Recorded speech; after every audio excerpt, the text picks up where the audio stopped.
The world was basically spiraling into the trash can total darkness. Humanity almost wiped out and disgusting monsters running the show everywhere. Facing that horde of nightmares was a guy running on fumes, gasping for air. He gritted his teeth. That backstabbing snake actually set me. Watching the beast lunge at him, he was too drained to even fight back. He checked out, never thinking his own squad would be the ones to punch his ticket. I never fit into this hellhole anyway. I'm Alex, just a dreamer. Man, how did I end up dying like a total loser? 10 years back, everything went sideways. 90% of people turned into freaks, and these weird roulette wheels rained down from the sky. People eventually figured out the crystals inside zombie heads were currency. You could use them to spin the wheels for loot, weapons, and even superpowered meds. It turned into a brutal battle royale. To stay alive, I had to become a total doormat and throw away my dignity just to survive the game. I grinded for 10 years to get a spot on the team, thinking my future was finally looking bright, thinking hard work would actually pay off. It should have worked, but nope. Betrayed by my teammates. Is my game over already? Next thing I know, my eyes snap open. I look over and see a gorgeous girl next to me. Wait, Tina, am I dreaming or still high? Didn't she die ages ago? This is my crib before the apocalypse hit 10 years ago. Wait, did I just respond? It's May 10th, 2022. The day hell broke loose. Do I have to suffer through that nightmare again? No, wait, this is my second chance to dominate. My 10 years of intel is the ultimate cheat code. I stopped overthinking, grabbed a bag and a knife, and started packing. Tina woke up, voice all groggy. Alex, babe, where are you going? I ghosted her question. Grabbed my stash from the closet, my parents' inheritance, useless paper soon. But clutch right now. Money means zero in the apocalypse. She got salty and yelled, Alex, I'm talking to you. Where are you going? I kept it real. Girls, just slow down the grind.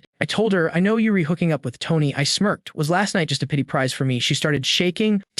Tony, what are you talking about? In my past life, I carried this girl, and she still dumped me for that guy. Stop making things up. You were just jealous because he's rich and hot, and you're not. You're a jerk. I laughed. Jerk my foot. Listen, Tina, consider this a warning. Watch out for Tony. He's not loyal. He'll trade you for a 6-pack of beer eventually. You wouldn't believe me anyway. I'm done talking. Have you got a world to save? I walked out looking like a boss while she screamed, I dumped you. I dumped you first. Priorities first. Gotta get meds and gear before the server resets. Cut to the street. I flagged a cab and tossed a wad of cash at the driver. Nearest hospital floor it. The driver was down. First stop, pharmacy. Those meds are going to be liquid gold in the apocalypse. Next up, the outdoor store. All the survival essentials are right here. Cashier asks cash or credit, but then I saw a wicked mountain cleaver machete. That's my main weapon from the last timeline, high quality, super cheap. The owner thought he scammed me selling it at 10 times the price, but I was the real winner. Back in the cab, get me to the Summit Villas in 5 minutes for an extra $300. The driver turned into Vin Diesel instantly. Everything was set. Time to exploit the system. The roulette wheels are the only way to get legit loot later. Water, food, gear, superpowers, it all comes from the wheel. I need to secure first dibs. My memory says the first fragment spawns right here. The guard tried to stop us. I told the driver, ram the gate, extra 500. He didn't hesitate.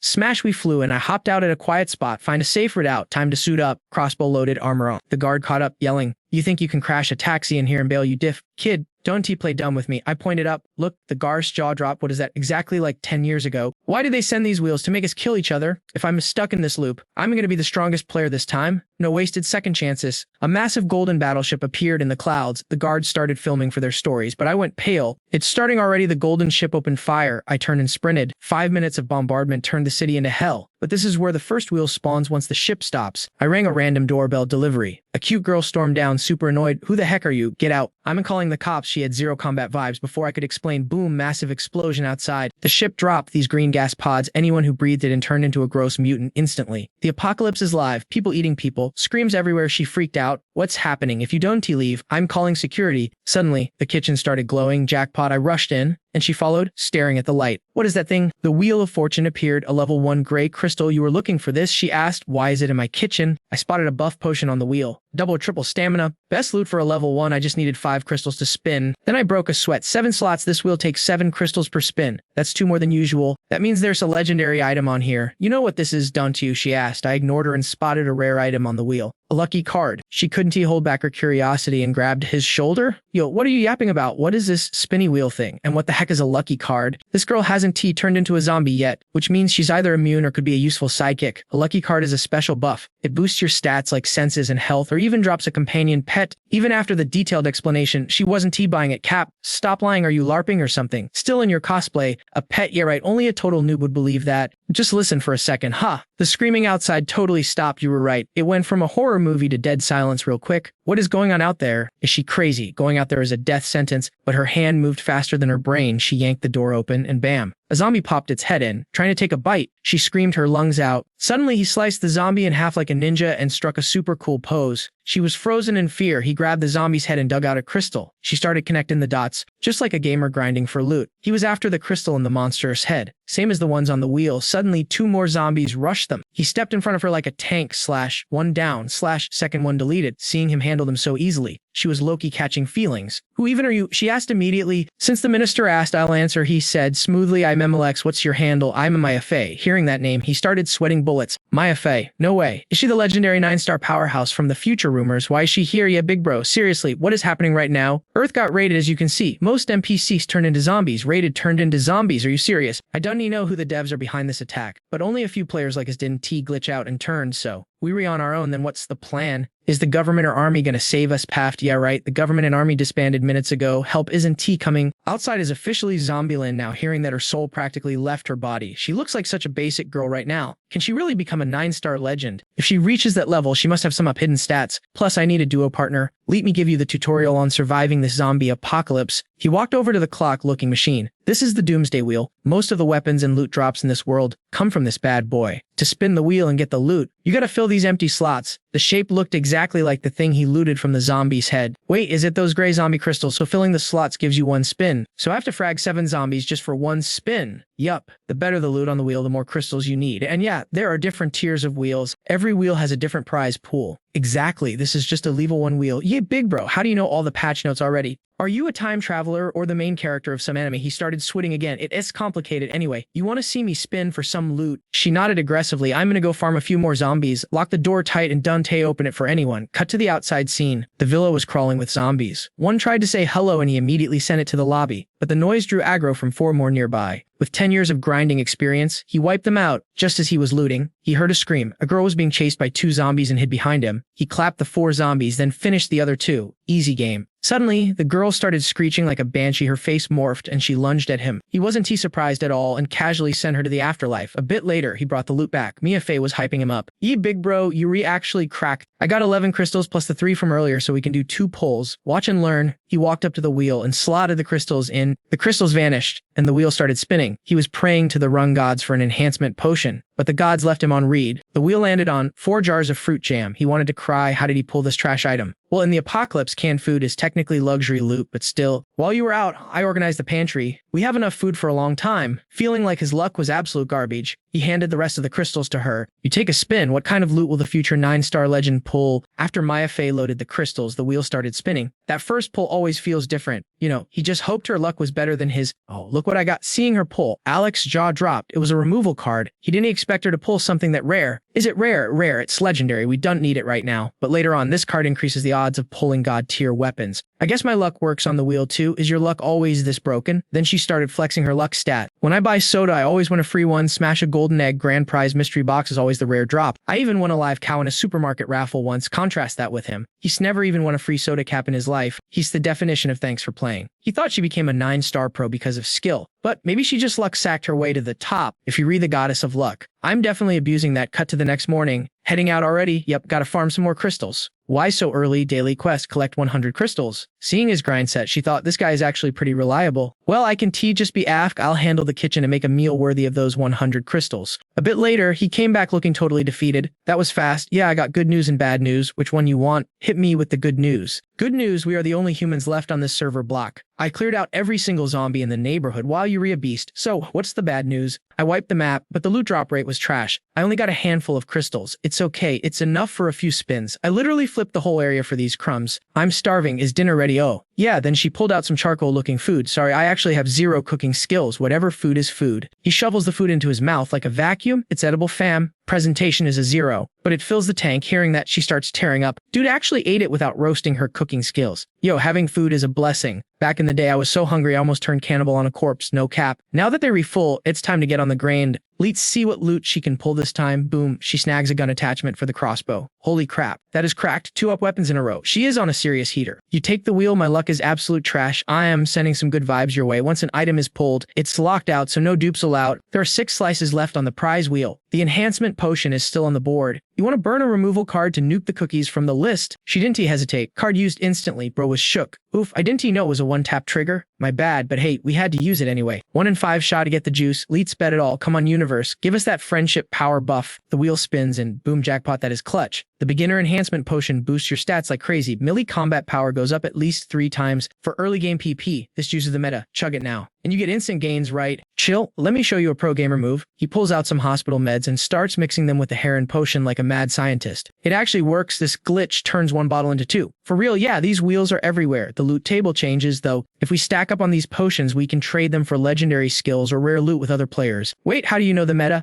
Don't worry about it. Just watch the temp. It's too hot. Cool it down. Memorize the steps. Perfect. Next batch is on you, bet. I'll lock it in. So we basically just doubled our inventory. Big bro dip, why are you cracked at chemistry? Suddenly he goes she, weird hissing noises coming from outside. Total vibe kill. He grabs her hand and they bolt upstairs. What's up? Something way worse than zombies. Mutant ticks, nasty bugs that evolve to eat people. One-on-one they remid, but they roll deep. If you spot one, the whole squad is nearby. Help me barricade the door with this cabinet. What even are those things? Mutant ticks. The apocalypse didn't just zombify humans. It buffed the plants and animals too. Everything is aggro now. They eat humans to survive. Hide in there and done T come out until I give the green light. What about you? I am good. Just give me a sec. The bugs are rushing in. Time to pull out the heavy artillery. Gotta use it now, even if the debuff sucks. Downstairs, the mutant tick army is stomping around like crazy, absolute units. A normal person would pass out from fear seeing that mob. Crunch, crunch, they re at the door, smashing through. Their legs are armored like tanks. Well, we re out of options. Watching the mutant ticks about to breach, he grabs the test tube, bottoms up, crash, bang. Alex closes his eyes and chugs the potion. Instantly, his body starts glitching out, pupils dilating. He drops to the floor with a heavy thud. Ark, he screams. A mutant tick kicks the door down while he's writhing in pain. Crap, it lunges, bringing the whole swarm with it. He's practically swarmed, lying still. Slash, the buff kicks in. He swings his blade and decapitates the closest bug. Thud, he lands a sick backflip. The bug is separated from its head. Green goo spraying everywhere. Headshot, the rest of the mob charges. He stomps one and jumps into the air, hurts like crazy, eyes glowing red, mumbling, radiating pure killer intent. Another tick rushes him for revenge, giving zero breathing room. Damn it, this stings, he roars, eyes bloodshot, steam rising off him. Slash, slash, he spins and takes out 3 at once. Clean cuts, zero hesitation. Rah, he screams, totally fearless, slice dice. He says combo in the mutant ticks, cutting them in half. The blade is dripping with green slime. Huff, huff, yes, panting, surrounded by bug corpses. He scans the room and heads downstairs. Where there's a swarm, there's a queen. Gotta wipe the whole team or it's over, he frowns, using his past life memory to find the boss. Hiss. The queen appears behind him. He senses the presence immediately. What a coincidence. He spins around. The boss showed up, uninvited. Even better, squad wipe time. The giant queen approaches. Ignoring her dead minions on the floor, she doesn't say a word. Crack, crack.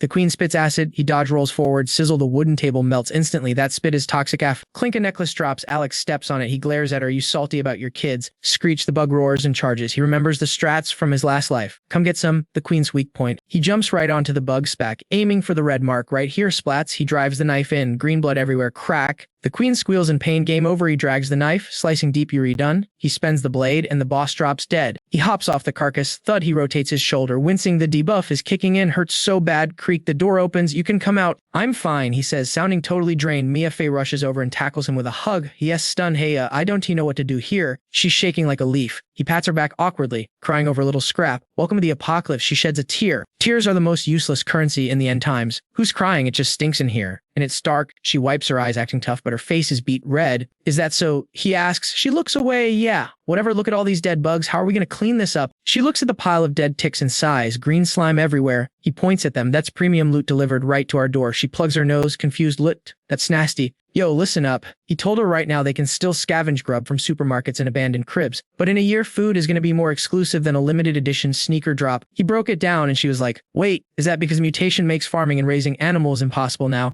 Alex just nodded. Bingo, you got it. Future food sources are going to come from the big 3. Leftover canned goods. Loot drops from dungeons and option number 3. Jerky made from these nasty bug carcasses. She covered her mouth, totally gagging. Eat bugs for real. Dude scratched his cheek and hit her with the harsh truth. Hey, it's still better than munching on actual people, right? He dropped the darkest truth about the apocalypse. Cannibalism. Maya Fey was absolutely shook. Like, she never imagined in her whole life that humans would actually start eating each other. Shudder after chopping up those bugs. The legs were still twitching in the bowl. Mia Fey was strapped with an apron, a face mask, and dual-wielding knives like a master chef. Ew, it's alive, weck. She slammed the knife down with her eyes shut tight, refusing to look at the grossness. Yeah, he laughed. You're crushing the meat prep duty, fam. Boom, boom. She kept chopping away on the cutting board. Mia Fey pulled her mask down and glared at him. Stop talking about it. It's so gross anyway. You about to head out? Yep, going on a longer run this time. We need more crystals and intel in the area. He nodded. Cool. I'll turn this mess into jerky. While you re-gone? She nodded, stood up, and went back to crafting enhancement potions. Trust me, Alex told her with zero doubt in his voice. I'm definitely coming back. He geared up like a pro and headed out while she watched from the door. Mia Fey was low-key worried, but deep down, she knew he'd handle business and be just fine. By late afternoon, he was sprinting through the city. The streets were littered with gutted zombies, spilling green blood everywhere. They didn't even look human anymore. Total nightmare fuel. Thud thud, he didn't stop for anything. Then suddenly, help me. Someone was screaming nearby. Alex pumped the brakes mid-run and looked back. Idiot, he thought. Screaming that loud, you trying to invite every zombie in the city to a buffet. He cursed under his breath but ran over to help anyway. Even in the apocalypse, the guy still had a heart. He couldn't just let someone die. Help me, the girl sobbed, tears streaming down her face. Looking totally paralyzed with fear. Smack, he clamped his hand over her mouth, instantly to shut her up. Zip it, he hissed. I'm not trying to get killed because of you. But it was too late. The zombies already heard her little concert. A whole mob locked eyes on them and charged. Rip. One of them snatched the girl's jacket. He yanked her back from the undead mob with all his strength. Damn it. Why are people so dumb? He wanted to scream. Swish. He whipped out his blade. Slash. One clean swing and a zombie head went flying while he pulled the girl close with his other arm. The head hit the pavement. A super clean cut from Alex. The headless body crumpled right after. There's too many of them. Run. He shoved the girl aside, yelling at her to move, while his blade kept working. Slash, slash. He was slicing them up like he was playing Fruit Ninja. Earl. Another head rolled. The girl bolted, tears still streaming, and made a beeline for a nearby house. She didn't say a word, just burst inside. Click. The door swung open. Huff, huff. After locking the place down tight, the squad took a breather, totally gassed. Shorty was crying her eyes out, but kept it on mute. Yo, get your butt inside. Hurry. She peeked her head out, yelling at him while he was still busy playing Fruit Ninja with the creep. Swish. Hearing the signal, Alex spun around and booked it back to her. The undead fan club was right on their heels. Just as he tried to slide and those freaks reached out,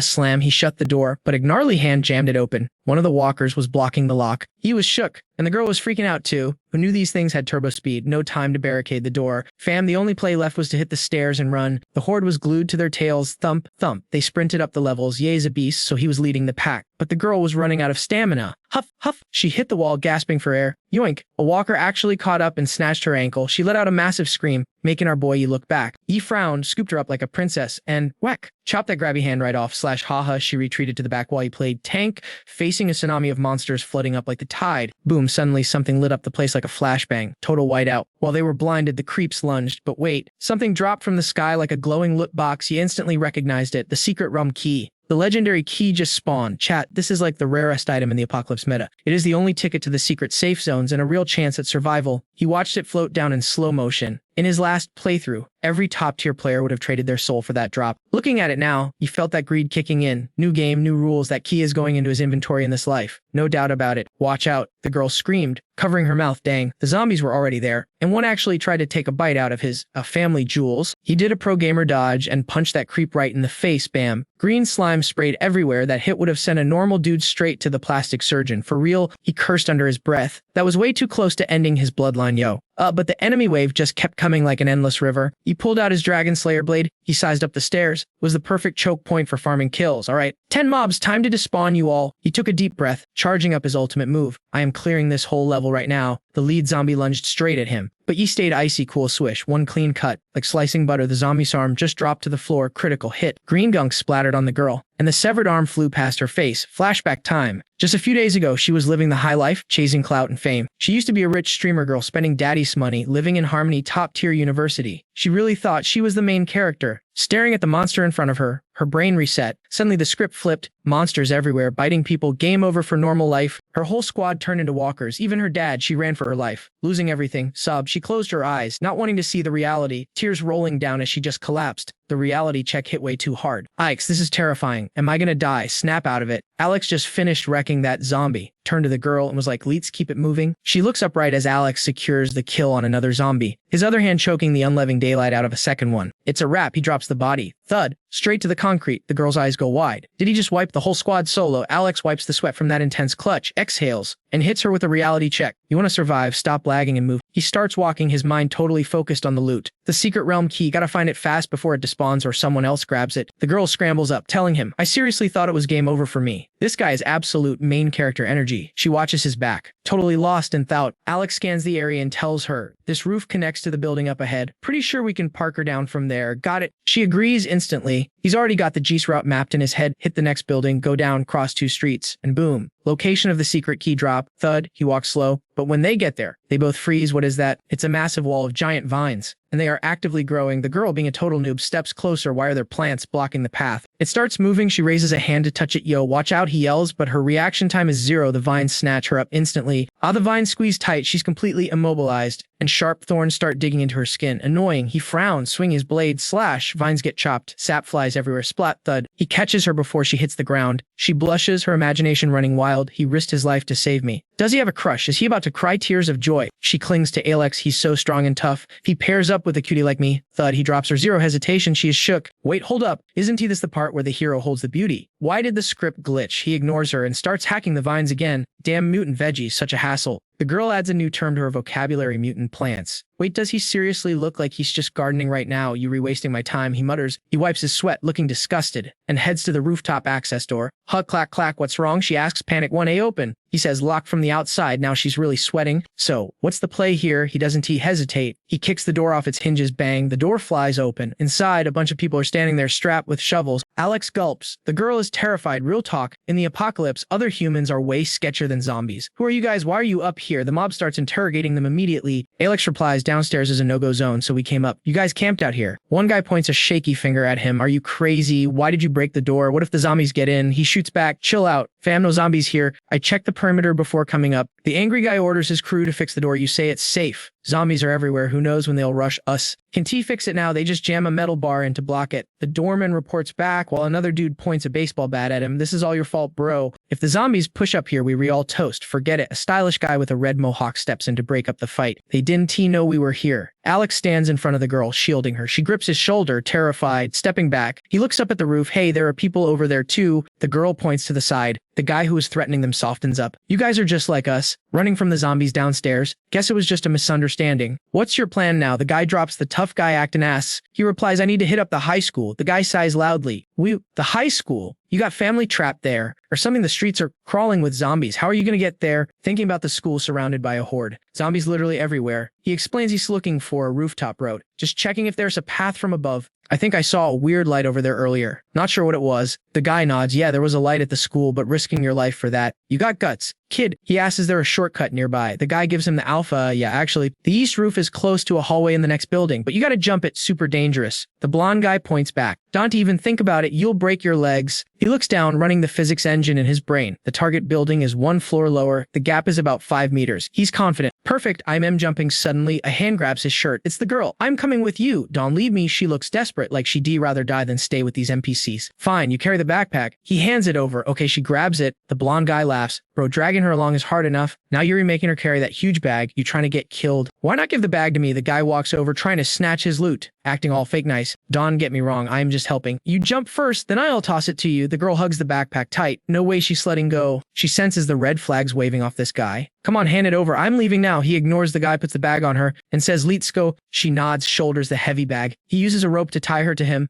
backpack and all. He looks down from the railing. Ready to tandem jump, the guy taps his baseball bat on Alex's arm. Yo, you got camping gear in there, he asks. Looking menacing, the girl is about to curse him out. Leave the bag, the guy threatens, or I break your arm. Idiot. He smirks, looking at the guy like he has trash, and then he jumps. He actually jumped. The mob can believe it. Someone actually took the leap. Does this kid have a death wish? Whoosh, he flies through the air with the girl soaring over the gap. Below them is a sea of zombies. One slip and it's game over. Thud. He sticks the landing safely on the other building. The guys on the roof are stunned. He jumped. He really jumped. That's insane. Absolute mad lad. You okay? The girl is shaking like a leaf. She's never done anything that risky in her life. She nods. Yeah, I'm a good far away. Someone watches him through a telescope. How interesting. He licks his lips. Found some fun prey. The watcher's face is covered in scars, standing on a high rise like a total demon, casting a shadow over the city. Over on that side, a group of guys are doing terrible things to a girl. Damn it, she bit me. You done yet? My turn. It's the apocalypse, folks. Human morality has completely left the chat. Haha. My turn now. The guy pins the girl down, sounding like a total monster. Ha. Hey boys, guess how long this guy lasts? I give him 1 minute. Another guy laughs, smoking a cigarette. The others don't stop him. They just joke around. Keep dreaming. Pal, if you hate guys like this, smash that like button and comment below. This dump is so ragged it doesn't even have a single keg. But I managed to score a pack of smokes off that old geezer. Mad weird though. Since when does a high school cafeteria stock booze? If you want the hard stuff, you gotta hit the principal's office. But looks like someone beat us to the punch. And yo, what's the deal with those students locked up in there?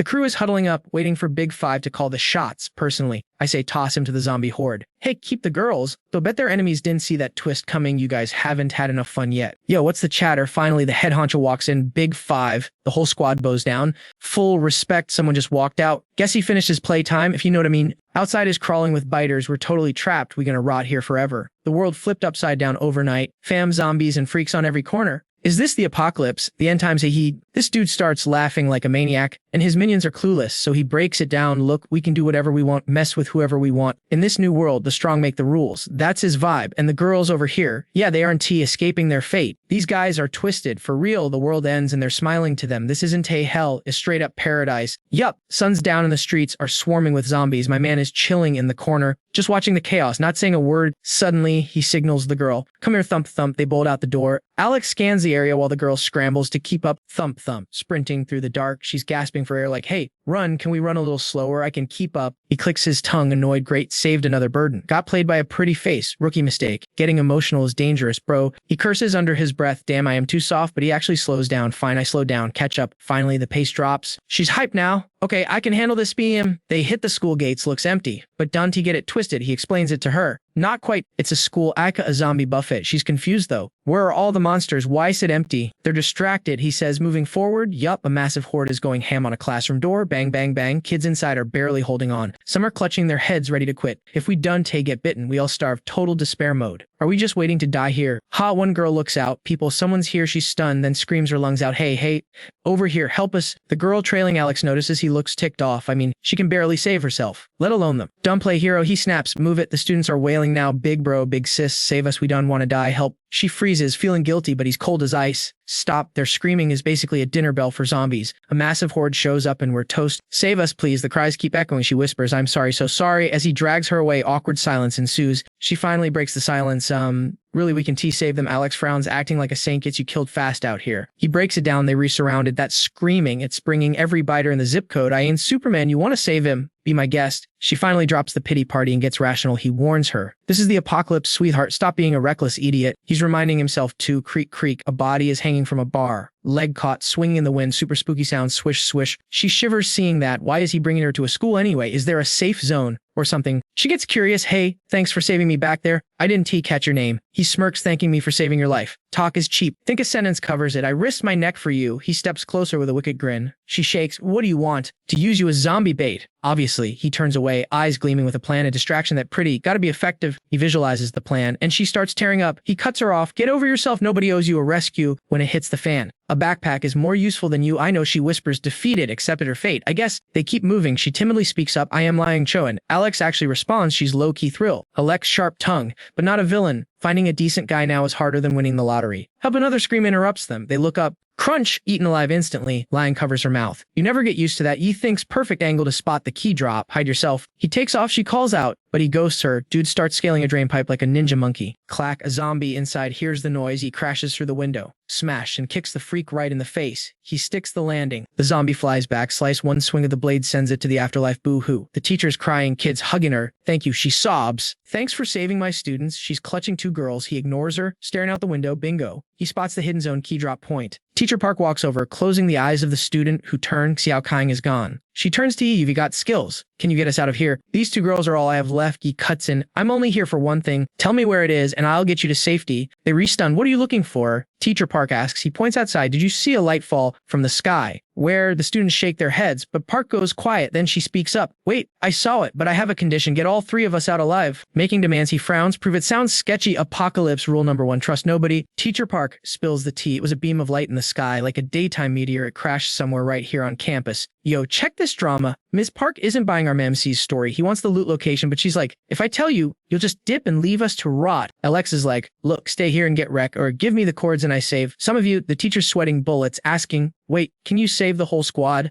Our boy drops the truth bomb. Boom. Too many zombs out there. Fam, I ain't a bus driver. I can't carry everyone. I got 2 slots open. That's it. The students are shook. They're like, bro, seriously, are you even human? Panic mode activated. Alex hits him with that dark wisdom. World's gone mad, kid. It's survival of the fittest. He pulls his knife, swing, and goes, clock's ticking. Pick who lives. It's do or die time. Literally, one kid hugs the teacher like a lifeline, crying, miss, I'm scared, total NPC energy, but I get it. Miss Park goes full MVP. She pats the kid's head and tells Alex, take the students, leave me, whoa, respect the sacrifice. Alex nods, cold as ice. Bet I'll get M out safe. Teacher chooses the hero exit. Sad reacts in the chat. Guys, now about that loot drop. Alex asks, Sims Park says, get them to safe zone, then I'll airmail the note down to you. Smart play. Alex is actually impressed. She's got brains and guts. He thinks, hope she's worth it. Then he turns to the kids, leets bounce. Tearful goodbyes. Ain't nobody got time for that. Alex checks the door. 3 zombies camping outside. It's go time. He warns the teacher when we rush. Slam this door tight. Don't make a peep. She nods. Copy that. Click. Weapon ready. Door opens. Bam. Zombie tries to grab M. Students scream, but Alex Sparta kicks that freak backward. Zombie hits the wall. Splat before the others can react. Alex rushes out. Slice. Decapitates one like he's cutting a watermelon. Move it. The kids sprint, no hesitation, while one looks back. Ms. Park, but the door slams shut. Game over for her. The girl drags her friend. We gotta go. Meanwhile, Ms. Park locks herself in. Trying to be brave, but tears are flowing. Real emotional damage right there. Stairwell is a graveyard. Alex is speedrunning it. Stick to me, don't stop. Footsteps pounding. Thump, thump.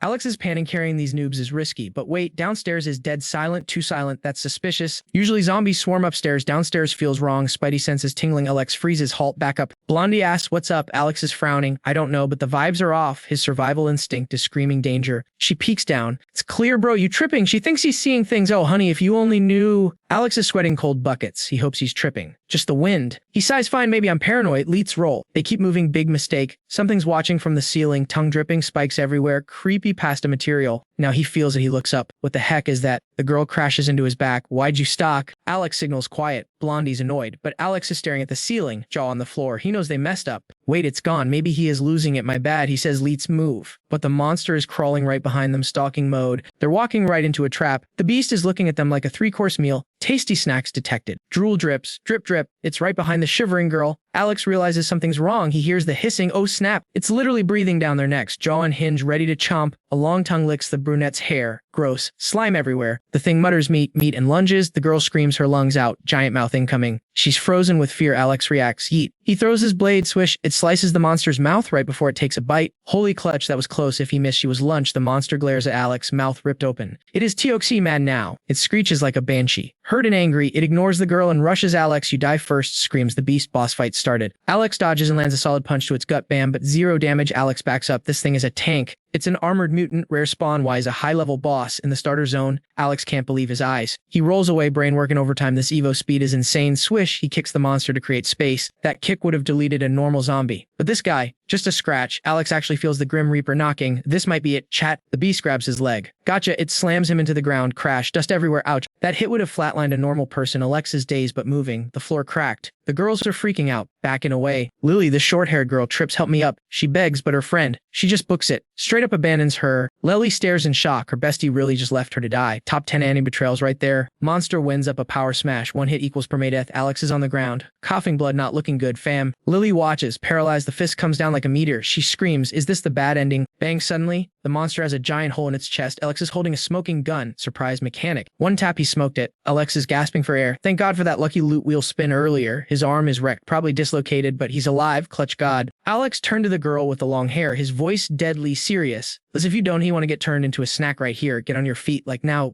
The blonde girl finally stopped lagging and stood up. Whoosh, rumble, weird noises started echoing from the ground floor. Alex flinched, thinking, oh snap, did those gunshots just ring the dinner bell for the zombies? Groan, moan, the creepy sounds drifted up the stairs again.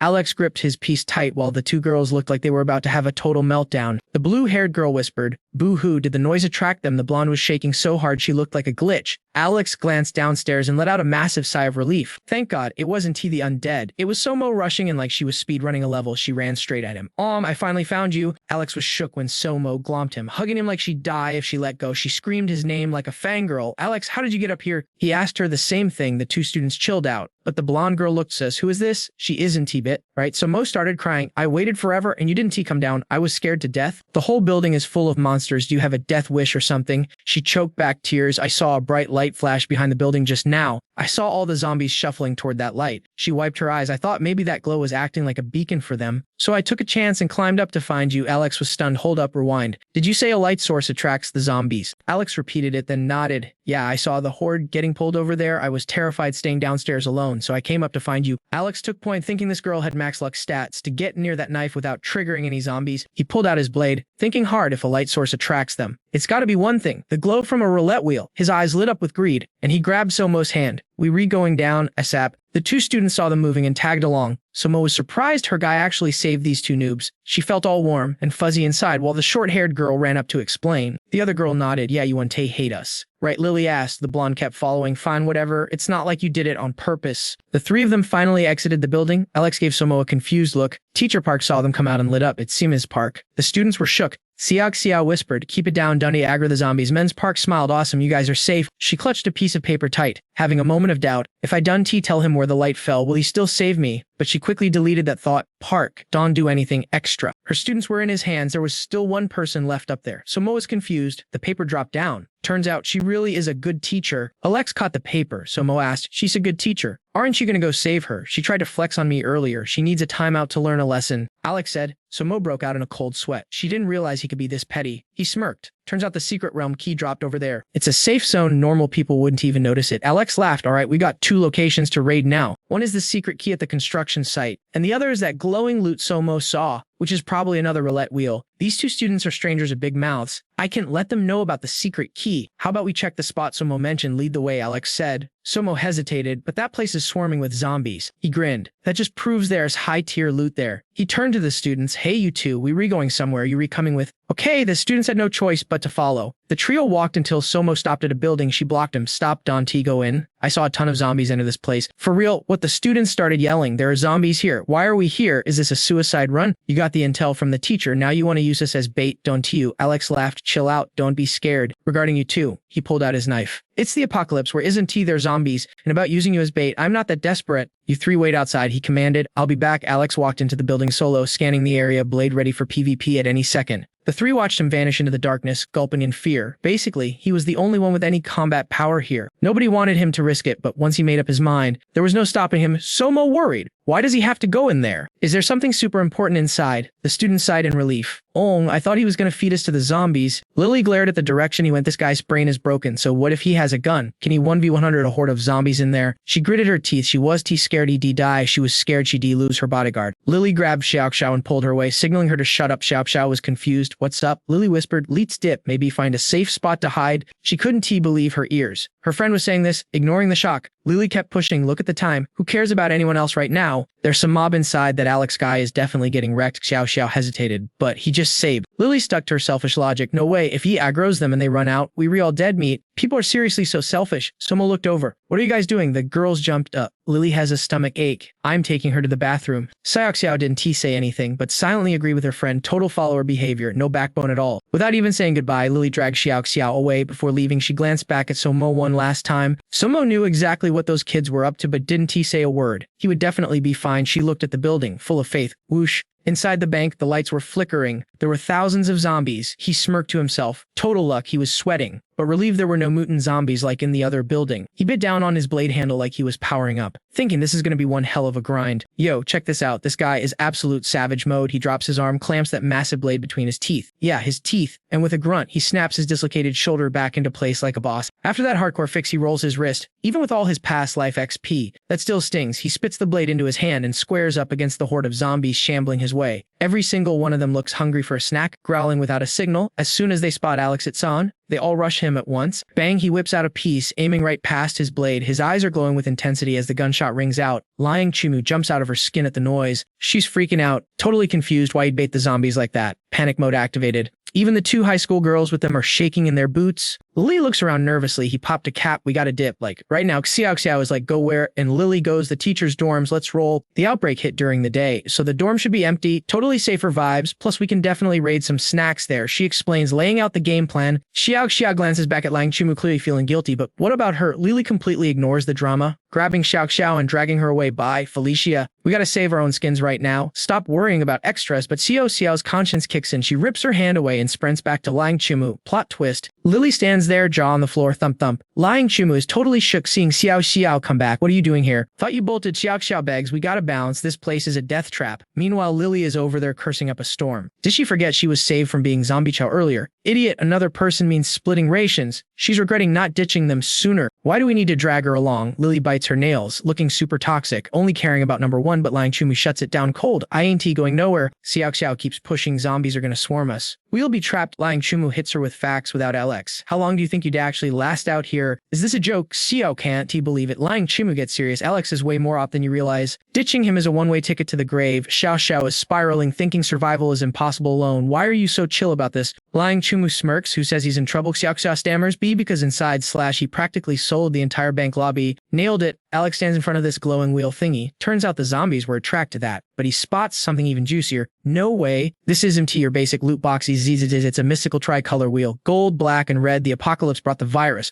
but also dropped these insane care packages in this hellscape. You got your standard level 1 to 9 wheels, and then you got the special edition drops. This 3-color beauty is a multicolor wheel. They come in 5, 7, even 9 colors. Basically the legendary loot of the apocalypse, guys. Unlike the leveled wheels, these bad boys spin to give you class skills. We were talking top tier combat ability. You could roll a blade master, a gunslinger, or even support classes like an alchemist or a chef. The possibilities are insane. Here's the kicker. You need the specific class skill to unlock the full potential of your gear, otherwise, you're just swinging a heavy stick. Like, if you re-blade a master with a machete, you turn into a movie action hero, slicing through 10 dudes without even breaking a sweat. Multicolor wheels are super rare, like 1/5 as common as the regular ones. Standing there, he's totally stunned and hyped up. Can he believe he found a tricolor so early in the game? But big rewards mean big risks. Land on black. The whole thing blows up in your face like a bomb. Wait, hold up. The black zone has a badge icon on it. That means it's a class item drop, not a trap. No explosion today, folks. Alex mutters, I've had trash luck for 20 years. Is this for real? He looks at his hand, wondering if Sin Fei passed her good vibes to him before the end. Flashback to her kissing his hand. Magical stuff. Meanwhile, outside, Xiaoxiu and Lying Chumu decide it's time to crash the party and save Alex. Earlier, Xiaoxiu was like, it's crawling with zombies in there. He S-toosed. Come with us. But Lying Chumu stood her ground. I trust him, period. You two want to run, go for it. But real talk, you make it 2 steps before the zombies turn you into a snack, she warns. Lely scoffs, please, how are we going to see zombies? Mr. Hero is baiting them all inside. The streets are practically empty. She yanks her friend Xiao. Quit wasting breath on her. Let's bounce. Leaving Lying Chumu alone, Lily acts all high and mighty, forgetting who literally saved her from that classroom. Stop acting like Alex is some kind of messiah. He ain't Superman. Let the dummy wait for his corpse that did it. Lying Chumu snaps, fists clenched. This toxic girl needs a reality check, ASAP. What? She rushes over and slaps the taste out of Lily's mouth. Blood flies. Shut your trap. Don't you forget who got you out of that hellhole. You crossed the line. Lily screams like a banshee. You psycho, you actually hit me. Xiao jumps in. Lily, you okay? Trying to play peacemaker, but Lily isn't having it. She lunges back at Lying Chumu screaming, don't think that you guy can protect your sorry butt forever. Loudest people are always the dumbest. Lily spits, then grabs her friend Xiao. We were leaving. Xiao gets dragged off, looking back at Lying Chumu with sad puppy eyes. But hey, someone's watching the drama from the nosebleeds. It's Brother 5, that shady thug leader from earlier. He laughs, catfight, love to see it, haha, grab the popcorn. You two go down there and snatch that girl. He points at Lying Chumu, but his goons hesitate. Boss, you tripping? It's zombie central down there. Brother 5 rolls his eyes. The horde moved to the media center. It's safe. Go fetch her for daddy. Xiao trails behind Lily. Feeling super guilty, Lily, this feels wrong. But the brat just won't quit. You got some nerve. I got slapped because you couldn't keep your mouth shut. Step. Suddenly, they pass a dumpster, and something inside is moving. Creepy. Yo, these two girls are backing up like they just saw a ghost. What's moving in the shadows? Seriously, ungrateful much. Lying kicks a pebble. Totally furious. If he hadn't saved their skins, they'd be zombie cho by now, and yet zero gratitude. She's cursing under her breath when she hears a noise. Surprise. It's those 2 students again. But wait, the bad guys are pulling up from behind. Brother 5's goons are here. Some blonde creep grabs her from the back. Gotcha. Babe, he laughs, looking way too excited. Lying screams, get off me, you creep, who are you? He gives her a look that screams total pervert. Another dude walks up, looking way more jacked than the rest of the squad. What do you guys want? Lying is shaking. What do we want? The creep grins. You, obviously your boyfriend is dead meat inside. You still waiting for him? Stupid girl. He starts trash talking her and disrespecting you right to her face. What did you say? Lying starts tearing up. Don T, listen to the haters, girl. Yay, dead. No way, fam. She asks him again, refusing to believe it. Meanwhile, our boy is out here farming zombie cores like he's grinding in an RPG. He picks up a core in size. Why isn't there an auto loot button for this? He grumbles, so slow. Suddenly, crack, thunder rolls and the sky lights up. Out of nowhere, a horde of zombies starts chasing Xiao and that snake. Lily Xiao screams, help, somebody help. Lily is sprinting right behind her. Lily yells at her friend, stop screaming. Nobody is coming to save us. Just run. The zombies are closing in, literally inches away from grabbing Lily's backpack.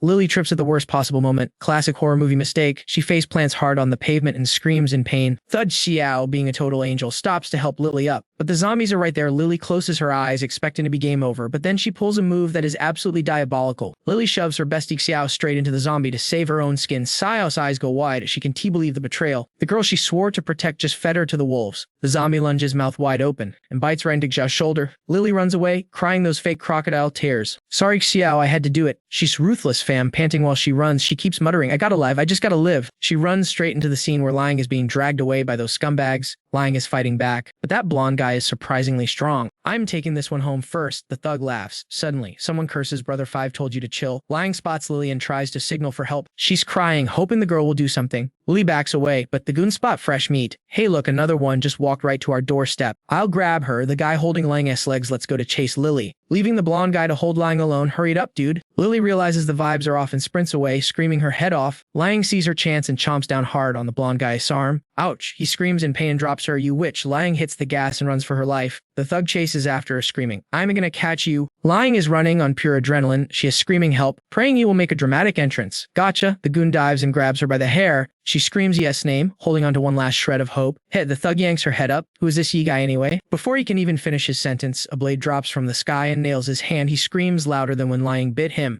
He swoops in and pulls her into a hug. Liang feels the weight lift off her shoulders. She knew her main character wouldn't die that easily. Tears are streaming down her face. Yeah, you're okay. Yes. She hugs him so tight she might actually tackle him. You jerk. The thug rips the blade out of his hand. Cursing through the pain, do you know who we are? You mess with me. Brother Five is gonna end you. He doesn't even let him drop his location or backstory. He launches forward with scary eyes and, bam, punches the guy so hard he flies 30 feet back. The guy hits the ground hard. Before he can even settle, he follows up with a stomp. That dude got sent to the afterlife before he could even apologize. Smack, a kick right to the face. He turns to Liang, where are the other two? She points over there. The bad guy is out cold, foaming at the mouth. Wait here for me. Liang nods. Okay, the rain starts pouring down. Lily is huddled in a corner, crying. Sorry, so sorry, Xiao, boo-hoo. She's acting like the victim. Yi looks at her and shakes his head. He's done with her nonsense. He already saw Xiao's body. He knows she got bit. Liang gives Lily a look of pure disgust. This is the second time we saved you, and you wouldn't listen. Look what happened. Lily is trembling, face pale as a ghost. I was wrong. I wouldn't do it again. She wipes her tears and points to the goons. What do we do with those creeps? The zombies will take care of them. Yi says, ice cold, karma served. We regan in the media center. I cleared it out. It's safe for now. Liang nods, but Lily is shook. Wait, he cleared the entire media center by himself. She realizes this guy is totally overpowered. No wonder Liang is glued to him. Lily decides right then. She's sticking to this guy to survive. No matter what, she's got a dark heart, that one. But Yi tells him, you two wait here. I gotta go back and get one more person. Plot twist. Who else is left? Who could it be? Cut to a classroom full of zombies. Ms. Park is waiting for the end when she hears a knock. She was just about to end it all. What's the point of living in this nightmare? But the knocking gets louder and louder, like someone is trying to break the door down. She mutters, better to end it myself than be zombie food. At least her students are safe. She smiles sadly and puts a shard of glass to her neck. I haven't even fallen in love yet, she cries. This life was a total loss. Boom, the door flies off its hinges. It's C to the rescue. He mumbles, man, that door was really stuck. Hey, you good, Ms. Park is stunned. She thought all hope was lost, but here he is. Luckily, the glass didn't cut her. Crash, she drops it and it shatters. Ms. Park collapses on the floor, sobbing. I thought it was over. He walks over to comfort her. I'm here to get you. She hugs him tight. I thought the zombies were coming in. I thought you weren't coming back. Emotional damage repaired. Boo-hoo, cue the sob story. Alex looks away, awkwardly coughs, and says, can you let go of me first, fam? Seriously, quit the waterworks. Miss Park is vibing, totally relieved. Thought I was toast for sure. Thanks, big guy. Dape. Alex smirks. No biggie. Leets bounce before things get weird. Rain is pouring outside, and the squad is looting crystals at the media center, just like Alex said. Luong Somo is clueless, like, yo, what is this junk? Why is Alex making us collect this? Lily is throwing a fit. Gross. Why am I touching zombie guts? I'm gonna hurl. Before she can rage quit, Ms. Park runs over, super hyped.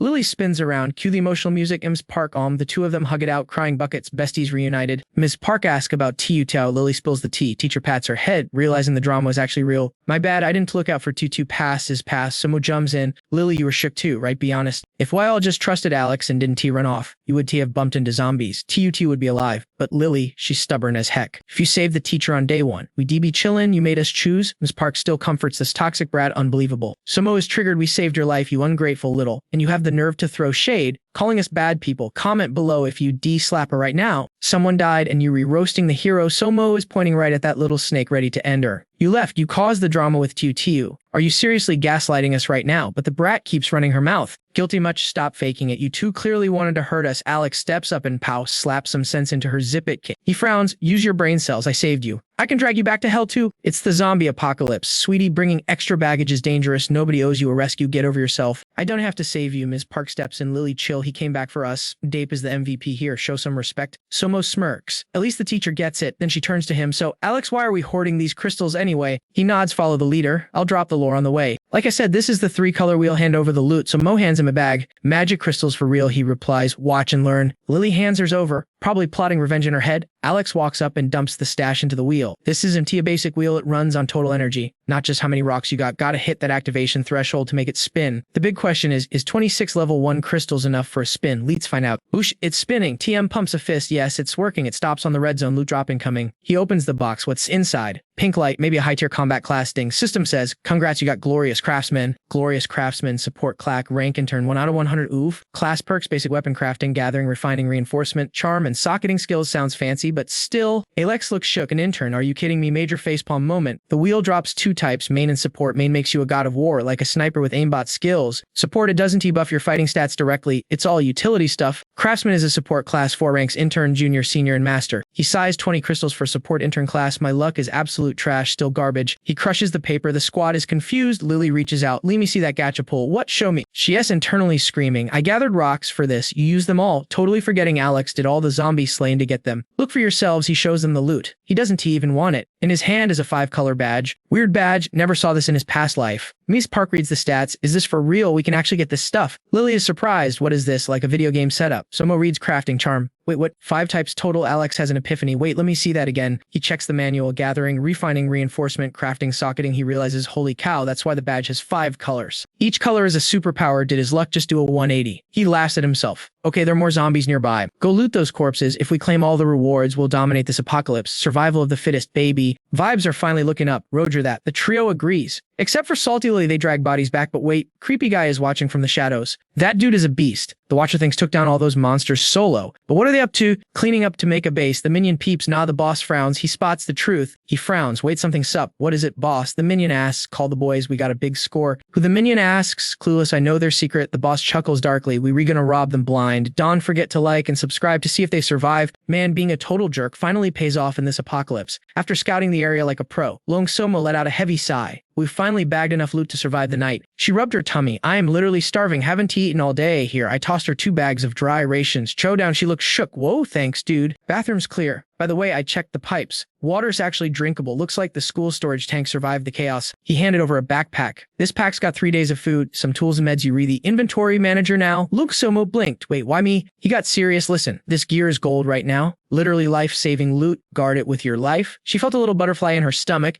Trusting her with the goods meant he cared, right? But I'm scared. I trust you for now. He smirked. She was totally speechless. He continued. The media center is safe. We can use it as a base. You guys keep grinding for crystals here. I gotta go find a key item. Her eyes went wide. You were going solo. Lily, being her usual dramatic self, jumped in. You're ditching us again. Alex bent down to tighten his laces. Bringing the whole squad would just slow me down. I'm just grabbing supplies. I'll be back in a flash. Lily shrieked like she was staring death in the face. What if the zombies attack? Who's gonna protect us then? I already told you. He grabbed a wooden stick. I ain't your babysitter. He activated his craftsman skill and boom. Crafted a wooden spear. Decent damage. Good for self-defense. If the undead show up, handle it or die, your choice. He shot a glare at Lily that shut her up instantly. The girl backed off terrified. The French teacher finally spoke up. He's right. Park Sue. I agree. We need to learn how to fight for ourselves. She comfortedly looked. The world has gone crazy. We can act like spoiled kids waiting for mommy and daddy to save us anymore. We gotta toughen up, girls. He handed over the wooden spear. Use this. Park Sue took the weapon, nodding. Thanks. Long Somo called out Alex. You better come back in one piece. He didn't say a word, just threw up a hand wave and walked off. Total main character vibe. Don't worry about me, he thought. Worry about the crew back at the base. As he stepped outside, he scanned the area like a hawk. Inner monologue running. It is almost time for the secret realm key to drop. He walked in and froze. This was the spot. The construction site for the new school wing. That's where the loot spawns. He looked around cautiously. Hopefully this place is empty. Just as he thought that, thud, something dropped right out of the sky where he was standing. It was a girl. Instincts kicked in, and he caught her. Alex was stunned. Another survivor. The girl looked just as shocked. A person here? How lucky is that? She frowned, spun out of his arms like a ninja, and instantly twisted his arm behind his back. Hey, Alex grunted. What gives? I just saved your life. Who are you? What are you doing here? She demanded. He slipped out of her grip instantly. She swung at him again, eyes widening when he dodged. He didn't hesitate, grabbed her throat and slammed her against the wall. Who are you? He growled. She struggled, furious. You dare attack a guard. Let me go, you psycho. A guard. He paused. She rubbed her neck. Smirking, you've had training. Moves aren't bad. Alex chuckled. Been training for 10 years, he said. Well, 10 years in his past life. Anyway, the girl looked impressed. 10 years was longer than she'd been training. You rezip, a bullet whizzed past. Alex grabbed her and dove for cover behind a massive rock. Who's shooting? He yelled. They re after me, she gasped. I ran to this construction site to lose them. Wait, he looked at her. Aren't you a cop? She gave a bitter laugh. Exactly, that's why they want me dead. Dust settled, revealing three dudes looking absolutely feral, escaped death row inmates, she whispered. Alex frowned. He remembered these types from his last life. Without laws, these guys turn into absolute monsters. Killers without a conscience. He cracked a smile. Guess I done need to hold back then. He peeked out. How are they packing heat? Bang, a bullet chipped the rock as he ducked back. They raided the station's armory. She explained. The three thugs laughed maniacally, waving their guns around. The short guy barked orders. Dalai, push up. She says an arm, flushed the rat out. Another goon asked, boss, what about the guy? Frag him. 2-0 mercy. It had been way too long since they killed someone. Dali licked his lips. Popping heads is my favorite hobby. Click clack. Boom, suddenly. A bullet tore right through Dalia's skull. He dropped dead before he even knew what hit him. Game over. They got guns. The boss screamed, suppress fire. Now they started panic firing, just amateurs with triggers, spraying and praying with zero aim. That which killed him, they kept unloading clips, not caring who heard the noise. The boss pulled a second piece like he was in an action movie. One runs dry, switched to the backup. Bang, bang. They advanced while firing. Anyone peeking would have been Swiss cheese. Gotcha. They jumped behind the rock, but it was empty. Where do they go? Panic set in. Up here, genius. A voice called out. Alex was perched above them, gun in hand. Osh. Bang, one shot, straight through the boss' heart. The last guy swung his gun up, screaming curses, trying to take Alex down. Damn it. But he was too slow. The girl flew in with a flying knee to his face before he could pull the trigger. She followed up with a savage uppercut. One the guy literally launched into the air. His face was a mess before he even hit the ground. He hit the floor and scrambled to his knees. Sobbing, officer, please spare me. He was shaking like a leaf, tears streaming down his face. Bang, bang, the girl flinched, totally shook. Where'd he pull that piece from? She screamed at Dipe. Alex, dude. He surrendered. Hands were up. Why'd you have to smoke him? Alex just jumped down from the ledge, frowning at her like she was the crazy one. He didn't have time for a debate. Seriously, how did this goody two-shoes survive the apocalypse this long? She rushed over to the body, checking for a pulse like a total amateur. Arteries busted. He's gone. She glared back at Alex. He was helpless. Why'd you have to go full try-hard and finish him? He turned his back, barely giving her a side eye. Wasn't he a prisoner? Look, I'm just doing the job you cops couldn't handle. Cleaning up the trash. Or are you actually knave enough to think these creeps would let you walk away? You think he was going to turn his life around? He reloaded his clip. The girl looked ready to throw hands. What's that supposed to mean? Alex sighed, explaining like she was 5. Listen, the laws are dead. No more courts. No more jail guys like him. They bully the weak and kill for fun. End of story. The girl opened her mouth, but nothing came out. He looked so annoyed it actually shut her up. Don't let your bleeding heart get innocent people killed. My ex Tina, she got wasted by scum exactly like him because she hesitated. I don't make that mistake. I don't show mercy to trash. She went quiet, as harsh as it sounded. Deep down she knew he was spitting facts. This guy was extreme, yeah. But he wasn't wrong. He was so young but dropped bodies without blinking. She couldn't help but wonder, what kind of hell had he been through? Just imagining his past gave her the creeps. She gulped, realizing you have to be cold to survive. Alex started walking to find the key, and she tagged along like a lost puppy. Hey, a 5 told me to head downstairs. 2 guys were tied up. By the time I got there, the zombies had already turned them into lunch. A minion ran in to report the bad news. What, they were all dead? The gang leader. 5 looked stunned. Yeah, boss, the lackey stuttered, looking terrified. That kid. He S-trained. He's got skills. Maybe we shouldn't mess with him. 5 snapped. You tripping. Shut up. We kill him.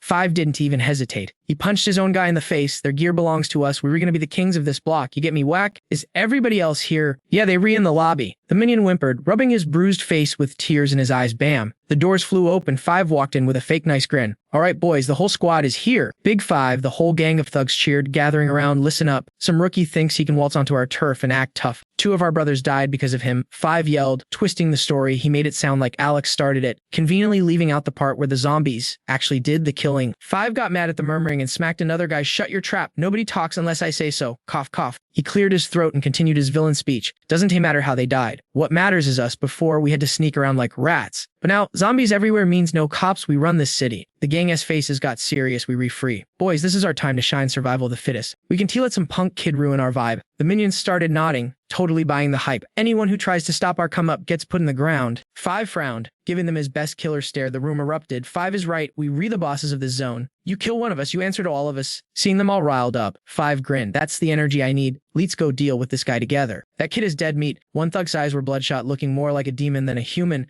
Boss, what about me? What do I do? The guy who got punched earlier pointed at himself. Don't worry. 5 looked at the idiot with a smirk. I got a special mission just for you. Cut to evening. The girl was still tailing Alex. Yo, she asked, what are we even looking for? He replied, voice steady, dropped a key. Super important, gotta find it before today ends or we screwed. A key, what's it look like? She asked, genuinely trying to be helpful. Alex thought to himself, I literally have no idea, haven't found it yet. But out loud he said, it's got a it? Unique design. Yeah, you'll know when you see it. Oh, really? She crouched down to help him, sir. I'll help you look. This place is huge and the sun's going down. You really think we can find it? He smirked. Darkness helps. The key to the secret realm glows a little. Ah, found it. Is this it? The girl held something up immediately. He turned around. Hype, damn, you cops act fast. Not bad. Wait, what is that? She was holding up a keychain with a little plastic fork on it. She looked confused. Huh, this isn't it. You said unique design. Alex's face went dark. That's unique, all right. But that ain't it. Oh, bummer. She tossed it over her shoulder without looking. Hey, there's some monster thing walking over there. Is that a dog? Alex asked, squinting. Dog. Yeah, I got 20/20 vision. She pointed to where she just yeeted the keys. Alex frowned. Something was definitely moving. Zombie. Or just a dog. She sounded confident. I worked with K9 units during training. Dogs listen if you know how to handle them. The dog stepped into the light. It was infected, rotting, and looked absolutely savage. Before it even attacked, it let out a roar, jumped, and kicked off the wall like a ninja. Not good, Alex shouted, bracing himself. Alex was shocked by the creature's speed, and the cop girl looked terrified. Roar, it opened its jaw, fearless. Alex realized instantly. This was a level 2 mutant dog. The beast lunged at him first. He raised his gun. Bang, bang, bang, 3 shots, but the dog dodged them all like it was in the Matrix. He didn't land a single hit. It closed the distance instantly and pounced. Alex threw his arms up to block. I'm done for. He thought, hating himself for missing. The girl screamed. The dog opened its mouth, ready to crush his skull. Suddenly, Alex flinched back, trying to get away, but the dog paused. It sniffed him, shoving its wet nose into his jacket. The aggression just vanished. Its tongue lolled out. The killer look was gone, replaced by a goofy grin. It started wagging its tail. Ears perked up and jumped on him. Not to bite, but to lick his face like a normal puppy. Alex was totally confused. What is up with this dog? The girl stepped closer, baffled. I think it likes you. Alex had giant question marks floating over his head. What is this, a prank? The level 2 mutant was just vibrating with happiness, practically smiling at him. It kept wagging its tail, then it hit him. Wait a sec. Are you? He flashed back to his childhood, walking home and seeing a stray dog stealing food from his grandpa. Back then, someone was yelling, get out of here. The little puppy was shivering, holding something in its mouth, looking absolutely terrified of the world. This drunk dude, glass in hand, tries to punt the stray dog like a football. But the pup's got moves, zooms right past the kick. Haha, nice try, Pops. The guy goes full rage mode, screaming, I'm gonna wreck you, you little wreck-you, aiming to chucks a kill. Smash. The poor dog takes the hit and yelps in pain.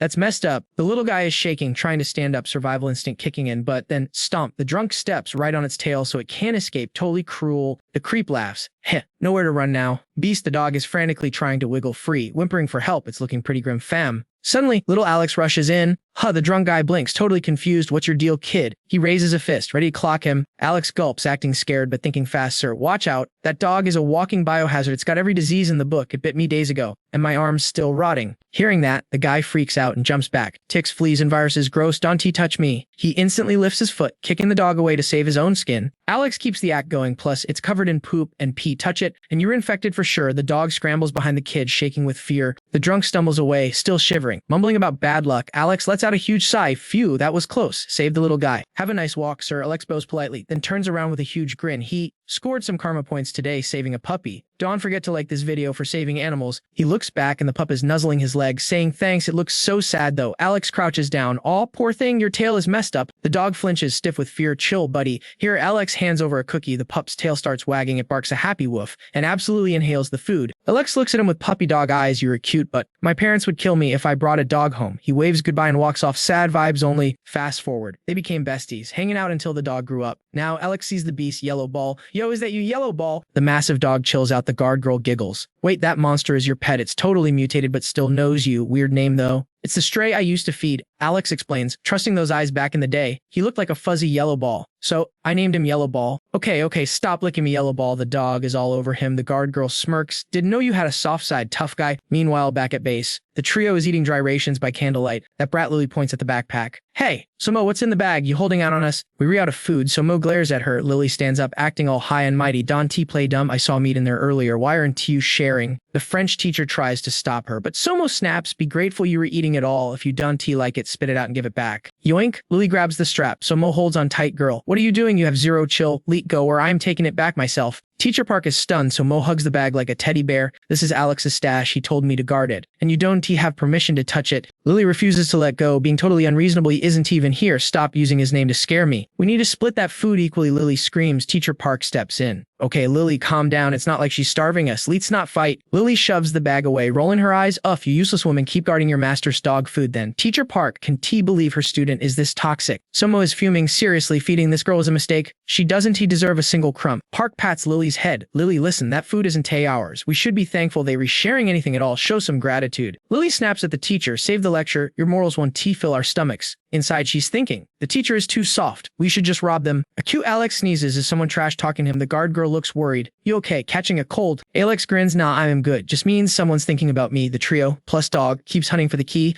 This flashlight is a lifesaver. The girl says, yeah, darkness actually helps us spot the glow. Alex notes. Thud behind them, a zombie shuffles closer. Creepy vibes, guys. Just as they were about to give up, Alex moves some debris. Boom, a beam of light shoots out. Whoa, check this out. He digs like a maniac, scared it'll disappear. He pulls out a glowing object, the secret realm key. Finally, gotcha. He holds the yellow glowing key up like a trophy. The girl laughs. That took forever. Look how happy you are. Slurp. Suddenly, a massive tongue shoots out and wraps around the girl. She looks back. It's a gigantic mutant toad, nightmare fuel. It tries to drag her into its mouth. Her eyes go wide with terror.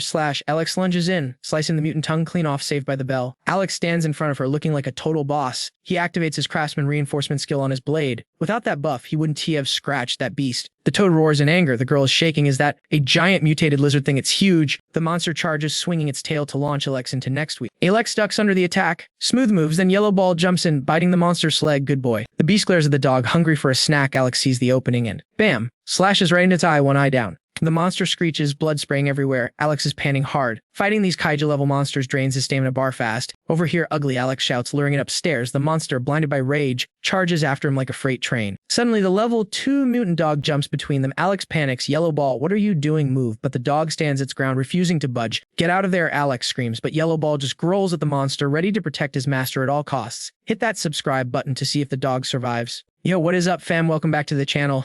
Today we've got a David versus Goliath situation. The doggo versus a giant lizard. The pup looks tiny compared to this boss monster. Totally not a fair fight. If you are rooting for the underdog, smash that like button right now. The dog is barking up a storm, going full rage mode. Diep is screaming his lungs out, trying to stop the giant lizard from wrecking his pet. His loyal boy, Little D, has him stressing out big time. Suddenly, the lizard dips its head, jaws wide open, looking to one-shot the dog. It is looking like game over right there, guys. But Little D comes in clutch. He lunges out of nowhere and clamps his jaws right on the monster's neck. The lizard freaks out from the pain and absolutely yeets the dog across the room. Little D goes flying, kicking up a dust storm so thick you cannot see a thing. Then, whack, the tail slams him, sending him tumbling back right next to where the police girl is chilling. Oof. But my guy is built different. He stands up, eyes blazing, ready to fight until the server shuts down. The lizard raises a claw, about to snatch him up. Deep cannot just watch his best friend get deleted. He charges in, knife raised, blocking the attack like a total tank. Clang, sparks fly everywhere as metal hits claw. The lizard swipes him away like he is nothing, even in a 2v1. This monster is dominating the lobby. It growls, mouth open, ready to chomp Deep's head off without hesitation. But then, whoosh, an iron bar comes flying in out of nowhere, piercing the monster's skull. Critical hit, instant kill. The lizard freezes, glitched out, dead. Someone steps up and yanks the iron bar out of the monster's mouth. It is the police girl, Moye. Finally decided to join the party. Hush, she knew if Diep and the dog went down, she was next on the menu. Smart play. Little D barks a victory chant as the lizard collapses. The girl, taking breathless, Date gives her props. Dang, officer, you are actually cracked at this game. So strong. She gives him the side eye. Silent treatment. The dog runs over, tail wagging, hyping up Diep. He pets the pup. Yo, Little D, you might be dog, but you've got the heart of a lion. Fam.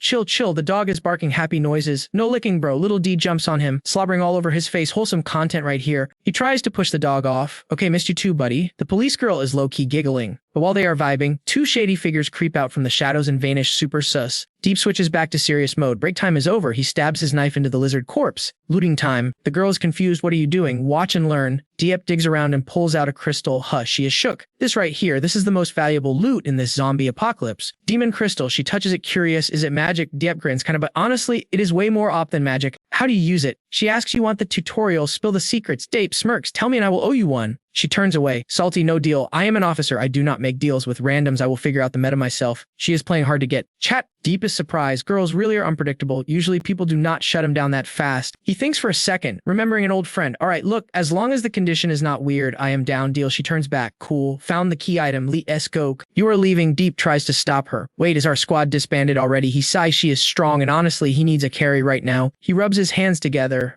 Actually, there is something I gotta say. Look at this map. It is dangerous. Bad vibes everywhere. Toxic players lurking. Maybe we should party up, help each other grind. She frowns, thinking it over. That actually makes sense. Diep hangs his head. Sighing, why do I feel so desperate asking this? The dog puts a paw on his shoulder like, I got you, bro. The girl's eyes light up. Okay, she nods. You are a bit weird, but you do not seem like a griefer. She extends her hand. He shakes it. Alliance formed. I am Dap Alex. Moya, and just like that, the duo is official. Comment dream team below, guys. Meanwhile, near a dead body, a scavenger picks up a gun. Holy cow, it is real. The dude is hyped. Getting a weapon means he just leveled up his survival chances. Idiot, another guy covers his mouth. Keep it down, you trying to aggro the whole map. Let's go over there. Scarface points to where Diep and Moe are. The gun guy gulps. Too two people approaching. One with a knife, one with a knife. Seeing Dipe and Mo Yi, the thug grins and points the gun. Hey, you lovebirds, freeze hands in the air if you want to live. Classic bad guy line. The boss wants this guy dead. Black hair yells. Scarface acts tough. Yeah, forgot to mention. This kid is the one who took out our bros. Payback time. He points the knife at them. Mo Yi asks, who are these clowns? Dipe frowns. Just some trash mobs. Did not expect to run into more enemies. You guys tired of living. Eat lead. The guy tries to shoot Dipe. Click, click. But the gun does not fire. He keeps spamming the trigger. Click, click. But zero damage. His face goes pale, yo. Is this thing bugged? Old Blade, it is a fake. Old Blade swears. You absolute noob, you did not take the safety off. The idiot stares, eyes wide. What is a safety? Old Blade is done with this guy, I swear. I do not fear God tier enemies. I fear bot teammates. Have you never watched a movie? It stops the gun from misfiring. How do I open it? The guy asks, you moron. Old Blade is raging. If you do not know how to play, drop the controller. Give me the gun, the guy argues. I am just a security guard. I have never held a piece before. Useless here. Take it. He hands the gun to Old Blade. Suddenly, the dog rushes them. What is that? By the time they spot the furry missile, it is too late. Target locked. The idiot's arm. Chomp. He bites the guy's arm so hard he drops the gun. Oh, what is this monster? Old Blade. Help. The guy's ghost white. Old Blade screams, backing up. That is a zombie dog. You are infected, bro. It is over for you. Whoosh. Mo Yi dashes behind Old Blade. Huh. He turns around just in time to eat a knee to the face. Bam. She grabs his arm and flips him. Ninja skills. He hits the ground hard, kicking up dirt. Thud. Old Blade coughs up, bloodily wasted. Don't forget to subscribe for the next episode. Peace out. Alex had these guys shaking in their boots, cold sweat dripping. His fighting style is absolute savage. Note to self, never get on his bad side. So tell me, who is this brother 5? Why did he put a hit on me? After dropping 2 of these clowns, it's interrogation time. Yo, big bro, you might want to stop that bleeding first. The dude is begging, blood still gushing from that nasty bite mark. He gives him an ultimatum. Talk or bleed out. Who is brother 5? He shows zero mercy for guys who just tried to flatline him. Flashback to when he was slicing up zombies, a blonde henchman asks his boss, brother 5, you hungry? Let's grab some grub, trying to slack off. Watch it, or I low wreck you, get back to work. Brother 5 roasts his crew. They've been up all night collecting this junk from zombie heads. What's the point? Hustle, got it. Brother 5 takes a long drag from his cigarette. Eyes full of schemes, what gives? The blonde guy is totally confused. It's not like dropping loot in a video game. Feels like a total waste of time picking up trash. Shut your trap and work. Brother 5 loses it and clocks the idiot right in the face. The dude's eyes bug out, but hey, those crystals aren't tea sitting inside zombie skulls just for decoration. Brother 5 is calculating.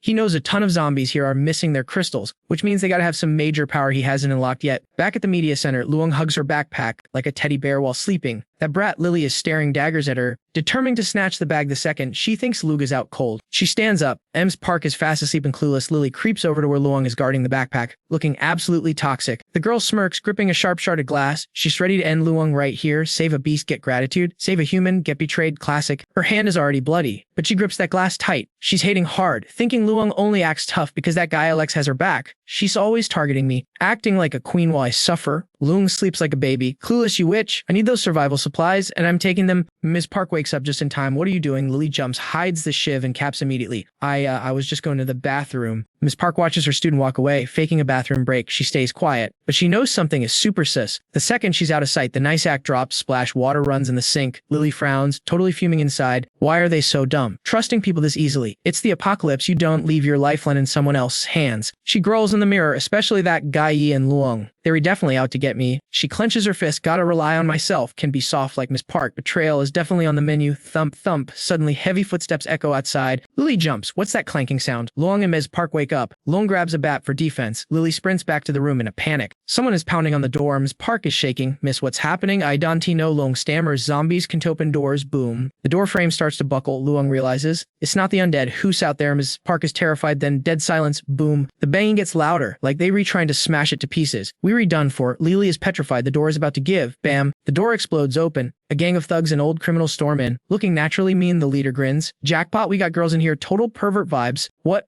do you guys want? Park backs up. Luong tries to hold the line with her stick. Lily hides. Yoink. The stick gets snatched. Luong panics. Who are you? Back off, puff. A cloud of cigarette smoke gets blown right in her face. M. Spark stumbles back. Easy now. Don't try anything stupid. They're checking them out with zero shame. I'm M digging the teacher. Someone spots Lily running. Short hair is bolting. Grab her. You Dongzi, brother 5 said handle the guy. Don't mess with the girls. Dongzi snaps. Brother 5 ain't here. I'm the boss right now. Besides, these chicks are with that jerk we were hunting. Get it. Got it. Consider it done. The goon shakes but moves forward. I'm on her, acting all tough. Dongzi yells, get back here. Save some for me. Hey, teach. Don't be scared. Remember me. One creep grabs Ms. Park, laughing like a maniac. The teacher freezes. You were a student here. I even took your class. You remember Bae. She's shaking. He reaches out. Totally disgusting. Teach, I was always too distracted by you to study. Meanwhile, another guy grabs Luong, shining a flashlight right in her eyes. Look at this face, looks familiar. Dongzi, check this out. She looks like that hot girl from the streaming app. They burst out laughing. It's Luong, the one with millions of fans. She's terrified, tears streaming down. She just prays Alex shows up in time to save them from this nightmare. Back to the other scene. Those two loudmouths are now strung up like piatas, terrified, wiggling around. But they aren't going anywhere. The mutated dog circles them, sniffing one guy who freezes up instantly. Moe steps in for the interrogation. So what's the next move? Alex frowns. If someone wants me dead that bad, I say we go pay them a visit. Moe is shocked that Brother 5 has a huge crew. Shouldn't we head to the police station and gear up first? He shuts her down. Officer Mo, wake up. The world is gone. You better believe it because it's the truth. He starts walking. Running away isn't my style. I'm facing him head on. The dog trots after him, leaving Moe standing there. Coming or staying, her call. Finally, she decides to tag along. Fine, I'm M coming. Safety in numbers, by the way. She asks, what was that key you grabbed for? He replies, that key opens the future. Opens the future. Moe is totally thrown off. In a messed up world like this, the future is blurry. He says, zombies, monsters, crystals, the rules have changed. Moe is impatient. Stop speaking in riddles. When can we use it? If it can end this nightmare, let's do it. Everyone is at their limit. We wait, E says, until we reach strong enough. Alex's eyes were blazing with main character energy. He was like new life. Who dis? No way was he gonna let history repeat itself. He is rewriting the script. Fam. Thump thump. Lily was sprinting for her life. This creepy NPC was right on her tail screaming. Stop right there. She was running like she had zero stamina left. But this dude was full on beast mode, no escape. Little mouse, the creep was getting way too excited.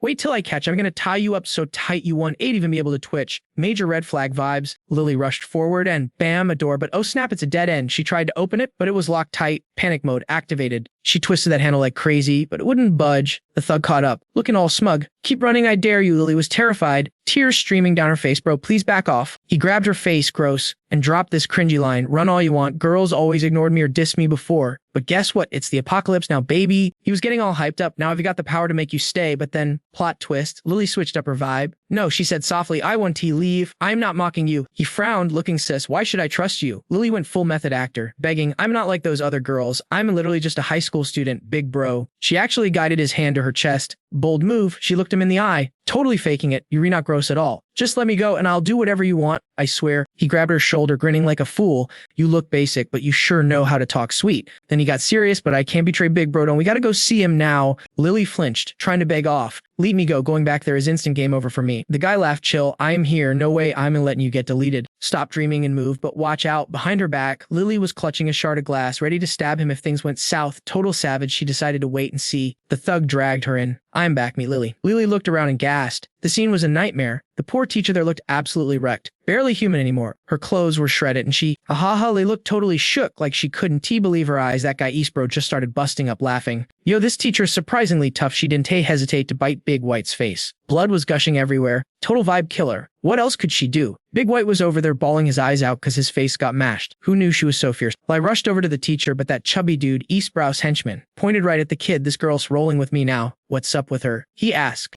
She wants to join the crew. Eastbro grinned. Join us how? The student knows the score. She can tell who's actually got the power. That's interesting. The fat guy chuckled. That's what I'm talking about. Then he shouted, why would I lie to you? Hey, quit crying. Get over here and call him Eastbro. She tried to force a smile. Hi, Eastbro. The boss pointed at Lily. So, girl, you want to roll with our squad? Yeah, please take me in. I'll do whatever you say. Seriously. He pointed over at Lelling Yeasterman with a nasty grin. All right, bet. You say she's your friend. Prove it to me. Go over there and handle her. For me, Alanga Sim started screaming. Calling Lei a shameless traitor, Alex saved her. And this is the thanks he gets. She finally saw Lei for the poisonous snake she really was. Lei didn't even flinch. She walked up and slapped Lodi Simem across the face, completely flushing all that gratitude down the toilet. And also Ingasan glared at her with pure rage, screaming, you animal. Eastbro was loving the show. Like, nice hit. I heard she used to be a total hottie. I love messing with stuck-up girls like her. Wreck her face for me. Lei smiled with pure malice. Don't worry, Eastbro, we've got beef from way back. She's getting what she deserves. Hulan GSM couldn't believe it. They survived so much together. And now Lei was acting like total trash. It was beyond low. She yelled, you monster. But Lei just grabbed Dalun Inji Simchi's hair while the gang watched and delivered another nasty slap. Helan Unji Simi looked ready to catch a body, staring daggers at that traitor. If looks could kill, Lily would be 6 feet under right now. The boss frowned at her.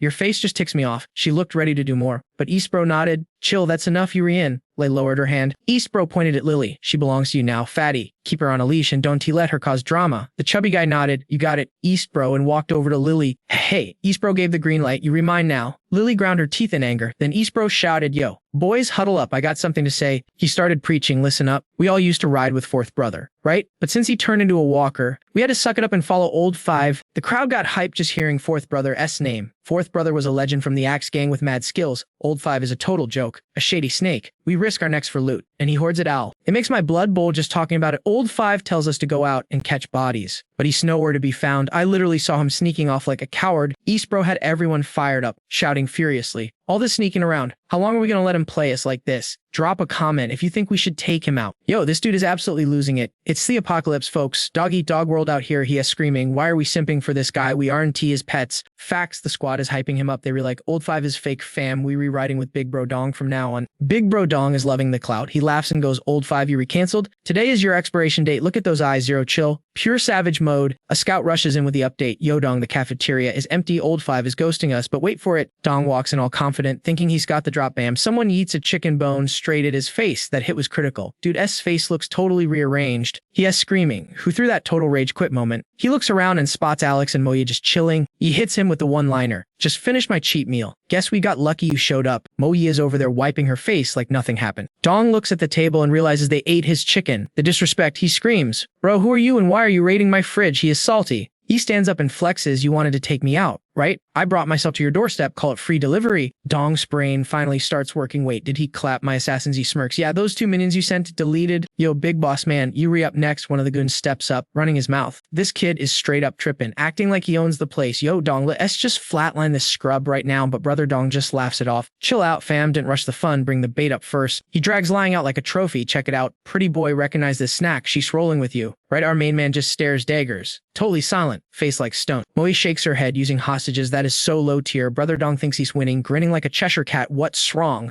Cat got your tongue, scared because I got your squad in a chokehold. Dude is acting totally slimy, and let's be real, this girl is a mega influencer online. Get it on her good side, yeah, that is usually mission impossible. He grabs her face, squeezing hard, but our hero just smirks. Hate to break it to you, bro. But she ain't my girlfriend. Dong is buying it. Still running his trap. Dante Eli, I saw you two moving together, mutual benefits. My foot, the hero shrugs. But hey, since you love talking trash and touching things you shouldn't, do you still need those dirty hands and that fall mouth? Bam. He lunges forward and stabs a sharp chicken bone straight through Dong's hand. Savage move. He even taunts him before darting off. Dong goes ballistic, clutching his bloody arm, screaming every curse word in the book. You little punk, you actually stabbed me. You got a death wish. Meanwhile, our guy smoothly catches lying, pulling her in a protective hug. Dong is losing it, screaming, get him, boys, turn this kid into Swiss cheese. He hands the girl off to Mo, stepping back. Watch her 6. Then he turns to face the wave of goons rushing him, one versus many, and he doesn't even flinch. Total boss energy. First goon charges in, throwing a haymaker aimed right at his face, but he just tilts his head smooth dodge, like he is in the Matrix. The thug is stunned. He grabs his fist, locks it down, and counters instantly.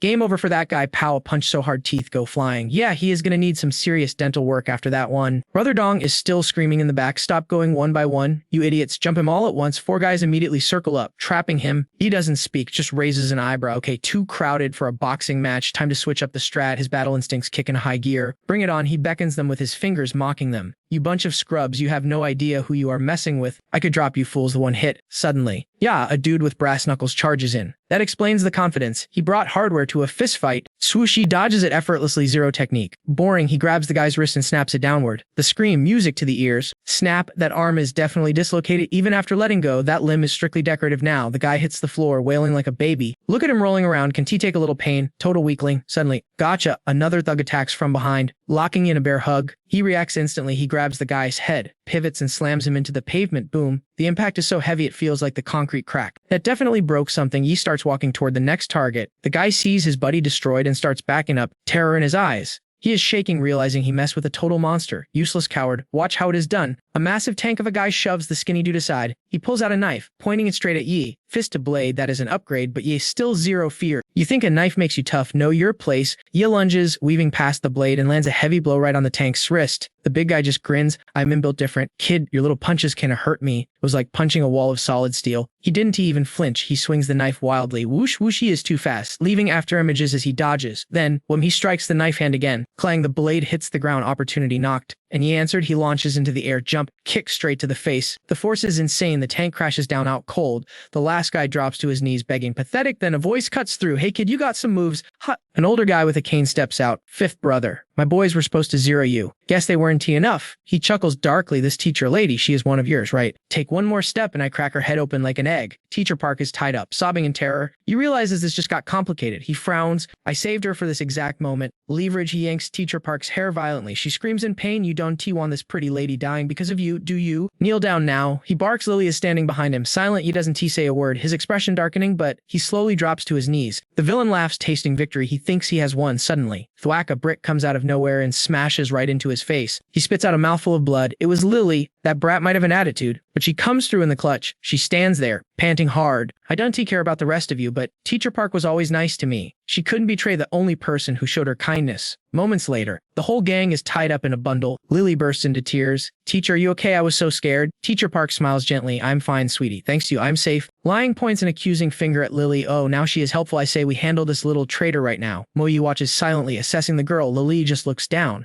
Teacher Park jumps in. Stop. Lily just saved my life. She must have been pretending to join them to help us. Moe nods. Looks like she was playing the long game, waiting for the right moment to strike. Why are you being so petty? Lying starts to argue. No way. He steps in to cut the drama. Enough. Lily saved her. Drop it. Lying immediately switches modes, launching herself into his arms. Where did you go? Why did it take so long? She sobs. He pats her head awkwardly. It's over. Stop crying. Moe watches, thinking this girl is high maintenance. Lily stays quiet with the boss back. She knows better than to act up. The squad is finally back together. While they catch a breather, we cut to the roulette wheels spinning like crazy nearby. Oh snap, look at that loot. Fifth brother had made it to the tricolor roulette. He laughs like a creep. So that is the secret. That is how that kid got so strong. I figured it out. Clack. He grips a handful of crystals, plotting something nasty. The wheel spins. Hey boss, this big rock gives us a spin. Shut your trap. He smacks his minion upside the head. The guy's eyes bug out, spit flying everywhere. Finally, the wheel slows down and stops on black. Fifth brother cheers. The minions go wild. We hit the jackpot. Boss, ding. System notification. Congratulations. You have unlocked the class Junior Alchemist. So check this out. The job class he got was a total L, basically trash, or so he thought. Suddenly, this mysterious old dude appears. The transfer completes and boom. Congrats, you are now a junior healer. Fifth bro's face went totally dark. A junior pharmacist. Seriously, is this some kind of joke? Like a bad RP class changed? Damn it. I grinded so hard for this, and what do I get? A support class? He was fuming, literally spitting mad. He kicked his lackey in the butt. This is their hideout, right? Go loot the place, see if they have anything useful. The minion scrambled on it. Boss, but chill with the kicking. I might get addicted to it. Fifth bro is grinding his teeth. He spent over 20 crystals just to get this far, and now he's broke. He didn't realize the system doesn't give refunds on leftover spins. If you want to spin again, you gotta pay full price. The minion ran over and tossed him a backpack. Yo, fifth bro found it. This is that kid today. It's heavy, must be loaded. Fifth bro dumped it out. A coil of rope, some canned food, and a first aid kit. What is this junk? But then he spotted something else in the pile, a vial of junior enhancement potion. He picked it up. The description said it boosts stamina and strength instantly, putting you on par with a 1-star warrior. The catch for normies, it causes excruciating pain. A few might even die. Fifth bro grinned like a maniac. Jackpot, this is the good stuff. His sidekick looked confused.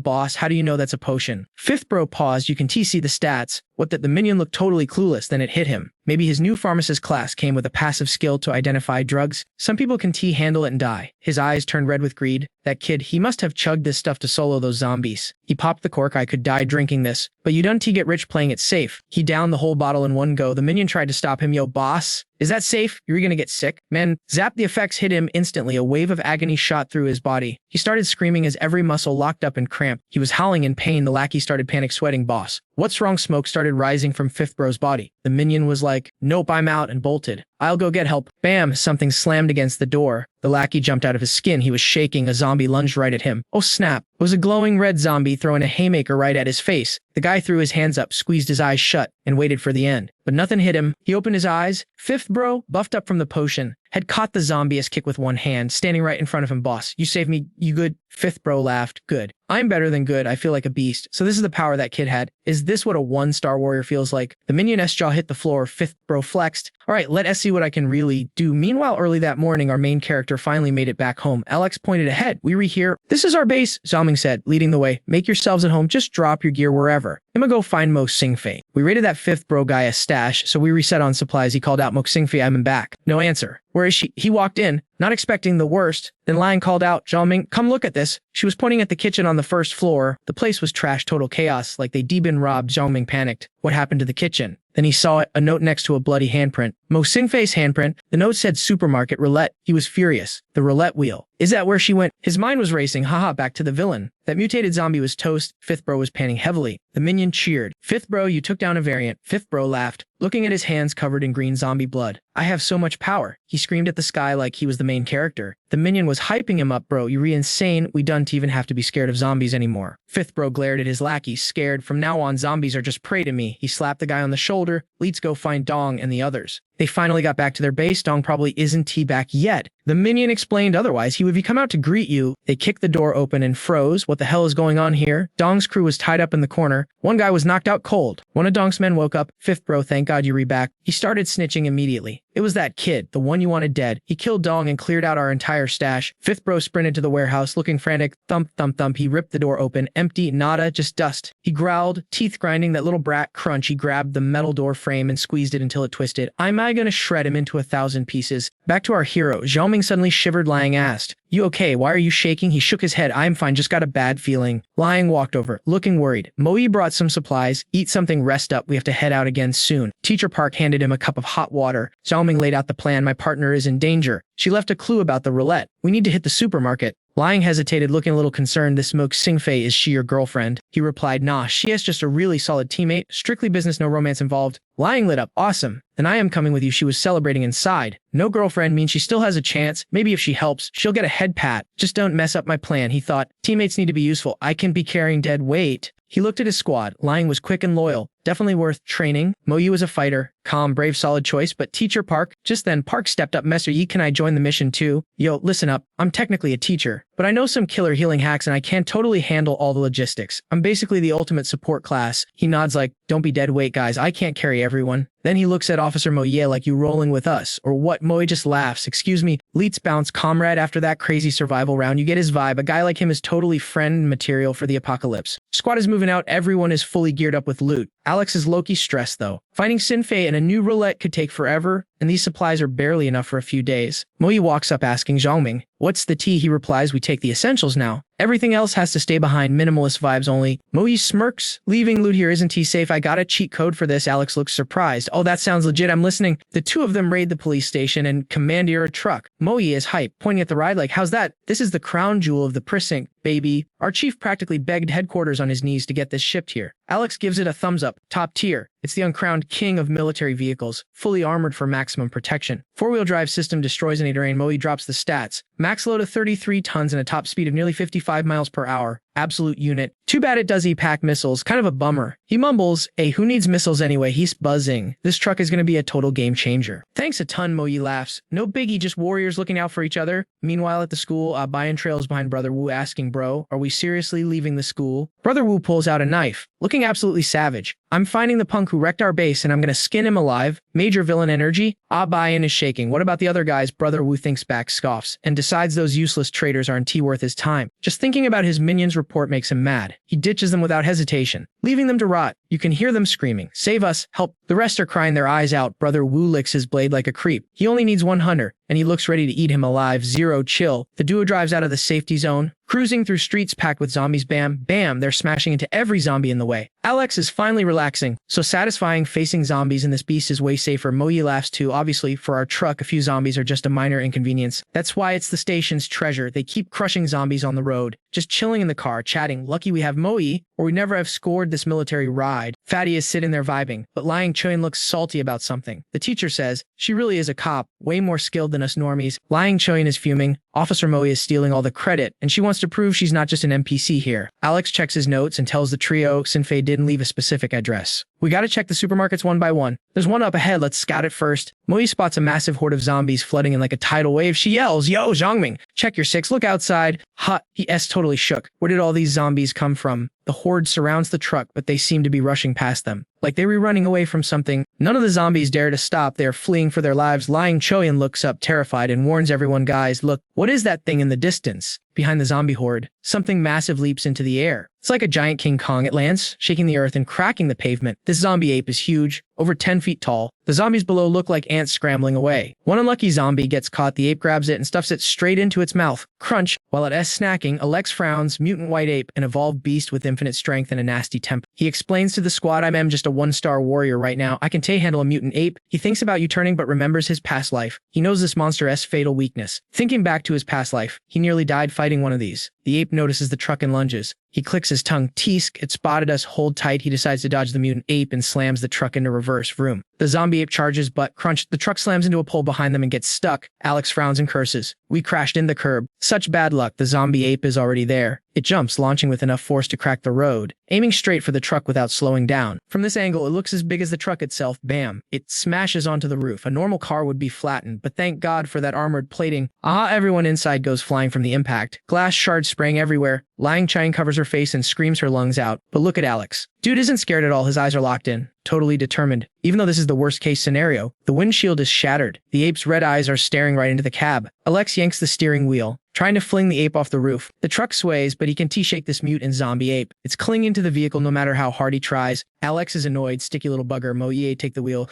Moye is shocked. Are you seriously going out there to fight that thing? He pops the door open and jumps out, going 1v1 with the mutant ape on the roof. Before the zombie can react, he jump kicks it right in the mouth. Wacky grabs the roof rack to keep from flying off. Whack. The zombie gets kicked sideways, wincing in pain, but it quickly whips its tail around Alex's leg. He's caught off guard. The tail is wrapped tight around his leg. He can't move. He screams internally, not good. Can he dodge this? The mutant ape drags him off the truck with it. Whoosh, Alex can fight back. Thud! It lands and he slams into the ground hard. Skirt! The truck brakes instantly when they realize he got yeeted along with the zombie ape. Moye screams for Alex. He's on the ground, totally dazed from the impact, gasping for air. Cough, cough. The mutant zombie looks like it didn't even feel it. Yo, check this out. The dust settles and the beast slowly stands up right in front of him. Dude's mask is totally wrecked, revealing that gnarly, scruffy beard underneath. So gross. Yup, that zombie ape is grinning like he just won the lottery. His instincts are telling him this is an easy win and our boy can T-fight back. The monster goes full King Kong mode, howling and pounding his chest like I am the king of the world. But hold up, you don't take out a main character that easily. Plot armor, baby. Thump, thump. Boom. He smashes his fist into the ground right where Diep Alex was chilling a second ago. That hit was massive. Totally meant to be a one-shot kill. Look at those glowing red eyes. He is triggered. Pew, pew, pew. Just when he's about to land a hit, shots are fired from out of nowhere. The zombie ape instantly goes into defense mode, covering his body with his massive arms. He stops screaming and looks over to see where the heat is coming from. It's Smackda. She just pulled off the sickest save ever to rescue Diep Alex. Absolute clutch move. She pops the car door open and starts blasting, trying to draw all the aggro. And it worked. The ape is fuming, mouth wide open, drool everywhere. He looks absolutely feral right now. He charges straight at the whip while Macda keeps spraying bullets. But this monster's agility is insane. He's dodging everything. Pew pew, not a single shot connected. How is he doing that? This mutated zombie is overpowered for real. He gets right up in Macda's face, raises a giant fist, and smacks the car. Slam, the iron door shuts tight. Macda bails out of the car just milliseconds before the impact. Talk about reflexes. Inside, Long Somo and the others are freaking out, screaming their heads off. Now he S chasing Macda. Teacher Fak is losing her mind right now because she has never seen a boss-level monster this huge in her entire life. She is super worried for Macda and the squad. Outside, it's just loud bangs and chaos. It's literally a high-stakes game of tag around the car between a girl and a giant zombie ape. Grar bang bang, she keeps firing that piece. Looks like it's actually effective. The beast is scared to face the gun head-on. Macda uses the chance to kite him around. She lands a shot right on his chest and he screams. Dude is furious. He's probably never been disrespected like this since he turned into a zombie. Imagine failing to catch your prey and getting looped around a car. Instead, he squares up, hands ready to pounce. She backs off, totally terrified, trying to figure out her next move. Right when the mutant ape is about to swing at her, Macda dives under the chassis. That was way too close. He is officially enraged now. Thump. If that hit landed, it would have been an instant game over, no doubt. The zombie ape is huffing with rage because he whiffed the attack. Grar, he growling, pounding his chest. And then, boom, he jumps on top of the car trying to lift the whole thing. Long Somo and Teacher Fak are inside screaming, yo, this is bad. Long Somo realizes he's about to flip the car. Suddenly, thud, Teacher Fak gets thrown out of the vehicle from the massive impact. The zombie spots fresh meat. He stops wrecking the car and reaches his hand out for Teacher Fak like she's a snack. Swish, he missed. Teacher Fak hit the deck fast to dodge the attack, but her back wasn't quick enough to clear the danger zone. Ouch, the mutant ape scratched her back up bad. She is screaming in pain. Erg, it's a bloody mess and she can't even stand up. The zombie was about to leave but turns back to look at her. Long Somo is panicking. No, Dante, look at it. It's a total horror movie scene right now. Just as the beast opens his mouth to scream victory, we hear a whistle from behind. Who is it? It's Diep Alex and his mutant dog, Earth Yellow. The boys are back in town. Woof. Yeah, bark it up. The dog charges in, absolutely fearless. He knows the ape is way higher level and massive, but he doesn't care. The zombie ape roars back and throws a punch, but the dog too fast. He dodges that massive fist like it's nothing. Parker, the pup, leaps right onto the ape's shoulder without a second of hesitation. Once he's up there, He starts barking to intimidate him. Woof woof. He goes in for a bite, but the zombie ape swats him off instantly. The dog goes down, but they keep going at it. Back and forth, dog versus ape. The monster tries to dodge, but the dog just repositions and snaps again. The giant ape literally has no counter for this agility build. Thud, while the dog draws aggro, Dape Alex makes his move. He rushes to the squad Mac to pass the heater. It's go time. Magda tosses the piece over. Calling his name Snatch, he catches it midair with that weapon in hand. His confidence level just skyrocketed. He activates his special ability, crafting skill homogeneous reinforcement. Meanwhile, the zombie ape is losing its patience and screaming its head off. The beast tries to grab the pup, but the dog jukes him and goes for a bite on the fingers. Savage, but oof. The ape connects a slap this time. In the chaos, the dog takes a heavy hit and goes flying. He lands like 30 feet away. That damage was critical. The zombie ape stands tall, staring daggers at the little guy. Huffing and puffing, the monster raises both hands to finish the dog off. Suddenly, a voice shouts, "Hey, ugly white fur." The ape turns to Dape Alex like, "Excuse me. You can tell his feelings are hurt. You can even beat a human. You call me ugly. Your whole family has white fur." Bro, Alex locks on, aiming for the weak spot. This is the moment. Bam, he blasts the exposed bone on the monster's back. The ape couldn't dodge in time and screams in agony. His eyes bug out and timber, he collapses. Thud, the impact is so heavy it literally cracks the pavement. Down goes the boss. Dape Alex lets out a breath. The monster mutated so hard his spine popped out. Major design flaw, right? That exposed spine was a total weak point. He looks at the gun thinking, thank God I buffed this thing, even knowing the weak spot. A normal shot wouldn't have worked on that white ape. He's gotta start spamming those crafting skills more often. Gathering, homogeneous reinforcement, crafting, enchanting, socketing. Turns out these skills aren't T-trash tier after all. He's actually hyped to grind them now. Back in the whip. They repatching up the teacher. She screams out, it hurts. Lung So Mo is trying to chill her out. The cut is kind of deep. I gotta use alcohol to sanitize it. Stay strong, teacher. So Mo wipes the wound while the teacher grits her teeth. That's gotta burn like crazy. I know. She says, sweating bullets. Dape Alex opens the door, looking stressed. I heard screaming. Are you guys okay? What's the status? Yo fam, things got mega awkward. He literally walked in on Faxu changing clothes. Lying Chayan was blushing like crazy. And he was totally shook. Faxu screamed, and Zalming was like, my bad, coughing to hide the cringe before bolting out. Moyi rolled up looking worried, asking Yo, how is Im's Park doing? He said she is just applying meds. It is a scratch, she is gonna make it, but honestly, seeing all that brutality earlier, it still messes with his head. He went over to his ride and crouched down to check on his pup. Big Yellow, rough day. Hub buddy, the dog gave a little whimper. Man, seeing his dog hurt hit him right in the feels. The cut was not lethal, but it is definitely going to slow him down since mutant injuries take forever to heal. He frowned, thinking he needs to upgrade his medical game ASAP. He kept petting Big Yellow, promising, don't worry dog, I got you, I will fix this. The dog literally nodded like a human. Meanwhile, that giant ape got chopped up. Chayan came out with bad news. Zhongming, her cut is way too deep, the bleeding won't stop. Moyi kept it real, saying a gash that gnarly needs stitches, but we are fresh out of surgical gear and numbing meds. He was bummed. I can craft a needle and thread with my skills, no problem, but finding anesthesia, that is a total headache. He remembered his past life. He died without painkillers before, but he knows Ms. Park isn't built for that kind of torture. Plus, Big Yellow is hurting, so he hatched a plan. There has to be a private clinic nearby with surgical meds. Perfect timing, because the squad needs a resupply anyway. Chayan asked, what about your friend at the supermarket? He just laughed. Mo Kingfei is high-key a genius. I bet she is alive, so don't stress it. He knows from the future that she becomes a legendary 9-star warrior. Someone that Crack doesn't need a bodyguard. Trust me, she is not checking out that easily. He grinned, but Moyi wasn't having it. Look, I am not scared of bad luck. I am scared of the worst-case scenario. Leet, split up. You take Ms. Park to grab the meds, and I'll scout the supermarket. Just a quick look-see. I won't do anything reckless, promise. He was like, no way, the streets are crawling with mutant freaks. She cut him off, flexing her confidence. Dude, stop underestimating me. I am a cop. Remember, she threw a punch at the air. You saw me fight, right? Why are you still doubting my skills? Zhao stayed quiet, seeing she was dead serious. She gave a thumbs up. Chill out. When an officer says she's got this, she's got this. He finally gave in, laughing with a sigh. All right, you win. Just watch your back, okay? Before dipping, he dropped a major tip. Remember, those roulette wheels are like zombie magnets. They swarm that stuff. She nodded. Copy that. He flashed back to being backstabbed in his last life, hoping this crew is loyal. Meanwhile, two dudes, a Bayan and fifth brother, were pedaling for their lives to ditch a zombie horde. Fifth brother was hyped, yelling pedal faster. Bro, I love the rush of Bayan sweating bullets. Asked, yo, where are we even going? The big guy stayed quiet, thinking he is some mastermind. He figured the kid is looting, so they just need to hit the hot spots. He was half right, smirking to himself. He thought, I know exactly where that little punk is headed. With a creepy look in his eyes, he ignored a Bayan who was practically wheezing. Bro, seriously, where to? Fifth brother laughed. Their supplies won last. They gotta hit the supermarket. Joke's on him, though. Zhoming was looking for a teammate, not snacks. He was daydreaming about the supermarket being fully stocked with survival gear. Hearing that, a Bayan got a second wind and pedaled like a maniac. You're a genius, bro. Why didn't I think of that? Fifth brother pointed. Push it. The district's biggest mall is right there. They ditched the bike at the entrance. Fifth brother looked around. This is the place. It is the apocalypse, all right. Place is a ghost town. A Bayan whispered, we gotta be careful of zombies. Fifth brother flexed. Please, I am the boss here. If I done to kill them, they should be grateful. I ain't scared. A Bayan looked around, shivering.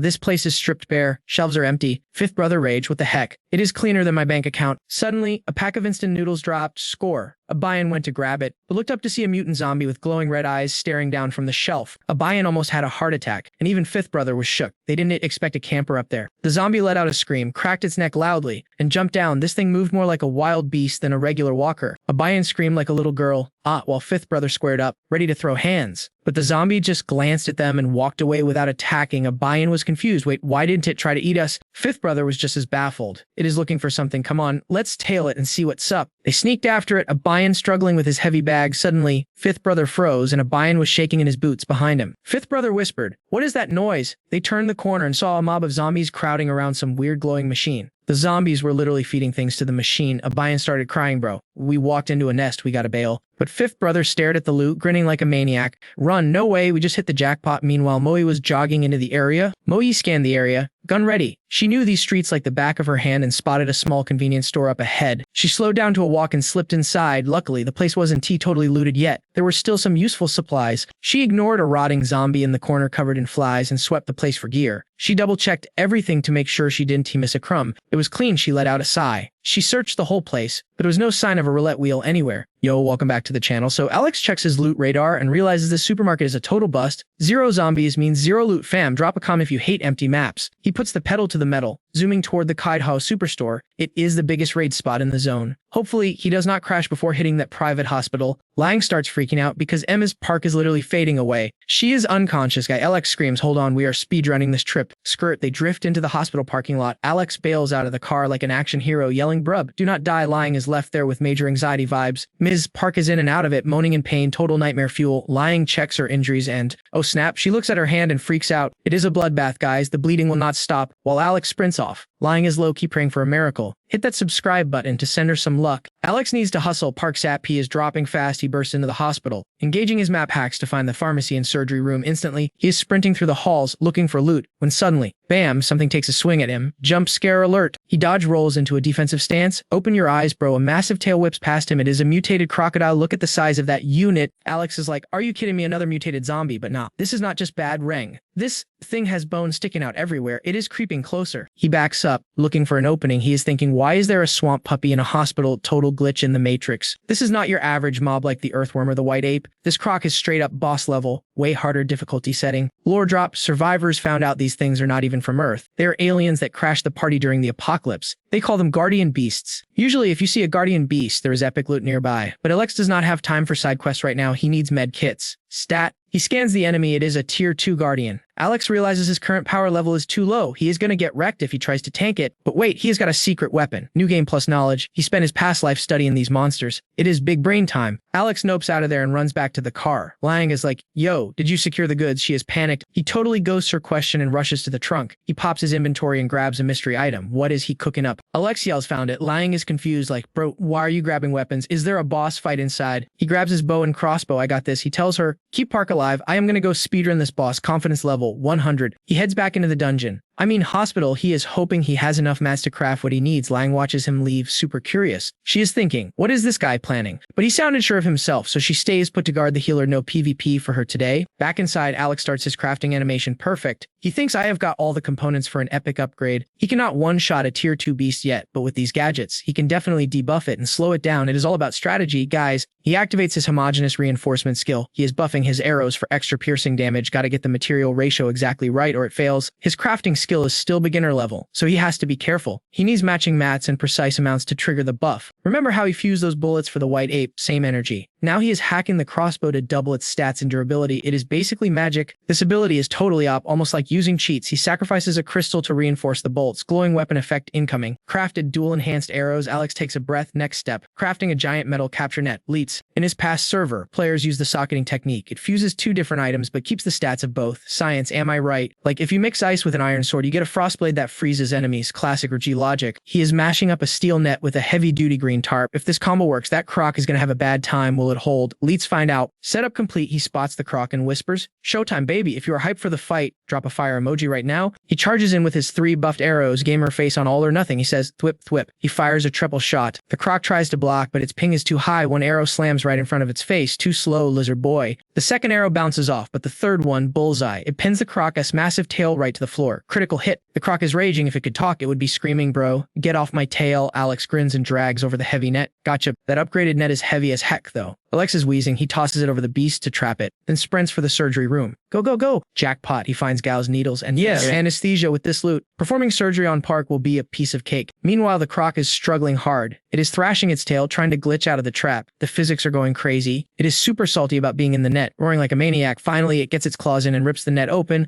Boss face 2. It lets out a massive roar and locks onto Alex's location. The eye is tracking him. It starts stomping toward the surgery room. Alex is busy looting and has his back turned. The croc sees an easy kill. Meanwhile, back the big supermarket, Brother Wu has cleared the lobby. Total zombie massacre. Wu is panting but feeling good. Gigizi laughs. He checks his tracker, the compass, and sees the target. He is hype. Then there is this dude, a Bayan, camping in a corner. He waits for the noise to die down before crawling out. He looks around like, "Whoa, who wiped the server? Yo, check this out, whoosh." Fifth bro just ripped the cover off that mystery wheel. Bam, reveal time. Fam. Dude is hype because the wheel is brand new with tons of slots. He turns to his lackey and screams, "Yo, chicken, go loot those zombies for crystals right now." Poor guy gets a literal boot to the butt. He yelps in pain and gives the boss a dirty look, but he's too scared to ribble, so he just grinds for the loot. Honestly, digging crystals out of zombie brains is gross enough to make you hurl, but he holds it in meanwhile. Fifth bro is inspecting the wheel like a pro gamer. This wheel is built different. It's got cards and necklaces on the slots. A few minutes later, the lackey returns with the goods. "Bro, I got the stash." Fifth bro touches the crystals covered in green slime. "Super nasty," the lackey reports. "Bagged a few zombs on the way. Got 9 crystals total." Fifth bro starts raging. "Are you kidding me? Every spin costs 10. We are 1 short. Ring gods are trolling me." He is absolutely salty, complaining about having to camp here and wait for spawns. The lackey tries to chill him out. "Relax, boss." The wheel baits them in. "Just wait a sec." Boss looks at him with that "I will end you" face. Smack, he hits the lackey again. "You still talking? You actually useless. Total trash tier." The lackey screams, "Ouch, dang. That hurt way more than usual because Fifth bro is buffed up on some strength potions. Op stats, man. Thump thump." Meanwhile, Moe pulls up to the mall. She whispers, "Is the spot?" She scans the area. It's way too quiet. Looks like someone cleared the map already. She starts to walk in but hits the brakes. Hold up, her spidey senses are tingling. Something nasty is camping inside, waiting for a victim. Over on the other side, that crocodile beast is going full Godzilla mode. It stands on 2 legs and roars like crazy. Lang Choin hears it and jumps. What the heck was that? She is panicking big time. She looks at Teacher Park bleeding out in the back, but her brain is focused on Alex. Is her crush okay? Is Zombing in trouble? She wraps Teacher Park in a blanket like a burrito and decides to launch a rescue mission. Ride or die, right? Her mind is racing. But there's a boss monster inside, but she can just ask while he fights. Click, she opens the car door. Time to save the day. She sprints to the hospital gate, leaving Teacher Park solo in the car. She is running at max speed, praying, "Zhongming, don't you dare die on me." Boom! She arrives just in time to see the croc smashing the door like a battering ram. Lang Chine is shook. What in the Jurassic Park is a thing? The croc is shredding the steel door like paper. Lang Chine is terrified. Is that a glitch or a monster? She starts backing up real quick. Inside, Zhongming is barricading the door with everything he's got, but the beast is wrecking it. A level 2 guardian beast is no joke. It's enraged and he's trapped. Lang Choin watches the whole thing and realizes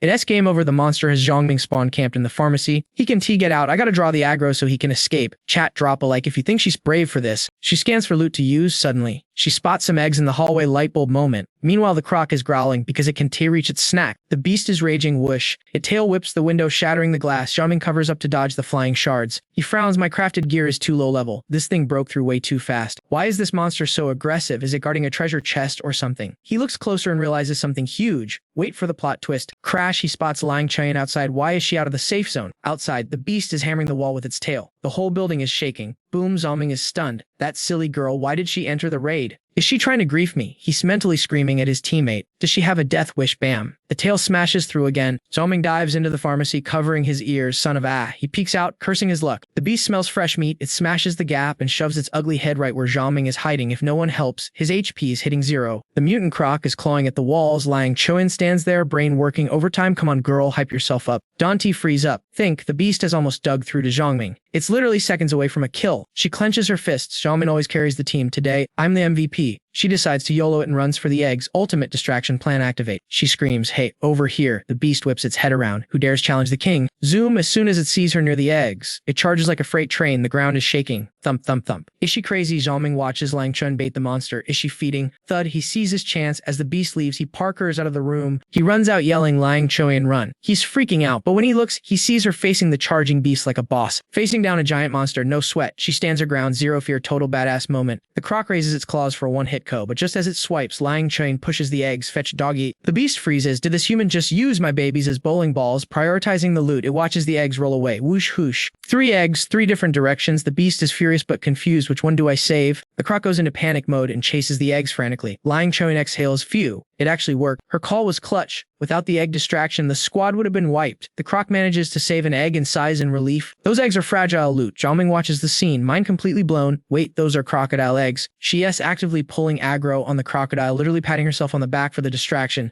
But the second that monster guard dips, she eats herself out of that mess. But running without watching the road, rookie mistake. She trips on a rock, faceplant incoming. Just when she thinks she's eating dirt for sure, boom. A hand grabs her. It's Yi Trung Ming with the clutch save. He immediately starts roasting her, calling her stupid before she even gets a thank you out. But honestly, she's not even mad about the insults. She's all smiles, yelling, "Run, Ming, run." He drags her out of that private clinic. Next thing you know, they've cleared the hospital gates. Speedrun complete. Ming doesn't he look back, total cool guy vibe, so Mo checks 6 to see if the guard beast is following. Phew, the coast is clear. He says the monster's guarding its eggs, so they're safe. Awesome, right? She starts celebrating, but Ming cuts her off instantly. So Mo, do you have a death wish or something? Do you have any idea how dangerous that was? He grabs her shoulders. He's acting tough, but you can hear he's low-key panicked in his voice. So Mo freezes, totally confused on how to react. Ming is gripping her arm like a vice. She's like, "Yo, Ming, you're hurting me." But he doesn't let up. "Oh, now you feel pain. You almost got deleted from existence back there." So Mo tears up, feeling super attacked. "I was just trying to save your butt. I wasn't thinking, okay?" Seeing her look so wronged and pouty kills his rage instantly. He literally can't bring himself to roast this girl anymore. He lets go whatever. "I didn't need saving," so Mo whispers a quiet sorry. Ming sighs deep down. He's actually grateful she tried, but he keeps those warm, fuzzy feelings to himself. Can't ruin the rep. Cut to nighttime at the city's biggest superstore. The zombie horde is swarming the place like it's Black Friday. Inside, the roulette wheel is hidden under a tarp. MacDay sneaks in, scanning the undead creeps. Wait, where did that 5th brother guy spawn from? Instead of a zombie, she bumps into trouble. Macda is surprised to see a living person, but her face drops when this creep opens his mouth and spews absolute trash. "Ooh, a lady cop, uniform and everything. Ivy hit the jackpot." Macda squares up. "Fists ready. Trust me, buddy, you're gonna regret this encounter. Some guys just need a knuckle sandwich to wake up." Meanwhile, Ming grabbed the mech-kit and is back in the van, stitching up Park 2 and ass wounds. Tuan is in bad shape over here, high fever from blood loss. Her face is totally flushed red. Ming finishes the job. The numbing is gonna wear off soon. "Brace yourself," Tuan whispers. "Is it gonna leave a nasty scar? You know girls care about that stuff, apocalypse or not." Ming hits her with the hard truth. "Be glad you're still breathing. Terrible bedside manner, dude, just get some sleep." Tuan whispers a quiet thanks. When Ming steps out of the van, Somo rushes over immediately. "Is she okay?" Ming gives the nod. "She'll make it, just needs rest." Suddenly, grumble. Somo's stomach roars like a lion. Ming jumps and spins around. "Hungry much?" She scratches her head, sticking her tongue out. Guilty, Ming chuckles. "Go eat something, then we link up with MacDay." Back to the action. Macda is throwing hands with that 5th brother guy. He's spamming punches. She's dodging like a pro. This guy is hulking out, getting faster and stronger every second. He's hyped up, muscles popping. Macda can't dodge forever, so she puts her guard up to protect her face, but his attack stat is maxed out. A normal human like Macda can't tank a hit that heavy. She gets launched backward. He rushes in to knock her out. MacDay grabs a loose brick from the floor, hurls it at him, and backflips away. Parker, bam, direct hit. He stops, just dusting the brick powder off his shoulder like it was nothing. He glares at her, looking absolutely unhinged with a creepy grin. "You got power. I dig that." He wins up for the last hit to finish Macda off, but then, arg, the wind from his punch grazed her. She's thinking, is this guy hacking? Why is he so strong? He just keeps swinging. Infinite stamina bar activated. He tries to grapple her shirt, but Mac parries his hand away. He's shook. What kind of martial arts is this? While he's confused, she lands a crit right to his face. Full power shot. He stumbles back a few steps, whoosh, but he just shakes it off. It's like she woke up a beast. He rubs his nose. Her old attack felt like a mosquito bite to him. He waves her over, taunting her, "Come on, sweetheart, use every skill you got. I can take it." Macda is stunned. This guy isn't he afraid to brawl, and he doesn't even look mutated. What is he? She's getting nervous but stays in her stance. 5th brother starts laughing like a maniac. "Haha, a martial artist. This just got interesting." Macda charges, but she's hesitant now. They've been fighting for so long. How is he not tired? She throws a punch and thwack. He catches her fist mid-air. Macda panics. He grins like a teacher schooling a newbie against raw power. Her fancy techniques are useless. He throws her down. She tries to kick him off. He's loving it. "The more you struggle, the better. Total creep behavior. The minion, a Ben, is watching from the sidelines. Damn, she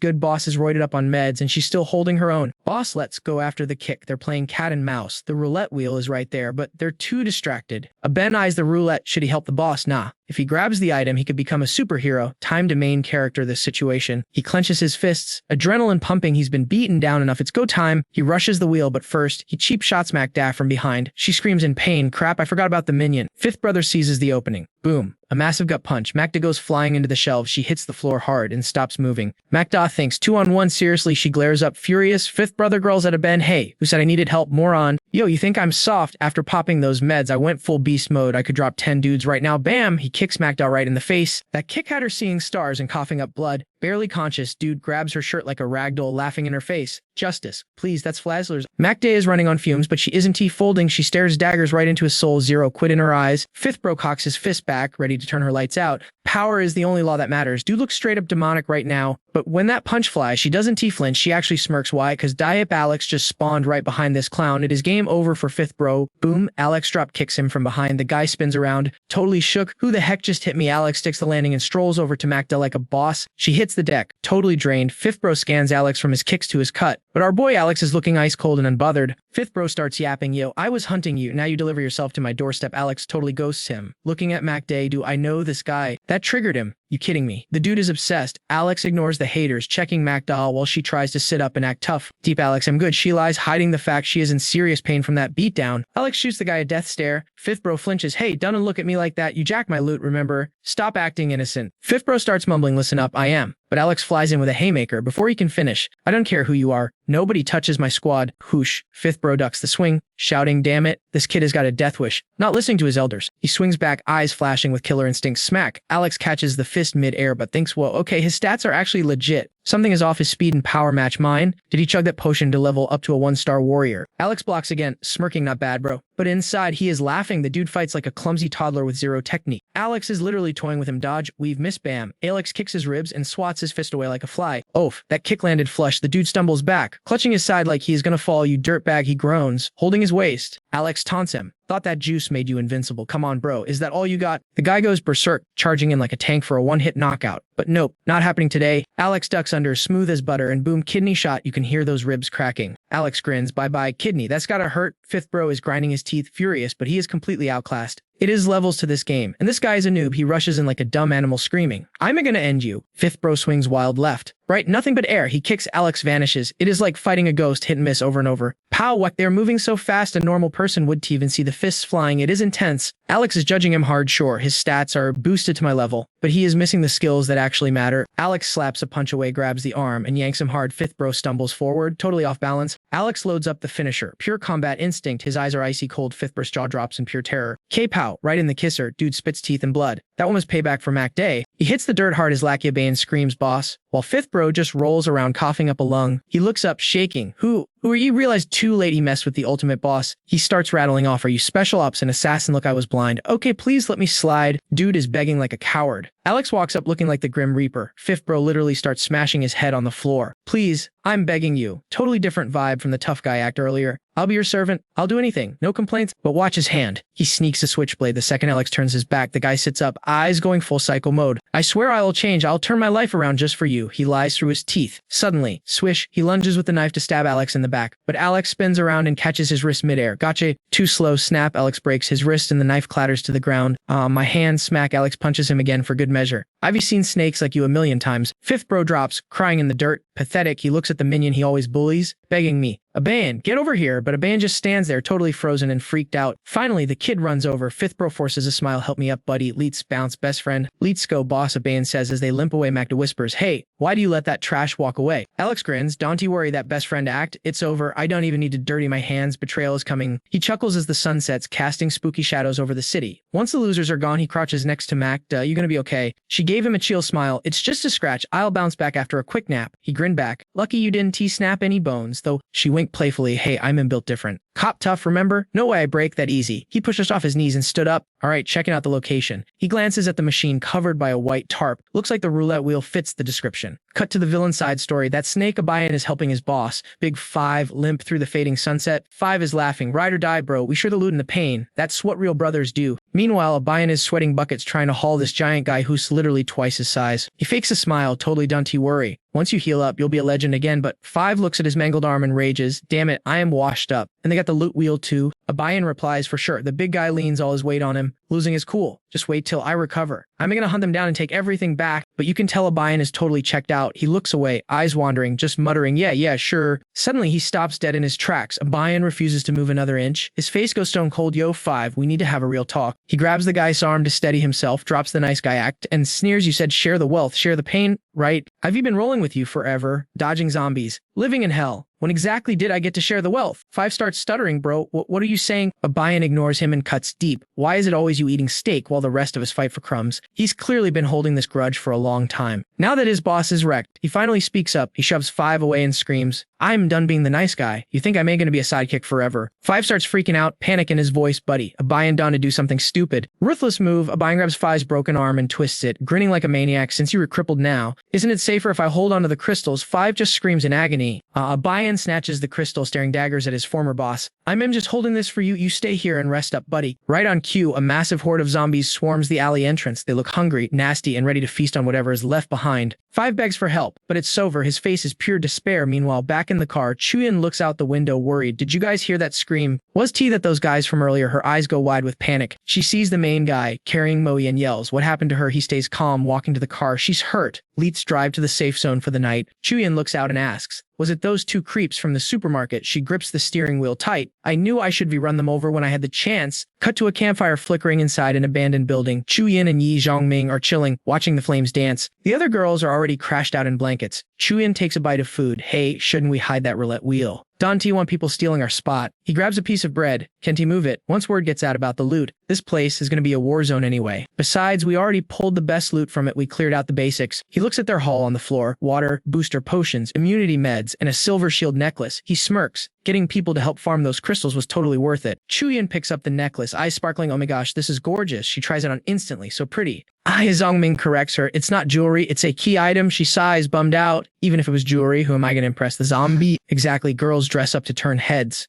She stares into the fire, voice getting quiet. The old world isn't he coming back, is it? That hit hard. The vibe instantly gets super depressing for the whole squad. He frowns and speaks up, voice loud. Look, if the team stays united, we survive, period. He decides it's time for a pep talk. Yi Zhongming here, listen, I'm no hero. I saved you guys because I need a solid support team. I need you to trust me, and I'll prove I am worth it. He holds up a vial. I am giving you power. I am giving you a future. Both girls stare at the glowing green liquid in shock. Power of the future. He nods. This is an enhancement potion. It's a prize from the wheel. It buffs your stats. Muscle strength, speed, immunity, metabolism, the works. Chuyin gasps. So like superpowers, he shakes his head. Let's not get carried away. It's a level 1 potion. It boosts your base stats by 20 to 30%, enough to handle regular zombies without breaking a sweat. Simply put, you get stronger. Chuyin pouts. My base stats are trash though. 20% isn't going to help much. He looks her in the eye. The cool part, it unlocks your hidden potential first, then adds the 20% boost. Don't sell yourself short. Mo cuts in. Yi Zhongming, is this potion why you re so up? He shrugs. How else? You think I could flex on a cop with just my natural build? She narrows her eyes. Serious now. The potion buffs your body, not your combat skills. You know too much about the apocalypse and fight better than a SWAT team. Who are you, really? Chuyin glances over, nervous. She's thinking the same thing. He adapted way too fast to the zombie hellscape. It's suspicious. The room goes dead silent. You could hear a pin drop. After a beat, Moe drops the bomb. Do you know exactly why the world ended? Dealing with their rapid-fire questions? He just covers a cough and keeps his cool. Haha, relax fam. Mo Kingface spilled the tea to me. Okay, if you want the full receipts, go track her down. But Loki, in his head, he's like, no way I'm telling my respawn whether they buy it or not. My rebirth is top secret intel. Chuyin's eyes go wide. Totally surprised. For real? Then this Mo Kingfei girl must be absolutely cracked at this game, seeing her buy the story completely. He snickers internally. Wow, Isclap, she actually believes me too easy. He flashes the vial of green liquid again. Chuyin starts sweating bullets, looking nervous. Yo, that potion looks intense. Does it glitch out? Like, are there bad side effects? He replies casually, standard debuffs, massive body pain. Some people suffer cell rupture, then bleed out from every hole, and it's game over. Chuyin jumps up, terrified, covering her mouth. Wait, I could literally die. That's way too dangerous, but he just looks at her, stone-faced, high risk, high reward. That's how the world works now. He holds out the 2 vials to the girls, keeping it real. Look, I'm not going to force you to level up. You two think it over and make your play. The girls go silent. The chat is dead for a second. Finally, Moe stands up, puts her hand on her knee, and reaches out. Hit me up. I want it. Alex smirks at her.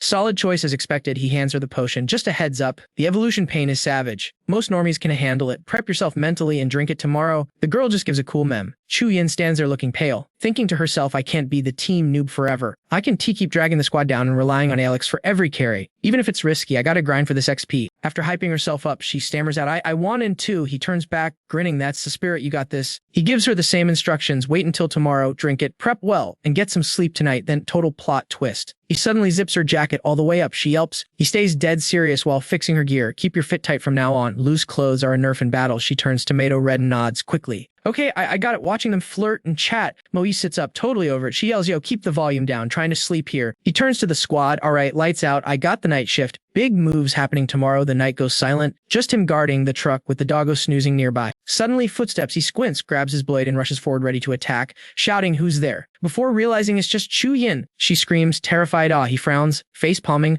Why are you roaming the map right now? Go to sleep. She pokes her fingers together. Looking sad, I am Loki scared. He looks at her, scared of what buyer's remorse on the potion. Suddenly, she tackles him with a hug. He didn't see that coming. She buries her head in his chest, eyes full of tears. No regrets. It's just, if I drink that stuff tomorrow and get deleted, I won't see you again. He listens quietly. I can sleep just thinking about it. He pats her head. Soft boy mode activated. Let me ask you one more time then. She looks up, cheeks blushing, tears streaming down. She looks absolutely adorable, like a sad puppy. He frowns, getting serious. Getting this power, isn't he just about luck? Once you re-op, I'm not letting you go. You're gonna stay and fight for my goals. He grips her shoulders gently. Are you down to ride with me? Chu-Yin calms down, wiping her tears. I know, I get it. You saved my life, fam. She smiles, eyes crinkling. So as long as you give me a shot, I'm sticking by your side forever. I'm not scared anymore. Hearing that, he is satisfied. He turns around. And what about you? Moe has been standing behind the truck with her arms crossed the whole time. She frowns, icy cool. Can you spoil the plan for tomorrow? What's the next move? He looks her straight in the eye. Tomorrow we raid that hospital. Then we head to Pearl Lake in the south. She looks away, looking a bit guilty. My bad, but I might have to bounce. He is surprised. Chu-Yin is also shocked. Why? He glances at her, thinking, man, losing such a top-tier player sucks. Even though he wants her to stay, he replies, all right, bet, I promise you the power. So the deal stands. She stands confident, one hand in her pocket, the other out. Relax, I'll respond back here soon. Just got some personal quests to finish. If everything goes smooth, I'll link up with you at Pearl Lake. She hands him some ammo. Take these rounds, you might need them. He takes them, laughing. I was gonna loot these off you anyway. The night is quiet again, all right? Enough chatter. Go sleep, tomorrow's gonna be a grind. Chu-Yin still whines, hub, but I can sleep. Moe just says night. Next morning, the 3 girls hold their potions, nervous sweats, looking at each other, then bottoms up, no hesitation. Chu-Yin goes first. Crash, the vial hits the floor. All 3 girls drop, shaking like crazy, gritting their teeth against the insane pain. Alex watches them. I'm hitting the hospital raid. You girls recover here. If Chu-Yin and Tiying feel okay later, go grind some zombies nearby. But don't get mobbed if you see a zombie with a white crystal or a mutant beast. Run immediately. Don't be a hero. He looks at them writhing on the ground. Got it. Then he grabs the dog and dips. Chu-Yin calls out weakly, stay safe. He replies softly, yeah, after a while. He finally reaches the hospital, looking at the building. He smirks, found it. My memory served me right. He stares at the boss lair. In his past life, the lore said 3 guardian beasts spawned here. They wiped out tons of survivor squads. Total team killers. He eyes the 3 giant eggs. Later on, a 6-star general from the army cleared this dungeon and looted a map on one of the beast eggs. Remembers that map? It was a blueprint for Silver Tear Blade. The army got super buff with that gear shortly after. He grits his teeth, sweating but hyped. Not this time. That map and that egg, they remine. Looking down at the pile of bodies, I realized I'd totally wiped the lobby. All the zombies in the area were toast, so no surprise ambushes today. I pulled out my piece and checked the mag. We're locked and loaded. Time to prep for the final stage. Flashback to the last fight. That bow and arrow setup was absolute trash against the crocodile ape. I went in with 0 prep and got wrecked. Low damage stats are a nightmare. I looked at the gun in my hand. This shooter isn't bad, but it's only grade tier. Honestly, the damage output is basically the same as any regular Earth weapon. I grabbed a few bullets and the claws I looted from that lizard fight. Only one way to play this. Those claws are finally going to be useful. I started enchaining the ammo right there. Instantly, the claws and bullets fused together, crafting some super ammo. I smirked. That's what I'm talking about. Crafting complete. Regular bullets just got buffed into armor-piercing rounds. Penetration and damage stats just skyrocketed. Kid is ready. Let's roll. Alex crouched down and rubbed the dog's head, whispering, yo, hold down the fort here. If any randoms or zombies show up, give me a bark, all right? The dog let out a woof-like, bet. Mission accepted. I vaulted over the wall and dropped into the hospital courtyard. My furry lookout watched from above. Inside, the crocodile ape was flexing its skull armor. Its eyes snapped open. Dude was on high alert. It stood up instantly, whipping its head around looking for trouble. It spotted my red jacket flapping in the wind and went full aggro. It roared, stood on its hind legs, and charged like a raging bull with a savage growl. It pounced on the jacket, ripping it into the air. While I was staring at the flying fabric, I peeked from my camping spot. Perfect opening. I leveled the gun. I figured this ape would trigger easily on visuals. My intel was solid. I squeezed the trigger, sending a round straight into its body. That bullet punched right through its armor like it was paper. Definitely drew blood, I thought. Bingo, it's super effective. The monster spun around in pain, trying to grab me. But I dodged that grab with some pro movement. No wonder this bird turtle-looking freak tracked me down last time. Suddenly the croc ape transformed. It hulked out, getting way bigger than its base form, and shot toward me like a missile. The pressure was intense. But Alex kept his cool. I whipped out my knife, gritted my teeth, and started spamming stab attacks. Out of nowhere, its giant tail swung at my face. I side-eyed it and thought, this is the play. I jumped up, landing perfectly on the monster's tail. Parker, the B-size bugged out. It didn't expect that move. I used its own tail as a launch pad, knife gripped tight, aiming right for its mug. The monster couldn't T-dodge. It opened its mouth to scream, and I plunged the knife right into its tongue. Critical hit. I slashed hard, burying the blade to the hilt in the soft tissue. I smirked, pulled the gun with my free hand while keeping the knife stuck in, aiming point blank at its throat. Sayonara.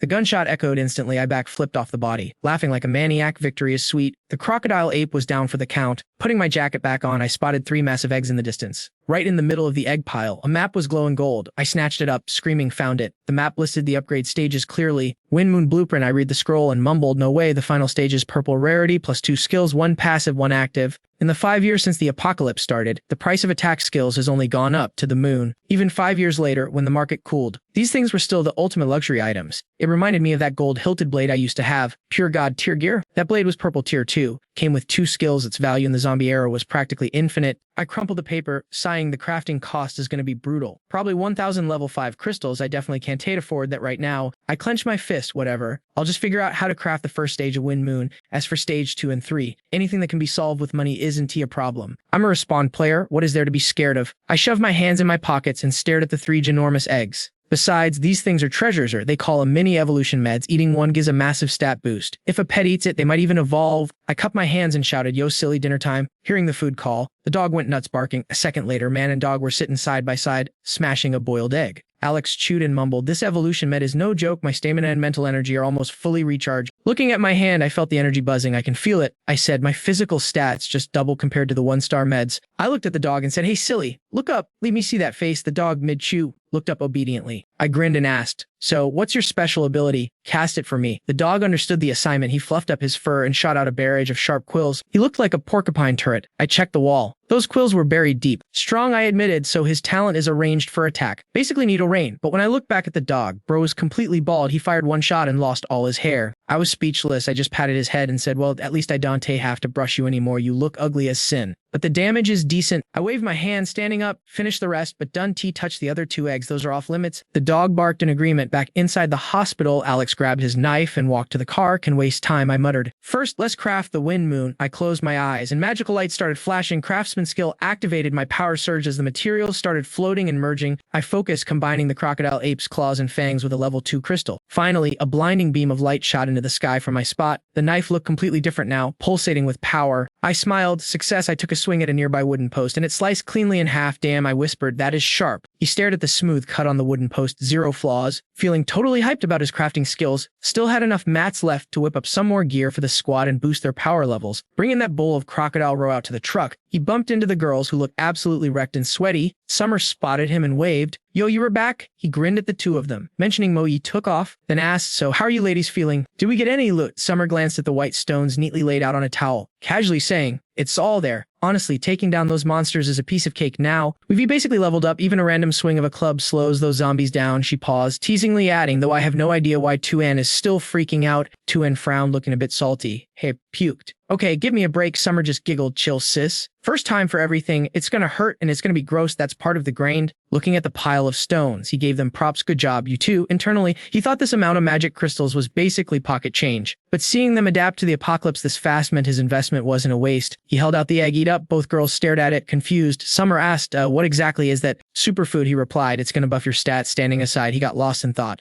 Next stop, Pearl Lake. I absolutely have to secure that item. He tucked the remaining egg away safely, remembering he still had one from Yuan High E. Gotta keep that one stashed for a rainy day. Suddenly, he glanced over. The girls were chowing down, and even the dog was lying there snacking. The girls looked at the pup and busted out laughing. Haha, Tuan tossed the dog a piece of meat. Didn't see you for 5 minutes and you got uglier, buddy. Summer chimed in, yo. Are we gonna get fat eating all this? Tuan grabbed her own wrist, closing her eyes to feel the energy surging through her veins. Actually, I feel like this stuff is seriously upgrading our physical stats. Alex walked over. You guys done eating? If you're done, come here. I've got some epic loot for you. Summer jumped up. Ooh, what is it? Tuan was still distracted playing with the dog. He pulled out a green whip. Summer's eyes went wide. Totally confused here, he said, handing it over. See if it fits your playstyle. If you like it, it's yours. She grabbed it and gasped. Whoa, it's like this thing has a soul or something. She gripped it tight, narrowed her eyes, and then went beast mode, lashing out hundreds of times and leaving deep grooves in the dirt. She stared at the whip in awe. When I hold this, it's like we sync up perfectly. It feels like it was custom made just for me. She looked at him, beaming. I used to do some sports back in the day with this bad boy. I can definitely carry my weight and help you out. Tuan watched them, smiling silently. Suddenly, he asked her, what kind of weapon loadout do you want? She looked stunned, stuttering, I get one too. She patted the dog's head, looking awkward. Honestly, I don't know. He smiled and nodded, no rush. Take your time and think about it. He figured it made sense, aside from enthusiasts like Jiao Tai Jiao, who thinks about weapons during peacetime. Summer tied up her hair and asked, so aren't we heading to Pearl Lake? He looked at her. Yeah, everything we've done so far. Just prep work for this next big raid. He got serious, looking at both of them. Next up, it's not just monsters and hordes of high-level zombies. We might have to fight other humans too. You two still down to roll with me? Summer punched the air, full of energy. Hell yeah. Tuan was a bit more shy. Can I actually be useful? If you think I can do it, I'll go, but if I'm just gonna be dead weight. He cut her off with a laugh. Then it settled, we ride together. I was just giving you the heads up on the danger level. I didn't even tell you guys what the rewards are if we win. The three of them hopped in the truck and sped off. Alex focused on driving. He thought back to his past life. He only dared to go outside after eating every scrap of food in his house. The streets were empty that day. Then a massive explosion rocked the city. Back then, he was such a coward. He was terrified, wondering what that noise was. He grabbed a stick for protection, only to look up and see hundreds of zombies charging right at him. They were climbing skyscrapers like bugs. He just screamed in panic, his tiny frame getting shoved around, drowning in a sea of chaotic monsters. Luckily, he managed to squeeze into a corner, totally confused what the hell is going on. The zombies seemed frenzied, completely ignoring him and sprinting toward the light and the sound of the explosion. He figured he should retreat to his room and scout from there. He curled up in his room, peeking at the outside world through a narrow window slit. He watched in horror as the city blew up. It was literally the apocalypse. What actually happened? Driving sadly, he replayed his past life memories. He only pieced the truth together later from a lucky survivor. He remembered that in Pearl Lake, there was this weird roulette wheel. No items on the display, just a picture of a spinning gold coin. You needed a level 1 magic crystal to activate it. Once it spins, it's like a dungeon instance. You get quest prompts, evolution potions, silver tier weapons, class scrolls, and secret recipes. Nobody really knows how that battle ended back in the day. He thought about the factions that fought there. They were either wiped out in the chaos, vanished into thin air, or became so powerful he couldn't even touch them. The truck screeched to a halt in a quiet forest. He hopped out first, pointing the way. In there, that's where we get the op gear. He frowned, his voice serious but ambitious, enough to make us the top players in this city. 2 minutes earlier in the city, Mr. Lai and his crew were surrounded by a heavily armed squad, guns pointed right at their heads. Commander Yi, an old guy with white hair and a nasty scar across his face, spoke up. Mr. Lai, you had time to think. What's the verdict? Mr. Lai stared the old man down. If I say no, are me and my boys gonna have to say goodbye to this world today? Internally, he was fuming. Damn it. His side had 3 level 1 evolved fighters and guns, but his hands were shaking with rage as he looked at the opposition. Why did it have to be the military if they weren't here? I'd have had more time. He glanced at a burly young guy flipping a dagger, a young soldier standing next to Commander Yi. Judging by his aura, that guy was probably already a level 2 evolved fighter. Commander Yi frowned. Mr. Lee, if you really want an answer to your question, I'll give it to you straight. Yeah, if you don't join our operation, then sorry, we can allow any wild cards to mess up our plans. It's do or die, fam. No cap. Boss Lai's crew was low-key pressed. Giving the old man the death stare, one goon steps up like, yo, Boss Lai, let's throw hands. But Lai shuts that down quick. Relax, Commander Deep keeps yapping. Nobody's getting smoked for nothing. There's gonna be some serious loot at the end of this run. He taps the brass star on his shoulder, flexing his rank. Even if you think I'm sus, you gotta respect the drip. Trust the uniform. Yeah. Then this dude Wang Ning pipes up from the back. Stick with us, Boss Lai, and you'll level up big. Just like me, why wouldn't you take that deal? Lai finally caves, waving his hand. Fine, twist my arm. I'm in. I peep the situation. We all squat up with you guys. Wang Ning steps in for the dap, sealing the deal with Boss Lai. Sup, name's Wang Ding. Let's be besties. Cringe aside, Boss Lai looks at Commander Deep. So you're gonna spill the tea on the actual mission now? The commander drops the info. We got intel. There's a massive gold clock at the lake spawning some super rare mobs. Pearl Lake is going to be a war zone. Everyone wants a piece of that action. Lucky for us, I got shooters posted nearby right on cue. Kinshaba figures out Commander Deep's play. It's almost go time. Deep hops on the comms. We're en route. Guard that loot wheel with your lives. He is scouting the area with his binoculars. Meanwhile, Alex is chilling on a car roof. He lowers his optics. Looks like the whole server showed up. He parkers down and asks the squad while ready to rock. He checks on Lying, who's grinning like she says got this. She grips the walkie tight. Once the chaos starts, Lying, you need to ghost. Find a hiding spot. Stat: if you spot a golden mob about 1 meter tall, hit me up instantly. He hands Ji-Ying some gear, making sure she's prepped. Stay posted here and be my eyes in the sky. I need live updates on the battle and exactly where that mini-boss is moving. Don T miss a beat. He points at a skyscraper nearby. I am going to camp near that bank. If you get a lock on the little monstrous path, ping me a sep. Lying and I will rotate to whatever coordinates you call out. She looks a bit shook, so he reassures her, you should be safe-ish up there. But if things get too hairy, just bail. Don try to be a hero. If you can find a higher vantage point and keep tracking the loot mob in the fight, she takes a deep breath, nods, copy that, and books it toward the tower near the bank. That spot worked for you. He shades his eyes to look where she pointed. Cool, hold tight for me and Lying. He pulls a blade from his waist. Looking deadly, he gets dead serious. Listen, that mob isn't T-strong, but it's a total troll, super sneaky, and it can summon a horde of minions. Do not solo this thing. Just as he finishes, a massive beam of light blasts up from the ground, getting brighter by the second. Everyone shields their eyes from the glare. Alex yells, the Jade Wheel is active. The treasure mob just spawned. Let's roll. Over on the other side, Kinshaba is freaking out, screaming, yo, what is happening right now? He is staring at the lake where a weird, one-eyed creature just popped up on the giant clock. It locks eyes with Kin's crew and blows a massive horn. Kin is grinding his teeth, eyes wide in panic. Suddenly, the whole city is swarming. Zombies are pouring into the streets like a Black Friday. The army dudes line up, gripping their rifles, nervous, sweating. Commander Deep lowers his binoculars as a soldier runs up, salutes, and shouts, Captain. Deep turns around, Sitrep. The soldier rattles it off, sir, using our squad as the anchor point. Lai Shu Tuan's crew is locked in at 2 o'clock. Huda Hai's squad has reached the checkpoint at 10 o'clock. 2nd Battalion is at 5 o'clock. Chief Liu is ready at 7. But Qin Xiaobai's team at 12 o'clock just went total radio silence. He keeps going, barely breathing. We got unknown Bajis at 9 o'clock, 4 o'clock, and coming up the rear. Groups ranging from a dozen to hundreds, large packs of mutated freaks detected at the construction building, Santong Street, and the supermarket. Closing in fast, Diep is stunned. What else? The soldier's face goes pale, shaking, sir. We completely surrounded by zombies. Instead of panicking, the old commander just smirks. He tosses his binoculars to the ground. Give me that. We in the city. Kid, we were always surrounded, right? He looks up at his troops and bellows. Listen up, brothers. Hands clasped behind his back. He commands the room, eyes on me. Yeah, I might be leading you straight into a graveyard. He paints the picture. Wrecked cars, rotwalkers everywhere. Over there, and right there, unknown monsters are pushing us. If we retreat now, we read dog food. The soldiers are shaking, sweat dripping down their faces. I know you're worried about your families back home. You feel lost. You're wondering why you're even wearing this uniform right now. His face gets dark. I am the same. I don't know if my parents are alive back home.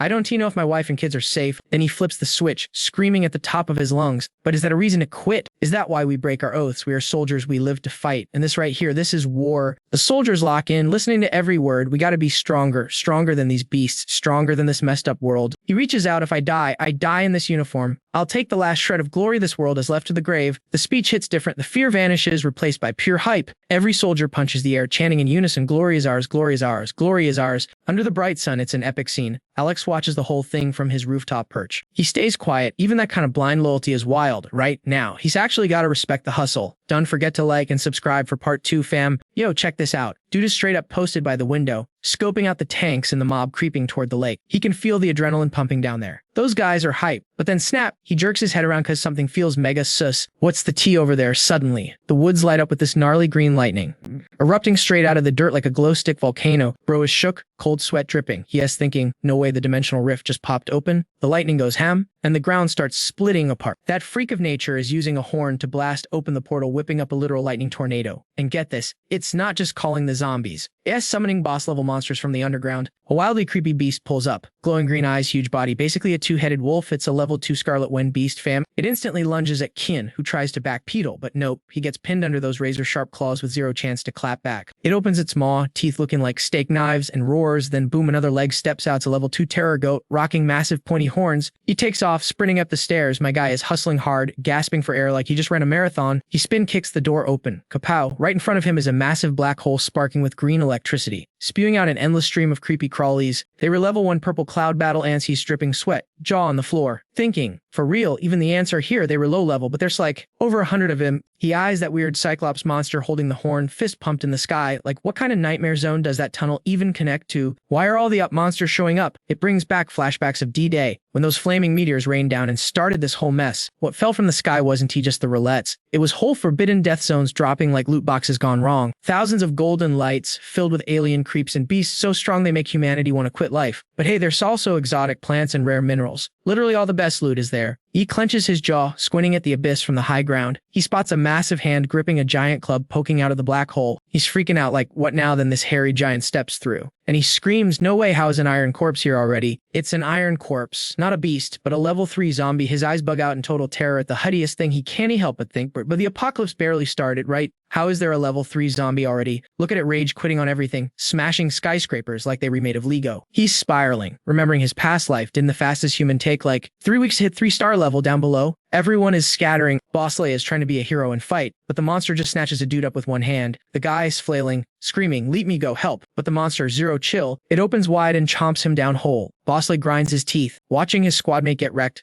Anne, over in the other building, drops to her knees and starts hurling. Her walkie-talkie crackles with the S-voice. Report in. Where's the treasure monster right now? She peeks outside, still chillin' by the lake. He presses, what about the terror goat? She spots it behind the credit building on your left. Hearing that, he parkers to the next roof, shouting, keep tracking that goat for me and stay alert. Anything weird happens, scream. He leaps across the gap and radios Lang Chu. He keeps launching himself from rooftop to rooftop like a ninja. Finally, the radio buzzes. Yeah, have you got eyes on the treasure monster? It's riding a purple cloud ant, just strolling along Pearl Lake. He crouches on the ledge, looking down. Did the black hole vanish? He stares at the beast in front of him as the radio answers, nope. Still there. He drops straight to the street, landing with hands in his pockets like a boss. Based on his past life, the treasure monster blows the horn once and boom. Gang's all here. It didn't he blow the horn again, so why is the portal still open? He stands there totally unbothered, surrounded by a horde of zombies. He whips out his machete and slices through the scrub zombies. Swish. As a head rolls to his feet, he squats down and pries the magic crystal out of its forehead. Hey, free loot is free loot, don't waste it. Suddenly, someone behind him screams, bro, save me. He spins around to see a massive beast chasing some poor dude. The thing is huge and angry. Ye grips his blade and stares it down. It's a level 2 beast, one level higher than him. But the terror goat is the easiest of the bunch to wreck. Plus, it drops goat treasure, which is worth major bank. Thinking that he leaps into the air, he dashes in, gets up close and personal, then pushes off the ground with insane force, vaulting straight onto its back. He drives his blade deep into the goat's spine. He's grinning wild, eyes wide, looking straight up devilish. Riding this beast like a cowboy, he knows he's got the civvy. The squad hiding in the alley is just watching him 1v1 the monster, too scared to help. Total chickens. One guy thinks, wait, we were both 1-star level, how is he pulling this off? The monster growls furious. It bucks hard trying to launch him, but he grabs the spikes and hangs on for dear life. With his free hand, he keeps stabbing. Green blood sprays everywhere, and the beast howls at the sky. The alley crew is shook. I couldn't even scratch that thing's armor. And this kid is slicing through it like butter. The terror goat is in agony, hopping around like a bunny on caffeine, but it just can shake him off. Instead, he stabs harder and grips the horn tighter. Finally, the beast loses it and slams its head into a giant boulder. Debris flies everywhere, cutting up his face. He thinks, this monster is actually kind of smart. It keeps ramming into walls, trying to scrape him off. It digs in its hooves, huffing white smoke like a steam engine. It's exhausted, but still can get the dude off its back. He's still riding the beast like a rodeo pro, digging his blade deep around its spine. He gives a cold stare as the monster tries to buck him off. You want me off? Fine, let's do this. But he does just hop off. He slices a massive gash, sending blue alien blood spraying everywhere like a geyser. The monster howls in pain as our guy executes a perfect superhero jump. Timing it perfectly, he lands just as the giant creature crashes to the pavement. Eyes glowing red, he channels all his rage in his legs and drives his blade straight into the collapsing mountain of flesh. Just like he planned, gravity does the work. The monster's own weight impales it further on his knife. He grits his teeth, eyes wild, and rips the blade out with a savage tear. The beast stares at him with burning red eyes, but it's game over. He raises his shiny blade and goes for the finisher. He smirks, total victory. Stop struggling. You redone. And that is a wrap, folks. The monster wobbles like a drunk, tries to steady itself, but collapses completely, down for the count. Knife in hand, he checks his loot in front of the gathered crowd. Now they decide to run out screaming, wow, he actually killed it. He shoots them a look of pure disgust. The group stands back, jaws on the floor, totally shook. One guy gasps, oh my god, is it really dead? Another asks, yo,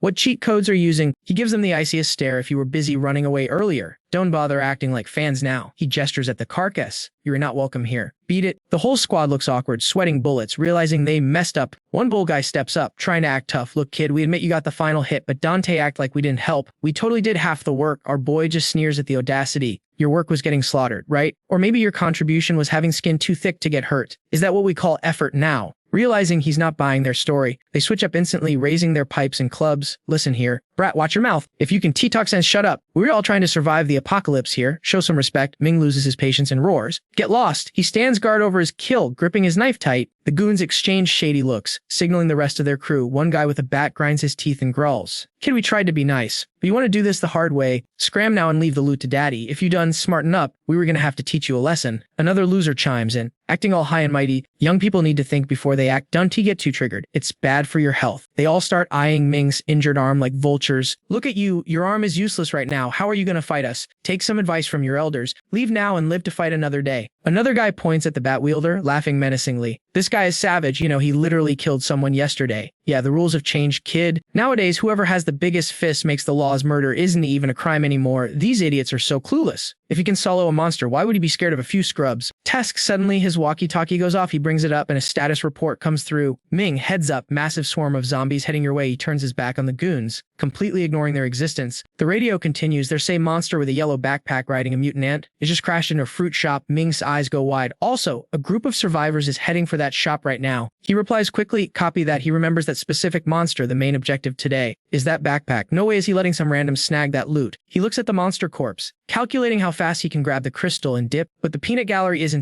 done. The bat guy steps up. Hey kid, you can go, but leave the knife, the radio, and everything else you're carrying. Then you can crawl away. He turns back, smirking. You guys really have zero shame. The guy loses it, swinging his bat. I'll strike first. Then the attacker's eyes are wide, thinking about how the world is flipped. He's remembering how he beat up his neighbor, Old Wang, the guy who used to complain about noise, and how Wang was too scared to talk back. He thinks about the women he has harassed, how the boss who tried to fire him is now just a toy for him to mess with. Even his old manager who tried to lead the survival team, one hit to the leg, and that guy was on his knees begging for mercy. This guy is too dumb to realize he's only ever bullied weak people. Now he's trying that same bullying tactic on Ming. He swings the bat down, thinking, before was trash, now I'm the king because I'm strong.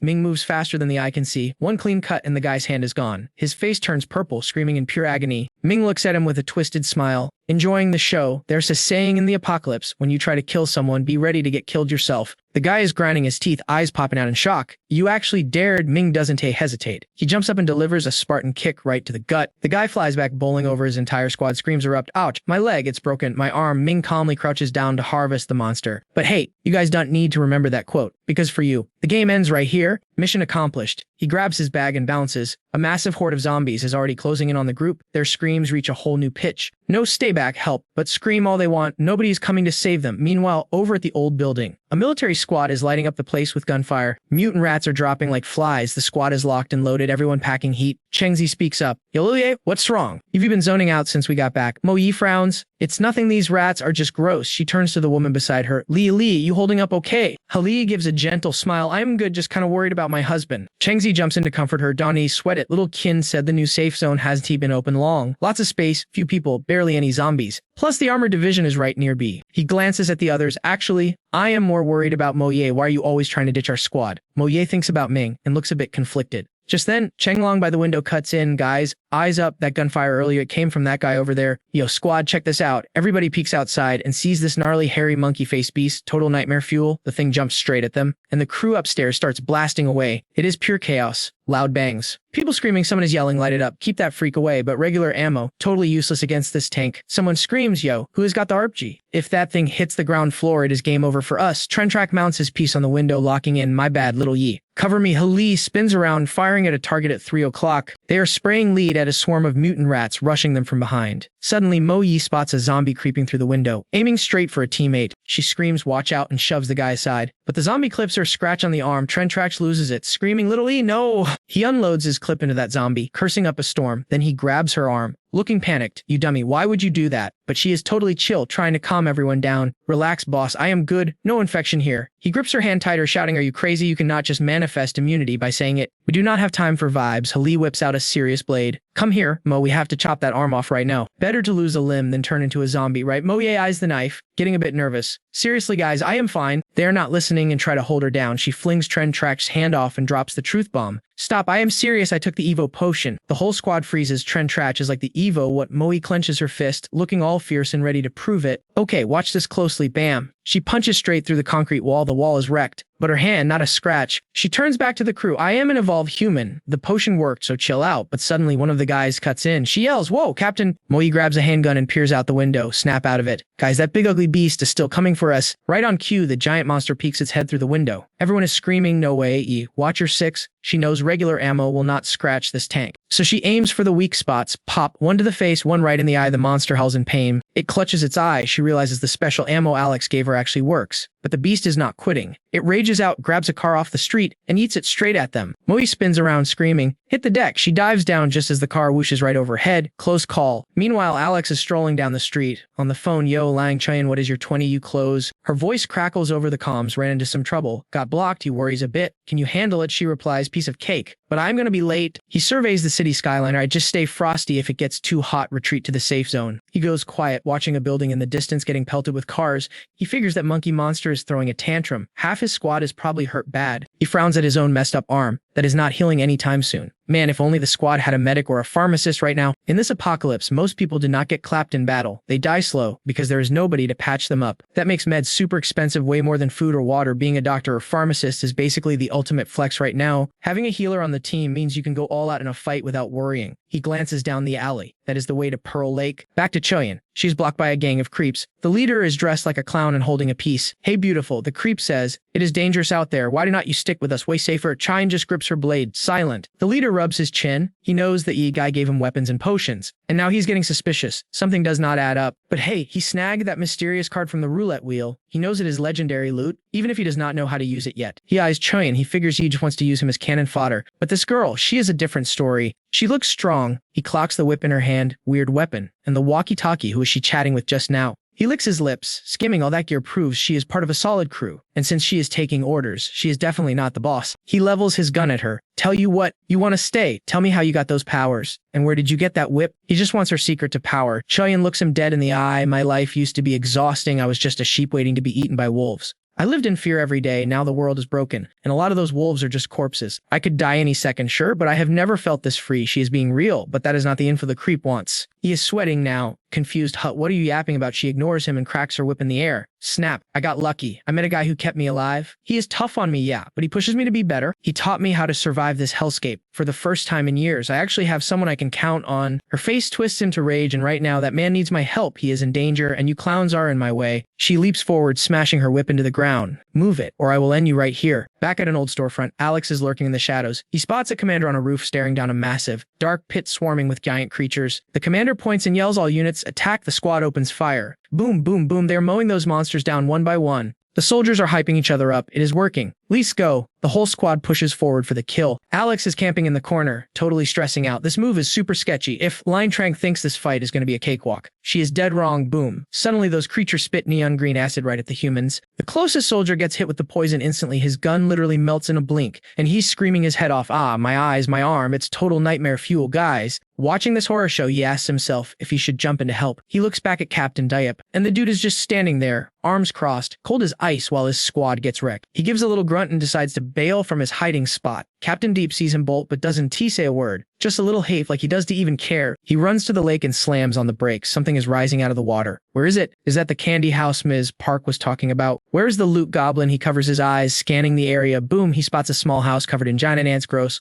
The house is glowing with this weird light. He tells himself, over there. He rushes in, sweating buckets, eyes wide with terror at what he sees. No way, is this real? That monster horn blows for the second time. Purple lightning is flashing everywhere, and the black hole is getting massive. He's low-key panicking, thinking something huge is about to spawn. He freezes, staring at the black hole on high alert. A massive monster leg just stepped out of the void. It's here. Something terrifying is coming through. The lower body shows up first, then finally a giant spike horn on its head. It's a three-legged, two-armed beast with sharp fangs, wrapped in chains, and rocking a green horn. He is shaking with fear. It's the Chain Prisoner, one of the few out monsters that broke the barriers right after the apocalypse started. A total legend. Its face is ugly as sin. Fam, that green crystal on its forehead. That means it's a green devil star representing its rank. Level 4 evolution. Serious bad news. He frowns, thinking give it a minute. It'll hit level 5, 6, 7. In a year, this thing becomes one of the first level 9 raid bosses known to mankind. Until humanity gets 9-star heroes. This Chain Prisoner is basically invincible and has no chill. Just wanders around smashing everything in sight. Dozens of survivor bases got wiped out by this thing. Later on, the humans realized the threat and had to team up 3 9-star pros just to take it down. Remembering the beautiful purple-haired girl, he realizes that battle was the moment the Rose assassin Musen Fei became a legend. He grips his knife, grinding his teeth, sweat dripping, even though he's technically 1 star. With all those evolution meds and cursed ape meat, he's way stronger than a basic player. Thinking that, he jumps into action, wrecking the small mobs thanks to his class skills and zone knowledge. Taking down a level 2 beast is totally doable for him. He goes into a frenzy, slashing monsters. But messing with a level 4, Hard pass. After killing each mob, he loots the crystals, crouches down, and stashes them in his backpack. He stands up, staring at the giant 4-star chain monster. Priority number 1 right now is that treasure monster's backpack, thinking fast. He kicks down the door to the house, revealing a pile of bodies inside. Likes. He grabs the walkie-talkie. M's Park, I'm at the candy shop. The monster isn't here, but the radio just buzzes with static. Tuan isn't he picking up? He looks at the radio, worried. Did Park Tuan and Luang So disconnect? What's going on? Suddenly, he jumps, hearing gunfire erupting behind him. Boss Lee is screaming over the radio, Captain Diep, need backup. I found a small thing carrying a yellow bag. It just pulled out a potion and smashed it. Turns out it's evolution juice. That's the jackpot for today. The bag is full of legendary loot. They are lighting up the little monster, and it's screeching in pain from the bullets.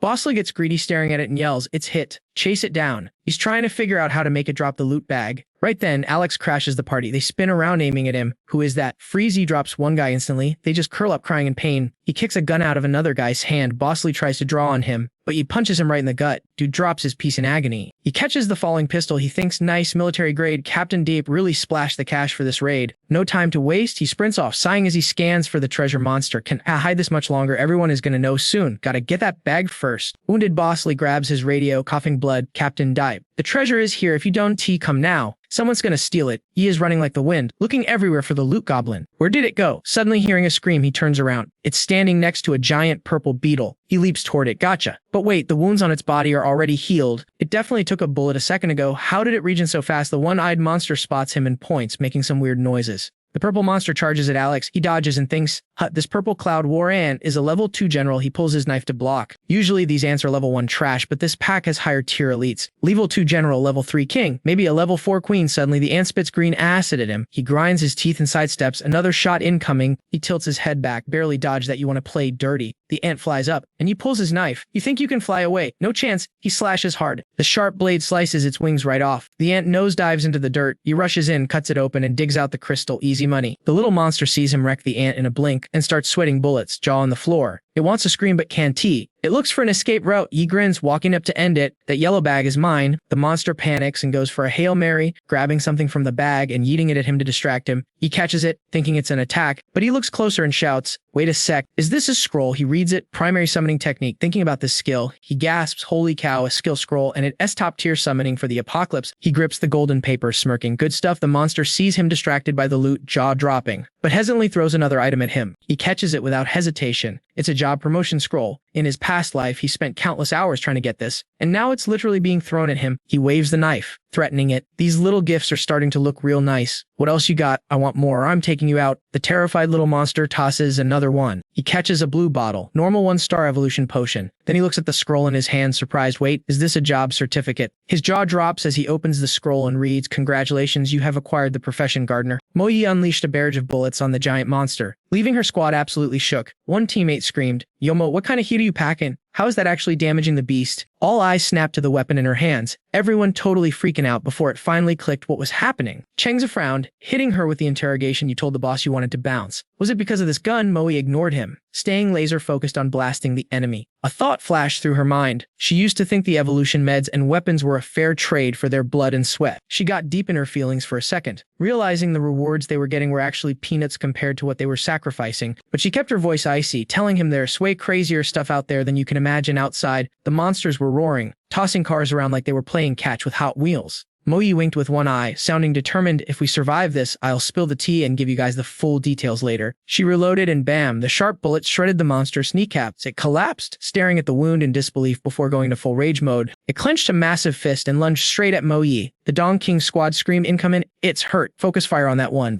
We took out its knee. It can run fast now. Keep shooting, Don T. Stop. Suddenly, the door flew open and a guy in a suit and glasses walked in like he owned the place. Who fired that shot? Yuri coming with me. Director Liu was demanding the shooter join his personal squad immediately. The room went dead silent. Moyi gripped her gun, looked at the ceiling, and let out a sigh, totally ghosting him. Then she yelled, help me hit the right knee, hurry up. The squad immediately locked and loaded, ignoring the suit guy completely. The Four Eyes dude turned tomato red from the disrespect. Hey, are you diff? That was a direct order. But Moyi acted like he didn't exist, taking her sweet time to aim at the monster before pulling the trigger. The guy suddenly got up in her face and touched her gun, looking curious. Hey, this weapon looks different? That was the wrong move? Moyi snapped. Without hesitation, Moyi punched him square in the chest. He stumbled back, clutching his chest in pain, and shouted, Moyi, are you crazy? Is your gun rigged or something? Why won't you let me inspect it? She glared at him, voice cold as ice. I'm saving lives here. Stay out of my lane. Everyone's jaw dropped when she screamed, threaten him, smash chat if you agree. I'm staying right here. Not gonna some director Liu. Keep annoying me and I will end you. The old guy was shaking with rage, pointing a finger at her. Yuri disobeying orders. You'll be court-martialed. Moe didn't say a word, she just fired a round directly at him. The bullet slammed into the wall right next to his head, scaring him into total silence. She stared him down with the gun raised, while her teammates stood there sweating bullets, terrified. He started screaming again, you shot at me. She cut him off, yelling, if you don't get out, the next one breaks your skull. The guy panicked and scrambled out of the room faster than a scared puppy. Chengzi and Xia Li looked at her with worry written all over their faces. Dong King asked, Little Yi, wasn't T that a bit impulsive? How are we going to stay on the team after this? Moe just gripped her gun and smiled softly. It's cool. Aside from you guys, there's nothing in this place worth staying for. Chengzi frowned, growling, how can you say that? She looked at him, hands on her hips. Teacher, this place isn't the paradise you think it is. Do you know why we were risking our lives? What we were actually getting? His frown deepened, looking totally confused. What's wrong? What did you tell the boss when you got back yesterday? She replied calmly, I overheard a secret call between the boss and Captain Yi. We basically meet shields so Captain Yi can grab loot that's 10, maybe 100 times better than my gun and ammo. Now everyone was gasping, jaws on the floor, sweating profusely as they listened to her story. We get nothing but death, while the boss gets evolution meds for his family and a ticket to the army safe zone. Little Hu asked timidly, Captain, is that for real? Mo Yi nodded. If you guys are lucky enough to survive, congrats. You'll get to watch the boss and his family become superhumans. Yi Zongming looked down at his hands in confusion, suddenly remembering his secondary class, Gardener. In his memory, the Gardener class was kind of like the Glory Craftsman. It wasn't just a trade skill. While the Craftsman had a fancy prefix, the Gardener only had two main skills, nurture. Thinking about what a gardener does, it's exactly what it sounds like. Taking a plant from a seed, keeping it alive, and helping it sprout and grow. Because it's a class skill, the planting speed and results are totally different from nature. Way higher efficiency and some crazy special abilities can pop up. Activate is a way to control weird plants effectively. But one thing is for sure, it's the tool that helps a gardener get things done. He remembered his past life seeing a sky tree. He didn't know its evolution level. But even 9-star human warriors and apex monsters, even witch doctors, stayed far away from its territory. He clenched his fist, hyped up, plus even ignoring mutant plants, just growing normal food and veggies is worth a fortune in the apocalypse. He looked back at the little monster who was sweating buckets. You got any more loot? I want to see what else you got. The monster trembled and reached into its backpack. He stared at it, smirking, forcing it to keep throwing items at him. So strong. He reached out to catch it, but realized something was off with throw. He quickly dodged to the side. The thing hit the ground and exploded like a bomb. He covered his nose, looking at the blast zone, a trap of course. When the smoke cleared, a massive green slime monster appeared, dripping with goo. He gripped his knife, feeling the tension. What is that thing? He analyzed the wrinkly green monster. No magic crystal. The slime dripping off it hit the ground and sizzled, evaporating after a few seconds. Acid, great. The dude spotted that toxic neon glow and knew it was straight up acid.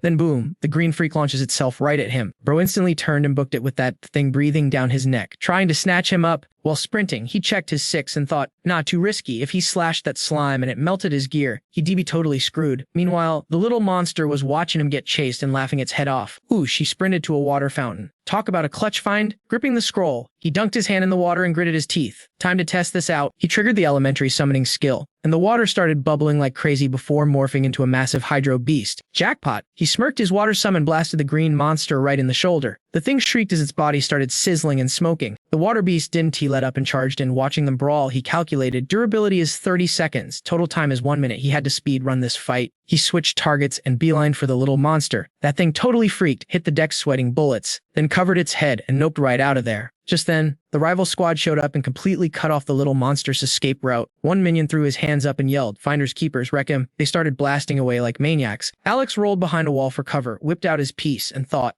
so annoying, one tiny delay and these guys catch up. Now what? He couldn't even load his rounds yet. Was he really gonna watch them snag the loot bag and the monster? He fiddled with the mechanism for a sec. Bingo. Alright, let's go. He leaped out and fired. The guys he hit dropped instantly. Then he sprinted like the wind toward the cowering little monster. He hoisted the creature up while it made these weird clicking sounds. He grabbed it by the neck. Game over, buddy. Looking at it, he remembered his past life. Every treasure hunt was a total chaotic battle royale with a death rate over 60%. Squeezing its neck, he wondered did it finally catch the dub today. Suddenly, his eyes popped open. Something was flying at him fast. He dropped the monster and dodged to the side just in time. Who was that? Did the monster scream? He squinted at the smoke in the distance. If his senses hadn't tingled, his hand would have been sliced clean off. Looks like he wasn't the only one hunting. 3 dudes looking absolutely savage were walking up. The chick in their squad sneered. "Beat it and we might let you live." Ignoring her, he grabbed the gold bag bag on the monster's back. He figured all three were evolved humans, ruthless and totally adapted to this apocalypse. A knife came flying at him, but he raised his own blade and parried it. The masked dude in blue pants tried to skewer him with a long axe. He sidestepped it. Man, what now? If his right arm was at 100%, he could totally take them. But right now, he was running on fumes and facing a 3 versus 1 against evolved fighters. He hit the dirt and punted the little monster away. Only choice was to bounce for now. The trio looked totally confused when they saw him kick the prize away. One guy looked up at the airborne creature that was the target, snatched that bag. The little monster landed right in front of Wang Ning. He smirked. What are the odds? The bald guy cursed. Screw him. He pointed and screamed, forget the kid. Secure the bag first. His minions yelled, you got it, and swarmed the monster. Wang Ning flexed his massive wrists and said, I'll hold him off. Time was money. A fully geared soldier next to him shouted back, copy that. He charged like a tiger, clashing with the trio. Alex frowned, watching the chaos. All right, things are messy now. How do I snatch the prize in round 2?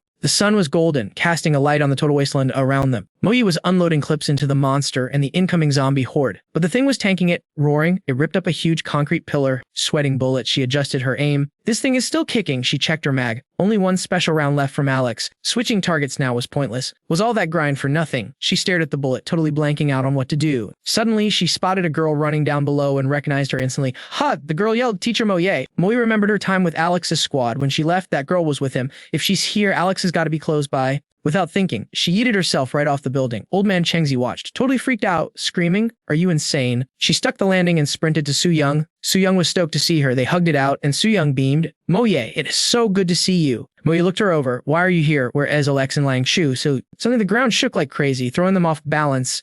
Su Young looked ahead, totally confused. What the heck is that? Moyi turned to look, breaking out in a cold sweat. Standing there was a behemoth covered in chains, stomping toward them up above. Chengzi and Ali watched Moye leave, gritting their teeth, totally salty and helpless. Cheng Long and Little Tiger looked at each other, nodded, and grabbed their guns. Boom. They jumped out the window too. Dong then shouted, we were gonna find Captain Mo. Chengzi raged, you morons. But Ali held him back. Forget it. Let him go. Suddenly the door flew open. That glasses dude from earlier busted in with an armed guard and yelled, where's Mo Ye? She broke the rules. She needs to pay. Li turned around, looking totally done with this dude. Look outside, we were dying and you're replaying power games. Chengzi shouted at the suits, we need to fight, not point fingers. Then he bailed out the window too. I'm gonna fetch Moy back. The glasses guy stood there fuming, totally useless. Halia's jaw dropped, staring at the empty window. She looks down at the piece in her hand and sighs, low-key jealous of their skills. Like, are they even playing the same game? She and them are on totally different levels. On the other side, Tuin points a shaky finger, totally freaking out. Yo, last time I saw Ye, he was vibing with that Godzilla-looking monster. Moe glances at the massive beast. Can you actually solo a boss that big? Nothing bad's gonna happen, right? Tuin suddenly grabs her arm, screaming, wait, we gotta go save Lying first. She's in big trouble right now. I just saw her getting jumped by some randoms. Moe hesitates. But what about you? We can just ghost him. Tuin shakes her head, talking fast. Nah, I feel like he's got a plan. He's looking for loot or something. He ain't stupid enough to aggro that monster for no reason. She looks at Moe, trying to convince her real talk. We save Liang, then we link up with him. That's the play. She adds, you know it's true. If we follow him now, we were just going to be NPCs getting in his way. Moe frowns at the monster one last time, thinking it over. All right, bet. Operation Save Liang is a go. You lead the way. The two girls are about to bounce when a loud voice booms from behind. Captain Moe, wait up. It's the squad. Three dudes looking absolutely hyped to be there. Moe is shook. Cheng Long, Little Tiger, even the instructor. Why are you guys here? Cheng Long steps up. What else are we going to do? Just sit around? The world is chaotic right now. No point camping at the base. Little Tiger scratches his head. Facts. Captain, we ride with you. Where will you go? The instructor looks a bit awkward, bowing his head. Every era has its own rules. Sticking together seems like the new meta right now. Mo Yi looks at the crew and smiles with the instructor. Cheng Long and Little Tiger, that crazy guy Yi, is going to be stoked to see this squad. Thinking that, she slaps Tuin on the shoulder. All right, let's roll. We got a teammate to rescue. Little Tiger blinks, confused. Ha, Captain, save who? She winks at him mysteriously. Your idol, bro. In this gloomy atmosphere, the team spirit is glowing brighter than ever. He's like, huh. Meanwhile, Liang is in a 1 versus 10 situation, whipping enemies left and right. She's covered in scratches and looking totally drained. She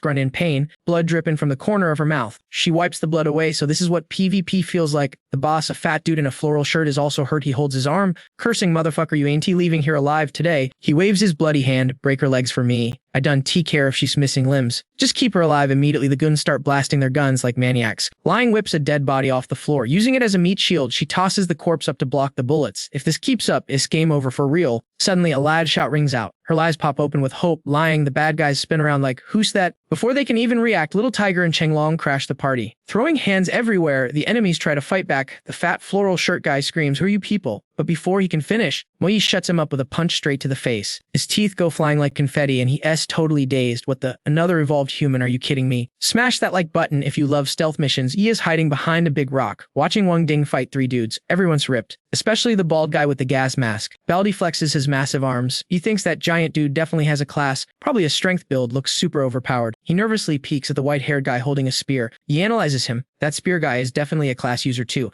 Same with the redhead chick. He sizes her up. Looks like this trio didn't just hit the lottery to become 1-star evolved. They must have been lucky enough to find at least 3 roulette wheels. Wang Ding slams his shoulder into the masked guy. The guy takes it and hits back. Boom. It's a stalemate. Neither one is giving an inch. He frowns honestly. Seeing people evolve or get classes isn't even surprising anymore. The number of doomsday wheels is unknown. There could be one in any random corner, plus once you see a wheel, you figure out how to use it pretty fast. If you got guts, you can power level in no time. He watches the intense brawl. But that soldier guy who just showed up, turns out he's a 2-star evolved. That's next level. Thinking fast, he sprints toward a yellow loot bag lying on the ground. He grits his teeth, calculating I'm a rebirth player and I'm still stuck at 1 star. If I didn't have luck stats, I might not even have a class right now. The masked guy puts a hand on his chest, sweating buckets. Did that guy seriously spin a level 2 wheel? Wang Ding wipes blood from his mouth. Even knowing where the level 2 wheel is, there are tons of level 2 mutant creatures guarding it. Is he killing people for this? Even with all those mutants, can I even kill them? Suddenly, the spear guy rushes in for an attack. Wang Ding stares at the incoming spear, thinking fast, nope, can touch that directly. But he's too slow. The spear punches right through his defense and stabs him. He grabs the spear shaft stuck in his chest. Blood everywhere. The masked guy's eyes pop out seeing Wang Ding take damage but still manage to smack him to the ground with one hand. The guy screams die. The gas mask dude is shook, eyes wide gasping. Wang Ding rips the spear out of his chest and says, if it ain't to yours, don't try to steal it then. He hurls the spear back with massive force, aiming straight for the redhead girl in the back. The masked guy spins around screaming, Little Tong run. He sprints toward her yelling, Little Tong, but it's too late. The spear has already skewered her. Wang Ding laughs satisfied. Yeah, bunch of noobs, that loot bag is mine. Then he frowns shouting, hey, you dare. Right in front of him, Yi is holding the loot bag up with a grin. He turns to leave, waving his hand, thanks for stalling them, fellas. Wang Ding sees this and chases immediately. Dante, you run just like that. It's a high-speed chase. He looks back, thinking, how do I shake this guy? He keeps running, then suddenly stops dead. His jaw hits the floor, looking ahead. In front of him is a skyscraper and a monster even taller than that, wrapped in giant chains. Suddenly, an explosion goes off. Yi smirks, seeing his chance. He sprints into the thick smoke to escape. He's moving fast, leaving just a blur. But Wang Ding isn't falling for it. He reaches through the smoke and lands a solid punch right on Yi's face. Our boy didn't even flinch. He whipped out that blade instantly, ready to throw hands, no hesitation, straight savage mode. He gripped that handle tight, hugging the loot bag like it was his last slice of pizza. He dodged the attacks, swish swish, and dashed into the smoke, but boom, the bad guy popped up out of nowhere, blocking the exit like a final boss. Tension levels through the roof. Our hero stared him down, but the enemy looked at a rip in his shirt and smirked. He's thinking, please, this kid is just a level 1 noob. But deep down he knew he got lucky. That silver blade almost sliced him open, 1 second slower, and it would have been game over. The villain took a breath, flexed and ripped, shirt gone, revealed a creepy black skull tattoo on his chest. Our guy's eyes went wide, sweating bullets. He realized how this dude got to level 2 so fast. He used that cursed black soul card from Old Man Yi. Meanwhile, Commander Yi is going full Rambo, spraying bullets at a horde of zombies. His squad is geared up, trying to hold the line. But the zombie horde just kept coming. It was endless. Even the elite soldiers were running out of stamina, getting totally overwhelmed. Screams echoed everywhere. It was chaos. One soldier couldn't take it and screamed at the boss, Commander, there's too many of them. The squad is gonna get wiped. The commander looked stressed. He was like, we split into 4 groups, but 2 represent straight up ghosting us right now. Total silence. Then Chief Liu calls in saying they can't stop the giant mutant boss and have to bail. The old commander's face went twisted with rage. He ground his teeth and yelled, pass my orders. The soldier behind him saluted. Yes, sir. The old man glared forward and pointed, we break through on the left flank. Go, go. The soldier looked that way and hesitated, but commander, that spot is. The old man cut him off. I know, but it's our only exit strategy. Do it. The old guy looked grim. He figured it was worth the risk. As long as Wang Ding pulls off the haste, he can back him up. Who cares if a few more pawns get sacrificed, right? Ruthless. Back to the main fight. Our hero is staring down Wang Ding. And things are heating up. He frowned, digging into his memories from his past life. He remembered a special black card from the gacha wheels. No instructions, just a creepy skull designed super sus. He remembered exactly what it does. Once activated, it's a cheat code. You can devour a life of the same level to instantly level up, +1 stats, just like that. So basically, if a level 1 guy uses the black card and eats a level 1 mutant, boom, he becomes a level 2 powerhouse. And if a level 2 guy eats a level 2 mutant, he jumps to level 3. But there's a cap. This dark magic only works for guys up to level 2. But here's the catch. The side effects are nasty. Rumor has it, it drains your life force. You'd have less than 10 years left to live. High risk, high reward. Wang Ding pointed right at him and shouted, "Drop the loot bag and I'll let you walk." Our hero was mad but also impressed. No wonder this guy leveled up so fast. He cheated. Our boy put a hand on his hip, knife pointed out. Totally unbothered, he said, "You're definitely a plot twist, dude. You messed up my plan, but don't think I'm quitting now." Wang Ding looked confused. He bit his lip, eyes wide. He's thinking, does this kid have a secret weapon? Is he baiting me? His hand was shaking a little. He tried to convince himself that raw power beats strategy every time, but he was spooked. Suddenly, our hero pointed away. "Yo, look over there." Wang Ding looked and saw Fatty and Xia Li blasting zombies like crazy. He gasped, "Chief Liu." Then he pointed again. "And check out those guys." It was the 3 evolved fighters from earlier. Everyone was gathering up. It looked like all the survivors were crashing the party. Our hero looked Wang Ding in the eye and got serious. "You know something, Wang? I heard your squad call your name, Wang Ding. I used to look up to you, man, but now I absolutely despise you. Soldiers are supposed to be heroes. They protect their honor no matter what. But you and your commander, you guys are trash. You're a disgrace to the uniform." He shouted it loud for everyone to hear. "The apocalypse changed you. You don't care about duty anymore. Everything you do now is just for your own selfish gain." Wang Ding roared back, "Shut your mouth," but our hero just laughed. "Am I lying though?" Right then, a tank rolled up. Commander Yi was standing on top, looking fierce. Wang Ding's face went pale. The hero kept going. "When the world ended, you guys were the only ones with power. And what did you do with it? Did you organize a rescue? Did you help the refugees? Did you even try to clear the zombies?" "Nope." Commander Yi looked like he was about to explode. Our guy taunted him. "You see him getting mad. Truth hurts. You only kill zombies for the magic crystals, not to save lives. You didn't save the civilians. Instead, you exploited the evolved survivors to do your dirty work. Those people defending the perimeter just cannon fodder to you." He glanced at the regular soldiers. Even they looked shocked, realizing they were being used. "These guys are the real soldiers," he yelled. "They follow orders blindly, leaving their families behind, thinking they serve in a greater good." Suddenly, he stomped the ground. Boom, he took off, parkering from spot to spot with insane speed. He leaped into the air, holding the loot bag high. "Wang Ding, commander, your souls are rotten. You want the treasure so bad, come and claim it." Midair, he sliced the bag open. It was like a pie-dat explosion. Rare items and treasures rained down everywhere. Free for all. "Baby, let's see if your fancy level 2 powers are fast enough to grab the goods." Suddenly, a blinding light lit up the sky like a giant fireball. Everyone looked up. Wang Ding was sweating buckets. He didn't expect this crazy move. Commander Yi and the 3 evolved dudes sprinted toward the falling loot. A bald guy in a mask watched you zoom past and thought, "Damn, that old soldier is fast." Wang Ding reached out to grab a glowing orb. "Gotcha," he shouted, but before he could touch it, a green vine shot out from the side. It was Mo Ye. Her vine snatched the orb right in front of Wang Ding's face. She grabbed it and gave him a savage smirk. Yoink. Then Mo Ye went beast mode. She stomped, launched herself up, and hugged another orb. She spun around, shouted to her teammate,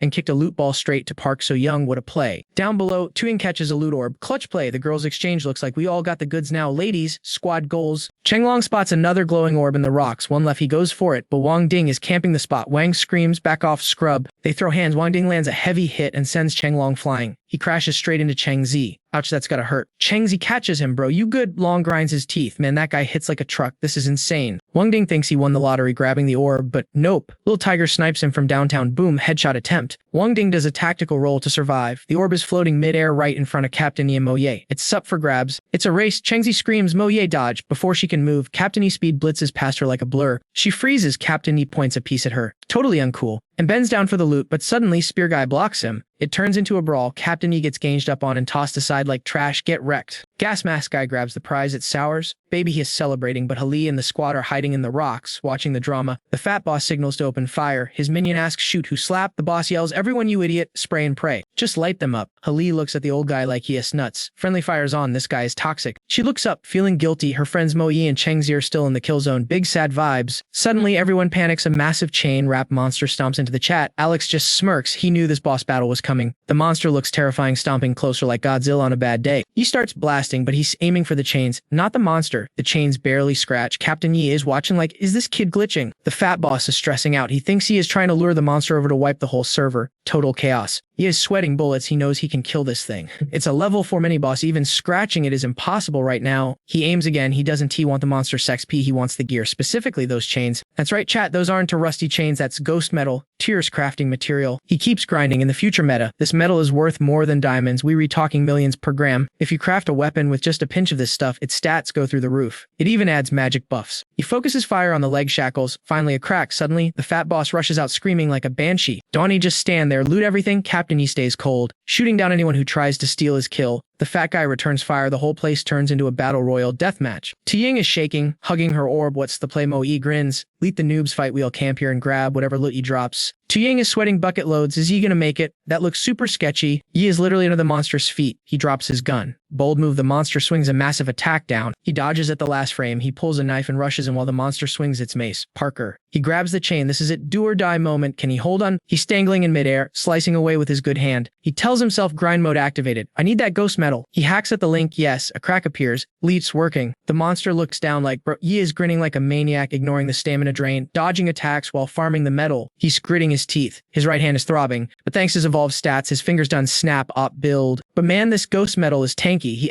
barely scratching it. Sweat is dripping. But he can quit now. He's too invested in the grind. He stomped on the ground, trying to Parker his way up, when his eyes went wide. He spotted something in the crack below and instantly stabbed his blade right at those 3 black dots. The second his knife made contact, those 3 black seeds morphed into vines, so he grabbed them, crushed the seeds into his hilt, and started hacking at the wire like a maniac. He triggered his Gardener class skill, tapped the iron bar, and boom, the living seeds exploded in size, getting bigger and bigger. He gripped the bar, grinning like he just won the lottery. Mission accomplished. He checked out the purple skull-faced flowers blooming below. These man-eating plants were totally overpowered in his past life. These bad boys were brought out of the dead zone by monsters and spread across the globe like a plague. And the blood eye is basically the grandfather of all carnivorous plants. He used the iron bar for leverage, launched himself into the air, grit his teeth, and slashed his knife right where the plant was wrapped around the metal. Everyone on the ground was looking up like, what is this guy doing? Until the hook finally snapped and came crashing down. Wang Ding laughed like a total creep. Haha, thanks for the carry. And tried to jump up and steal the loot, thinking if the other guy wanted it so bad, it must be legendary gear. Chumo saw this and started screaming. Alex risked his life for that, but Alex just shouted, Big Yellow, sick M. The second he gave the command, his dog went full beast mode, moving way faster than Wang Ding, leaving that guy staring helplessly as the dog zoomed past him. Ming was in free fall, slamming back first into the dirt with a nasty thud, so him rushed over, screaming his name in panic. But that monster, seeing them group up, just made it way more ticked off. The horn on its head lit up neon blue, crackling with actual lightning. The thing turned into a walking turret, blasting beams of blue energy straight at the squad. The girls sprinted toward him, completely freaking out. Ming was down for the count, looking totally drained and weak, but he managed to wheeze out, you guys want to live, get out of here, now. And boom, lights out. He passed out cold. The only thing left in the air was the girls screaming his name in pure desperation. Everything went pitch black. Then a voice cut through the void. You know, when you wake up, sometimes you actually kinda annoying, ice cold all day, staring through people like you know their secrets, acting like you don't care about, just because you a bit up and have a killer bod, you think you all that. So can you just wake up and yell at me already? I've been worried sick about you these past few days. Hearing that, a tiny smirk hit Ming's face. Ming finally opened his eyes. Tuan was right there, back turned, scrubbing a towel. She was muttering to herself, I'm a grown woman. I ain't never done this for anybody. Ming started sweating bullets. He was thinking, yo, I thought if I passed out so Am or Mo Yi would be on nurse duty. Why am I stuck with Park Tuan? She's barely reliable. The room was sun-drenched, empty except for him in his hospital bed. She had zero clue he was awake and kept roasting him. Seriously, you were just a kid. Why the resting zombie face 24/7? Who are you trying to impress? She walked over with the towel. When I first saw you, I thought you were this epic hero. Turns out you just like making deals and forcing me to make tough choices. Ming kept his eyes shut tight. Sis, get a grip. I am facing reality here. Plus, I did save your life. This goofy girl, she thinks I am still out. This is getting awkward. Should I wake up or keep faking it? She started wiping his face, and he tensed up so hard he started sweating. He probably looked like he was in actual physical pain. She paused with the towel and said, Listen,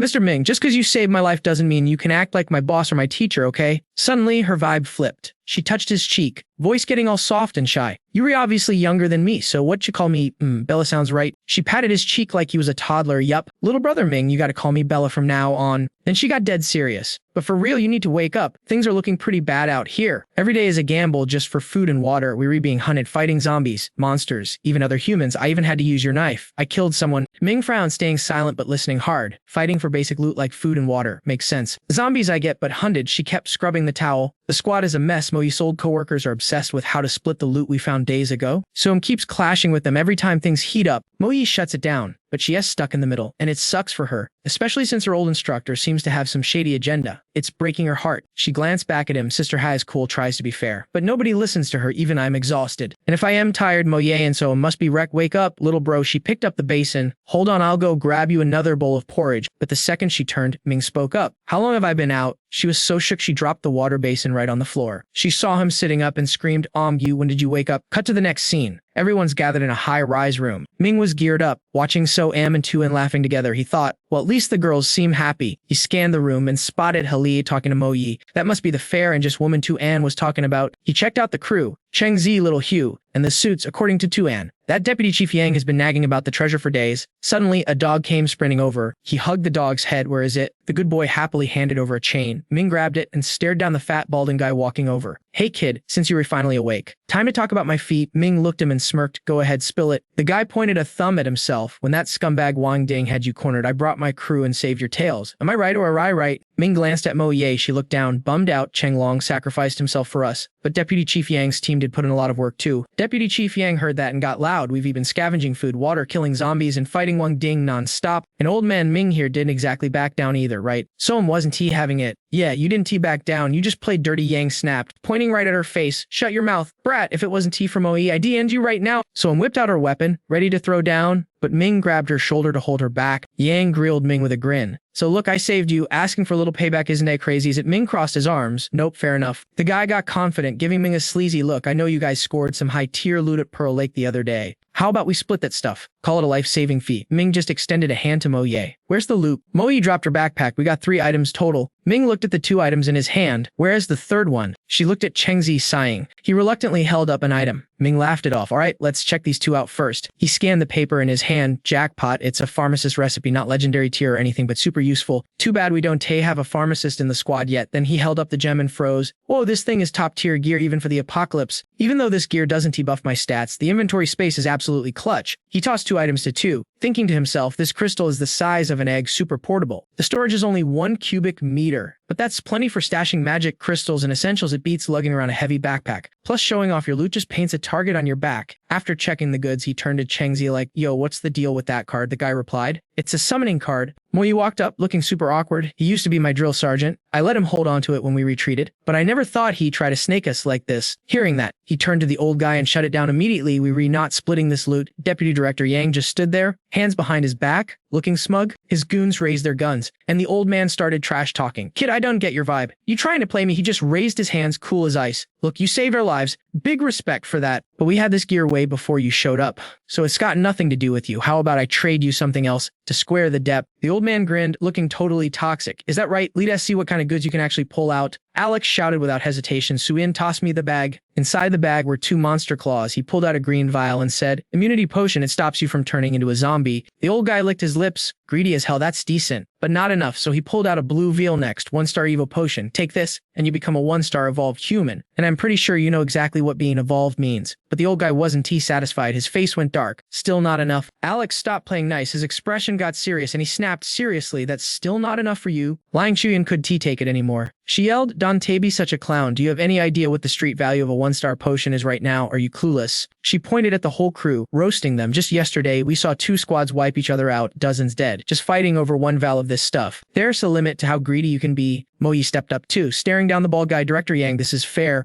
We risked our lives to get these potions. Even with the girls spitting facts, the old man kept his arms crossed, completely shameless. Honestly, I don't think your lives are worth that price tag. Seeing the disrespect, Alex frowned angrily. I've also got a mutant ape egg. It's from a level 2 variant beast. Eating this for the first time, 1T hit as hard as the Evo potion, but it buffs your physical stats like crazy. Depending on your base, it could double your strength. Hearing that, the goons looked thirsty. Baldy Yang asked quickly, does it work if you already evolved? He gave the old man a cold stare. Yeah, it works even better for 1-star evolved humans, but the effects drop off if a 2-star uses it. The old man laughed, looking triumphant. I want it, but it's still not enough. His greed was basically bottomless. He wanted every single thing they had. He pulled a gun, acting all shady. Listen, buddy, I know you're re-op. You were leading a squad of girls and living the good life out here. He waved the pistol around, which made Wang Ding want to jump him right there. Yang Zhen, I gotta admit, you've got guts. Pointing the gun right at him, the old man continued. Once you heal up, you will be strong as an ox again. Getting more loot like this will be a piece of cake for you, right? Am I right? Pay a little extra now so you can earn way more later. Took me half a lifetime to learn that lesson, and I'm teaching it to you for free. But he didn't even flinch, just stood there watching the guy. Suyin dropped into a combat stance, ready to throw hands. Ignoring the old man completely, he waved at Cheng Zi. Give me the card, and we re-good. Cheng Zi and Director Yang suddenly went quiet, exchanging looks. Cheng Zi aimed his weapon, threatening him. Dante, make me use this card. Yang kept his gun trained on him too. Relax, I'm not that stupid. Yang's face twisted, eyebrows locked in a frown. Toss over your backpack and that black metal chunk right now, or I swear I'll put you in the ground. The girls tightened their formation around him. Alex put his hands in his pockets, looking at the guy with pure contempt. Finally showing your true colors. Huh. He knelt down and grabbed the backpack. You wanted everything from the jump. You didn't make a move earlier because you weren't sure whose side Chengzi was on. And you were scared of me. Back then, you didn't know if I'd wake up at full power. And you were afraid Moyu would turn on you. He stared coldly at the old man, reading his mind like a book. But when I woke up, you saw I was still sick. Obviously not back to 100%. Your fear of me vanished. And once you saw Chengzi wasn't riding with us, you stopped worrying about him too. He glanced at the three girls. As for them, yeah, they re-evolved. But they don't have that killer instinct yet. They aren't ruthless enough. You figured even though you were regular humans, you could dominate the situation because they wouldn't pull the trigger. He slowly stood up, using his knees for support. But you got too greedy, you want everything we have. He made a finger gun and pointed it at the old man. You mentioned the apocalypse. You were right about one thing. There's a popular saying in the wasteland, consider this a free lesson. He stared him down and said, word for word, if you were going to be greedy, you better have the strength to back it up. The old man gritted his teeth, his face scrunching up in rage. He was about to curse him out when, bang, a bullet tore through his heart from behind. Everyone screamed. It wasn't the MC. Xia Li had taken the shot. The goons spun around, aiming their guns at her, screaming, damn it, kill her, avenge the boss. But before they could fire, the dog launched itself over Xia Li like a missile. It lashed onto one guy's throat, then immediately leaped to the next. They panicked, scattering and screaming monster. Alex looked at Chengzi. I win. Hand over the card and you can walk. Inside, he thought, in my past life, I would be zeroed anyone who touched my stuff. But things are different this time around. The house fell silent again, the chaos over. Moye and Little Tiger stood by the window looking down. He walked up behind her and said, he could have gone far. Go give him some meat and the immunity potion. Look, fam, this is 40 chess, not checkers. Offing trend tracks is easy. But Mac Da would totally hate me for it. Better to take a strategic L now to recruit her to the squad later. He hands over the loot and she gives him that wholesome smile. Okay, that old dude was kinda sketchy, but he was your teacher. This immunity potion boosts stats, so he might actually survive. She grabs the items looking super emotional. Oh my god, thank you. Like seriously, you real lifesaver. The squad rolls out, she yells, Lilo, let's bounce. He's like, bet, sis, and sprints after her. Halloy watches them leave and hits me with, don't you feel kinda fake chasing them off like that? Hearing that, I toss a vial of Evo potion at her who's fake now. Catch, she grabs it looking totally confused. What is this, a participation trophy for offing my coworker? I ignore the sass and keep walking. Nope, that's a down payment. I keep it 100 once I heal up. I'll help you find your hubby as I walk. I'm already mentally tallying up the profit and loss from this Hongo tri-raid. Diep Chung Alex is chilling on the bed. Unboxing time, the loot is spread out everywhere. He looks at the pile, deep in thought. Took a massive L on the spear, plus I paid out some level 2 crystals and meds. He picks up a gold card and gives it a sniff. Professor Trin tried to eat this gross. Turns out it's a Hellhound summon card. S teardrop, I check out the glass bead and the gold card. Holding the turquoise glass bead, I got a smirk. Definitely in the green on this run. This pocket dimension storage is the real MVP. Give it a little shake and whoosh. Everything on the bed gets vacuumed inside. I stash that bead in my backpack. Easy. Whoa, hold up. What's this shiny gold fabric? Wait, isn't this that loot bag from earlier? Pretty sure I ripped this thing to shreds.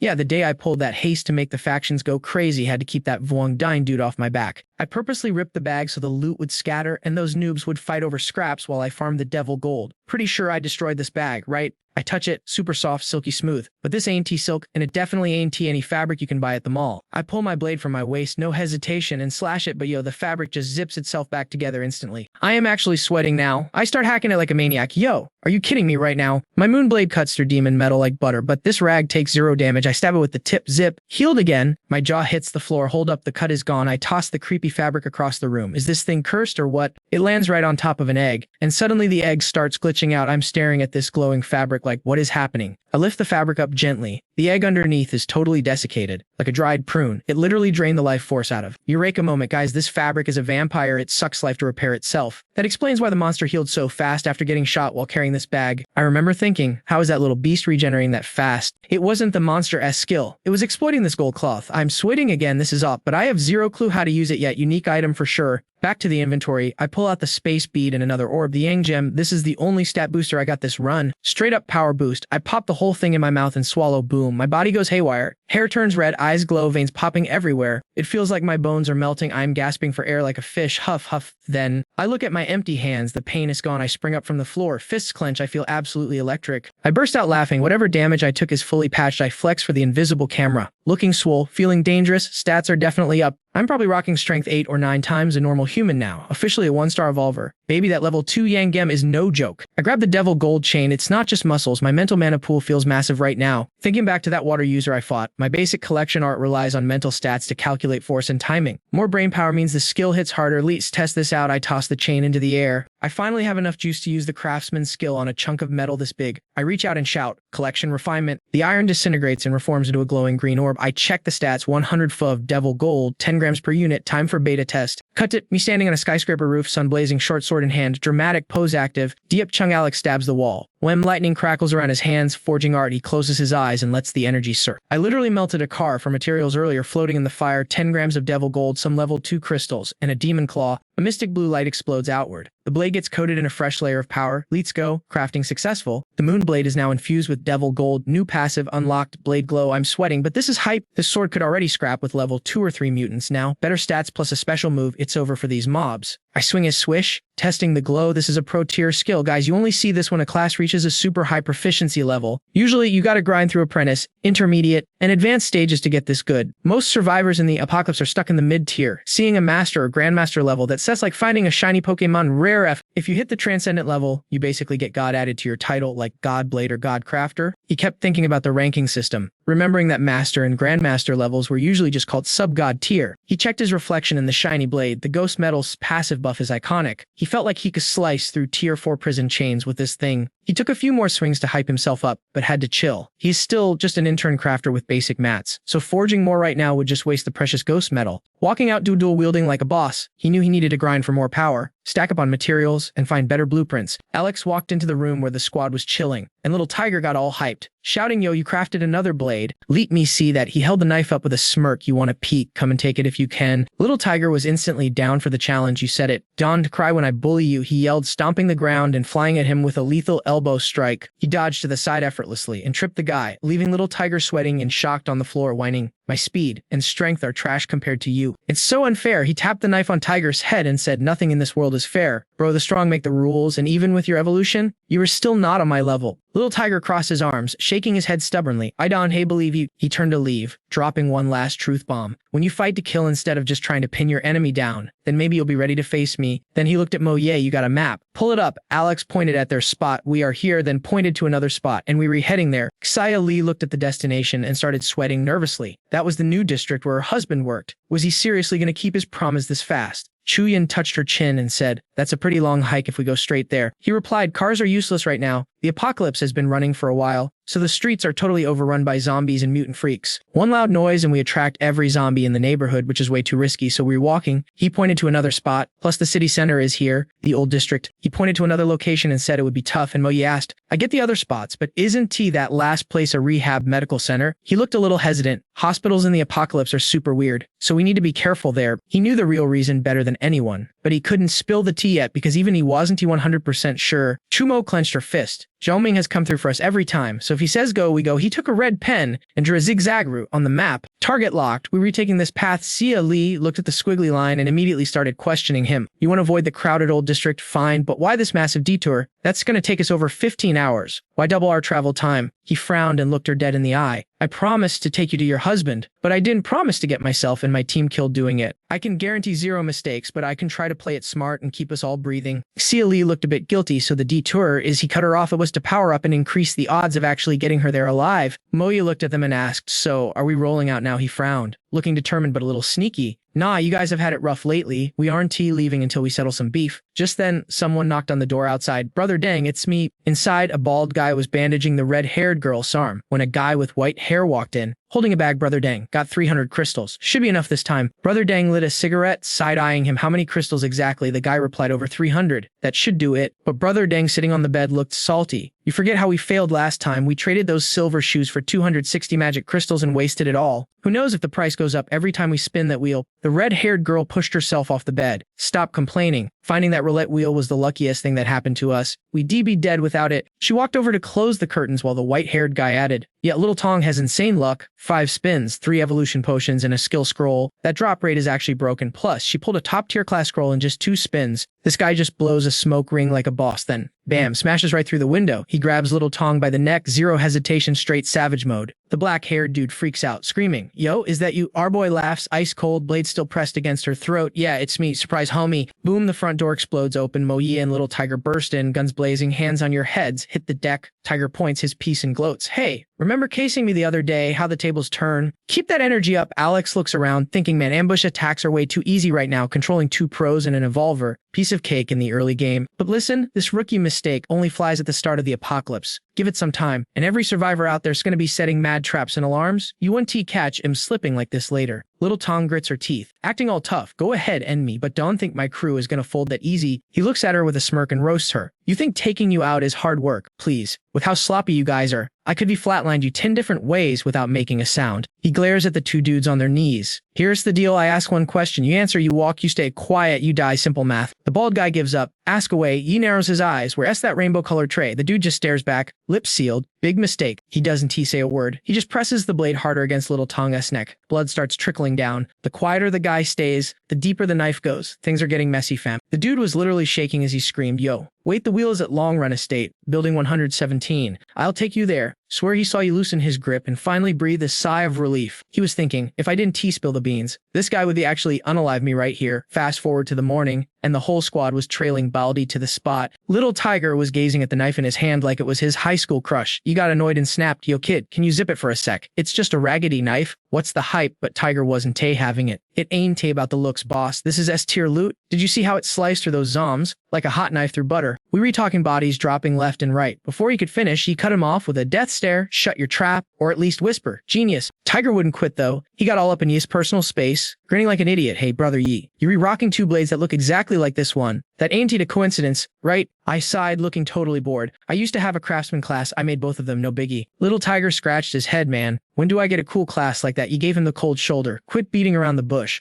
I'll hand him out based on who fits the role best." "The rule is simple," he said, stunning him into silence. "Who is actually ready to ride or die with me?" Tiger frowned, looking awkward. Finally, he admitted, "I stick with Captain Mo." Yi smirked, turning back. That reaction totally valid. If he tried to fake loyalty just to score a power-up, I would have kicked him to the curb instantly. Arriving at Unit 117, Baldy pointed, "This is the spot." Tiger and Mo Yi didn't hesitate. Guns up, kicking the door down like a SWAT team. Scanning the room, they spotted a rainbow-colored wheel. Tiger gasped. "Oh, that thing looks kinda extra, Dante it." He walked up and touched the wheel. "Looks like we were camping here for a bit." Outside, zombies were shambling around until a phone strapped to a box started ringing, drawing them like a magnet. Once the horde bunched up, boom, the box blew sky high. Yi signaled little Tiger. "You re-up, kid." Tiger asked nervously, "Yo, where'd you learn to make bombs and remote detonators? The feds would be all over that back in the day." He rolled his eyes. "Really now?" He snapped, "Quit yapping and go." Tiger grabbing his blade. "Hey, bet, let's get it." Another explosion echoed in the distance. Yi looked over. "Looks like Chine is killing it over there at this rate. We'll bag over 200 crystals by morning." He leaned out of the car, telling Tiger, "Sweep this area, then go back up Choy and I'm gonna scout another spot." "You got it, boss." Tiger yelled. He took off, his mind racing. That rainbow wheel, the price goes up every single spin. Those 3 said they burned 200 crystals last time and got nothing. Total scam. "I need at least 350 to be safe. Maybe even 500 for the final spin." He stopped at a massive supermarket. "No time to farm trash mobs. I need level 2 crystals." He broke a sweat looking at the place. It was crawling with zombs, since they had plenty of humans to snack on here. Their evolution levels were way higher, but he kept his cool and stepped inside. High density means a better chance of finding a level 2 mutant. Immediately a zombie lunged, screaming. He didn't even flinch. Just whipped out his knife and brained it. 1 hit, lights out, just a basic mob wrong floor. He thought. Suddenly, a drop of green goo splattered onto his shoulder from the ceiling. He looked up instantly. A massive spider was hanging there. He gritted his teeth. Mutant long-legged spider. The thing shot a massive web at him. Too wide to dodge, he realized. Raising his blade, time to test my wind cut. He went berserk, slashing through the incoming net with full power. The spider froze, totally confused. Just watching Yi land a crushing blow on its head. Boom, dead. Yi carved out the crystal and hacked off its legs for materials. Staring at the massive carcass, he smirked. Nice haul. Wasn't a waste of time after all. Suddenly, something whizzed past his head from behind. He dodged, shocked. What the? A sneak attack. He spun around, on guard. Bad news. Standing there was a half-human, half-ghost monstrosity with long hair like a girl, flanked by a cat, a witch and her pet. He remembered the stories from his past life. Early in the apocalypse, there was this beautiful but messed up urban legend going around. A gorgeous woman wandering the wasteland with her pet. If she met a guy she liked, they'd hook up. But the happy ending was actually a massacre. The lucky guys would get dissected, organs eaten, and drained dry while they were still wide awake. Total nightmare fuel. Staring at the witch, he knew the truth. That legend wasn't just a story. Young, pretty girls who turned into zombies and evolved became this special class, the witch. Witches aren't the strongest fighters, he thought, but their mind seed skill is broken. It lets them mind control a mutant beast. The mind seed gives total control. The beast becomes 100% loyal, but keeps its original instincts and smarts. Plus, the pet levels up alongside the witch, turning into an absolute unit. He raised his blade. Didn't he expect a double feature, a witch and a level 2 mutant cat? This just got complicated. Interesting, the witch stroked her cat, smiling creepily at him. In his past life, there was a level 9 witch who rode a giant white snake. She looked completely human, her movements. Her smile, she looked more human than actual people did. Some people think level 9 witches regain their memories and blend back into human society, but don't be fooled. They're even more savage than the monsters. Scene switch, Alex stares down this creep fest of a zombie holding a pet. It's holding a 3-eyed mutant cat. Yeah, 3 eyes suddenly. The kitty leaps out of the zombie's arms and lunges straight for our boy.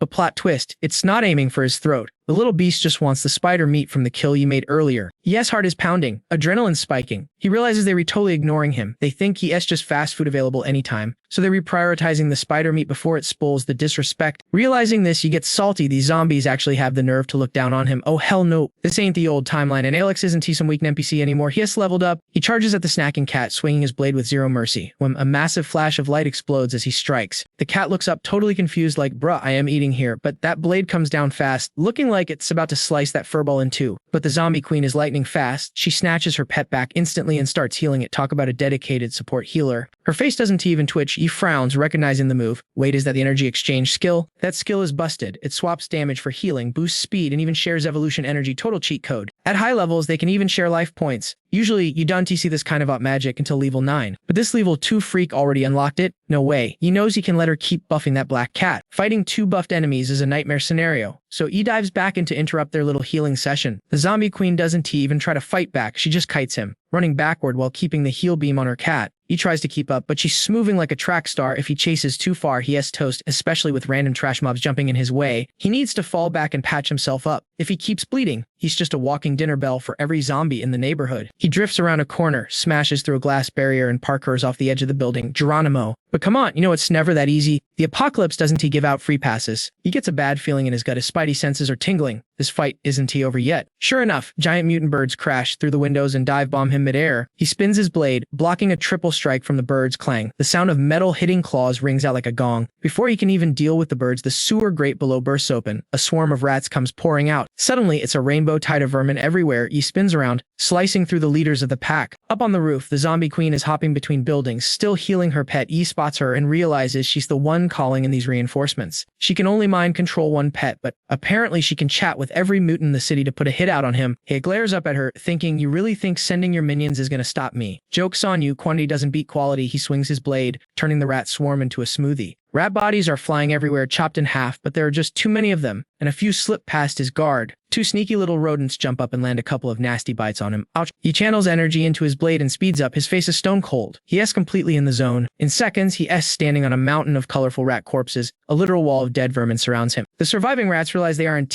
built for this and scatter. Even they know when to rage quit. Now, it's just Alex and the zombie queen staring each other down from the rooftops. He points his blade right at her, seeing him standing there barely scratched. She actually looks annoyed. She decides she doesn't want the smoke today and turns to leave. We won this round. Chat! Before bouncing, the creature kept side-eyeing Alex with these glowing red eyes, looking like it wanted to turn him into a midnight snack. He caught the vibe check, calmly slashed a hand across his throat, and smirked. Yuri next on the menu, buddy. Back at the base, the squad was chilling when, knock knock, some unexpected drama arrived at the door. Even though the grandma zombie bailed, he wasn't exactly walking on sunshine. He had to scrap with some low-level mobs on the way back, leaving him gasping for air and covered in claw marks. Park sighing rushed to open the door and practically screamed, yo, who beat you up like this? He didn't answer the 20 questions. He just walked in like a boss and told them to grab the booze and bandages from his bag. The crew scrambled to play doctor. After sitting in silence and scanning the room, he finally spoke up, where Moe and Little Who? Out on a loot run for food, Liang Chin replied. She held the gauze but looked totally lost, staring at his wounds like where do I even start? She was hesitating way too much. Sia Lee saw the struggle, walked over,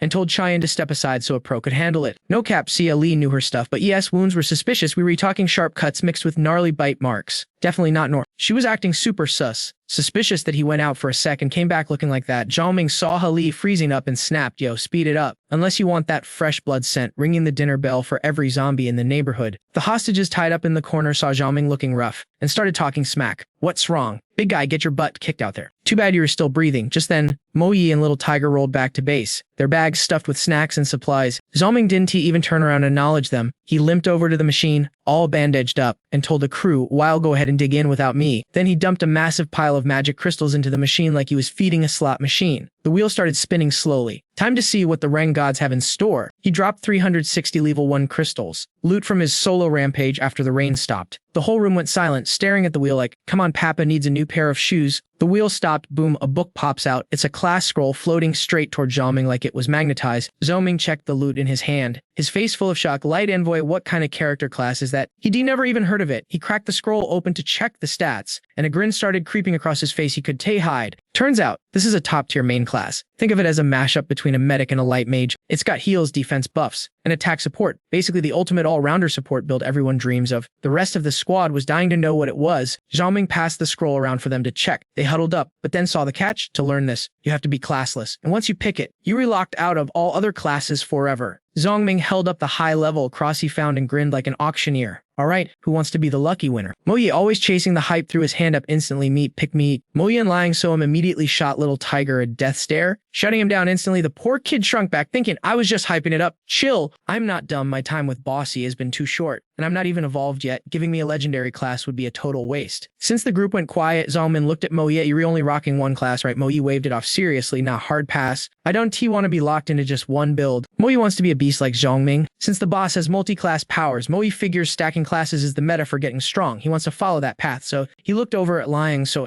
She shook her head immediately. Nope, that playstyle doesn't match my vibe at all. So nobody in the main crew wanted it. All eyes turned to Park Soo-young. Being put on the spot like that made her super awkward. Liang snapped at her. Girl, why are you stalling? You hate fighting anyway. A clean holy healer role is literally perfect for you. Park Soo-young struggled internally for a sec, then looked Zhao Ming in the eye with resolve. I want to. Zhao Ming frowned. Getting serious, I can give this to you. But you gotta understand, this changes everything for you and the team. Are you ready for that responsibility? He held a scroll out to her, waiting for her to lock in her choice. Liang smirked at Park Soo-young, the guy who saved your neck, and slapped me with a knife aimed to so bad, right? He said, at least worth trusting. Park Soo-young grabbed the scroll. Instantly, golden sparkles exploded around her, absorbing into her body. Her whole aura shifted in a split second. She looked like a legit saint, glowing with a soft blue light, just like the class description said. Suddenly, Park Soo-young pointed a finger at Zhao Ming's sweet dew. Activate. The bandages slid off Zhao Ming's body, revealing skin that was completely healed. Like nothing ever happened, Zhao Ming was absolutely hyped. He looked at her and asked, how many times can you cast that? She thought for a second. 8 or 9 more times. Zhao Ming's grin was so wide it almost hurt. That's the power of a unique class. Either her spirit stats are insane, or the mana cost is cheat code low. Totally unfair. Then Park Soo-young dropped a bomb. I unlocked another skill too. Zhao Ming blinked, totally shocked. Another one. Aren't you just a trainee light envoy? She looked confused. Trainee? Are you talking about my rank? My status screen says light envoy right now. Wait, it goes trainee, then envoy, then sane envoy, then holy daughter. Zhao Ming ran the list in his head and wanted to scream about 100 curse words. Holy crap, this class is broken. No wonder it locks your slot. Is2 up. She didn't waste time and popped the second skill. She chanted, and a shimmering green air shield appeared. Zhao Ming, putting his shirt back on, eyed the shield and asked, is that a self-buff only? Park Soo-young touched the shield and smiled. It auto-detects attacks to block them. And yeah, I can cast it on teammates too. It's fully automated defense. Mo Ye and Liang So rushed over to check it out, totally geeking out over the new tech. Zhao Ming went back to the Roulette Wheel. There were still black and white slots left. With a healer this strong leveling up, their defense was going to be impenetrable.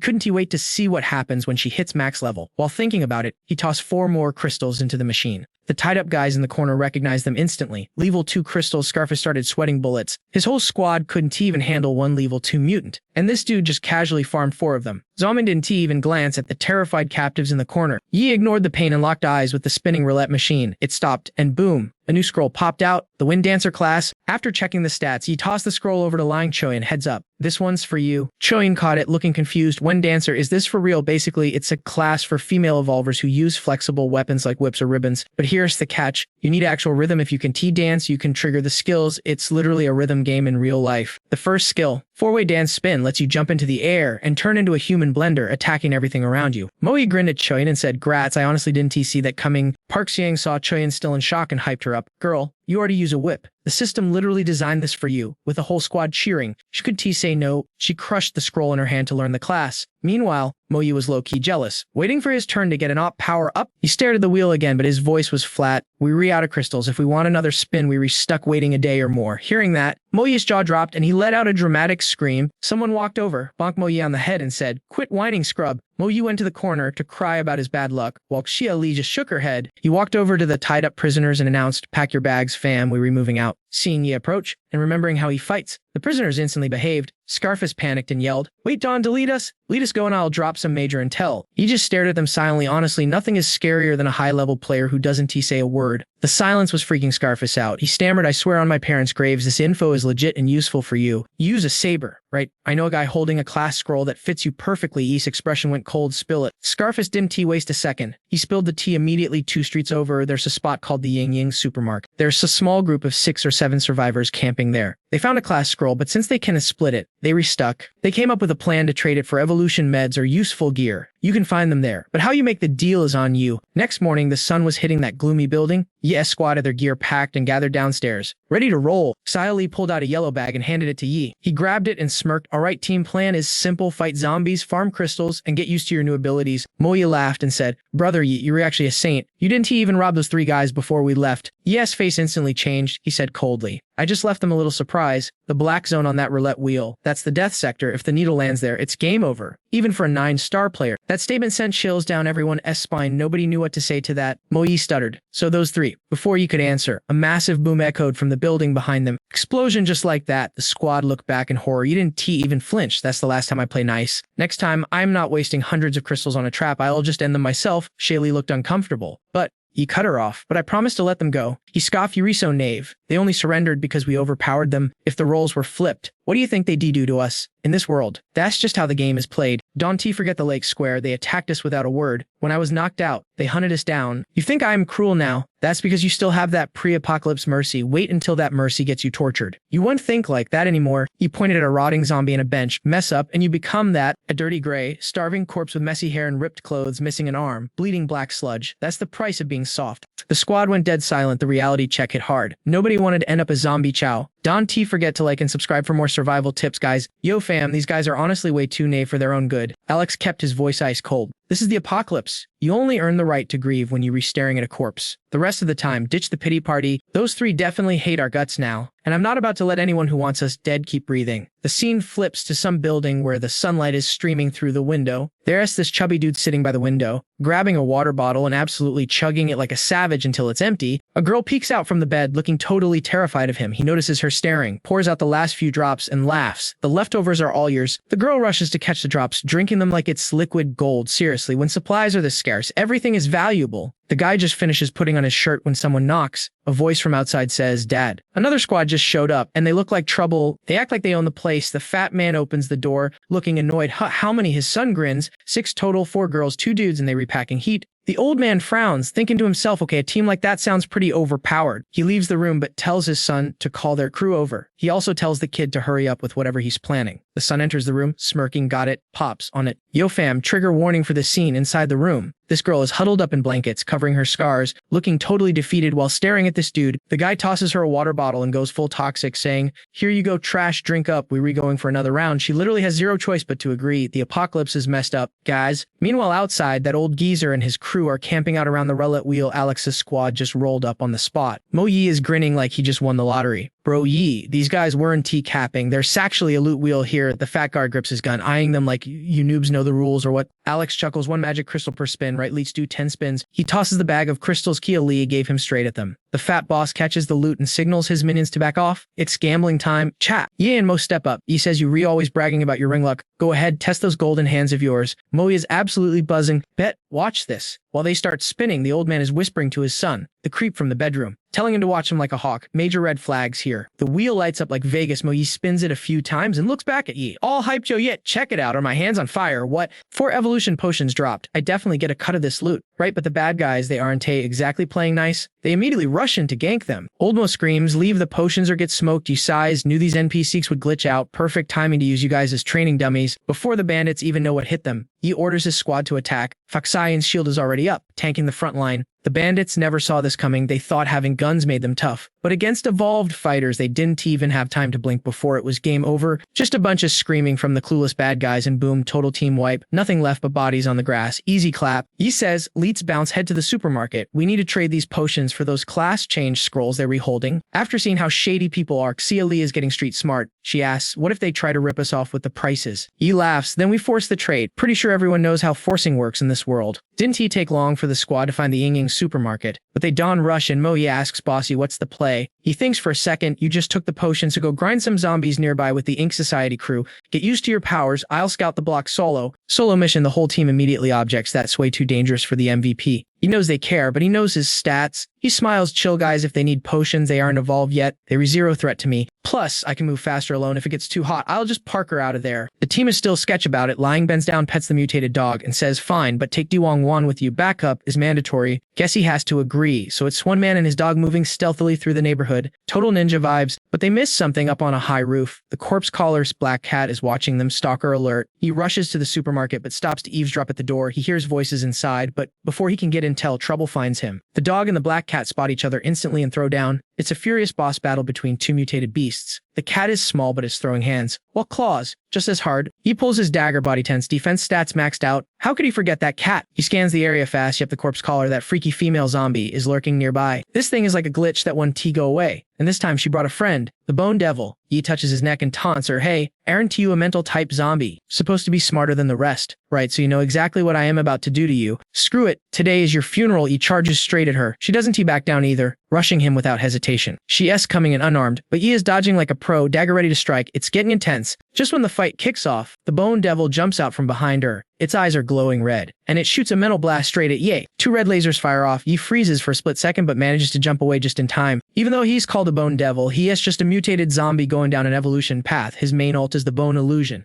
but at level 2, he's only got the basic death ray. As soon as the lasers hit the ground, he counters, he swings his dagger down hard. Slice, the Bone Devil's arm gets chopped before he can even scream. He doesn't let up. He grabs the zombie's head and roars, die. The corpse collar sees her tank going down and rushes to save him, totally missing the trap he is setting up. He's playing 4D chess. He uses the moment to chop off the Bone Devil's other hand, spins around, and points his blade right at the corpse collar. Thought it was G for her, but the gem on her forehead lights up, purple rings blast out at Yi. He gets hit by the mental attack and his perfect combo breaks instantly. Okay, she's actually up. How does a level 2 zombie have the psychic knowledge skill tree already? He uses his veteran instincts to spin in midair, kicking both the Bone Devil and the corpse collar away. But when he lands, the mental damage hits hard, eyes and mouth are bleeding. That skill attacks your life force directly. Super nasty debuff. He is confused, this thing is only level 2 but has seed, energy swap, and now a third skill that's definitely broken mechanics. Meanwhile, the hag realizes her ultimate move flopped, and Alex is still standing, so she grabs her black cat and books it, straight up running for her life. Alex isn't letting her slide that easy. He jumps up and sprints after her. Suddenly, that bone demon he thought was finished jumps up for a sneak attack. Alex frowns, swings his blade, and decapitates the thing instantly. But because of that annoying interruption, the hag is already way gone. Alex speeds up, determined to wipe her out so she doesn't come back to haunt him later. But as he passes a supermarket, he hears grumbling inside and hits the brakes. Someone snorts, damn it, stash the crystals and let's bail. A younger voice replies, for real, we were leaving this spot, Uncle. That voice triggers a memory for Alex. He has a sudden lightbulb moment and tells himself to chill out. Stay cool, Alex. He thinks the main quest right now is trading for that job certificate to level up his power. That's the priority. Behind him, his dog Big Yellow is looting crystals from the skeleton. Alex knocks on the supermarket door. Yo, I know you in there. I want to trade. I got evolution potions. Alex crouches down and pets Big Yellow. Go circle back to the others. Boy, I'll return after the deal. People get freaked out by mutant pets. The guys inside hear him but stay super sus and done to open the door. Where'd you get that intel? Alex replies, Brother Dang sent me. The old guy asks, just you? Alex nods, yep, solo. Any zombies nearby? Cleared them all out. The guy inside still isn't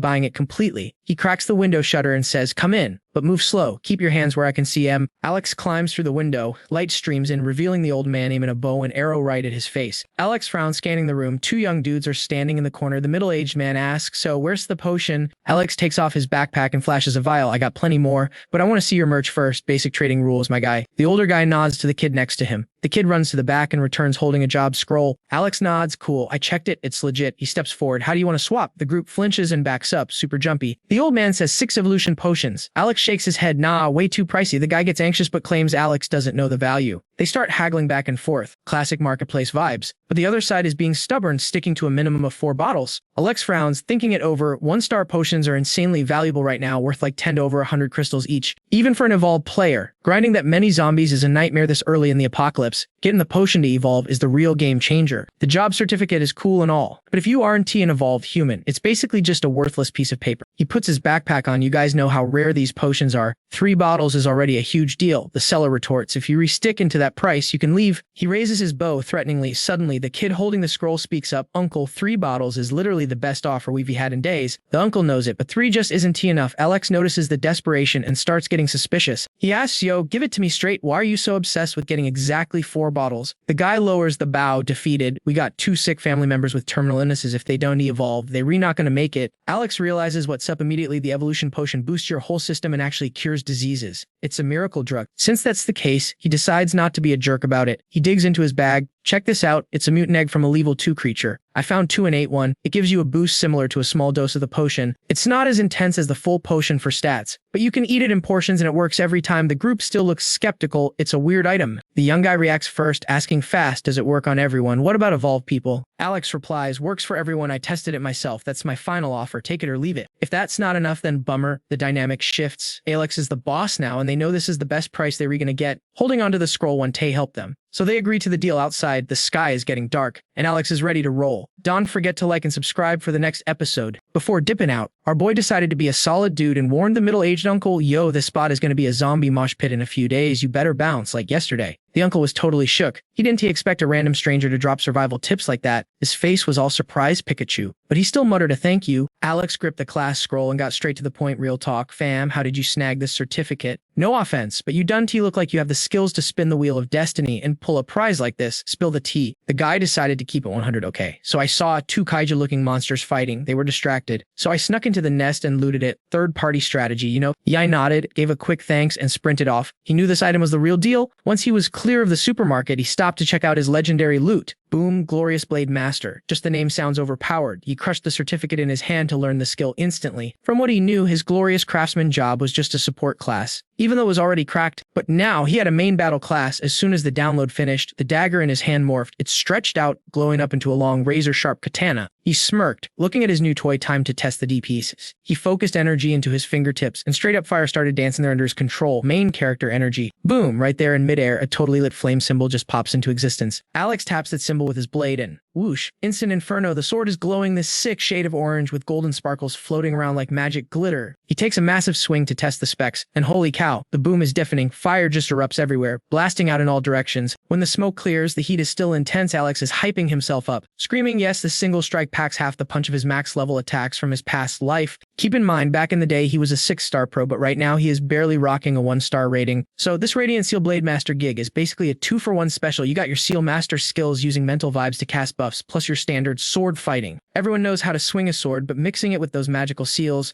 that is where the real up strategy comes into play. First up on the skill tree is Flame. It basically turns his weapon into a conduit for pure fire damage, super effective. The second branch gives him this move called Blue Sea Cut, but the mana cost is insane, so he didn't even bother trying it just now. He puts the blade away. If he tried stacking both skills, he would gas out after like 2 swings. He needs a better weapon to handle that juice, which is lucky since he is also a craftsman. But first things first, he has got to link up with Lying. Choyin, after the squad is back together, he can figure out how to buff up his gear later. Alex parkers over a few rooftops and spots his crew, but then he hears the Earth Dog barking like crazy. That definitely sounds like trouble. Cut to the scene. Moyi is throwing hands but losing ground. Park So-young's shield just shattered. Their opponent is this massive dude rocking some organized crime-looking outfit. The giant laughs like a maniac, waving his sword around. Haha, nice heals, sweetheart. You got what? 6 shields left in you. Let's see how long you can keep her alive. That blade is sweet, but you are too trash to use it. Consider it mine. He is totally eyeing that katana, which looks just like Alex's. Poor little tiger is already knocked out, cold in the back. Moyi is not having it and screams, "In your dreams, loser." Meanwhile, the rest of the bad guys are swarming Lying Chayin, led by some creepy old veteran. The Earth Dog is trying to solo 3 fully geared goons. The vibe is getting super dark. It looks like game over for our heroes. Suddenly, the big guy charges Moyi. She throws her sword up to block the incoming strike. But it is a trap. You can TB to dual wielder like that. He twists his wrist and thrusts a second blade straight at her. Just in the nick of time, a shield pops up to save her life. But the enemy isn't stopping. He steps back for momentum and lunges again. So Young throws another shield to block the hit, but she is running on fumes after healing Moyi earlier. She has been spamming skills left and right. Shields for Moyi, buffs for Lying Choyin, and help for the dog. Her cooldowns are maxed out. Her energy bar is basically blinking red. If Alex does not show up in the next 5 seconds, they are toast. The big guy clashes with Moe again and screams, "Hand over the loot. Weaklings don't deserve legendary gear." Right at the cliffhanger moment, a familiar voice drops in. The big guy freezes. Wait, what? A fiery reflection lights up the enemy's eyes. It is beautiful but terrifying. Alex strolls in like a boss, his blade blazing with the flame seal. This one entrance changes the whole meta. Even the old guy and the goons fighting CLE have to pause and stare. The fire slash sweeps through, clean and brutal. Before the guy even realizes it, his arm is completely severed. He drops to his knees, screaming in agony. Alex stands there untouchable, looking like a cold-hearted Avenger. The air is sizzling hot. The squad sees their leader and cheers, "Brother Yi, you made it. We are saved."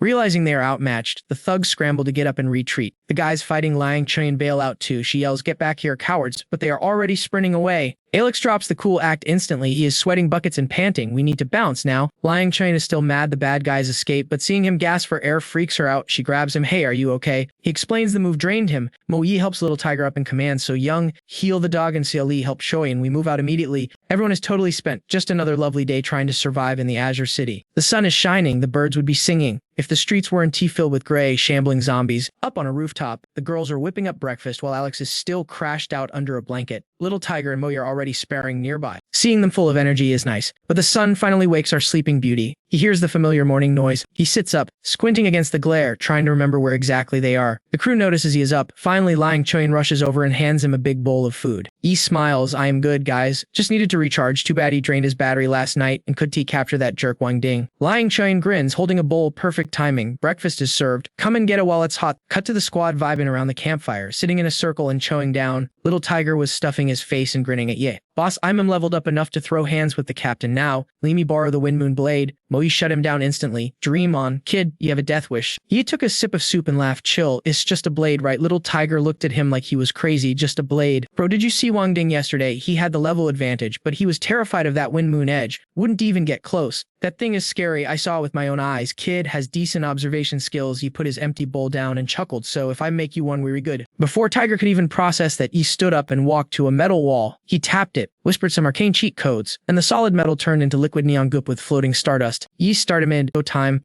The liquid metal like a pro DJ, the light got brighter and brighter until boom, crafting complete. Ye grinned. "You wanted a Wind Moon blade, right? Here you go, fresh off the press." He tossed the sword to Tiger like it was nothing. "Die King in the house." Tiger caught the sword, jaw on the floor, eyes popping out. "Holy smokes, no way. This is the actual Wind Moon blade, for real." Liang Chuan was looking at Yi with total hard eyes now. "Brother Yi, that was magic. How did you even do that?" Park Sang nodded, totally curious. "Yeah, what skill tree is that?" Yi shrugged. "Just my secondary job, craftsman, no biggie." Seeing Tiger drooling over the sword, he rolled his eyes. "Hey dummy, listen up. That craft cost a level 2 magic crystal aside from the materials. If I hand T-clapped that level 2 zombie last night, you'd still be using a rusty pipe, so take care of it." But honestly, Tiger didn't care. He had new gear. The girls just laughed and told him to go wash the dishes. Dude was walking around with a goofy grin, looking totally useless. He walked to the balcony to scout. Mo slid up next to him. "Yeah, we are way off our planned route. What's the move? Where are we heading?" Yi pointed toward a sketchy part of the city. "We were going there to recruit a player. This guy becomes a legend in the future. People call him Teacher Yu. He's a powerhouse. If we get him on the squad, our team power level goes through the roof." Scene switch, we cut to an abandoned building where the morning sun is just hitting the windows. Inside, a bunch of survivors are passed out, looking totally wrecked. Enter the villain, a dude with a massive scar on his face, walking in slow motion. He's munching on a drumstick, mocking them. "Good morning, my elite technician." Silence. "What, cat got your tongue? You just know these guys are the bad news." A guy with glasses sat there silently, glaring at Scarface with zero chill. Scarface wrapped his arm around a blonde girl and laughed. "Listen up, I've got some good news for you losers. The food stash is empty. Game over. I am picking a team to go on a loot run. Who's in? Volunteers get a full meal and a water bottle guarantee. If you find food, you get rations for 3 days. 2 desperate guys jumped up immediately. "I'm in, pick me." Scarface nodded, accepting the cannon fodder. The glasses guy just sat there like a statue. Suddenly, a buzz-cut henchman whispered something to Scarface. The villain pointed at the middle-aged man. "We need one more. Hey, musician, you re-up." The guy had no choice but to agree. But that smirk on Scarface's face, totally sus. They're definitely planning something dirty. Cut back to a messy room full of trash. Yi and Tiger are tossing the place, stepping over dead bodies. Tiger looked around, confused. "Boss, are you sure this is the spot? I see a lot of zombies, but zero living humans." Yi frowned. Was his intel glitching? Did he mess up the location? He remembered clearly from his past life that the music teacher came out of this exact building. Treyan, who was on lookout duty, suddenly screamed, "Yeah, get over here, look out the window." They were using living people as zombie bait. Outside, it was a horror show. Zombies were swarming a screaming survivor. Absolute nightmare fuel. Meanwhile, Scarface was pointing a weapon at his own terrified goons. "Your turn. Buddy, get out there and distract them." The guys were paralyzed with fear. They just saw Oldly get eaten alive, but Scarface and his crew weren't taking no for an answer. "Smash that like button if you want you to save them." The big bully smacks the rebel's wrist with a stick,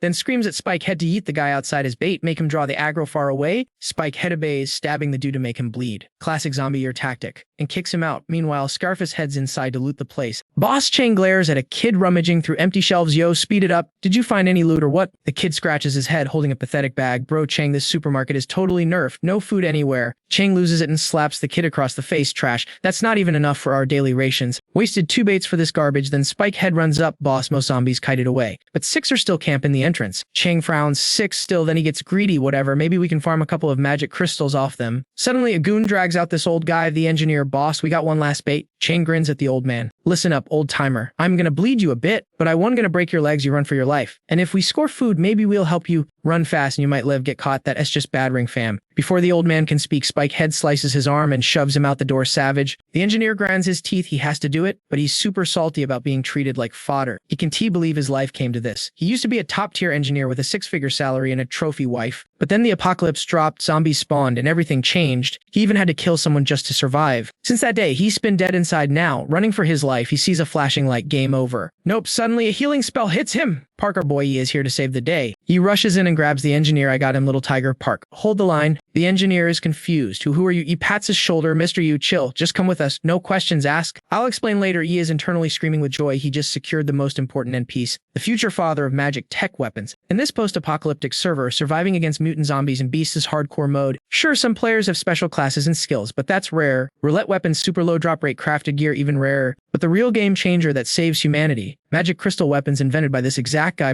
also known as the Tech God. He figured out how to extract energy from crystals to make powerful blasters. Before we see how he does it, smash that like button and subscribe if you want to survive the zombie apocalypse. Back at the safe house, Moe sees the stranger. Who's the random? He just stares at the legend. You stammers, why save me? I'm total dead weight. I can kill zombies. Can T find food, you thinks? Bro, are you kidding? You read the MVP? You might not frag zombies directly, but your tech is gonna rack up millions of kills later. Yuri, basically the god of destruction. He says aloud, "I know who you are." You pushes up his glasses, confused. "Sorry, I don't think we've met." "I read your wiki page. I mean your factory profile. Big respect for your skills. Saw you getting griefed. Had to step in." You sighs. "That's the past. I am just an empty shell now. Can't tell the squad yet." He turns to Moye. "Guys, give us the room. Need a private chat with the VIP." The team is confused, but they trust us shot calling, so they bounce. He pulls out a cake. "Here, refuel your happy bar." Then he hands over a bottle. "Heard smart guys like red wine. Found this high-tier loot for you." You chugs it down, doesn't even care. Free loot is free loot. After the meal, he shows him a magic crystal. "Yo, Uncle, you recognize this item?" He drops the bomb. "I got a theory. This thing has energy. If we can extract it for weapons, think it's stowable." Yu's expression flips instantly. He reaches out. "Let me check that stats." After inspecting it, he mumbles, "Whoa, that's actually a big brain idea." He smiles. "Join my guild. I'll cover your food and build you a lab. No more starving. What do you say, a deal this good?" You would be crazy to say no. The old man looks him dead in the eye and says, "Do this one solid for me, and I'm riding with you for life." No cap. The scene cuts to another abandoned building. Meanwhile, back at the hideout, the squad that did old man you dirty was just chilling, totally clueless about what was coming. Chang-Chun was puffing on a cigarette, but he couldn't stop tripping over what happened earlier. Those guys were absolute beasts. So why would they waste time saving a useless scrub like you? Just then, one of his minions slides over a jar of fruit. "Yo, boss, get those vitamin in. Canned peaches are good for you." Chang-Chun grabs the jar, and suddenly it hits him. "Wait, didn't that little punk steal old man you swife?" Bam, the door gets kicked off its hinges with crazy force. Everyone inside jumps out of their skin, staring at the door in terror. Yo, is that a zombie or a person? Their hearts are pounding like dubstep bass lines in their chests. Selex leads the charge into the room, with old man you following right behind him like the Grim Reaper. He looks at you and grins. "These the clowns," you nods, eyes full of pure rage. Yeah, the bullies are too shook to even breathe seeing you standing there. I mean, they've seen what this crew can do. They know if they make one wrong move, they are completely cooked. He walks up and grabs the spiky-haired dude by the collar like he weighs nothing. Before the guy can even blink, he lifts him with one arm and yeets him straight into the air. It happens so fast, the spiky-haired dude falls from way up high. He smashes into the ground right at Yu's feet. Totally wreck it. He glances over at the professor. "Hey, Yu, this trash is all yours. Do whatever you want with him." Yu stares down at his enemy, eyes bloodshot red. You can feel the hate radiating off him. You showed up today. So your luck just officially ran out. Buddy, you grabs a brick off the floor, raises it up, and just starts swinging no hesitation, straight savage mode. Smash, blood goes flying everywhere. The dude's eyes roll back, looking super messed up, but you keeps pounding away. The sound of the brick hitting his skull is nasty. The rest of the squad just watches in silence. Honestly, they can't even believe what they were seeing right now. It's brutal. Moyi knows he isn't exactly a saint, but usually, he doesn't let things get this messy unless there's a profit involved. He's not a psycho for no reason. So why is he treating this random researcher like a VIP? It's kinda sus, right? Let me know in the comments if you think there's a secret motive. Suddenly, Elise steps in and grabs Yu's arm to stop the slaughter. Yu screams. Li Go-ye cuts in with a cold stare. If this ain't to your business, back off. Hali freezes, looking awkward. Suddenly, little tiger runs back and yelling, "Boss, I found her. She's in the room next door." Yi pats you on the shoulder, Leets move. Yu stops beating the guy to a pulp, nods and the door closes behind them. Lying points to the room. "She's in there. Go handle your business, Professor. You gotta decide this one yourself." Yu gives a heavy nod and walks in. The squad waits outside, silence hanging heavy in the air. You can cut the tension with a knife. Little tiger can help himself and whispers, "Yo boss, who is this guy really? What's the beef between them?" He replies, "The world's gone to hell. But killing parents and stealing a wife, that's unforgivable. That's a blood debt you don't walk away from." Suddenly, a piercing scream tears through the air from inside the room. A moment later, Yu walks out. His knife is still clean. He looks defeated. "I couldn't do it. Let fate decide for her. She was the wife I loved the most." He doesn't judge. It's the old man's call. He just tells Lying to leave some food inside for her before they bounce. Once that's handled, he taps his shoulder. Leets roll. Yu nods. "Thanks, man." As the squad is about to leave, some random people run up screaming, "Professor Yu, wait up. Can we come with you guys?" Talk about opportunistic, right? These former coworkers sure know how to pick a winning team. Yu looks at you awkwardly. Honestly, I could use some assistance for my research." He sighs, "Professor, I can only take 5 people max. We got a lot of moves to make. 5 is the limit. Hope you get it." That night, the streets are dead quiet. The main squad is gathered around a table strategizing, while Yu and his 5 new nerds are in the corner geeking out over magic crystals. He points at the map. "We re close to a new zone. That's our target. Once we clear it, we were gonna find Hali's husband." Moyi looks closely at the map. "Is that a farm?" Yu nods. "Yep, an eco-friendly wild boar farm." As soon as Tiger hears wild boar, he starts drooling. "Yo boss, are we talking about cute pork ribs tonight?" Makes sense, eating biscuits every day sucks. He frowns and roasts him. "All you think about is food. We re-go in there for the level 2 magic crystals. Dummy." Lion giggles. "Maya has crushed level 2 beast before. No sweat, even without him, with our squad working together. Taking down a level 2 mutant is basically easy mode. Sure, it's possible." He grins. "But we were not talking about one monster. It's a whole herd. We re-talking at least 50 of them." Everyone's jaw drops. 50? Are you kidding me? Cut to a new scene. Some huge drunk guy is dragging a body across the ground in an abandoned lot. He's chugging cheap booze and complaining, "This drink tastes like trash. Everything sucks right now." He tosses the poor dude he's holding over a fence like a rag doll and yells at the shadows, "Dinner time. Eat up." Strange beasts rush out and sniff the guy. Suddenly more show up and they rip him to shreds in seconds. Not even a scrap of clothing left. Brutal. Don T. Forget to subscribe to see what happens next. Yo fam, check this out. This dude is basically the CEO of a level 2 mutant crystal factory. Alex is scheming hard. He looks at the creeps in the pen like, "Yo, hurry up and hit level 2 so I can farm you for my upgrade." K. The sun is rising, looking all aesthetic and chill. But trust me, the vibes at this farm are about to get majorly toxic. Inside this crusty room sits our bearded bro, looking totally washed on the sofa. Surrounded by empty bottles and takeout boxes, he looks 40. But spoiler alert, he hasn't even hit his big 3-0 yet. His name is Gafan. Dude graduated from a top-tier uni and should be living that influencer lifestyle by now. By 30, he was supposed to be balling out. Wifey, chubby kid, massive career flex, the whole 9 yards. But nah, reality hit different. His snake coworkers and boss canceled his career. He drowned in debt. His parents worked themselves to death trying to save him.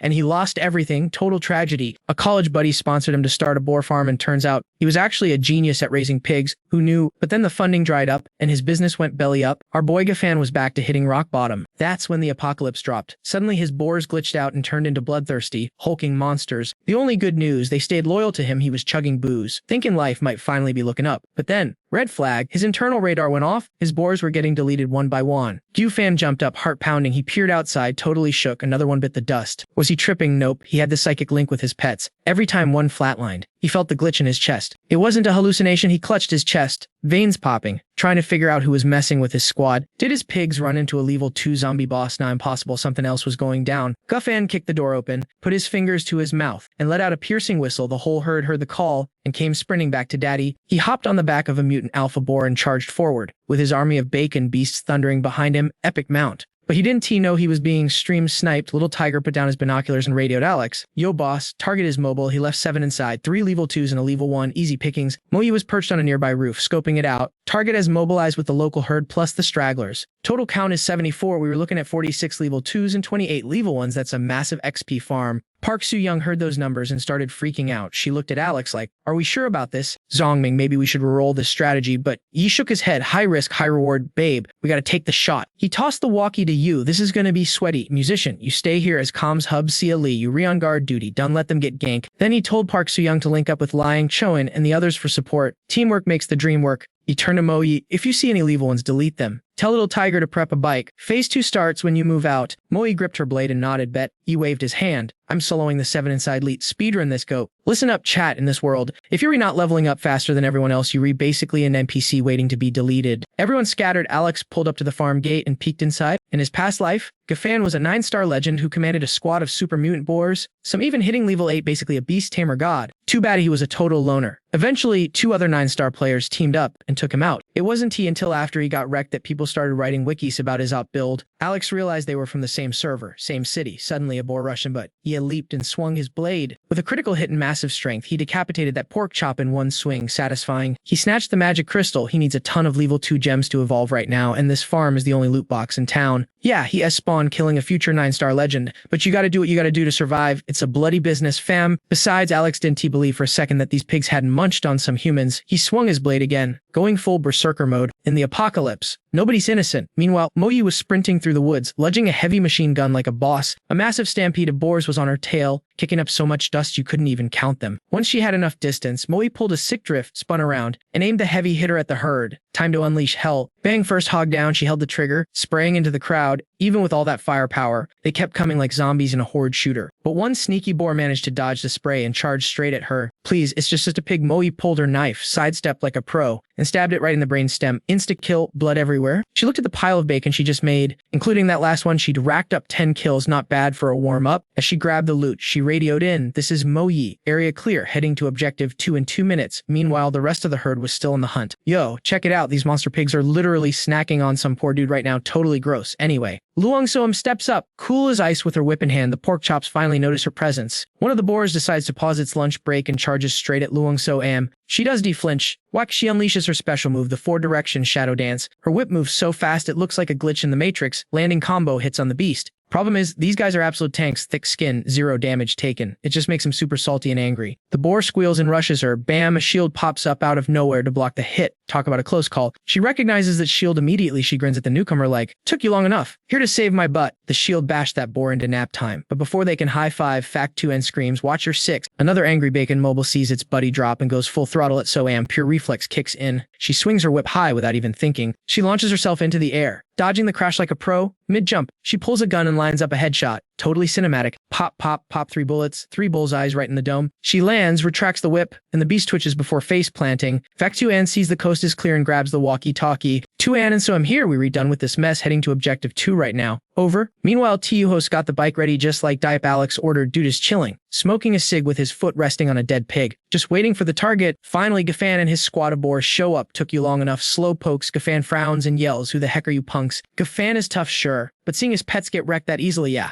If he said he wasn't sweating bullets, he'd be straight up capping. Tiyuho doesn't even bother answering. He just flips him the bird, laughs and says, wanna know, catch me if you can. Then he revs the engine and leaves them eating his dust. Gafan loses it. He orders the herd to chase. While running, he fuming, thinking, who is this kid anyway? What's his game? Tiyuho speeds ahead, radioing in. This is Tiyuho, mission accomplished, taking the scenic route to point 2. On the other side, Deep Alex just finished wiping out the leftover pigs guarding guys hiding out. His dagger is dripping crimson, but his outfit, spotless, not a single drop on him. Absolute boss energy. He nods at Tio, host report, voice steady. Copy that, area clear here. Moving to point 2 to send the pig king to hell. Heaven's definitely not taking him. Cut to the abandoned zone, no zombies in sight. But the vibe is super heavy and creepy. Inside a building, Magda is glued to her sniper scope, keeping watch. Soam and 2An are standing right behind her, hearing Alex's updates. Soam's eyes light up. He is so cracked, he soloed 3 level 2s and 4 level 1s in just a few minutes. 2N smirks from the back. Is he actually that good? Or are you just simping for him so hard your brain turned to mush? Soam turns beet red, busted. She yells back, hey, who was thinking about Brother Diep when that Wang Ding guy had us cornered? Now S2 and S turn to blush. She waves her hands frantically. No, I didn't mean it like that. I just wanted him to save our lives, okay? So puts her hands on her hips. Save you so you can repay him with your body. Hut 2N groans.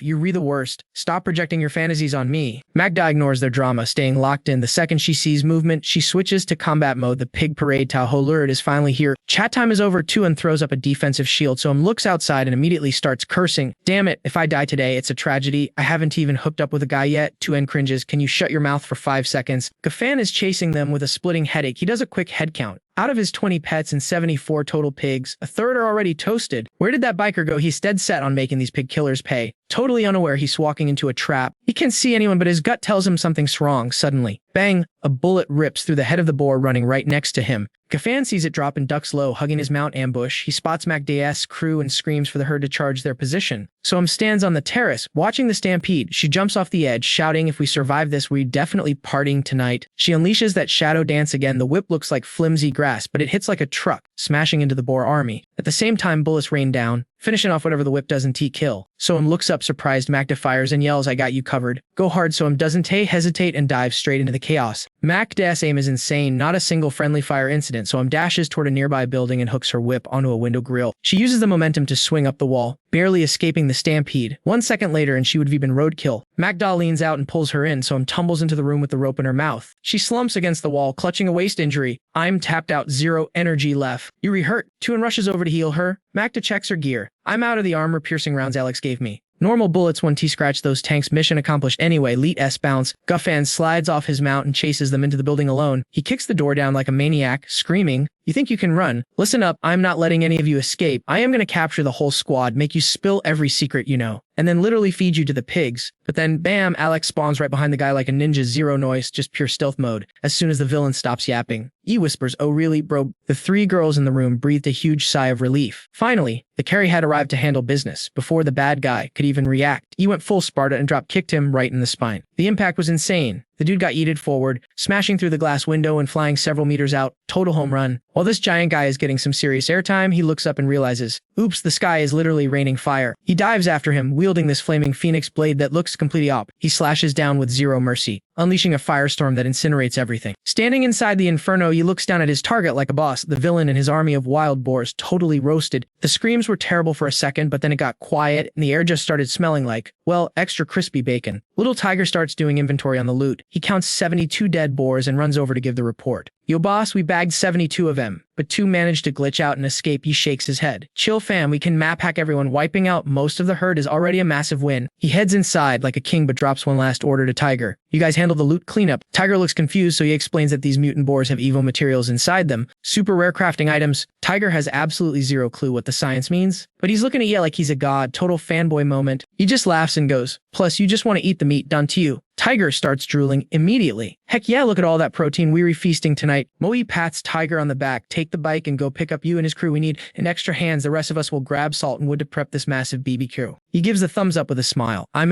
leaving it to you guys. I need to go aft and recharge. The crew didn't notice because they were far away, but you look totally drained. While everyone split up to grind their tasks, Tiger zoomed off to get reinforcements. Cut to the courtyard. The ladies lying in park are already setting up the smoker, hanging meat on racks like pros. In the corner, Tiger, Hali, and Moe are slicing and dicing. The rest of the squad is prepping the preservation station. Teamwork makes the dream work. Meanwhile, our Memsi is chilling in his room, munching on some of that fresh pork delivery. There are still 2 Lev boars tied up on the floor. He starts analyzing his stats. That Glory Seal combo deals insane damage, but it drains his mana bar way too fast. But hey, this mutant meat is basically a stat boosting potion. It won't T-buff him much, but for his team, it's a huge level up. Plus, the real jackpot was looting over 40 level 2 magic crystals. Stunks. Now he just needs to find a roulette wheel to spend them on to test his luck. Looking at his loot bag, the guy is vibing. Suddenly, his dog gives him the puppy eyes. He notices the crystal on the pup's forehead is losing color. Is the doggo evolving? To flops down at his feet, and he decides to sit there and babysit the process. Looks like everything is going smoothly. Once the dog wakes up, the upgrade will be complete. But then, drama alert, noises outside. Moe is arguing with some random NPCs. He steps out to check the commotion. Moe has her knife out, pointing at 2 guys. He asks, who invited you? He scans them. No power levels detected, just regular survivors, totally harmless. The 2 guys start panicking. IMGA, he SDI, we're from the new district base. Don, shoot. Halie hears new base and jumps up. She's thinking, is that the new government shelter? Is my missing boyfriend there? Moe signals Halie to hold up. Lee vet them first. If it's a real base, security should be tight. Halie rushes in anyway, asking, how did you guys build this base? What's the setup? They spill the tea. It's a mix of an artillery battalion, government suits, and some local construction crews who survive. Halie is getting her hopes up. She forces a smile and asks, you guys know, can you He works for the district office. The guys look at each other and shake their heads. Kinyu, never heard of him, sorry. Oh, immediate mood killer for Ali. She goes silent. He glances at her, feels bad, then interrogates the guys. So you two out here farming loot or what? They not. Looking terrified, yeah.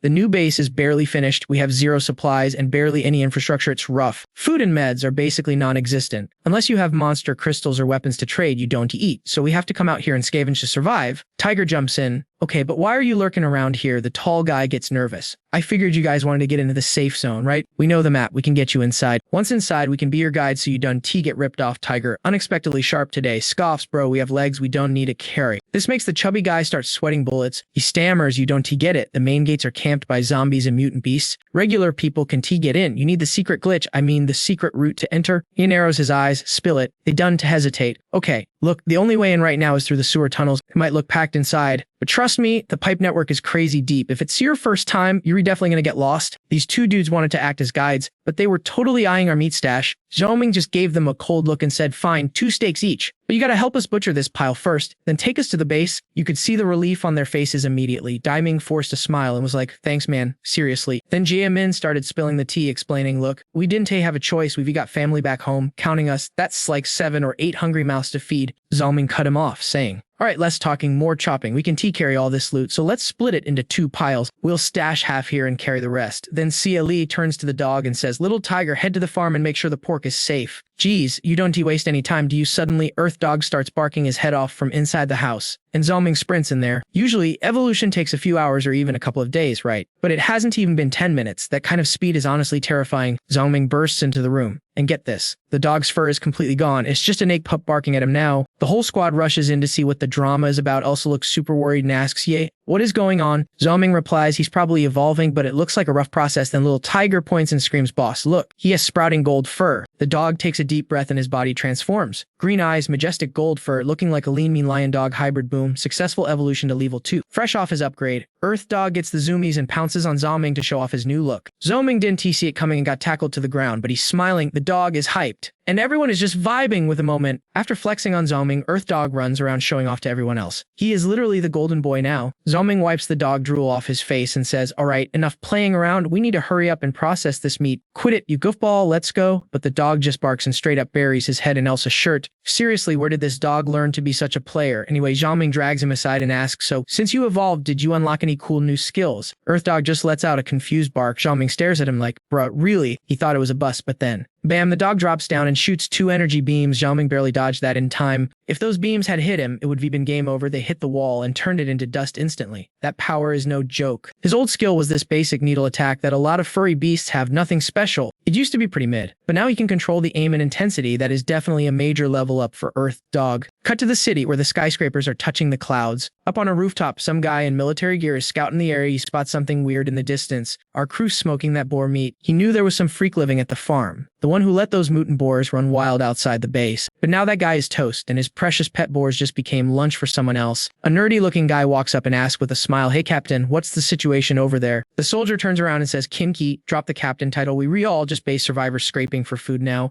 The guy smirks. Fair enough, call me Kinyu then. But you could see him eyeing the captain's rifle. He is thinking, if I had that gun, I could farm crystals evolve and actually run things in the new base. Dude is thirsty for power. Another guy runs up to report they be ready to move, but the area is swarming with zombies and monsters. The loot is trash, just 1 bag of safe rice, but hey, they found 7 or 8 buckets of oil and some random noodles. The captain grinds his teeth, flicks his cigarette, and curses, you can't survive on cooking oil and hope, right? He stomps the cigarette out and yells that we risked our lives for 10 lousy crystals, and we still have to pay taxes on them. Then it hits him. That crew processing the boars down there is sitting on a gold mine. He thinks if we recruit them, our base gets way stronger. He starts staring at Zhoming-S squad again. And if they don't T-join, they've got tons of meat and over 100 crystals. If he takes that, he could score an evolution potion for himself. Everyone has the right to dream, but this guy has no clue he is about to mess with the wrong people. He grabs his gun, turns to Kinyu by the railing and says, Leets bounce. We need to report this back to the base ASAP. Zhoming's crew finishes up the butchering and follows their new guides back toward the base entrance. Jaemin points to a sewer grate and whispers, my brother and I found this secret route through the water plant. Nobody else knows about it. Then he points to the city skyline. That's the new base. And yep, it is absolutely surrounded by a massive horde of zombies. Fun fact, that place becomes the Cloud Mountain War Group later, but it gets wiped out in 6 months. Anyway, Jaemin keeps explaining the setup as they walk. Life in the base is rough right now. And what they done know, there says an army of level 2 mutant zombies lurking right around the corner. Yikes. Yo fam, welcome back to the channel. So, the guide pushes open the sewer grate and drops some truth bombs being like, this place is just like that crazy dog of yours, it looks chill. But it's actually a death trap. People get wrecked here all the time. Elsa starts Loki freaking out and asks, Yo Ye, is Big Yell gonna be okay guarding all that meat alone? That's a lot of loot to leave behind. He just laughs it off, totally unbothered. Chill, don't you worry about it, this is wild boar territory. So the zombies mostly stay away. Plus, we can exactly carry a whole butcher shop on our backs, right? While the squad is chopping it up, the guide and Big Ming move ahead to crack open another manhole cover. Then the guide gets all serious, warning everyone stay frosty. Guys, these tunnels are crawling with mutant bugs and giant rats, super gross. I know. You hears that and immediately starts panicking. Wait, for real? That sounds super sketchy. What's the play if we run into those monsters? The guy just shakes his head like, it is what it is, bro. Better than starving to death back at the base. Pro tip, those creeps hate fire, so keep your flashlights on, and we might survive. He gives the nod and says, let's roll, and just like that, the whole crew heads down into the dark, stinky sewers. The vibe down there is super stuffy and nasty, but at least there's enough room to walk without cramping up. As they walk, the guide breaks it down for the chat. There are 4 ways into the new base, and every single one has heavy guards. If you're a stranger, they're going to charge you an entry fee, but don't stress, it's not a huge shakedown. Food or weapons work best. Just grease their palms a little and you re-in. Anything else really depends on if the guards are in a good mood or not. Just as they approach the west entrance, they bump into another squad coming the other way. Trouble incoming. The moment they lock eyes, this one guy flashes a super creepy grin and asks, well, look who it is out scavenging, score anything good. His goons start crowding in, reaching for the guide's backpack like they own it. Yo Gia, let's see what goodies you're hiding. Show us the loot. The guy tries to push them away, but it's useless. They snatch his bag, and you can literally see the despair on his face. That bag was his lifeline, guys. They rip the zipper open and find a ton of meat. Instant greed mode activated. The guide is absolutely fuming. He risked his life for that food. He snaps and lunges at the thief, screaming, give that back. But the thief just shoves him to the ground like a ragdoll. Big mistake. Then this boomer, old Zhao, steps up and squares up with his fists. We just wanted a peek, kid. Why you gotta be so violent? The audacity, right? Big Ming jumps in to de-escalate, holding the guide back. Uncle Zhao, chill. He's just freaking out because he almost died getting that meat. Look, just take half the meat for your boss. Thy. And let us go, deal. But of course, old Zhao isn't trying to hear any of that. He grabs the bag and sneers, I want to beat you up. But I'm keeping all the food. The guide yells, don't be such a greedy pig, old man.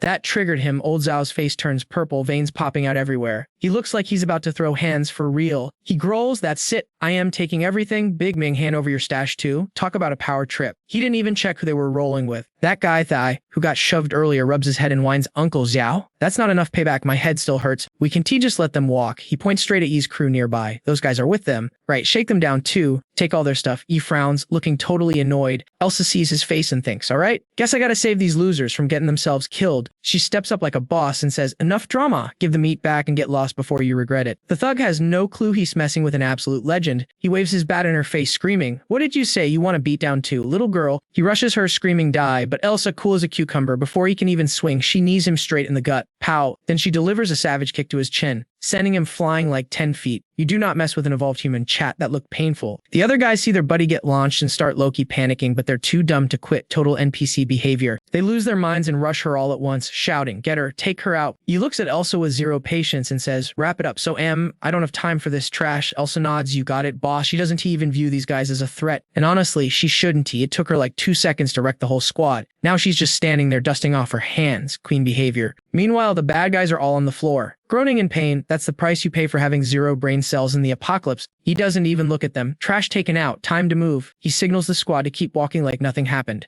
Old Zhao is barely conscious, watching them leave. He realizes too late. Oh snap, they were evolved. Tough luck. Gramps, you picked the wrong fight. A bit later, they spot the exit. The guide points and says, guards are up ahead. Just follow my lead and act natural. Thanks. Before they head out, he turns to his crew for a little life lesson. Heads up, guys. You gotta get used to this kind of drama. Half the fights out here are just to keep your gear. It might look like just stuff, but in this world, that stuff is literally your life. So stealing is basically murder. Don't feel bad about hurting thieves. Heck, taking them out permanently isn't even overkill. If he had stepped in earlier, those guys would be toast. But he remembers to give Elsa props. Good job back there. By the way, Elsa is internally screaming with joy because her crush praised her, but she keeps it cool on the outside. Thanks, yay. Before they exit, he grabs his necklace. Hand over your weapons. Guys, I'll stash them in my storage space so we don't get hassled. Everyone hands over their gear. Gear secured, they finally climb out. A hand pushes the manhole cover up, and boom. Warm sunlight hits the city ruins. If you want to see what happens next, smash that like button. Yo, what is up, guys? So Zhongming and the crew finally crawled out of those nasty sewers, smelling that fresh air. Well, as fresh as it gets in the apocalypse. They finally hit the new base. Our tour guides, the Daming duo, were all smiles like, welcome to your new crib, folks, this is the spot. But let's be real, this place was sketchy. People were selling random junk right next to dried bloodstains on the concrete. Total horror movie vibes. One of the guides, feeling way chill with Zhongming now, was like, yo, why all are homeless right now? Crash with us, we got some empty spots across town to survive in. Zhongming was down, but then Xia Li dropped a bomb. Nah, I'm out, gotta go find my hubby drama, right? Mo Yi was low-key heartbroken but understood the mission. She gave her a big squeeze and was gone. And Xia Li bounced without looking back. Zhongming didn't try to stop her, just watched her go, then he turned to the guide like, alright, what's the move now? He asked the local, I need to restock on gear and daily supplies. Where's the shop? The guide pointed south. Easy peasy. Daily essentials are right over there. Just a quick walk to the South District intersection. There's a little flea market action. You got food. You can buy literally anything. Zhongming lowered his voice. What about ammo? The guide looked shook. Ammo, dude. Only the big boss squads and the leaders have that. You want T-fine bullets at a swap meet. But rumor has it there's a black market somewhere in the new zone. Sometimes they got the heavy metal in stock. Zhongming's ears perked up. Okay, have you ever seen weird loot there, like skill scrolls, blueprints, or stuff you don't even understand? He was surprised this place was advanced enough for a black market already, but the guide shook his head. Never seen that magic stuff, bro. Then Daming chimed in. Wait, I heard some dude in the East District is trying to sell a secret recipe for a crazy high price. Might be what you were looking for. Those things are 1 in a million. If it actually works, it's basically a gold mine. Zhongming didn't hesitate. Can you find that guy for me? He offered 5 pounds of meat as a bounty just for looking. Even if they failed, no stress. The guides were floored. 5 pounds for real, but Zhongming knows that in the apocalypse, kindness is good, but meat is power. The guide nodded aggressively. Say less. I'm on it. He told Daming, let's split up. You show them the market. I'll hunt down the seller. Meet back at the crib later. Daming nodded, stay safe. Fam. So the other guide bounced and Daming took the lead. Right this way, Mr. Ye.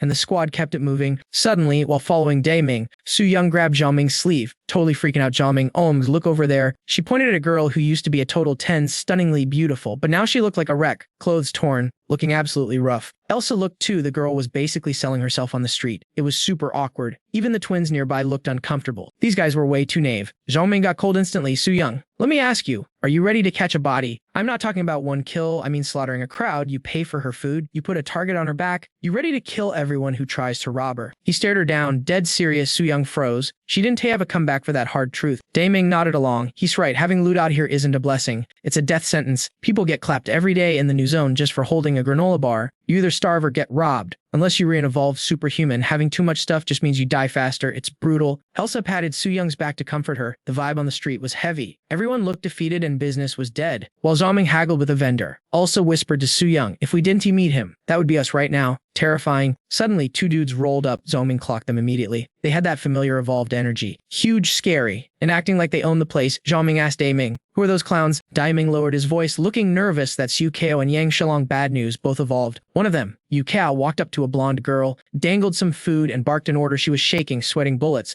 whispering, no, please, I can't do it anymore. You could tell these guys had put her through absolute hell before. She was traumatized. Seeing her refuse, Shilong straight up kicked her in the face. He shouted, you too good for us now? Huh, where's your dignity gone? Ungrateful brat, you were out here selling anyway, stop faking it. Then he chucked the food at her like she was trash. She just took it, sobbing as they grabbed her hair and dragged her across the pavement. Her skin was scraping off, tears flowing. While the crowd just watched, too scared to jump in, Su Young gasped, horrified. How can they be so cruel? Is hurting people fun for them? Elsa was disgusted too. Why force her if she said no? That's sick. Zhongming shook his head. Without powers, normal people are just toys to them. They probably tortured her before. That's why she's resisting. Daming sighed heavily. Facts, these scumbags don't even see us as humans. They've already killed 3 or 4 girls this week. Everyone hates them, but hey, that's life in the base. The girls look sick to their stomachs. Welcome to the apocalypse, ladies. It's savage out here. Don't forget to like and subscribe for more survival madness. Daming spit on the ground, acting totally salty. Bro, if those gangs didn't hog all 3 roulette wheels, we wouldn't be stuck watching them act all high and mighty, you know. Alex panicked low-key, gripping Daming's arm way too hard. Yo, hold up. What did you just say? How many wheels are in this joint? Realizing he was tweaking, he let go. Daming rubbed his arm like, ouch, chill fam. Everyone knows there are 3 wheels here. Before the gangs locked him down, tons of peeps saw them. Alex pressed on, what levels we talking? Daming scratched his head, prob level 1 and 2, I guess. I mean, the crystals on the zombies' foreheads are gray-white, right? So that white one on top gotta be level 2? For sure. Alex grinned, heart racing. A level 2 wheel for real. In his previous run, he dipped as soon as he hit level 1. So he had 0 clue about this hidden gem. He just came here to trade for supplies or maybe a scroll, but finding a level 2 wheel, that is a total game changer. Smash that like button if you despin that wheel. He tossed a chunk of boar meat to a nearby vendor, acting like a total boss. Yo, I'll take all these legs, wrap it up. Night at the city, sticky and humid as heck. But as it got later, the temp finally dropped, making the vibes barely tolerable. In their hideout, the squad was busy. The girls were prepping dinner. Little Tiger was hacking at firewood and the rest were sorting the loot. Alex stood there, watching the scene, seeing them cook with plenty of food. He almost forgot something super crucial. Even though they were all evolved now, eating just meat with 0 greens, that's gonna mess up their health stats big time eventually. Thinking fast, he grabbed Little Tiger mid-swing. Come with me. Then he looked at Day Ming. Where can we cop some seeds around here? After getting the deets, they rushed to buy seeds and soil. Hauling it up to the rooftop, they grinded all evening until the setup was perfect. Little Tiger collapsed on the floor, totally winded and covered in dirt. Bro, I'm dead. He looked at Alex watering the dirt and yelled, Boss, why are we farming now? We ain't gonna see veggies for months. He smirked. Not if you do it the basic way. But Alex isn't basic. He crouched down, touched the soil, and boom. Glowing green light exploded from his hand. Gardener class skill. Activated energy flowed from his body straight into the dirt, hitting every single corner like a cheat code. He closed his eyes, feeling the roots like they were his own fingers. Every time he connected with a cabbage seed, it clicked in his mind like a notification. Ping, ping. Ping, the seeds lit up, and veggies shot up from the ground like magic. Little Tiger's jaw dropped seeing the greens sprout instantly. Holy cow, that is insane. You telling me we can eat these already? That's sop. Alex kept vibing with the sprouts, pumping more energy in. After a few rounds, he let out a breath. Mission accomplished. It took less than 10 minutes to get them sprouting, but man, it drained like 50% of his mental battery. But it was worth it. No more scurvy for the squad. Their food security just leveled up big time. Once he levels up his gardener class, he can crank out way more food and nutrition. It's going to be legendary. That means he can support a bigger crew and have a massive edge that nobody else has. Survival mode easy. Job done. He called Little Tiger to head back down. Tiger eyed the sprouts. Yo, boss, is that your secondary class skill? What's your second class anyway? He kept it cool. Gardener. Tiger hyped up. Wait, a gardener just grows veggies. He snapped back. Dante asked dumb questions downstairs. Dinner was served, huge steaks, and finally, some fresh greens. Obviously, Alex took the main seat like the king of the castle. Dai Ming was stuffing his face, literally in heaven. Little Tiger laughed at him. Bro, you think this is good? You ain't seen nothing yet. Boss has way better loot coming. Dai Ming asked what, but Tiger just winked. Top secret, fam, keep guessing. Alex sipped his soup. Feeling totally satisfied, he just needed to recharge his mana tonight. Then tomorrow, boom, cabbage stew for everyone. Suddenly, knock knock, someone was at the door. Dai Ming opened it, and it was their scout, finally back with intel. Yo, Mr. Yi. I found the guy with the recipe scroll. Alex's eyes lit up, whereat the scout pointed outside East Side over at the Haiba District Club. Meanwhile, elsewhere, Xia Li looked at the guy stumbling in, totally freaked out. Babe, why are you so beat up? Who did this? Kinyu walked in clutching some snacks, frowning just a scrap. Don't worry about it. Guy stuff, he squeezed the empty bag. Man, this stuff is fire. Why didn't I eat this before? Xia Li laughed internally. Probably because you were a rich kid who never touched instant food in your life, she thought. She glanced at her stash. Thank God Yi left her some meat and an Evo potion. Otherwise, finding Kinyu in this chaotic base would have been a nightmare. Suddenly, Kinyu dropped to his knees, clutching his chest. Arg, it hurts. CLE panicked. But then, bam, the door got kicked open. Some dude stood there looking like he owned the place. Kinyu forced a smile. Bro, Pan. My girl just found some supplies. I totally forgot. I'm gonna go to your laundry right now. CLE grabbed him. Kinyu, what the heck are you doing? Kinyu shoved her away, whispering, Lee, go. I'll explain later. But this brother Pan guy wasn't looking at the laundry. He was staring straight at Xia. The dude's eyes were wandering all over her. He licked his lips, giving off total creep vibes. Subscribe now to find out if Xia escapes this creep. Today, Fam was acting super sus, being unexpectedly nice to Tanvu. He laughed and said, forget it, I'm dipping. Then he left, leaving Tanvu totally confused. Hali watched him walk away and got a really bad feeling in her gut. She decided she needed to go find Xiaoyi and the squad to see if she could get strapped with a gun for protection. Jump cut to another spot. That fanboy Fan and his buddy Long are chilling in a private room, living their best lives, getting messages from some gorgeous girls. The lady running the joint walks in, checking on Fan and asks with a cheeky smile, yo, Fan, have you seen that loser Tanvu's wifey yet? Is she a total baddie like I told you? Top tier beauty. She was asking around about him today. That's how I knew she was new to the base. Fan smirked and spilled the tea. Bro, she is absolutely gorgeous, actually. Gorgeous is an understatement. She says tier. I heard rumors Tanvu had a hot wife, but she's way better than the hype. Long, who was lying down, shot up immediately, looking thirsty. Wait, is she really that fine? Fin nodded. Yup. Long spun around, hyped up and grinned. Then what are we waiting for? Let's go. We need to make a move. Hee hee. Fawn looked at the girls standing there and waved them off. All right, ladies, beat it. We need to have some private bro talk right now. The girls knew the drill and cleared out fast, leaving the two guys alone to plot their scheme. Fin looked at his boy sitting there and said, Dai Dong, chill for a sec. Let me ask you, why are we grinding this hard? Back in the day, I was just a temp worker and you were a mechanic. Now look at us, living in paradise with art school models serving us. Why? Daedong went silent, thinking it over. Fen clenched his fist and said, it's because we re-evolvers, fam, we have powers regular people don't. We clap zombies, we get magic crystals to spin the roulette wheels. That's why we have status. But do you think we've peaked? Is this enough? Daedong immediately replied, nah, definitely not enough. Fen smiled, satisfied. You know the vibes at the base right now. We re-surrounded by zombies and mutant monsters. Who knows when they'll crash the gates? He pulled out a cigarette, lit it up, and asked you and me, both evolvers, could we take on 1,000 zombies solo? Daedong shook his head, no way. Fan nodded, exactly, that's why we need to level up and get stronger. Daedong took the lighter from Fan, lit his own smoke, but was still confused. Okay, but what does any of this have to do with Tan Vu's hot wife? Fen laughed. We re-all one-star evolvers, right? So why do Director Wang and Chef Kim get to run the whole base while we re-stuck here? Daidong thought for a second. Because they have skills and their crews have guns, they re-2 up. Fen asked again, they have powerful skills. If the base gets overrun, they have the highest survival rate. Am I right? Daidong nodded in agreement. Fen continued, usually they get first dibs on the magic crystals from hunting. If the base finds any legendary loot, they snatch it first. We just eat their leftovers. Am I right? Or what? Fen leaned in 5 kilometers away on the mountain. Scouts found a spot guarded by zombies and beasts. There's a roulette wheel with weapon cards there. You heard the rumors. The base is getting ready to raid it. Daidong nodded. Someone had actually snapped a pic of it with a phone. Fen grinned wickedly. Chef Kim has a thing for mature ladies, right? If we gift him this woman, don't you think he'd be super happy? So check this out. When they raid that wheel, out of gratitude for the girl, even if Chef Kim does give us a skill card, he'd probably toss us 2 weapon cards, no problem. Daidong slapped his thigh, realizing the plan. Dang, Fen, you hit the nail on the head. Let's do it. Let's go grab that woman right now. Fen shook his head. It's late, bro. Don't be so thirsty. We make our move tomorrow and send her straight to Chef Kim. These guys have no clue they were dead meat. The next morning, a crowd was gathering downstairs at a residential block. Before we continue, make sure to smash that like button. Jaedan was leading the way for Ye. Explaining the situation, that guy is Lee Kuang. He's not an evolver, but he used to be a national shooting champion. How did he get so many guns? Rumor has it even evolvers can get close to him. His squad has a lot of regular humans, but their firepower is insane. He trades for evolution potions. There are a ton of people interested in the formula Lee Kuang is holding. Even the top bosses, Director Wang and Chef Kim, want it, but Lee Kuang's asking price is way high, so they haven't team-made a deal yet. He asked, puzzled, why don't they just rob him? Isn't this a world where you just take what you want?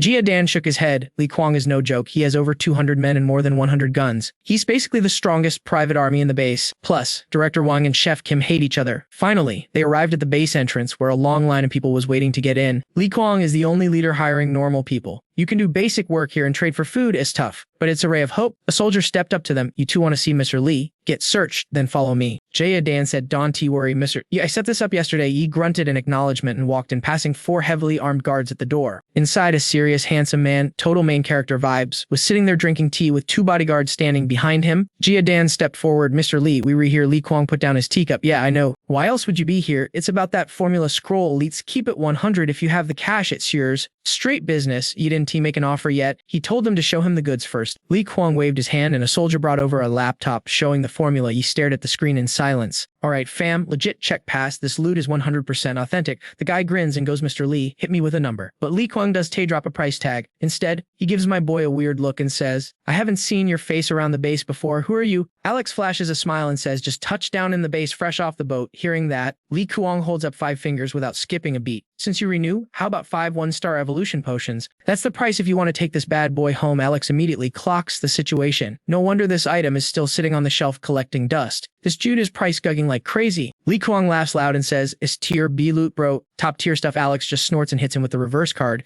If it is so legendary, why aren't you using it yourself? Boom, Alex is sharp as a tack. That one question completely shut Lee Kuang down, leaving him stammering and looking totally suspect. Alex keeps his cool and exposes the truth. It's because the learning requirements for this recipe are insane. You don't have the stats to learn it. So your only option is to sell it. Am I right? Or am I right? Lee Kuang gets triggered because he hit the nail on the head. He yells, if you re-broke, get lost. But obviously, Alex isn't taking a walk away that easily. He counters, how about this? 100 level 1 magic crystals. What do you say? Lee Kuang frowns, looking offended. Is this a prank? Security? Kick him out. Who just walks around with 100 crystals ready to drop? Alex stays chill and asks, you rerunning a roulette wheel here, right? Lee Kuang looks annoyed. Yeah, so what? Alex casually tosses a bag of crystals at him. This should be enough to spin your wheel once, right? Lee Kuang stares at the bag in his hand, and his face gets serious real quick. It's actually real crystals in a massive stack too. This guy isn't some random scrub, so Lee Kuang changes his tune and agrees to take Alex and the crew the roulette area. It's deep inside the base, heavily guarded. Lee Kuang looks at Alex and gestures, after you. Before we continue, guys, if you love these intense negotiation scenes, smash that like button right now. Alex steps up. While everyone else is just staring at the glowing wheel like total noobs, Ye is already analyzing the stats and odds. Since the best recipe was already pulled from this wheel, the cost to spin it dropped. Now it only costs 6 level 1 magic crystals to give it a whirl. Honestly, besides the 1-star evolution potion, the rest of the loot on the wheel is pretty mid. The top bosses like Chef Kim and Director Wang let Lee Kuang run this wheel because, without the main prize, it's basically beginner level trash. Alex drops the crystals in, the wheel spins slowly round and round, and boom, and lands right on an evolution potion. Let's go. Lee Kuang is watching from the side, totally salty. He is jealous because his own luck is garbage. He never pulls anything good, But this new kid walks up and wins instantly.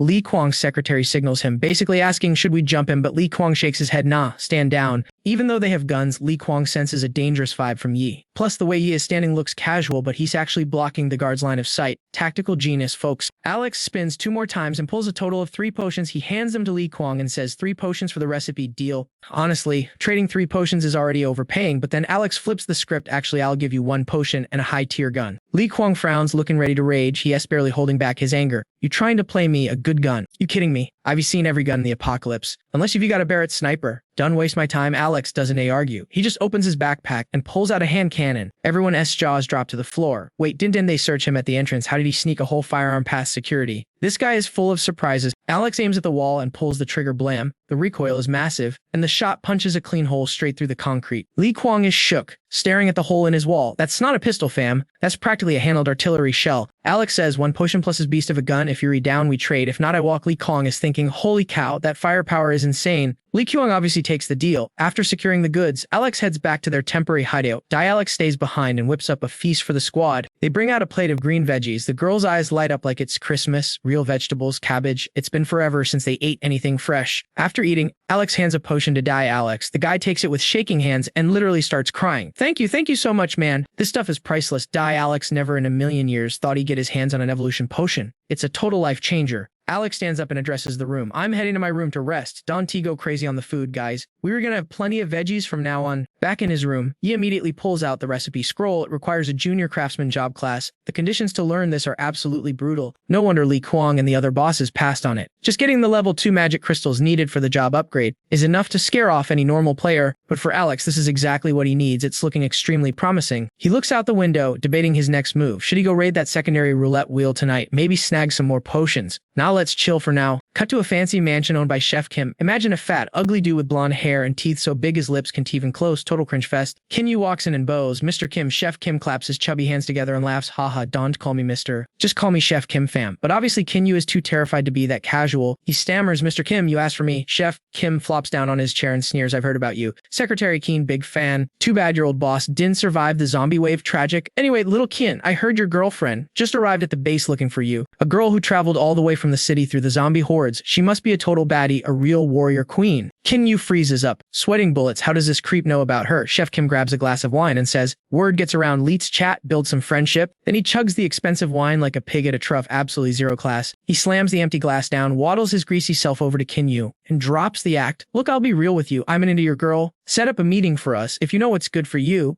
Tanvu is totally losing his mind over this disrespect. Like, how much trash can one guy take before snapping? This chubby creep was openly thirsting after his girl, but Tanvu had to swallow his pride and stay quiet because, let's be real, he was way too weak to fight back. Chef Kim didn't give a flying flip about Tanvu's sour face. He just kept pressing. Look, I'm not trying to be a jerk here, but I got a deal for you. The big guy whipped out a vial of evolution potion like it was candy. Option A, I wreck you both right now. Option B, you let your wifey crash at my place for a few nights, and this potion is yours. Evolution potion, do you guys have any idea how insane those words sound in this apocalypse? That 1-star juice is a straight-up cheat code. It turns you into a superhuman beast. If he passes this up, he's probably never seeing another bottle again. People are dropping like flies. Dozens, sometimes hundreds a day, just chasing this stuff. Being an evolver is the ultimate status symbol right now. We're talking VIP treatment, real power, and living the good life while everyone else rots. Tanvu knows exactly what's at stake. Kim leans in with that greasy smile. Bro, just talk her into it. Once you take the juice, you're high society, you'll run this town. Infinite food, guns, whatever you want. It's just a weekend fling. If she really loved you, she'd take one for the team to help you out, right? Get your powers, then make it up to her later. Tanvu gulps, fights his conscience for like 2 seconds, then caves. All right, Mr. Kim, I'm out. Kim chuckles, go work your magic, kid. Hey, too easy. Then he glances behind his massive throne. Those 2 rats who snitched on Ali earlier. Yeah, they're dead meat on the floor now. Kim is absolutely ruthless. Meanwhile, Alex is playing it smart. He tracked down a level 2 wheel and is camping out in a nearby building, scoping the place out. Just like he guessed, security is a total joke. Nobody is strong enough to spin this bad boy yet, so the guards are basically sleeping on the job. He literally walks past 2 snoozing guards on the roof. The wheel is glowing with this sick golden light. He checks the stats. No luck attribute, bummer. That means no special skills or scrolls, kinda disappointing, fam. But wait, there's a 2-star potion and some immunity gear for the gray tier. Then something else catches his eye. That blue glowing rock. That's an attribute stone. Usually, you slap that on a weapon to buff your stats. But here's the alpha secret. You can eat it, yeah, you heard me, in his past life. People found out by total accident. Some dude was starving during a fight, saw a broken stone, thought it was food, and just swallowed it. Desperate times, right? Instead of dying, he leveled up. He absorbed the power straight from the stone like a boss. Once that info leaked, prices for these stones went to the moon. Everyone wanted a bite of that power. But right now, nobody has a clue. It'll take 4 years for the rest of the world to catch on to the real value.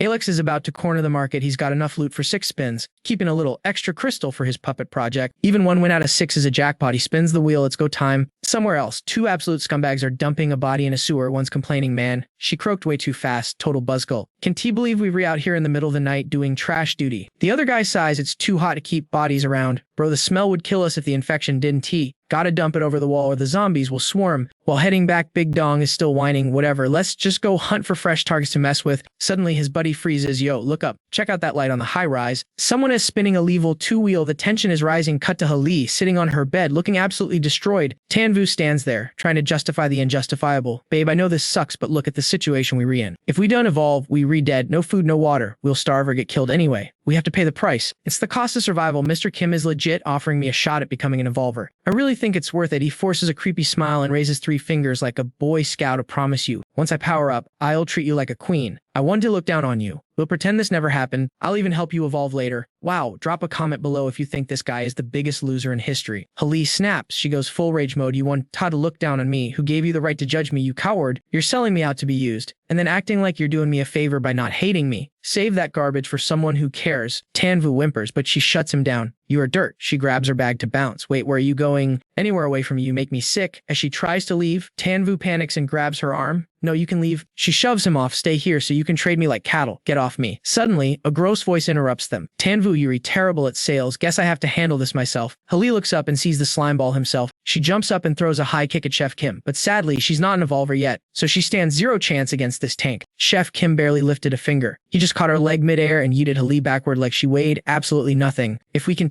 come to an agreement, I guess I may end up switching up the flavor profile personally. Hali hit the deck, but before she could even move, a hand clamped down on her. That absolute trash bag Keen Woo grabbed her. Looking at Chef Kim with total puppy dog eyes, Ms. Kim, sir, come get her. I got her locked down for you. Hey, sir! Don T, forget my evolution juice. You are literally garbage. Hali delivered a savage kick, sending Kin Woo flying. Chef Kim might be op, but this loser is easy pickings with Kin Woo out of the picture. Hali took the chance to tuck, roll, and bail off the platform with her backpack. She whipped out 2 vials of evolution serum from her bag. Absolutely furious. You want this? Is this it, huh? You snitched on your own wife for some glow-up juice. Open your eyes and look. Chef Kim and Kin Woo both froze, jaws on the floor. That stuff is super rare, and she's flexing with 2 bottles. Seeing that loot, Kin Woo completely lost his cool, exposing his true toxic self and trying to gaslight her immediately. He screamed, you skank, you had the evolution serum this whole time. Why didn't you spill the tea earlier? You trying to hoard it all for yourself? What's the point of flexing it now? Do I even matter to you? I used to do whatever you said, and you go behind my back for a couple of potions. I seriously misjudged you, you selfish brat. Hali popped the cap, sighing, yeah, this guy is officially a lost cause. Realizing she was about to chug the serum, Chef Kim lunged to stop her, but before he could land a hit, screaming erupted outside. Someone was spinning the level 2 wheel. Chef Kim hit the brakes, stared at the target building, and literally yeeted his chummy self right out the window, totally forgetting doors exist. He landed and bellowed, squat up. Everyone, target is the level 2 wheel. All guards get over there. I want whoever is spinning that wheel captured like yesterday. Meanwhile, Alex was playing the waiting game, watching the wheel spin. Talk about suspense. Suddenly the noise got closer. Drama is definitely incoming. Alex kept his eyes on the golden wheel. Finally, it was go time. After today, he is going to be the main character of this base. He crouched down and slotted the final magic crystal into the machine. This is the last shot, fam.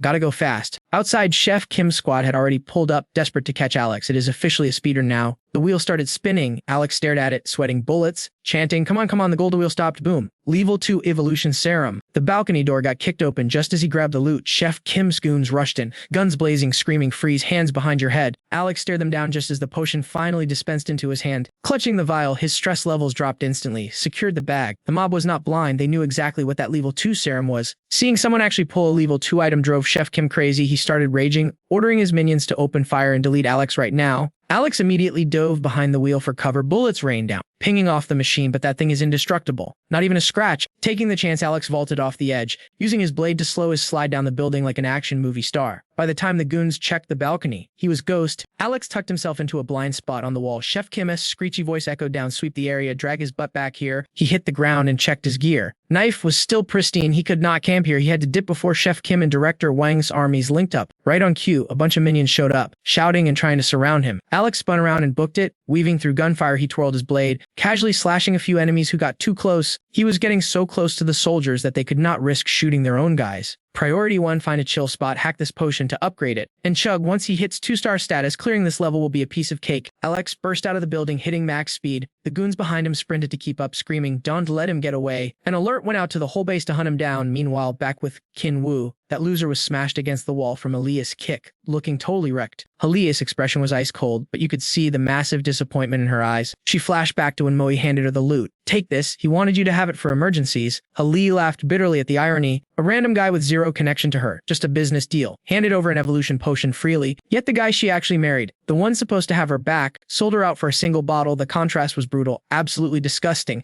Ali popped top and down the whole thing. She smashed the empty vial on the floor, shattering it just like her trust in him. Kinwoo, who was just cursing her out, saw she was powered up and immediately flipped the script. Babe Ali, trying to suck up to her new strength. Like she would fall for that, please. She slapped him across the face hard. "We are done, officially over. Open your mouth again and I end you." She turned to leave. Kinwoo, clutching his face in terror, stammered, "Where are you going?" Ali frowned. "I just realized there are people way more worth following than you." Meanwhile, the noise of soldiers hunting Alex was getting louder. Alex was crouched in a hidey hole, scouting the area. Leafed. Right front back. Ops were everywhere. He was boxed in. He looked at the bottle in his hand, feeling the pressure if he just had 10 minutes. Literally just 10. He could upgrade this bad boy and hit 2-star evolution. But the second he tried to breathe, the mob was on him. He went this way. Watch out, yo. Fam, hit that like button if you want to see if our boy escapes this mess. Alex clicked his tongue. Totally annoyed. These guys are clinger than a toxic ex. Seriously, if I find a glitch in their defense right now, they were gonna surround me and it's game over. No other choice, fam. I gotta burn that rare loot I snatched from Ho and go try. The Hellhound summoning card. Real talk, summoning cards are the meta in this apocalypse. They give you an instant power spike and everyone wants one. It's basically a cheat code for survivors. Boom, the Hellhound spawns in and instantly roasts a lurker nearby. The other goons freeze up, panicked, and aim their heaters at the beast. The pup is growling through a rain of bullets, tearing them up. But you know how it is. Delete one wave of mobs and another spawns right behind them. I'm running until I'm totally out of stamina. I slap my hand on a tree and cast a basic morph spell. Suddenly, the wood starts glitching and moving. A giant eyeball pops open on the trunk and the branches twist into a massive claw. The chasers are totally losing their minds over this creepy pasta stuff. While parkering past a parked sedan, I tap the door, another basic morph spell, and boom. Transformer time. That ride just turned into a sick battle bot while the bot plays tank and blocks the path. I speedrun out of there. I gotta watch my mana bar though. Strictly sticking to low-level spells to save energy. These summons are just temporary meat shields. They won't last long, but as long as they pull aggro and distract the enemy, I'm a good. But here's the T. If I done T0, the main bosses Chef Kim and Director Wang, I'm never gonna be safe. Another squad pulls up to an abandoned building, sweating hard to find me. They re on full search and destroy mode. Kill first, ask questions never. Outside, the two bosses are on the move. Director Wang's got the looks, but Chef Kim, man, his face card definitely declined. Total jump scare. The chef looks at his partner and says, "Yo, Wang,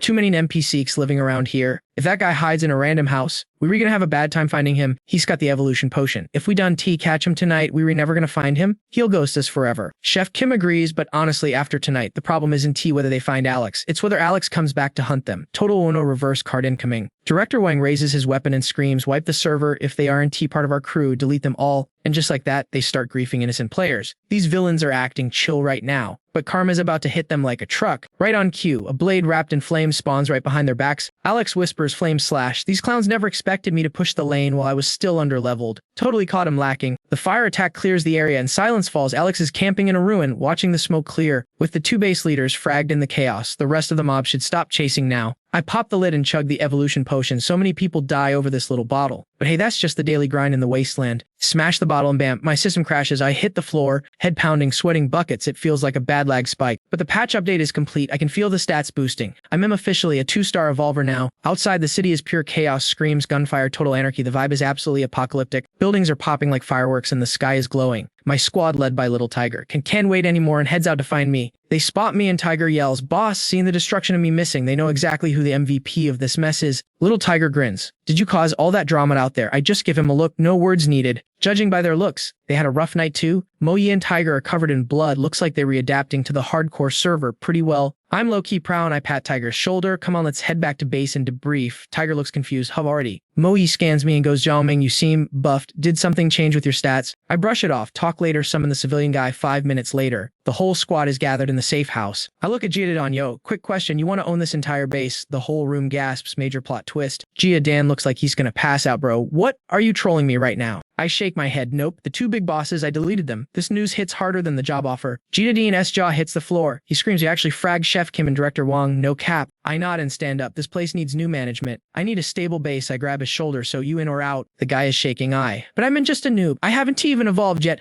I shrug. If you want it, you got it. He looks at PyLX, who is trembling on the floor. I don't have a crew to back me up. I chuckle. This base is full of people looking for work. Don't worry about your resume or management XP. In this world, you don't need a degree. You just need to know how to slay. Gia Dan stares at me, internal screaming intensifying, until he finally cracks and agrees. He asks, why pick me though? Beside him, a PyLX nods. Yeah, I could totally do it too, you know. I rub my chin, honestly, just because I feel like it. I like your vibes. If I say you re the guy. That settles it. Jiadan bows his head. Alright, deal. I'm the boss. What's my first quest, big man? Alex grinned like he owned the place, yo. I definitely need you to come and clutch for me. But let's wait until you're actually running this whole base, alright? Right now, I gotta go link up with another dude. With his help, you'll be unstoppable. His squad was shook. Since when did Alex have connections like that? Total mystery. Somewhere in the city, a massive explosion went off. Boom, it totally freaked out the rival gang. Major scary vibes. Li Kwang and his crew were low-key camping behind a trench, peeking out nervously. Mushroom Head, sitting next to him, was stressing out. Yo, Kwang, if this keeps up, the base is gonna get wrecked for real. Check out the east exit, fam. It's a mosh pit of people taking each other out.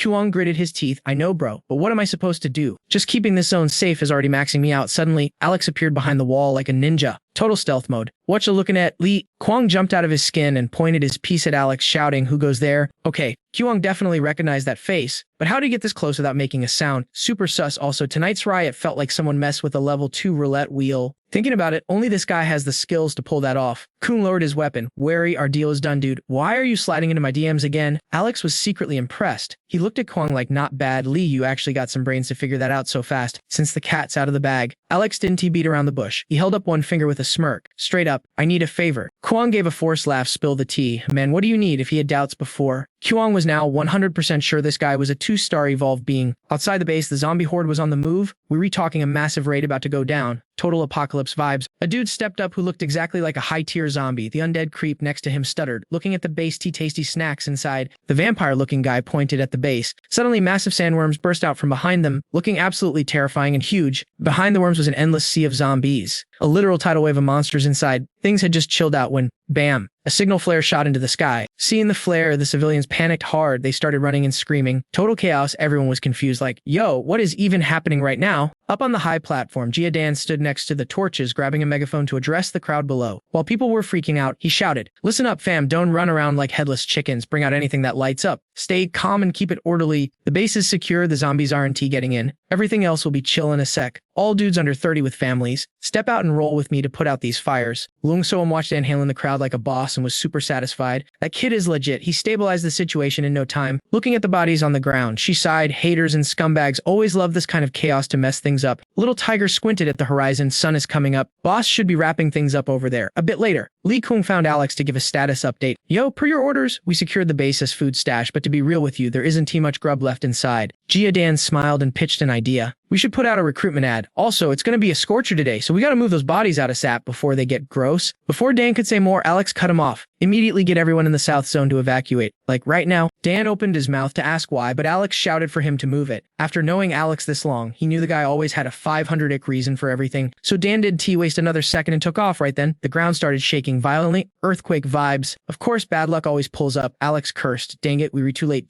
Dan, get someone in the south sector and clear the civilians out instantly. Then take Q and his crew to the southern road towards the other district. Set up roadblocks, wait for the survivors to escape. But if things look sketchy, seal those intersections tight. Alex turned his gaze back to Lee. Kwang asked, yo Lee, did you adjust to that 1-star evolution potion yet? Kyung gave a thumbs up. Yeah, I'm gonna go. Alex's squad, including Moe, Little Tiger, and Kwang, sprinted toward the sandworms. As they ran, he briefed them. There's a sandworm incoming. Keeping this base alive depends entirely on us clutching this fight. Sandworms are mutated freaks with one main trick. Besides being swole and strong, they dig tunnels fast and use vibrations to wreck stuff. So they retrashing the walls in the south right now, Kwang asked, looking terrified. Exactly, Alex frowned. These old school buildings can handle the sandworms' vibes. They regan a pancake any second now. Little Tiger was shook. If the walls fall, a zillion monsters will flood in. We retoast, but boss, since when are you such a hero? Alex watched the shaking ground, pulling out his blade. I ain't being a hero, bro. I just need this base for a little while longer. Even if the buildings collapse, they all turn into a giant pile of rubble. That wreckage can still block the zombies from swarming us. We just gotta delete that sandworm. Then we get people to reinforce the rubble, and boom, the base is still secure. As they approached a building, the sandworm smashed through right in front of them. Huge, angry, and kicking up dust, Alex yelled, "Heads up, sandworm at 12 o'clock. Alex stood toe-to-toe with the giant worm, locking in for the battle. The worm burst from the ground, sending debris raining down on the squad. Alex launched himself forward, winding up for a massive slam with his blade. His strike was so lit it actually had flames trailing off it, literally fire. Mid-air, Alex shouted the strat, slice the legs in the center to slow it down, then target the glowing shell on its back, 2 meters from the tail. That's the heart. He just say it. He demonstrated the move like a pro gamer. He's literally surfing on top of the sandworm. He yanks the blade out of its back, and splat. Black goo sprays everywhere like a horror movie. Alex dodges the splash zone like a pro and shouts, "Yo, dodge that blood, it's toxic." Seriously guys, if that neurotoxin hits you, you'll be frozen stiff in 48 hours. Right as Zhang Ming drops that knowledge, the monster he was riding face plants into the dirt. Total knockout. The ground shakes and little Tiger is all hype, looking up like, "Boss, you are absolute legend sta." But he gets cut off, the ground explodes underneath them. Rude, 2 more sandworms burst out, instantly putting the squad in combat mode. But wait, there's more. From behind the squad, another worm pops up to flank them. It's a total trap. Zhang Ming screams, "I'm taking 2 of them. You guys handle the rest. It's fight or die, fam." Then he launches himself straight at the 2 monsters, going full berserker mode. Li Qiang is squirting bullets right now. He's thinking, is the boss crazy? Those are level 2 worms. The squad just evolved, sure, but 5 level 1 players taken on 3 tanks. That's sketchy. Li Qiang only knows Zhang Ming, so he's clueless about the squad's power level. Mo Yi grips her blade and shouts, "Park." Park Su Young nods. Got it. Li Qiang is totally lost. Like, what's happening? Little Tiger grins behind him. Mo Yi and Su Young are gonna tank 2 of them so we can speed run killing the 3rd one. Mo Yi steps up to Li Qiang. "Hey, I heard your aim is cracked and Zhang Ming gave you a sweet piece of gear." Li Qiang nods. "Yeah, that's right." Mo Yi points her weapon at the worms and screams, "Let's go attack." With that command, everyone snaps into position. Su Young casts her Void Shield skill. Clutch move. Li Qiang realizes they aren't just bossing him around. They're setting him up to shine. Respect. He pulls the gun from his chest, thinking, okay, they gave me a chance to prove myself instead of just ordering me around. He knows exactly what he needs to do. Li Qiang aims his gun at the sky and yells, "Get in there, I got you covered." That's the signal. Liang Choyan and Little Tiger charge, and instantly, Choyan's whip lashes out, wrapping tight around the sandworm's horn. She uses the leverage to launch herself into the air, landing right on the beast's head. The worm roars, totally salty that she's on top of it, and turns its massive head to bite her. Little Tiger, hiding nearby, tosses his blade to her. Catch Choyan dodges a strike, leans back and snags the high-tier weapon out of the air, so smooth. She sticks the landing right over the worm's heart, dropping to one knee with the blade raised high, execution style. The worm realizes it's game over and screams, trying to buck her off with those razor-sharp teeth that could rip a person to shreds. That's when Li Qiang proves his worth. Bang, he fires the shot, covering Choyan perfectly. The bullet slams home, stopping the worm's attack and knocking it off balance. Choyan doesn't waste the opening. She swings the blade down. The knife plunges deep into the worm's body, and black blood sprays out. Choyan is positioned perfectly to dodge the toxic goo. That's one monster down for the count. Meanwhile, Su Young pops another void shield to block a massive strike from Mo Yi. Teamwork on point. Little Tiger scrambles up the worm's tail and shanks it hard. Boom, Dusty grins. "Yo, Captain, we cleared the trash. Coming to help you now." But Zhang Ming is already chilling on top of another dead worm. Watching them, he's thinking, not bad, guys. Their combo was way cleaner than he expected. They dropped that beast fast. But suddenly, a massive crash echoes from behind Zhang Ming. The kind of sound that gives you Nightmare looks back. It's a massive zombie horde, like World War Z levels of bad. They are moving way too fast. Even if they wipe the worms now, there's zero time to fortify the base. Big trouble, guys. The situation is critical. Little Tiger is totally oblivious, finishing off the last worm in front of them. He looks up all proud. "Captain, I'm here to save the da." And then he just freezes when he sees Zhang Ming. Zhang Ming's worms are already toast, and Choyan is patching up Mo Yi. Tiger stammers, "Wait, boss, what happened? What about your 2?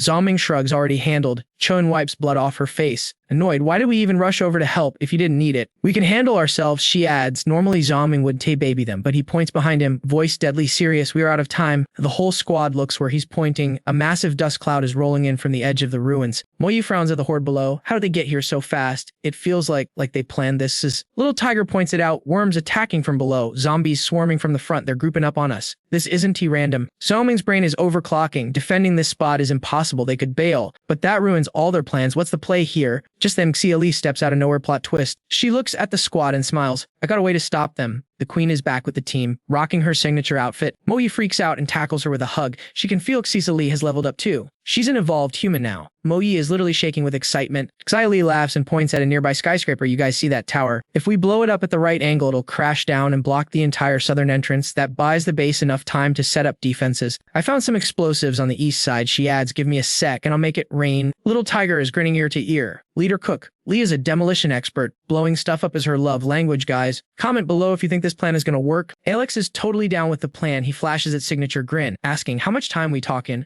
Haloy hits him back with 30 minutes. Gotta set the charges and prep the little tiger. It's a high-risk, high-reward play, but Alex nods. Bet I'll give you 30. Dante ghosts me on this, or am I gonna be big mad? Outside, total chaos. The zombie horde is flooding the base like it's Black Friday, and they are literally about to breach the walls. Alex peers over the edge, eyes cold, light him up. The squad starts spraying and praying. But these zombies are tanking bullets like nothing. Lee Kong is stressing. Yo, this ain't it. We burning ammo way too fast. Alex signals cut it and pulls his blade. He's like, if you're scared of a little zombie brawl, bounce now. But if you stick around and done die, free Evo potion on me, then boom, he eats himself right off the wall. His blade arcs through the air, glowing hot like it just came out of a forge. Pure fire vibes. The more he hacks, the more hyped he gets. Blood everywhere he smirks. Let's go, let's see whose luck stat is maxed out today. Luong Soem dives in right after him. She whips out literally, using that shadow dance skill to spawn clones and slap those zombies silly. The randoms were hesitant until they saw Alex crew drop in. Then the FOMO hit and the adrenaline kicked in. Dang, that girl is cracked. If his squad is this op, that potion promise has got to be legit. That's all it took. Everyone dives in the mosh pit. Kill one, even kill two massive.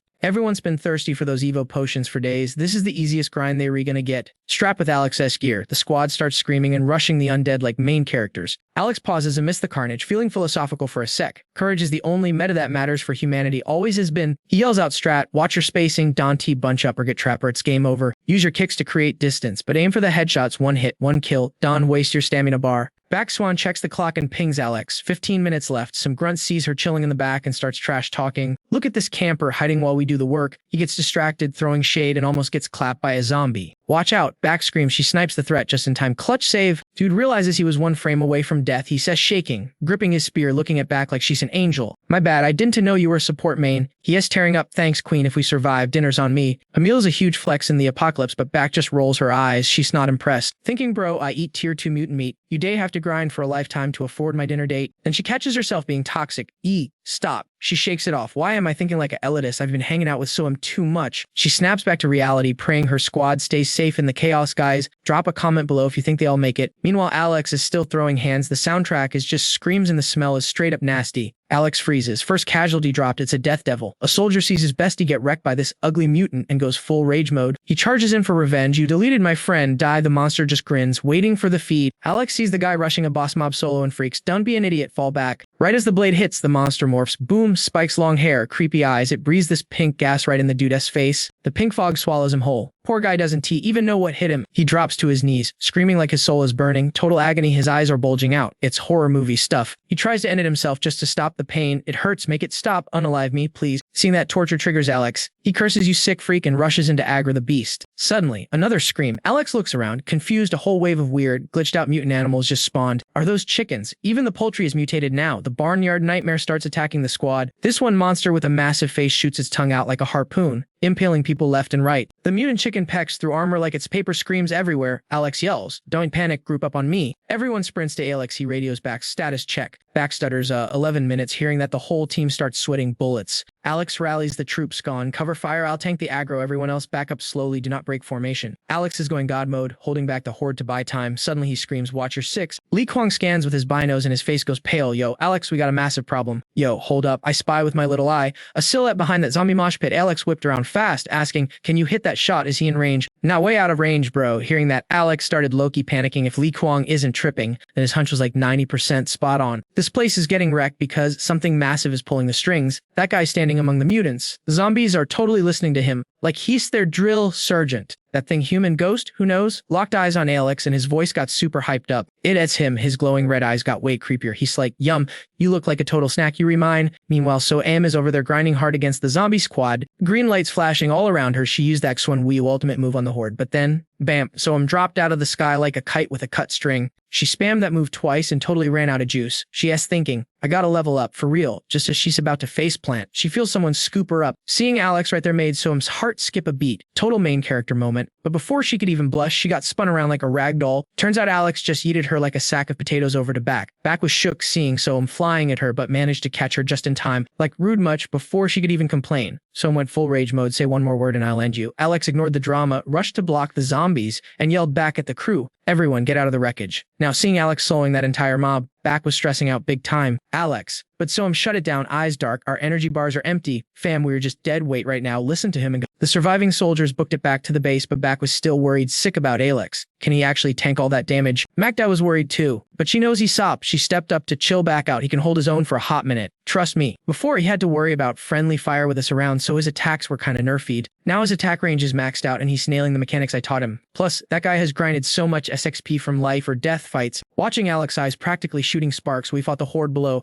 Magda knew her faith wasn't misplaced. Alex unleashed his entire kit, mixing current skills with strats from his past life to fight the endless sea of zombies. The soldiers on the wall were staring down, jaws on the floor. Is this guy the god of war or what? Who blocks that many monsters solo? Even lasting a few seconds is insane clout. Is he even human? Alex was standing on a pile of zombie bodies, completely covered in blood and slime. His limbs were dead and his stamina bar was flashing red. But he kept going. I can hold for 5 more minutes. He thought back to his grind. Thankfully, he popped that attribute stone before evolving to 2-star. It was the Stone of Primal Endurance. Primal Endurance doubles your tankiness and stamina regen speed, but the zombies weren't letting up, screaming and diving at him like crazy fanboys. Alex locked in. This buff doesn't give speed hacks or super jumps, but it makes him last forever in a fight. It's all about that durability. Seeing his prey survive like an unkillable cockroach made the boss monster super salty. He screamed orders to his minions. That thing had a mouth like a black hole and creepy dead eyes. Hearing the command, the mutants went feral like they were on steroids. They doubled in size and all aggroed onto Alex at once. Seeing the monsters go full berserk mode, Alex started sweating bullets. Are these things suicidal or what? The squad on the wall was freaking out too. Why did the zombies suddenly go glitch mode crazy? And where did all these level 2 elites spawn from? Everyone was screaming, Alex, bro, watch out. Pale, skinny hands with black claws were grabbing him like the Grim Reaper, stun locking him so he couldn't even attack. It was a literal mound of zombies piling up until Alex was buried deep. Li Kwang was stuttering, mistake, he's gone, man.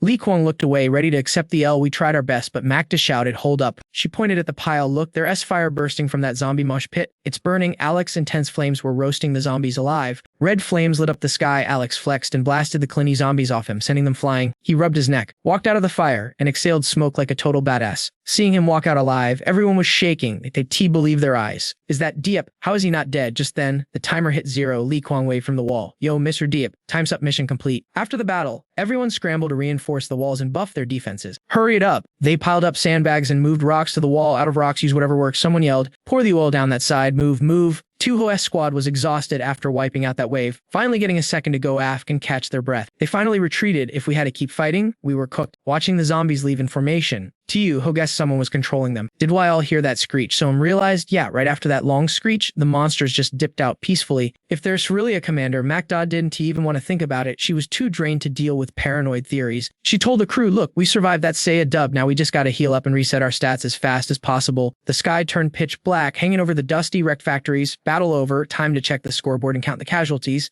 Don't forget to smash that like button and sub for part 2. Guys, yo fam, welcome back to the channel. Last night was absolute madness. Straight up chaos. The defense battle is finally over, but the cost insane. We lost over 3,000 people. Most are gone for good. Just a few hundred barely hanging on. The undead probably won T-slide back through tonight. We definitely taught him a lesson. But then someone asked Li Kwang, yo, what about the ruins? Who else watching that spot? Kwang asks like, chill, I got it covered. Then this redhead dude raises his hand like yes in class or something. He goes, hold up. One more thing. The guys who got hurt defending us, they followed Mr. Diep's orders, but now they were all tied up like criminals. He side-eyes Diep Alex sitting in the back. This kid clearly doesn't get how dangerous a zombie scratch is. He just sees heroes getting treated like prisoners over a little cut, so he wants to stand up for him. I get they got scratched by zombies, and yeah, we don't have the cure yet, but come on, they bled for this place. The explanation, it's strictly for the safety of the squad. Obviously, if one person turns inside the walls, we don't even need an outside attack. We retoast. We gotta restrain the injured first, no exceptions. The black-haired kid claps back. But they re-brave, they fought while everyone else hid indoors. It's not fair. Alex just looks at him and asks, so, what's your play? Genius. You gonna just let him turn into monsters freely? The kid freezes, tongue-tied. But you can tell he still wants to argue. Alex cuts him off. If we done tie them up, we gotta kick them out. Then they turn into Zeds and join the horde attacking the very people they died protecting. You think that is fair? These guys have families. If they turn, we harvest the magic crystals for their kin. I bet they'd be happy knowing their death could at least leave a fortune for their loved ones. The kid shuts up. He knows Alex is right. Alex keeps going. For the ones with no family, we pool their crystals, spin the loot wheel, and get evolution potions for the fighters who survived today. Then Alex sits right in front of the kids, smiling. Draft a notice. I need 1,000 people to roll out with me. Tomorrow, we were leaving the city. Everyone who joins gets food and water. and their families get VIP treatment. Perform well, you might even score an evolution potion. Alex gently lifts the kid's hand, speaking in a low, serious voice. I'm teaching you how to run this show. Don't stress. He presses a vial of evolution potion into the kid's palm. I'm not trying to be the king here forever. Eventually, this is your turf. But while I'm here, you listen to me. Alex actually trusts this kid's good heart. Rare stuff in the apocalypse. Get ready to take over. Behind him, little tiger looks confused. Hey boss, why bounce? Isn't this place solid? Why are we dipping? Hali answers for him because he's got bigger fish to fry. Alex turns to the crew with a grin. Real talk. What's this base's biggest flex and what's its biggest weakness? So thinks for a sec. Population, we can train a massive army here. That's the power, little tiger chimes, and now it's the 3 loot wheels, definitely the wheels. The downside, no ammo, weak weapons. Hali looks at Alex. What's your take? Alex, what are you thinking? Alex's eyes get serious. The real flex here is resources. Hali is confused. You mean the monsters outside? Alex nods. But the problem is, we're stuck with level 2 wheels here. Everyone's jaw drops. Level 2 is only level 2. This guy thinks that S trash.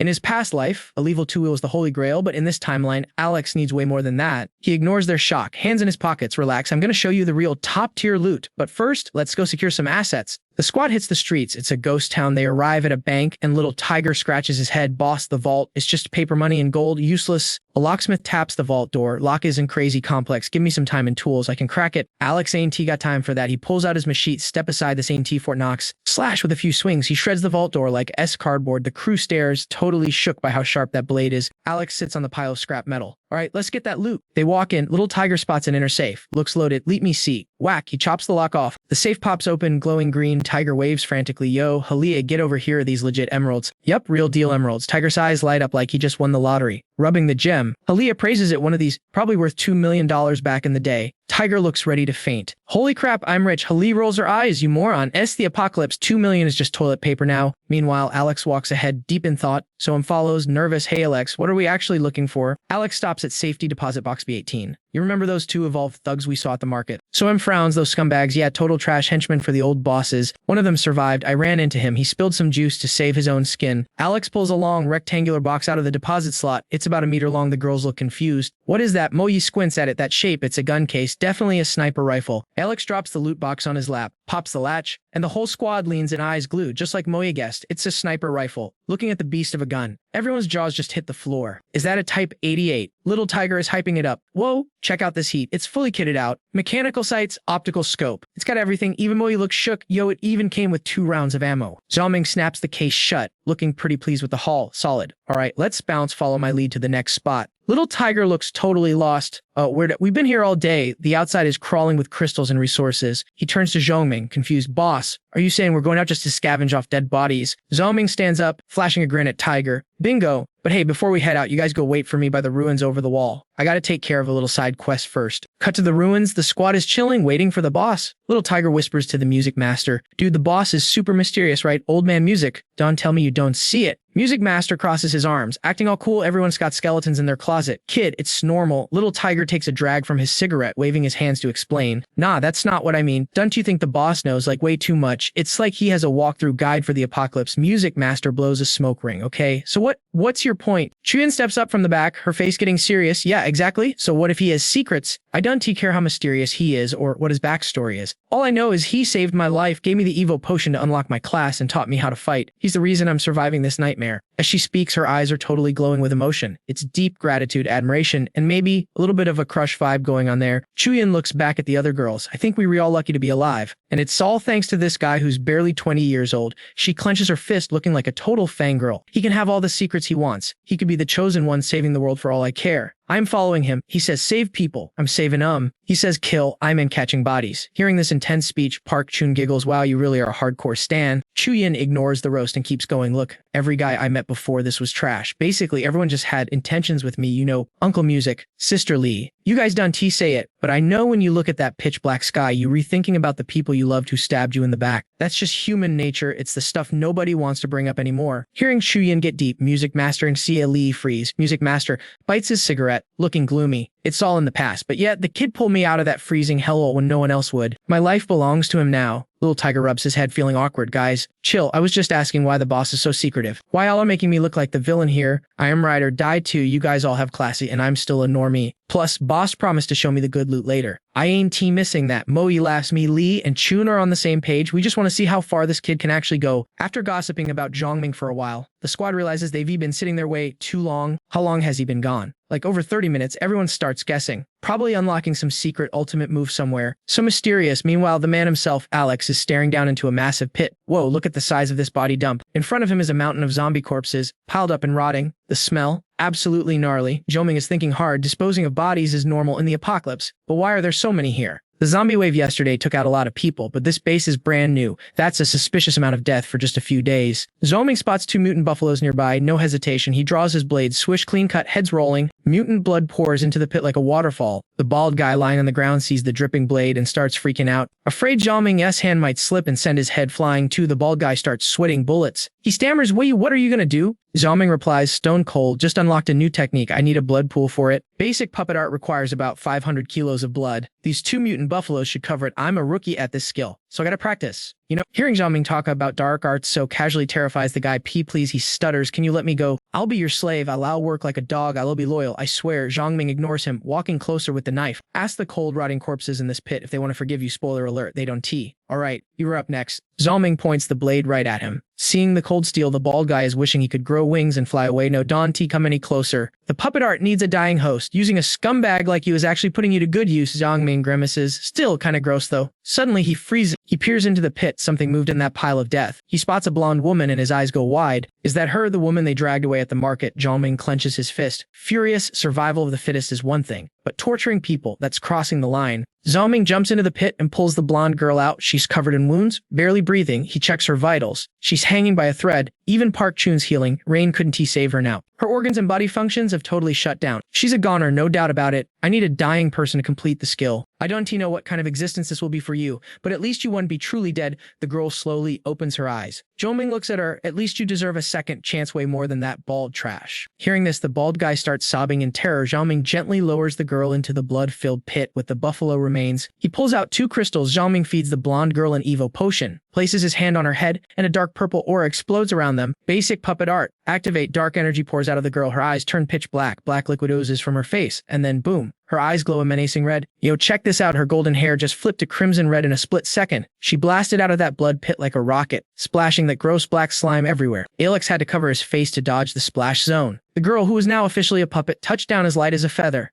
All those nasty wounds she had gone poof. Now she's got that creepy pale zombie skin and her long red hair is literally glowing. Zhoming stepped up and touched her cheek. Pulse check, it was barely there. Like a few beats a minute. But every beat hit hard like a bass drop. No breathing. Though, is she officially an iron corpse now? Zhoming looked hyped. Not bad at all. Lead S test the merchandise. He pointed at a bald dude standing nearby. Perfect target practice right there. Iron corpse. Get him the second the words left his mouth. She launched. She moved so fast she was practically glitching, leaving after images behind. Baldy froze. He had no clue if a human or a monster was rushing him. He was absolutely terrified, jaw locked tight. Couldn't even squeeze out a scream. One flash of green light later, and Baldy was sent straight to the afterlife without a chance to say goodbye. Meanwhile, the squad was still waiting for Zhoming. A villager walked up and asked, "Yo, is it shift change time?" He looked around and didn't see the boss anywhere. Panic mode set in. Brother, isn't he back yet? He's been gone a while. You think he's good?" Little Tiger was chilling, totally unbothered. Swinging his legs, chill out. What could possibly happen to the boss? Then Xia Li rolled up on him. "Hey Tiger, I am usually pretty cool with you, right?" Seeing that look on Xia Li's face, Tiger started sweating bullets. He knew she wanted something. He hit his blade and said, "Okay, spill it, Xia Li. Quit beating around the bush. Sis, I know exactly what you want, and let me tell you, it ain't happening." Xia Li just stared at him, totally speechless at the audacity. Bonk, she smacked him upside the head. "I studied the blade.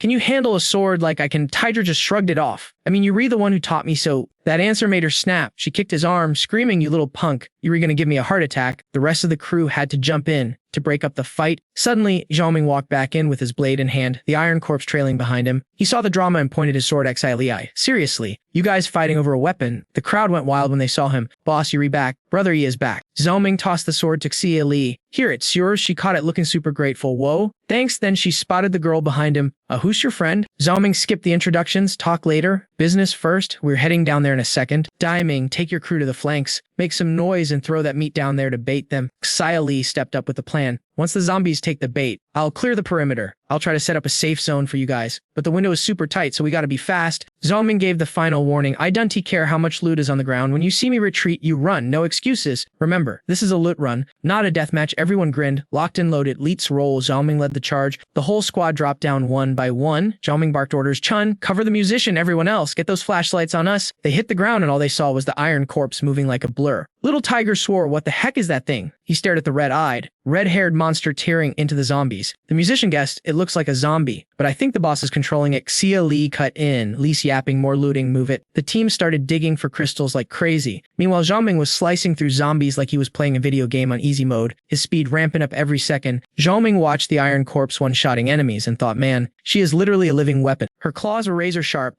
The zombies just stood there getting wrecked because she was moving way too fast for their A to react. Looking at her terrifying face and insane strength, Zhongming was impressed. Her defense was op 2. Barely anything below a level 2 monster could even scratch her. One zombie tried to grab her and take a bite, but it just shattered its teeth on her arm without leaving a mark. Basically, even without skills, her raw stats were broken. She was fighting better than a 1-star evolved human. Even a 2-star player would get a headache trying to take her down. But looking around, the zombie horde was getting way too thick. Zhongming shouted, "Too many of them, fall back." Now everyone listened and booked it, sprinting after Zhongming to safety. Under a creepy dark sky and ruined skyscrapers, the squad got back to base to check their haul. It was inventory time. Moyi reported, "We bagged over 1,000 level 1 crystals. That's a ton of evolution potions, but only about 20 level 2 crystals. The roulette spins were trash, so we stopped gambling." Zhongming didn't look bothered at all. "It's all good, save them for later. Level 2 potions are rare drops anyway." Suddenly, the door creaked open and a villager walked in. Brother E behind the villager, a group of soldiers filed in. "Everyone has arrived, boss." These were the survivors from the ruins defense battle. Zhongming pointed to the potions on the table. "You guys know what these are?"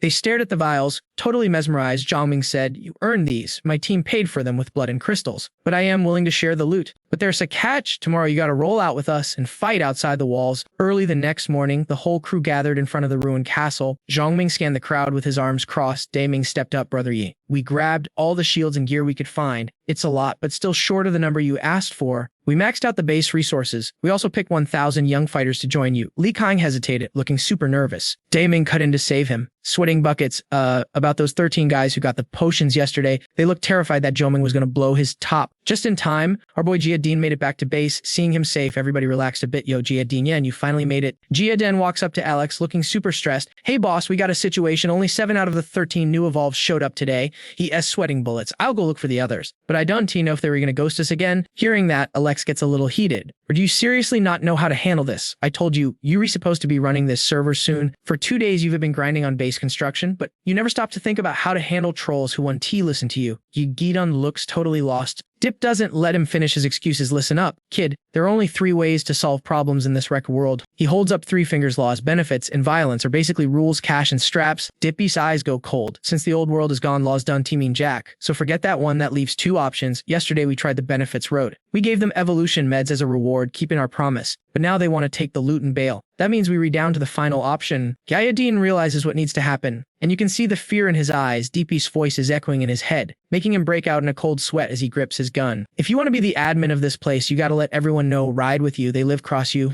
they get deleted." Dip turns around and calls over the squad. "Tiger Etchilai, get over here, and Mr. Back him up on this mission." Elsakin feels a bit awkward about the order, but nods anyway. "Got it." Dip pats Giyadin on the shoulder with a serious look. "Take the squad, find those guys, and tell them come hunt with us or S game over right now." The vibe just got incredibly dark, guys. After giving the orders, Dip leans against the wall, hands in his pockets, just chilling and waiting. Finally, he hears footsteps and opens his eyes. Giyadin is back, followed by the recruits who got the meds yesterday. He reports, "Boss, one guy tried to fight back. I had to put him down." Dip smiles, looking impressed. "Good job. As for you 4, don't think you're off the hook. You did okay today. But if you disappoint me, I can take back what I gave you." The recruits are shaking in their boots. "Yes, sir, we messed up. One day happen again." Dupe grins. "All right, let's roll." Outside the base, the regular folks without special classes are working as laborers to survive. They following orders, reinforcing the base for the upcoming raid. Some are digging trenches like crazy, others are hauling sandbags to build walls. It's a total grind fest out here. Watching through his binoculars, Dip rates their progress. Honestly, the defense setup looks pretty decent. Way faster than he predicted. The trio is crouching on top of a skyscraper, scouting the entire base layout from above. Missy D Kit is confused since they've just been camping on this roof. "Wait, I thought we were here to pull aggro on the monsters. Why aren't we attacking?" Dip smirks. "I'm looking for a specific player." Both of them are like, "Ha," who Dip gives a vague answer just to be annoying. You'll see in a sec. Stay tuned. Staring at his blade, Dip thinks to himself, if his theory is right, there is something out there controlling both zombies and mutant animals to attack together. At this stage of the apocalypse, only one thing has that kind of power. In his past life, players called it a brain worm. These things aren't too huge, but they reef fast, tiny, terrified of dying, and love to ambush, plus they have active camouflage like a chameleon. If you blink, you're dead. These worms don't kill you instantly. They wipe your consciousness and pilot your body like a meat suit. Humans controlled by brain worms don't suddenly get super skills or anything. The worm's biggest hack is controlling the life crystal energy. Anything with a crystal can be turned into a puppet. He remembers that weird guy from the other day. Definitely mind-controlled. Suddenly Deep slices his own hand with his knife. Seeing the blood, Mixie DP freaks out. Bro, what are you doing, you crazy? Dip just smiles. If I can find it, I gotta bait it to come to me. Dip explains, we done have enough fresh meat to lure them. Even if we make a ton of noise, it won't pull the zombies from the base side. Luring a small group is safe but too slow. Once the sun goes down, our stats drop, but the monsters stay at 100%. So instead of chasing, I'm gonna make it hunt me. M2C DP stammers, make what hunt you? It's the thing controlling the horde, obviously.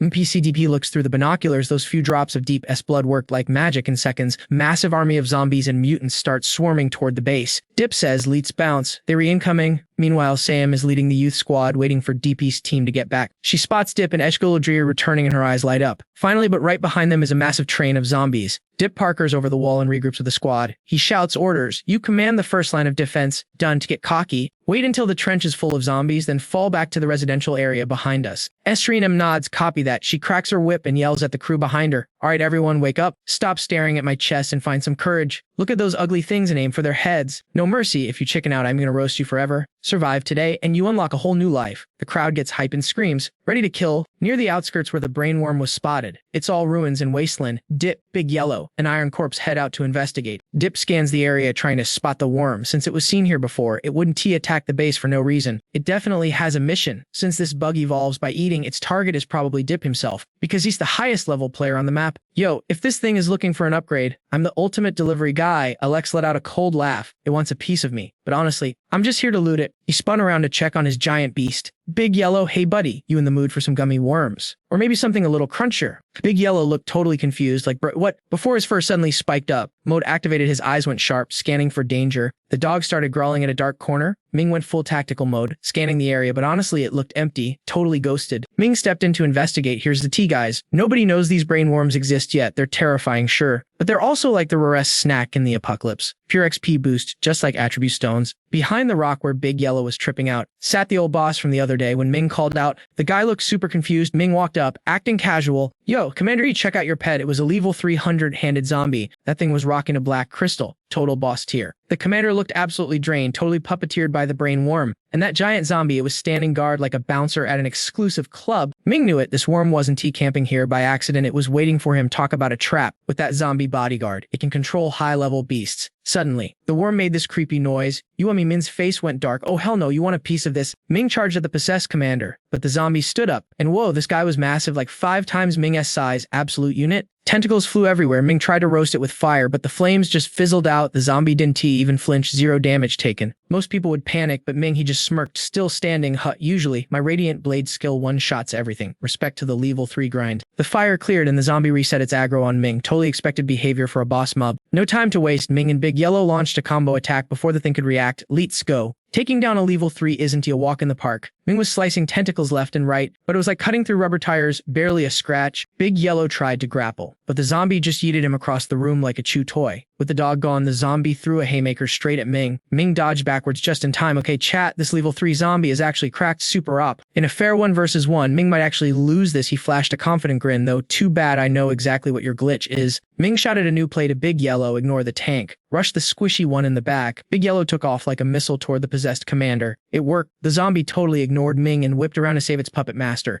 Aggro switched instantly. Ming knew it. The A is programmed to protect the brain worm at all costs. The 100-handed king threw out its tentacles to block Big Yellow. The tentacles wrapped around the dog, locking him down tight. Big Yellow was stuck. Surprise move. Big Yellow's fur turned into sharp needles and fired at the worm. The possessed commander panicked and tried to shield himself. While they were distracted, Ming launched himself like a rocket. Slash. With one clean hit, he severed the tentacle holding his dog freedom. Using the momentum, Ming aimed a kill shot right at the zombie's face, but out of nowhere. Bam! A giant rock flew in and blocked his path. The impact sent Ming flying. He scrambled up, scanning the perimeter. Yo, who threw that? Show yourself. A 2-headed freak jumped out. Ming recognized it immediately. The twin demons, super rare spawn, and most people have no clue how they evolve. It's a tag team. The humanoid part has insane throwing aim, while the bear part is a melee beast with claws that can shred steel. Nasty combo. Ming kept his cool, glancing over at his other ally, Iron Corpse, who was rushing the brain worm. This brain worm is actually 200 ick. It kept a hidden guard just in case. The forest is probably crawling with more campers waiting to ambush. Ming pointed at the twin demons. Big Yellow, handle the twins. Then he turned back to the main boss. I got the big guy. Time for the ultimate ability. Ming used his metal manipulation skill to spawn a massive metal warrior. It looked epic. The metal golem wound up and delivered a devastating haymaker to the 100-handed zombie. One hit, and the level 3 monster was flattened into the dirt. The zombie was struggling, but couldn't he move? Ming chuckled. You're probably wondering why you're stuck. I made this guy out of pure osmium. It's the densest metal on the planet, weighing over 22 kilograms per tiny cube. I scraped this together from that helicopter factory. We re-talking tons of weight pinning you down. You might be level 3, but you ain't lifting that. Ming pulled out his blade and raised it high. Game over, buddy. Don't take it personally, squelch. He drove the blade straight into the zombie's eye. Black slime erupted everywhere. Gross. The twin demons tried to intervene, but they were too slow. Ming had already secured the kill. He dug around and pulled out the loot. Shiny level 3 crystal. Ming checked the battlefield. The metal warrior was keeping the other mobs busy, while Iron Corpse was closing in on the brain worm. Iron Corpse didn't hesitate. Snip. Off went the commander's head. Ming screamed, "Eat that thing now." We don't know if that worm can jump bodies, and I am not about to find out today. Iron Corpse hurled the head against a tree. Crack. Suddenly, worm tentacles burst out of the severed neck. It looked absolutely nightmare fuel. Alex hits the gas, diving straight toward the brain worm. The boss monster finally revealed itself, blasting sonic waves right at him. He knows exactly what's up. This bug is calling its squad for backup. He grits his teeth, tanking the sonic damage. Turns out, this sneaky worm had a secret sound attack hidden up its sleeve the whole time. Suddenly, a bunch of mutant monsters burst out of the woods to protect the boss and block his path. But he just summons Iron Corpse like, "I choose you." Iron Corpse immediately starts throwing hands with the monsters. He shouts at the worm, calling your army to save you. Too little, too late, buddy. His eyes go totally savage. Under the clear blue sky, everything goes silent for a split second. The calm before the storm. Why? Because every single zombie is currently swarming his new base. The soldiers are barely holding the line when suddenly, glitch in the matrix. The zombies freeze, they roar toward the forest, stop fighting, and literally just dip. They're retreating. Moyi is shook seeing the zombies organize a retreat like that. Yo, what is happening? Why did the zombies just rage quit? Hyman figures it out instantly. It's gotta be Big Bro Yi. He definitely did some insane to make them leave. Chuyin snaps everyone out of it. Dun-Ti just stand there posing. Chase them down and finish them. Taking out one more enemy now means less stress for us later. Seriously, you'd have to be a total noob to miss this farming opportunity. Every kill counts. Chuyin leads the charge, and the whole crew chases the retreating horde. Meanwhile, the brainworm realizes its minions can't stop Yi, so it tries to flee deeper into the woods. Alex is glued to its tail. A pack of mutant monsters is chasing Yi to try and body block him, but he's too fast. Yi hits the turbo button. The worm hits a dead end at a lake and freezes. It's game over, nowhere left to run. It's too scared to jump in the water, but terrified of getting caught. While it's panicking, Ye smirks and pulls something out of his spatial ring. He whips out a fire extinguisher. Yup, he rushes in and blasts the worm with a cloud of white foam. The worm starts freaking out like it's allergic. He watches it flop around on the ground and laughs. Your mind control is up, but your physical body is absolute trash. You're terrified of ammonium phosphate, aren't you? Once this stuff hits you, you stiffen up and lose your parasite powers. His look turns dangerous, but you're wondering how I know your weakness. Suddenly, the worm actually makes a sound. Please, please. He is actually surprised. He thinks, whoa, this thing uses telepathy. It can actually slide into my DMs, even with mutants screaming behind him. He doesn't flinch. He holds his blade to the worm's neck. You want to live? Tell your boys to freeze right now. The brainworm is shaking in its boots. It immediately beams a command to the monsters. No, stop moving. The mutants obey and forming a circle around he and the worm.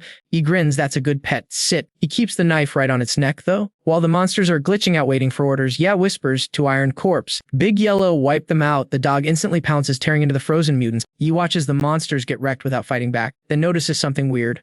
Why is Iron Corpse just standing there chilling? She's tossing magic crystals into her mouth like popcorn. Ye is stunned. Is she eating them? Is that how she levels up? Whatever. He'll figure that out later. He pulls out a box for the worm. All right, get in. You're coming with me. He seals the lid. Seeing the monsters are all dead, he calls back his pets. Let's bounce. Back at the base, it's pitch black, and the walls look like they went through a blender. Inside, Xiao Hu and the squad are looking at the loot pile with hard eyes. Guess how many level 1 crystals we got? Xiao Hu looks at the shiny mountain, says at least 5,000. Barui rolls his eyes hard. Bro, think bigger. Xia Li laughs. You rookies done to get it. With all the chaos and the sheer number of kills. I mean, maybe we didn't get every single last hit, but with the trap damage and everything, I'd say 10,000 easy. She wipes dirt off her face like talking about that much cash is totally normal. Barui gives her a thumbs up. Li knows what's up. Xiao Hu just scratches his head. Math isn't his strong suit. Ruye touches the pile and drops the bomb. We're looking at over 15,000 crystals here, folks. Xiao Hu's jaw hits the floor. For real. How many evolution potions is that? And that's just the level 1 stuff. What about level 2? Ruye points at the boss. Ask you about the level 2 crystals. He's holding the good stuff. Alex smirks. Yeah, we got a decent haul of level 2s. Xiao Hu, keep 10,000, take the rest with Day Ming and lead a spin the roulette wheel. Xiao Hu is hyped to be the designated gambler. He flashes a thumbs up. You got it, boss. You know I've got that lucky touch. He turns to Jiamin. If the rung gods are on our side, those crystals should get us about 100 evolution potions. You keep 50, distribute them however you want. Jiamin is low-key freaking out that you trust him with that much loot. He gets serious for a sec. Listen, you need people loyal to you, even if you don't control everyone. Make sure you have the majority in your pocket. You feel me? Jiamin looks determined, loud and clear. Brother Yi smiles. He knows he picked the right guy. Get a squad ready tonight. Tomorrow we go back to grinding zombies. Jiamin hesitates. Non-stop fighting, he asks. Brother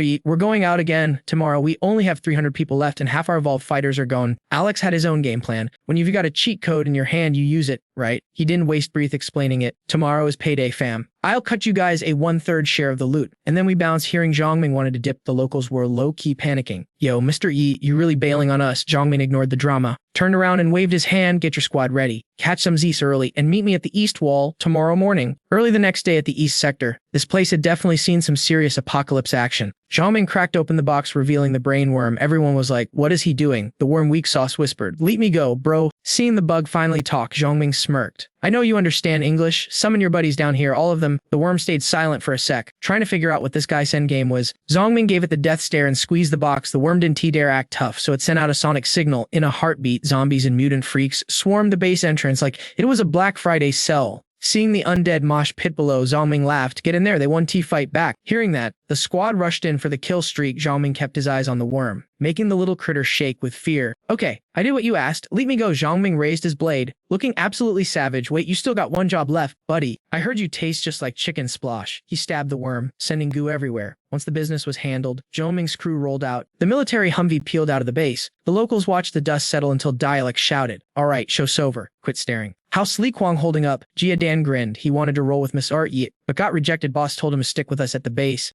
He thinks we're too squishy right now. Lee has aimbot level skills. He'll help us secure food and survive. Jia Dan patted Dialect's shoulder and walked off. Dialects was still confused though. I just done get why Yi's crew had to bounce. If they stayed, we'd DB level 100 mafia bosses by now. We could V-own the whole city. His question hung in the air with zero answers down below. Everyone was grinding hard to reinforce the walls. Meanwhile, Zhongming's squad was cruising, but there were 0 gas stations. Xiao Hu was stressing. This tank was a beast, but it drank gas like water. If we don't find a pump soon, this ride turns into scrap metal. Zhongming didn't even blink. Out of gas, we ditch it. It's just a rental, basically. Xiao Hu turned to Zhongming. Yo, boss. For real though, where are we headed? Can you spill the beans now? Zhongming dropped 2 location names that made everyone sweat. Cloud Peak Mountain Villa. Why are we traveling to the middle of nowhere? Xiao Hu was shook. That's a major city in the next state, like 1,000 kilometers away. Xia Li was also clueless. Why there? Zhongming held up 2 fingers, because we can grind safely there for at least 2 years. Xia Li checked the map and frowned. Wait, our G-piece is off though. We re-going the wrong way. Moi chimed in. Isn't this the way to Wulu County? Zhongming nodded. Yep, we're remaking a pit stop to find someone. Any of you got folks you want to look up if it's on the way? We rolled together. The vibe got heavy instantly. Moi looked stressed. I have no clue where my parents are. Beidou started tearing up. My folks were teaching overseas before the world ended. The musician stared off into space. Xiao Hu, however, was chill. My parents' boss doesn't need to worry. They're savages. They're definitely living the good life. I'll see 'em when I see 'em. So though, sounded heartbroken. My family wasn't doing great. I honestly doubt they survived the first wave. The odds aren't good. The truck rumbled on as the sky turned purple, with the moon popping off above the forest. The squad pulled over in a clearing to camp for the night. Zhongming, Xia Li, and Xiao Hu whipped out the binoculars. Far behind the tree line, they spotted a massive base. Xiao Hu whistled. Check that out. Huge walls, guards on patrol. Looks like a full server over there. Looking at the fortress, even Zhongming was surprised. Humans really know how to bounce back. Building a hideout like that so fast, humanity's survival instinct is wild. Xia Li giggled. Yeah, but they still done level up as fast as you. Zhongming went silent. Being reborn changes you. He went through hell in his past life to become the beast he is today. Breaking the silence, Xiao Hu asked, boss, why didn't we crash in the town? At least we'd have beds. Zhongming stared into the distance. I am just here to extract a target. No need to start drama. Xiao Hu knew the boss was playing 40 chess again. If you say so, you've definitely got a scheme cooking. Zhongming didn't deny it, seeing his caught in the act face. Xia Li covered her mouth to hide a laugh. Zhongming got salty from the staring. You talk too much? Xia Li, you re-rolling with me into the city tomorrow? I need an assist. The next day, the city was packed. Some creepy dudes started whispering, yo, check out that girl over there. She's a total baddie. The woman they were thirsting over had perfect skin and a model figure, looking way too fresh for the apocalypse. Spoiler alert, it was Xia Li. Xia Li side-eyed Zongming hard. I am making a huge sacrifice here. What's in it for me? Look, I'll fight zombies for you. I'll die for the team. But using my looks, that's not in my contract. Her voice got spicier with every word. She was not having it. Yo, listen up. Zongming kept it 100, telling her, relax, I'm just using you as bait. Just stand there, look pretty, and lure the target out. Easy dubs, right? CLE was not having it. Hands on hips. She went full Karen mode, screaming, excuse me, you want me to sell my looks for free? Where's my cut, bro? Zongming hit her with the ultimate roast. Fine, leave then. I'll just call Cheyenne or Mo Ye. Lee got up in his grill, shocked this dude was being such a cheapskate. You re so petty. Look, I know I'm not some viral internet baddie like your other girl, she snapped. And I ain't the teacher's pet or that bodyguard you treat like royalty. But seriously, I want to be the third one to cop that level 2 evolution potion. Deal? Zongming played hard to get, asking, and if I say nah,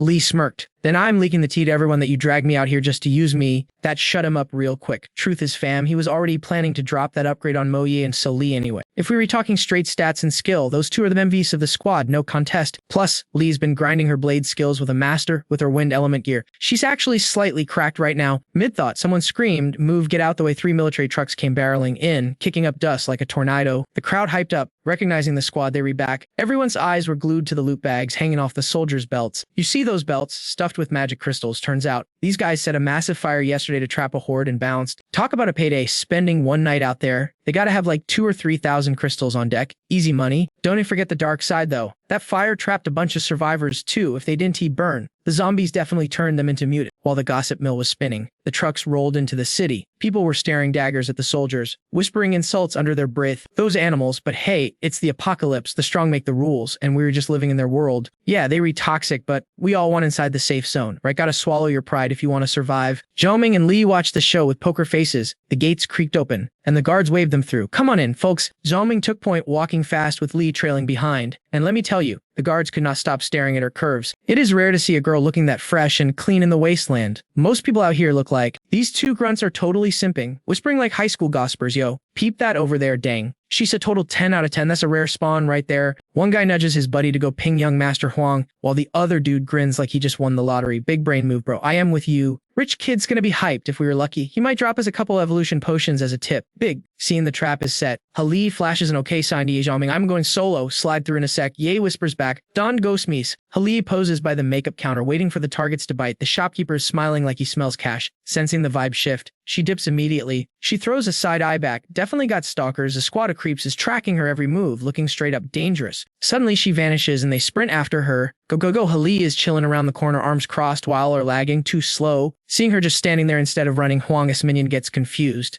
Boss. She's not acting like the other NPC. Why isn't Tishi freaking out? Even young Master Huang is shook by her attitude. Enter Yi Zhongming. Huang Skun waves a stick like a tough guy, you stepping up, trying to be a white knight. That's a death wish, homie. You know the rules. The loudest ones always get wrecked first. In a blink, Yi rushes the trash talker and literally shuts his trap. One casual punch and Yi sends him flying into next week. Dude lands meters away with a handprint stamped on his face. Oof. The other two freeze up, legs turning to jelly. Yi glares at the tank top guy. And before he can even blink, he gets introduced to the floor. Multitasking like a pro, Yi chops the brown shirt guy in the neck. Critical hit. Dude starts coughing up ketchup instantly. Seeing his squad wiped out in 1 second, young Master Huang starts trembling. He drops to his knees, crying like a baby and begging. You a 2-star revolver? Plus done to unalive me. Take my loot. Take everything. Dude is so scared he literally wet his pants. He looks ice cold. Spill the tea. Where is Sheng Yuan? Talk and you live. Shaking, the rich kid points basement of the southern food warehouse. Cut to the food warehouse. A lady walks and carrying 2 bags. The guards ask, Nurse G, back for another round. Nurse G lifts the bags. Yup, can T let him expire yet? The big boss isn't done toying with him. The guards are confused why their boss is beefing so hard with Sheng Yuan. All this drama over a girl. Sheng Yuan is tripping. Is saving the boss' side chick really worth all this pain? The other guard whispers, nah, it's steep. He used to be the boss top general, a real pro player. Now look at him. Barely human. The crowd was busy gossiping when he pulled up to the scene. The guards instantly started tripping, yelling, yo, who are you? You can T-pass here. He didn't even flinch, just smirked at the 2 cowards shaking in their boots and told Aaliyah handle them for me. Then this nurse went full Karen, standing up and screeching, who do you think you are? Seriously disturbing the peace. Same old rule applies. The louder you bark, the faster you get deleted. He grabbed her by the throat instantly. Silence, sweetie. Snap, that nurse's neck just went crack. Game over. Zhongming handled business, but now that noisy girl is history, he heads inside to find his boy, Sheng Yuan. Inside, it is a total horror show. Sheng Yuan is out cold. looking like he went 10 rounds with a blender, wounds everywhere. You can barely recognize the guy. Seeing his bro messed up like that hits Zhongming right in the feels. I mean, this absolute unit used to be his ride or die. Flashback time in his past life, these two were legendary. Zhongming was the sniper dealing damage from downtown, while this Hulk, he was the ultimate tank, the guy who ate damage for breakfast so the squad could survive. They ran ups for 5 years straight. This gentle giant took so many critical hits meant for Zhongming. I cannot even count them. But get this, in the old timeline, he died on a mission just 2 months before Zhongming respawned. Tragic, right? That is why the second Zhongming got a do-over. He did the math. He figured his buddy must have ticked off the wrong people and got thrown in the slammer. Zhongming scoops the big guy up like he weighs nothing. Mission accomplished. Saving his best friend from the past life. That has gotta feel good. He whispers, "Sorry I kept you waiting, big guy," and carries him out outside. Sia Lee has already dropped the 2 guards. She is not playing games. She is standing there, casually wiping blood off her blade, like it is a smudge on a touchscreen. She sees Zhongming carrying the giant, goes, "So, that is the VIP we came for." Yep. Zhongming grins, "Meet the guy who is going to block every hit for us." Once they bounce, 3 new players enter the warehouse looking for trouble. Enter Boss Huang, white hair, scary vibes, currently running the Woolen base. He takes one look at his dead minions and absolutely loses it, rage mode engaged. There is a pink-haired girl behind him, clueless that she is about to be the punching bag. Huang figures Shengyuna's squad must have broken him out. He needs to vent, and sadly, she is the closest target. Whack, he slaps her across the face. "This is all your fault, you idiot." The guy looks like he is about to kill someone. "I just lost 6 of my best fighters, 6 evolved warriors, slaughtered like noobs, and the intruders just walked out the front door like they own the place. All because you had to be petty and kill Sheng Yuan's girlfriend over some drama. Now look at this mess. You ruin everything." He starts stomping on the pink-haired girl. Brutal stuff, fam. While he is doing that, he yells at his son, "You said it was a duo, right? A guy and a girl? Is the dude a 2-star evolver or what?" The medical examiner steps up. "Boss Huang, I finished checking the nurse's body. Judging by the next snap, it was a guy, clean professional kill. He might not be a 2-star yet, but his class definitely focuses on raw power. Also, based on body heat, the guards outside got dropped at the exact same time."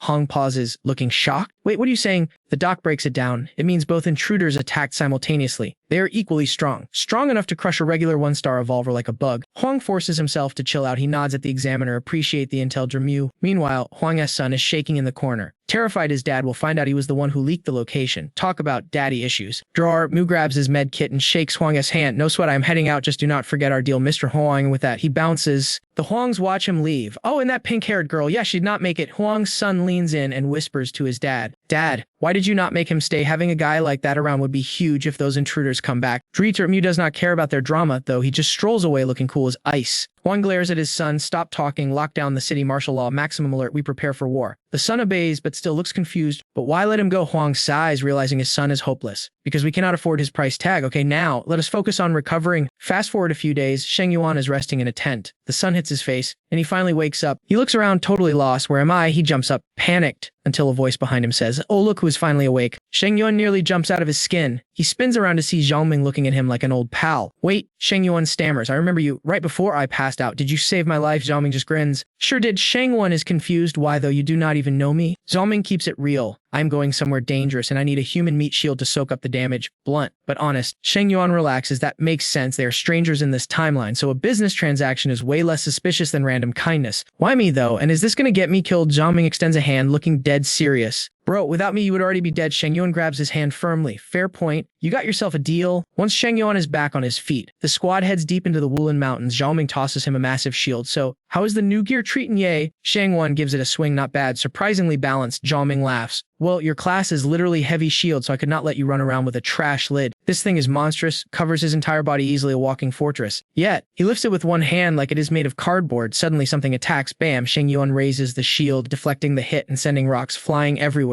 Cyan watches, jaw drop. That shield must weigh a ton, and he's handling it like a frisbee. This guy is a beast. Zhongming just smiles. He knows the stats on that bad boy. Plus 40 toughness and self-repair capabilities. It is overpowered. It might be a basic tier item, but thanks to that ghost metal, it heals itself over time. The perfect toy for the ultimate tank. Remember that risky mission to get the ghost metal from the prisoners? Best decision ever. That shield stat is way more up than the green tier trash from his past life. It's literally tanking for the whole squad right now. Sheng Yuan glanced back, pointing ahead like, "Yo, is this the spot?" He looked where he was pointing and nodded. "Bingo, we found it. Boys." Boom. The devil's roulette wheel appeared. It looked totally different from the basic ones. Had these 4 mysterious card slots around it. Super spooky vibes. He touched the center, deep in thought. Most wheels in the apocalypse are basic tier, but just like real life, the rarer the loot, the harder the grind. And this bad boy, it's ultra rare. Check the color coding. Regular wheels give gear, treasure wheels give loot piles, but this golden wheel, that's the devil's gamble. Gold means danger, fam, high stakes only. Hali's crew walked up to check out this this weird artifact. The musician was shook, asking, "This wheel looks built different. What's the deal with it?" He broke it down. "It's a devil-esque gamble. High risk, legendary rewards. I'm gonna spin it." Then he turned to him as Park. "Yo, teach, listen up. Stand by me, but don't worry about guarding my back. Focus all your energy buffs on Sheng Yuan. When things get hairy, spam those shields on him, okay? Musician, take your crew 500 meters east and wait. Whatever spawns here, do not come closer. Stay out of the splash zone." Hearing that, the musician knew this raid was going to be insane. He looked worried. "So it's that deadly? Huh, can Tate even spectate the boss fight?" He coordinated the team. "Sheng Yuan, take point Scarlet. Flank him. Everyone else, hold the line between me and the tank. If any mobs break through, it's on you guys to clean them up." Everyone got into combat stance, ready to throw hands. He gave the final warning, "Get ready. What spawns next is going to be a creature you've literally never seen before." No cap. He pulled a crystal out of his inventory. "Also, I might be after from the fight for a hot minute, so you guys gotta clutch up. Stay sharp. It's gonna get messy." He slotted the crystal into the wheel. Instantly, a green light blasted out, covering him while those weird rectangle blocks started spinning. He stared at the spinning slots, heart racing, and jackpot, it landed on the underworld cage. "If we unlock this, we get a special combat unit. Let's go." Here as the lore, normal battle pets usually bond with you before the apocalypse, so they stay loyal. But if that bond breaks, they can dip or even attack you. Basically, they can turn on their masters. But a pet from the underworld cage, it's hard-coded to obey. If the owner dies, the pet dies. It's basically an item with a heartbeat. Plus, these pets are built different. They have one job, violence. They even have their own independent evolution skill trees. Other pets are random, some fight, some support, some just vibe, some don't even fight at all, just giving you utility buffs. In his past life, he met a top-tier player whose pet was a mermaid, 0 combat power, but her healing stats were god tier. Thinking about that, he dumped a pile of crystals into the machine. He stared at the wheel, waiting for the run gods to bless him. "Heads up, incoming," he shouted. The wheel flashed a silhouette of a lion-looking creature. A beam of orange and green light shot out, slamming into the ground. The impact shook the floor, startling little Hugh. Boom. A mutated lion appeared, red body, sharp fangs, glowing blue eyes. It looked absolutely savage. He recognized it immediately. "Flame lion, block it." Sheng Yuan yelled, "What level is this thing?" He shouted back, "Level 3, Don, get cook." Sheng Yuan braced himself, maxing out his defense to tank the level 3 beast. "Come get some." Meanwhile, Yi kept watching the wheel. What's the next drop? Next up, a beetle's shadow. Out popped a spider-like monster. Now they had a lion and a spider thing, 2 bosses at once. The team was starting to sweat. Seeing these 2 absolute units, little Hugh lost it. "What the hell is even that?" He yelled out instructions. "Careful guys, that's a level 3 insect man. Watch out for the lioness fire or you retoast." And the black bug, it spits high-level acid. Don't let its armor fool you. It opens up to attack. He glanced back at the wheel. Result is in. He looked at the shadow in the cage and grinned.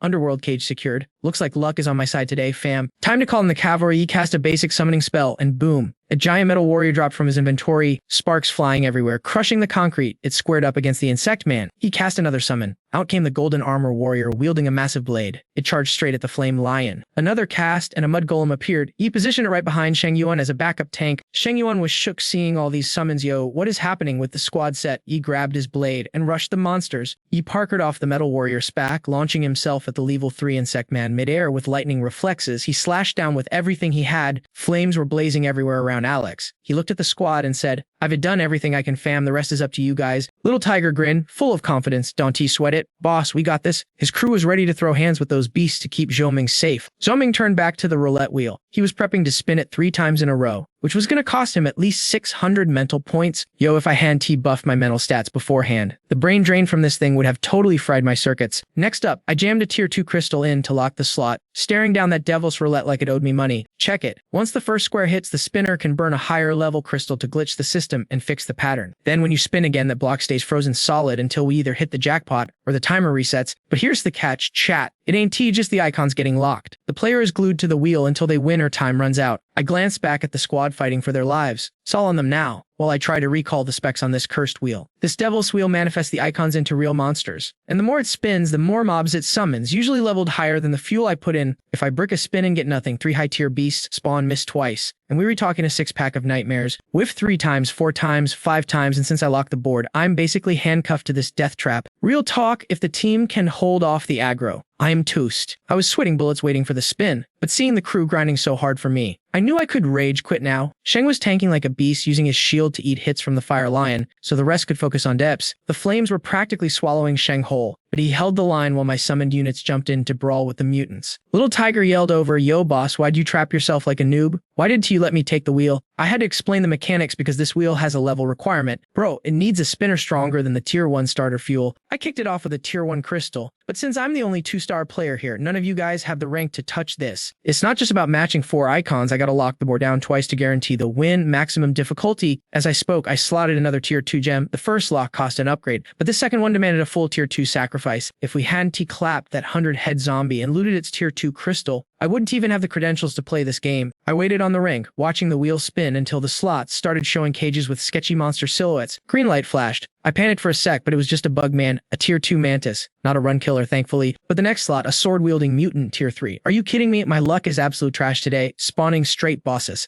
I punched the console in frustration. Why is this rigged 3 tier 3s and a tier 2? Can the squad even survive this raid? The mutants I just spawned went full aggro on Sheng's team, so I gritted my teeth and prepped for one final spin. Third spin, almost there, and boom, it landed on a black armored skeleton. Another tier 3 enemy. Talk about a bad beat. I didn't think my luck could get this dark. That third spin was a total fail. Just complete garbage ring. I screamed back to the team, focus fire on the tier 3 bug man. My summons will tank the other mobs for a sec. My summoned units rushed in to distract the tier 3 mutants, giving little Tiger S squad a moment to breathe. Tiger and Moe locked and loaded, instantly spraying lead at the bug man to keep it stunned. Big Yellow saw an opening and chomped on its leg. Then the boys turned that bug into Swiss cheese before Moe whistled the dog back. Back up behind Red, Dante feed, Moe shouted, and they retreated to the tank line immediately. Sheng was peeling for everyone, but my gold warrior got wrecked by the fire lion, and the metal warrior got sliced up by that Naga swordsman. Even my mud golem got pummeled by the armored skeleton. We are taking heavy losses out here. All my summons got wiped out, leaving 3 tier 3 bosses standing there. Hali looked like she was about to panic. This is bad, boss. Meat shields are down and we reload on app rounds, she yelled. Tiger! Moe, focus the tier 2 first. They listened to the shot caller and focused fire on the mantis. Teamwork makes the dream work, and that bug got deleted in seconds. Watching Aaliyah take charge and keep her cool under pressure, honestly, mad respect. Her call was clutch. If we can T-burst down a tier 3, might as well delete the tier 2 mob to get some breathing room. I turned back to the wheel, fists clenched, praying to the run gods, please don't screw me again. I just need one last matching icon. Staring at the crystal in my hand, I'm going for the second lock, one match away from the jackpot. Come on, speed it up. While the team was busy, Soam froze as 2 more lights flashed. A mist demon, cyclops snake, and a tier 3 blood zombie just spawned in. That blood zombie was covered in red spikes, looking nasty. And just for kicks, the game threw in a tier 2 black mantis. We haven't even cleared the first wave and the respawns are already here. Sheng was getting overwhelmed, and Soam started stuttering at the sight of them. Another 4, Soam yelled back at me. Yo Zongming, you done yet? Are you trying to get us all killed or what? I'm inside the barrier sweating buckets. I've spun for that last white block 7 times. But I'm all in now, no folding this hand. It was his last gamble. He stared intensely at the spinning wheel until a box popped up showing a cage with 2 glowing green eyes. Zongming was hyped. That's the one. He clenched his fist and yelled, use it. Suddenly, a golden light exploded around him. But then the notification hit. He got a weak mechanical battle pet. He stared at the bright yellow robot in front of him, totally speechless. He was questioning his whole life choices. He expected a giant fox demon or a dragon. But he got a toaster. The wheel rarely drops tech stuff. The most famous tech drop is that level 9 Holy Light warship. You know, that massive golden spaceship we saw in the sky that one time. After spending so much to get this robot, he just had to accept his fate. He patted its head, not even caring what it was anymore. Priority number 1. Make it useful. Zongming pointed at the mob of monsters and ordered, go get him, buddy. Attack. The robot went beep. Insufficient energy. Please insert startup fuel. Zongming's face went dark. This thing is useless and wants a snack. Are you kidding me? It's supposed to be a combat pet, but it refuses to fight unless I pay it first. What a ripoff. Zongming had no choice but to shove a magic crystal into the slot. As soon as it loaded, the robot's eyes lit up like Christmas lights. It whipped out a tiny little cannon barrel. Zongming looked at the pea shooter and felt even more hopeless. Is this a prank? That gun is tiny. Can that thing even hurt a regular rat? Little Tiger screamed from the back. Boss, help us. We getting wrecked over here. The summons Zongming made were getting sliced in half by the beasts. Even the metal warrior got chopped by the Naga. It was chaos.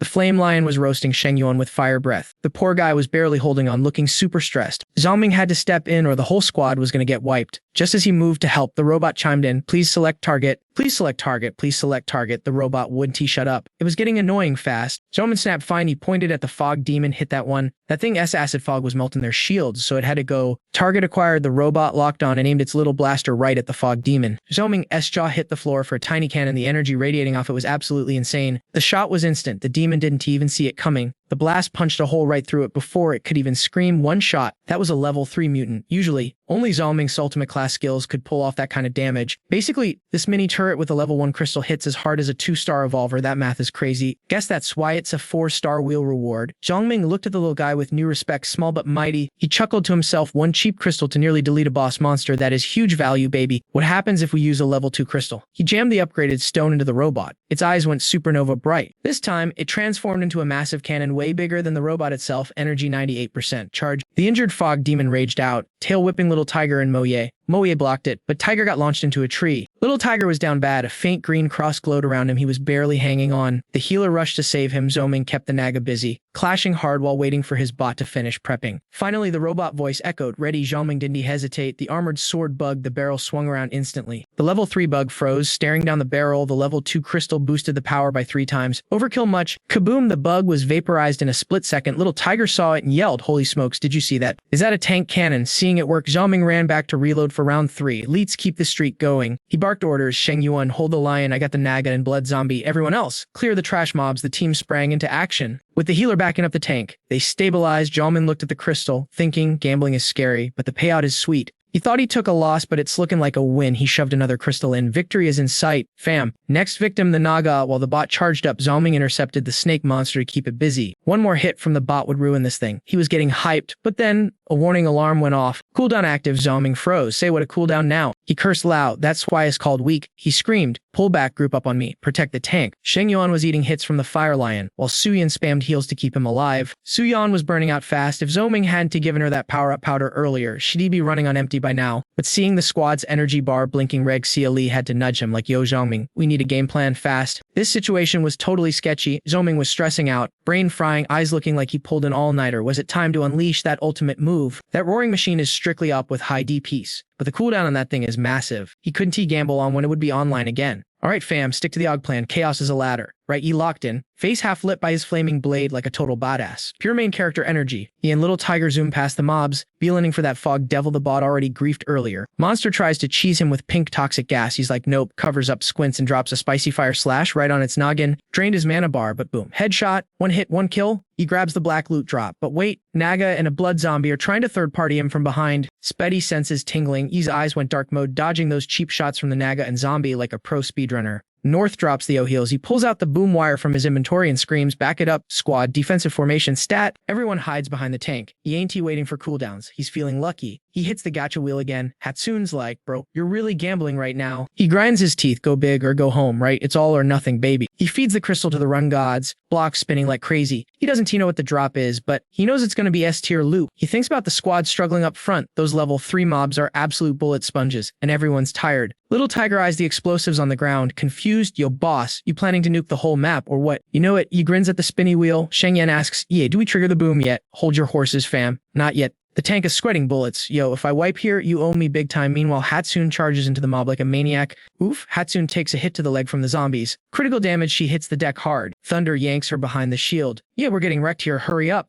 He starts sweating, spamming crystals into the roulette wheel. He's burning through resources. All the level 3 gems are gone, just one left. Last roll of the dice. Chat. While healing Hatsune, Moe takes a spike to the arm. Ouch. Little Tiger screams, "Captain Mo." Squad's taking massive damage. His stress levels are over 9,000. Finally, the wheel stops. It's a door icon. He pumps his fist. Jackpot, he inventories the bot and kicks the bomb detonator wire toward the monster mosh pit. He yells at the big guy, "Sheng, pop your ult, immovable rock, let's go." Sheng goes full rage mode, splitting his shield into a fortress around the crew. Yi hops on top like a turret, aiming his blaster at the freaks. Setup complete, the tank shouts, "Yeah, I'm locked and loaded, light him up." He squeezes the trigger, boom, a trail of fire rips through the woods. The musician crew inside is like, wait, is he actually doing this? They sprint over to check the damage. The musician freezes, jaw on the floor, massive ring of fire. Total destruction. Why'd he pull that strat? Moe is down, hooked up to an IV drip, trying to regen HP. Little Tiger's playing medic. The raid is finally over, and the whole squad is running on 0 stamina. Xiu and Shen keep the shields flickering. Big Yellow sniffs at Scarlet. Musician yells at the backline, "Dante, just stand there, help them." Reinforcements arrive. Yi lets out a breath, clutch timing, guys. Clutching the loot, he scans the area. No casualties. We made it, fam. We actually won the gamble. Time skip. 4 days later, the battlefield is a boneyard. Big Yellow is just chilling in the sun, living his best life. Doggo's wolfing down a huge steak. Little Tiger laughs. "Bro, slow down, you inhaling that or eating it. Savor the flavor, my guy." Door opens. It's Yi and the musician, back from the grocery run. Tiger and the dog rush over. "Welcome back. Boss, you guys look beat. What kind of loot did we score?" He gives the good boy some scritches, then hears someone chirping from upstairs. "Yo, handsome, please tell me you found real food. This jerky is giving me major heartburn." Hatsune and Thunder giggle. "Heartburn? Are you sure that's the only reason you're feeling sick, sis?" Hatsune blushes hard. "Whoa, Tamai, what are you implying?" Yi ignores the drama, cracks open a cold water bottle, and hands it to the healer. "What's the site rep?" She updates him. HP is recovering faster than yesterday, but we still need downtime. Scarlet's condition is kind of glitchy though. Heals aren't sticking. He nods. "Okay, I'll hack a solution later. Just chill for now." You've been spamming spells too much. Then he shouts to the room, yo, we grabbed canned fruit and snacks, feast time. Tiger, pass him out. Tiger throws up an OK sign. Bet he goes to check on the tank. Flashback to 4 days ago, absolute high-stakes poker, the ace up the sleeve, Thunder's leftover explosives. After she leveled 2 buildings, the master plan was to trigger the rest of the C4, massive O damage to the mobs. While Sheng tanked the friendly fire, they snagged the rare drop from the wheel, wiped the high-level creeps, and kept the squad safe. Talk about a triple kill. It was a sketchy strat, super risky, but hey, the squad survived to raid another day. The loot drop was insane, but no time to sort through it. Zhongming ducked into a room to recharge his stamina for the next boss wave. Everyone's HP is topped off and snacks are secured. Time to do a quick unboxing video of the spoils of war. Zhongming cracked open the magic crystal bag. After going full try-hard mode to wipe out every mob on the map, the first evolution wave had to be dropping soon. Level 2 mutants are going to be spawning everywhere, so those crystals are basic. The real flex right now is snagging a level 3 crystal. Level 3 mobs are super rare. Literally 1 in 15 encounters. Zhongming gripped that tier 3 crystal tight. That's the premium currency right there. He stashed the crystals in his inventory. Who knows? With some lucky rung, maybe he could spin the wheel and get a 3-star evolution potion. Zhongming started sorting through the monster parts. Next up on the review list, raw materials. He grabbed this red orb, the soul pearl. If you know, in his past life, this was the heart of the iron armor beast. For a basic player, the soul pearl is trash loot, but for specific classes, it's absolutely cracked for crafting gear or unlocking special skills. But the real MVP of this haul wasn't the pearl, it was the craftsman talent he unlocked yesterday. Without that skill tree, he wouldn't even know what he was looking at. It's called the sacrificial gate. Basically, you feed it items, and it spits back loot based on the value equivalent exchange, fam. And the best part, it's a gold tier item, legendary status. Zhongming rubbed the gate like it was a brand new sports car. In his old life, you needed to be a 7-star pro just to see one of these. 8 stars to own it. He tried feeding a crystal to the gate. Nothing happened, 0 reaction. Zhongming was low-key confused. Why is it glitching? Why isn't it working? Is there a special cheat code to open this thing? Thinking it was a fluke, he shoved another crystal and still nothing. He stared at the gate, totally baffled. What's the deal? Wrong offering level too low, or is his charisma stat just too low? He tried a level 3 crystal, and finally we got movement. Zhongming was hyped, the white bar started filling up. Turns out, he was just being too cheap with the offerings earlier. Seeing the progress bar, he kept feeding it crystals, staring at it like he was waiting for a download to finish. The white energy flow grew a bit, but after investing so much, the change was tiny, total pay-to-win mechanics. At this rate, he could dump his entire inventory in there and still not max out the bar. It's just too expensive for his current level. Zhongming tossed the gate aside. Gold tier gear is high maintenance for real, but hey, that's an investment for later. When it finally pays out, the ROI is going to be huge. Time to check out the robot. He pulled the deactivated bot from his space storage. He stared at it, figuring the cooldown timer was probably around 30 hours. But this thing is called the Roaring Mechanic, not just a gunner. Its utility shouldn't be just building turrets, right? Wait, it's a machine, and he's got the craftsman class. So if he tweaks it a bit using his skills, that counts as a mod, right? Custom build time. Would it get stats like his other gear? He tried to cast an enchantment on the bot, but he kept waiting and nothing happened. He wanted to run it back. Hand on the bot, eyes closed, focusing hard on the enchant, still 0 reaction. The robot was just standing there. Brick. Zhongming felt helpless. This made no sense. Enchanting usually only fails if the item is already maxed out, but this is a fresh bot. Why is the skill rejecting it? Zhongming was questioning his whole existence. The ghost metal is definitely high enough level. Did the metal expire or something? He yeeted a piece of ghost metal into the sacrificial gate. Suddenly, the white flow surged like crazy. Ho! He was shook. So the metal is good. And it looks like he could fill the gates bar if he sacrificed enough of this rare stuff. He scratched his head. Nah, forget it. Ghost metal is too rare to waste on a loot box that might give him trash in return. He picked up the robot to inspect it. The problem had to be the unit itself. He flipped open the chest plate and froze. Yo, are those sockets? Right there on the chassis. 3 red circular slots forming a triangle. Zhongming clenched his fist, totally pumped. He's done refining and enchanting, but he hasn't had a chance to use the socketing skill yet. Sockets let you plug items directly into gear to boost stats. It's all about connecting that energy flow perfectly.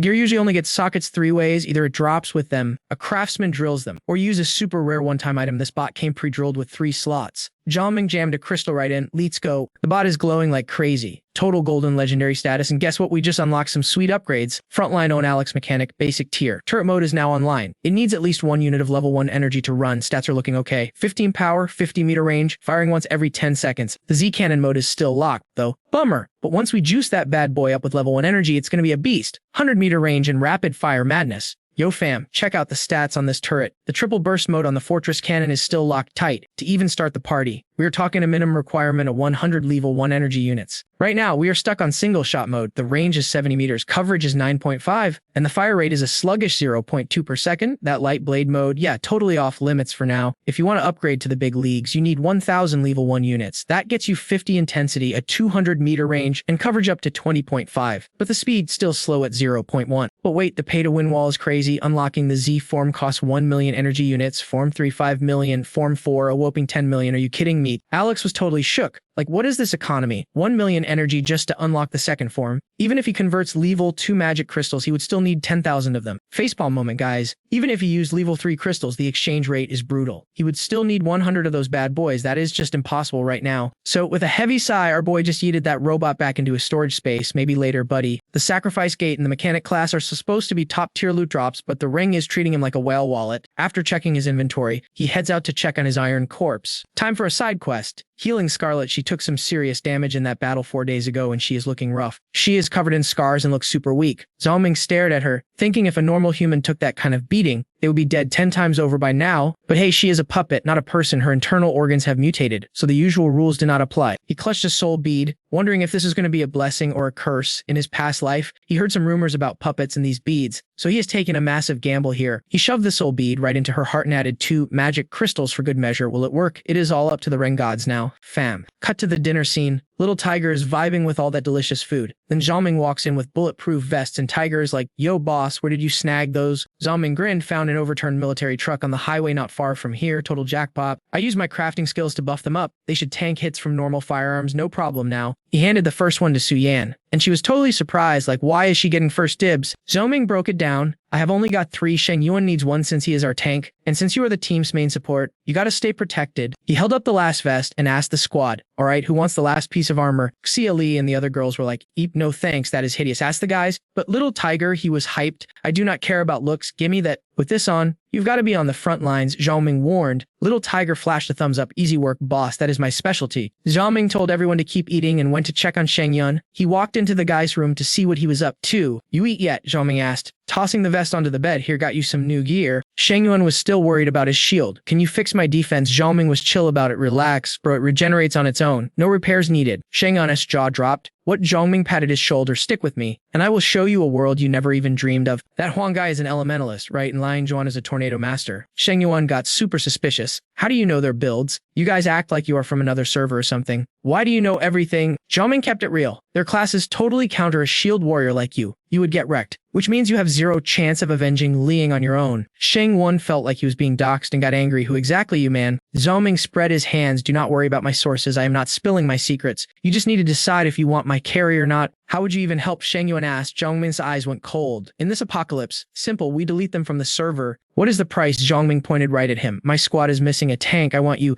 Sheng Yuan thought about it. It made sense. Zhao Ming's team was all DPS and glass cannons. They had heavy hitters and a healer, but 0 defense. If they ran into a horde or a high-level boss, they would get wiped instantly. After a pause, Sheng Yuan shook his hand. "Deal, you help me get my revenge, and I will join your guild." Zhao Ming grabbed his hand. "Heal up first. We make our move soon. I need you back at full P in 48 hours. Sheng Yuan was surprised by how chill he was. "Yo, are you not afraid? I am just using you. If you are smart, you know I am the only one who can upgrade your gear and power level you fast enough." Zhao Ming's face got serious. "Besides, with your current stats, do you really have the leverage to play me?" Sheng Yuan had to admit he was right. "True, but there is one thing. Hung has the royal clan backing him up." "The royal clan, right?" Zhao Ming interrupted. Sheng Yuan gasped. "You know them too." Zhao Ming waved it off. "Just a bunch of self-righteous noobs. Do not sweat it." Meanwhile, that shady Dr. Mo who did the autopsy on Huang earlier was leading a crew into the forest. There is a herd of level 2 mutant goats ahead. If we farm their crystals, we can spin the level 2 roulette wheel at least once. You guys want to test your luck? The minions were nervous. "Doc, we want the loot. But our DPS is trash. We cannot clear that mob." Dr. Mo smirked and popped open his medkit. "Chill out, guys. I have got a strategy ready to go." "Yo fam, check out this guy's face. He looks totally dangerous holding that syringe." Huang Saijai is sitting there, deep in his feelings, chugging wine straight from the cup. But even the alcohol can drown out his rage. Suddenly, he smashes the cup on the floor. Total drama queen moment. And just starts chugging straight from the bottle. No manners at all. Remember Liang Zhuan? She got absolutely wrecked at the granary the other day, but somehow survived. She sees Huang CJ spiraling and grabs the bottle right out of his hand. She's like, "CJ, look, I know we're evolved humans and all, but destroying your liver isn't the vibe. It's bad for your health." Huang XJ snaps back. "Did everyone from the royal guild bounce or what?" Liang Zhuan puts the bottle down, sits next to him, and spills the tea. "Nope, not yet. I found a few girls to keep them entertained for a bit." Then she gets real. "Babe, do we seriously need their help? Their rates are insane. And honestly, do you really think Sheng Yuan and his crew are going to spin the block and come back? We paid them a fortune. It's not like it was pocket change." Huang Zaijie cuts her off, getting even more heated. "Zip it. My gut tells me Sheng Yuan and his rescue are 100% coming back." Meanwhile, outside the room, that pink-haired punk from the mercenary guild is just lurking, waiting for his moment. The door opens and the bald, chubby guy walks out. Pinky asks, "Yo, that chick old man Huang sent me trash. I'm way too high tier for that kind of service." service. The bald guy laughs. Kid, you have zero chill and zero humility. Don't be so sure of yourself. Things aren't always what they seem. The bald guy lights a cigarette and says, hearing Zai Jai and lying Juan paid big bucks, so we can make a little extra cash on the side here. Pinky sneers, I don't buy it.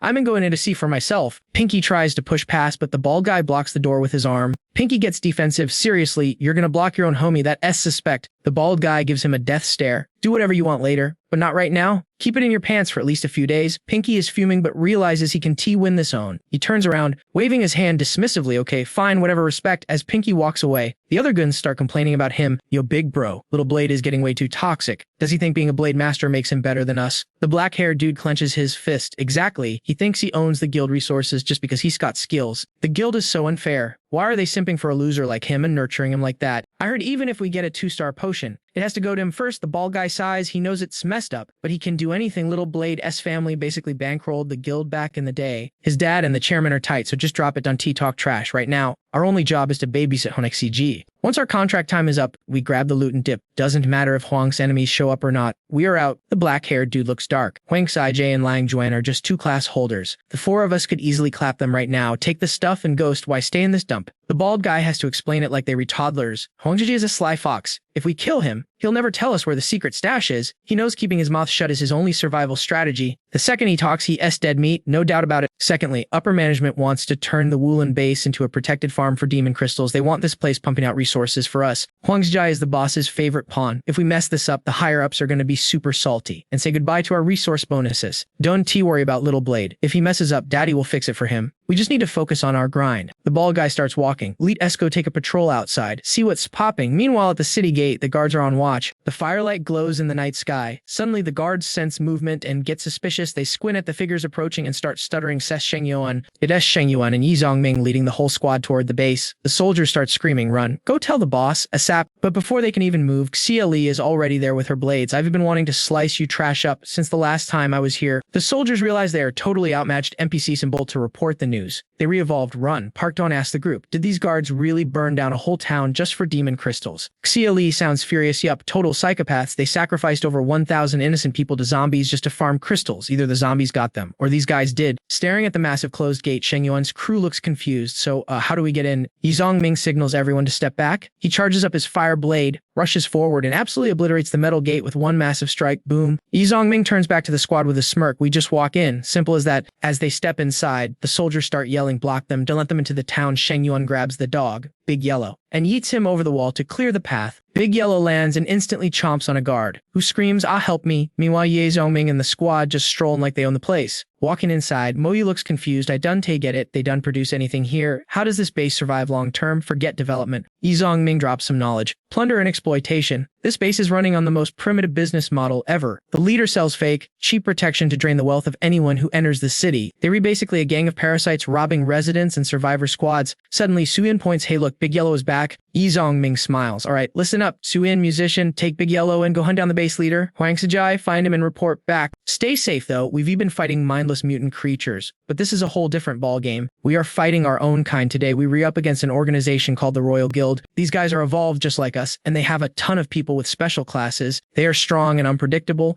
If you want to survive this apocalypse, you have to learn how to handle people. Trust me, humans are way more dangerous than zombies. Give this video a thumbs up if you agree. Yo, we swapped out Sheng Yuan today. But think of this as a power leveling session. If you guys can clutch this win, you're officially ready to survive the apocalypse. No cap. Zongming gives the signal, simple hand wave, leets roll, the squad instantly shifts into gear, game time. Zongming points straight ahead, yo, heads up, Company S here. It's the crew from earlier led by Miss Pink Hair. Talk about a reunion. Zongming recognizes these clowns from his past life major beef history. First up, Xiao Dao, dude's a pro with a blade. Zongming remembers scrapping with him at a bar back in the day. Then there's the Zhang siblings, Ding and Jing, kinda twisted duo. Honestly, in the original timeline, they got wiped out early during a guild war scrubbed tier. And Aquan, that guy actually made it big later, becoming vice prez of the royal clan. One of the big 5 bosses before the reset. Rumor has it he hit 8-star rank, serious power. In the last life, Sheng Yuan went to war with his blood-washed crew just to get some get back. The royal clan didn't openly declare war on us back then, but they were super shady, always sabotaging our grind from the shadow snake behavior. Xiao Dao steps up, running his mouth. You guys got a death wish. Seriously, you don't know who you were messing with. Absolute garbage. I'm gonna school you punks today. Learn your place. Hearing Mr. Scarface talk smack really ticks Kiao Hu off. He's triggered. The heck you staring at?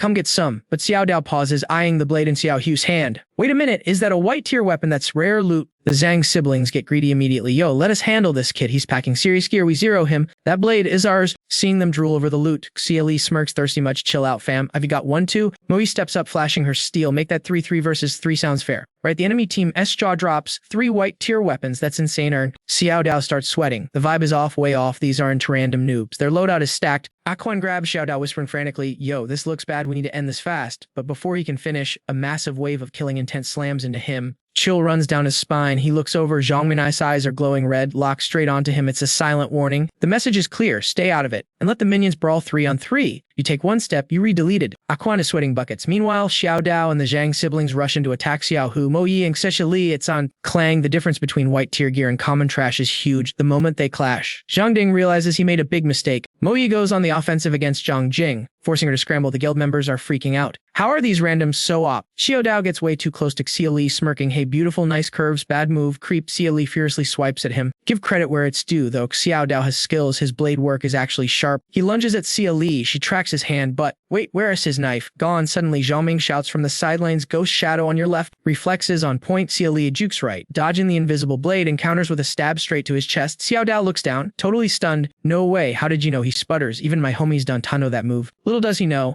Zhao Ming dealt with that cheap trick a million times in his past life. Call it karma, buddy. You redone. Seeing their best fighter get one-shotted, the Zhang siblings panic. Xiao Dao is out. While they redistracted, Mo Yi and Xiao Hu press the advantage. Eyes on the prize. Idiots. Zhang Jing screams for help. Quan, do something. But Quan is frozen, terrified of Zhao Ming watching his every move. He stays put, just yelling, use your class skills, go all out. Hearing that, Zhang Jing signals her brother, combo move now. Poof, the siblings vanish into a cloud of white smoke. Xiao Hu and Mo Yi instantly go back to back, scanning for the ambush. That smoke is blinding. Zhao Ming watches, calmly analyzing the play. The sister is a Miss Walker, basic support class, he thinks, but the brother, Void Thief, nasty combo, she blinds him. He backstabs him. Suddenly, a blade materializes out of the fog, thrusting right at Xiao Hu's chest. Zhang Ding grins, gotcha. He thinks he S-bagged the kill, laughing at these so-called evolved fighters too easy. But the celebration is cut short. Bam. Xiao Hu tanks the hit and counters instantly. I was waiting for you to show yourself, moron. Zhang Ding hits the ground, confused. How are you not dead? Xiao Hu taps his chest plate with a grin. Next time, aim better. With the main attacker down, the mist evaporates. Zhang Jing rushes over, cradling her defeated brother on the floor. Total wipey out. Fight's over. Nice work, team. Zhao Ming nods. He starts walking menacingly toward Aquan. Aquan is shaking now. This squad is terrifying. They just mop the floor with his 3 best fighters without even breaking a sweat. Zhao Ming gets right in his face. Cold stare. Who's the royal clan leader? Give me a name, and I might let you keep your head. Aquan squeezes his eyes shut. He's not going down like a punk. He summons a pair of massive golden gauntlets. But before he can swing, Zhao Ming catches his hands midair. A fortless Iron Fist killer. More like Iron Fist fails. Seriously, that's it. Yep, crushed his opponent's hands like a bag of chips.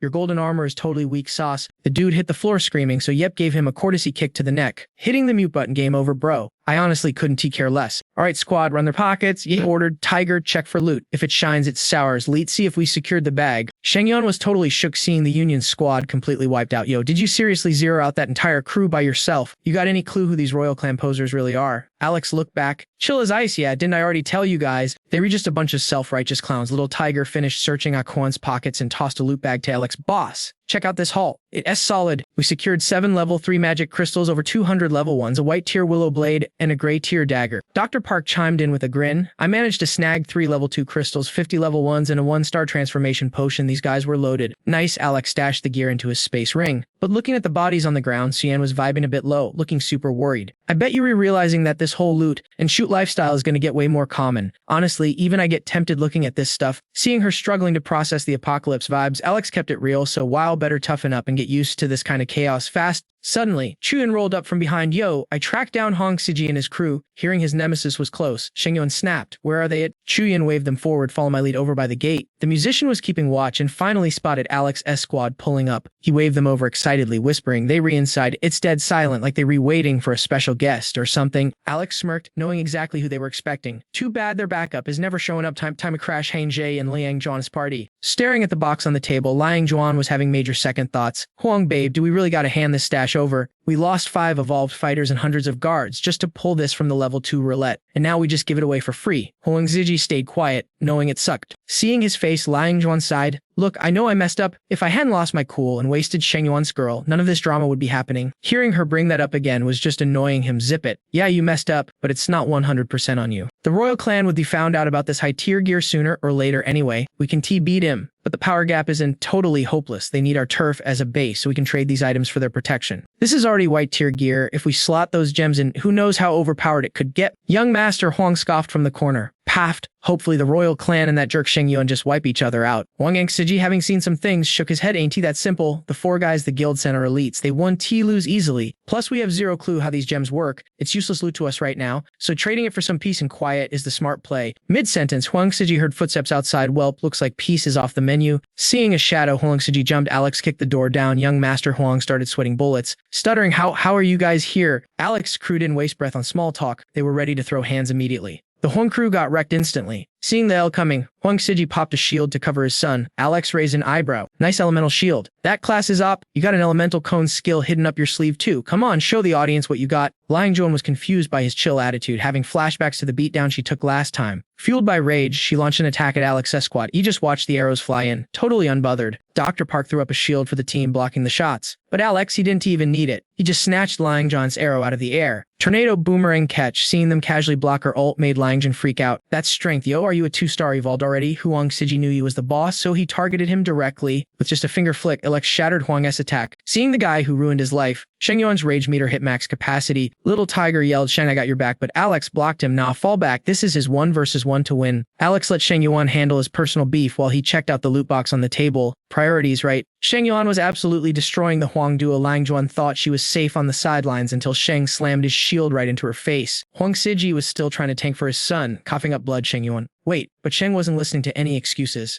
I never crossed you, Sheng screamed. To pay you back for helping me evolve. I even gave up the Elementalist class to become a meat shield for your squad. I risked my life in the dungeons to get those class scrolls for you and that witch. And how did you repay me? You sided with her after she killed my girl. The hatred was literally pouring off him. Pow, he landed a haymaker that knocked Huang Siji's teeth out. Meanwhile, Lion was struggling to get past his shield wall. Desperate, Hung hugged Sheng's legs, yelling, son, kill him now. But Junior was shaking like a leaf, too scared to move. Okay, Dad. Junior tried to step up. Then he froze. Looking behind him, crunch. Big Yellow lunged out of nowhere and bit straight into his neck. Seeing his kid get mauled, Huang Siji screamed in horror. But he didn't have time to mourn. Sheng Yuan whispered coldly in his ear. Sad about your boy? Don't you worry. You rejoining him. Sheng Yuan locked Yuang in a chokehold.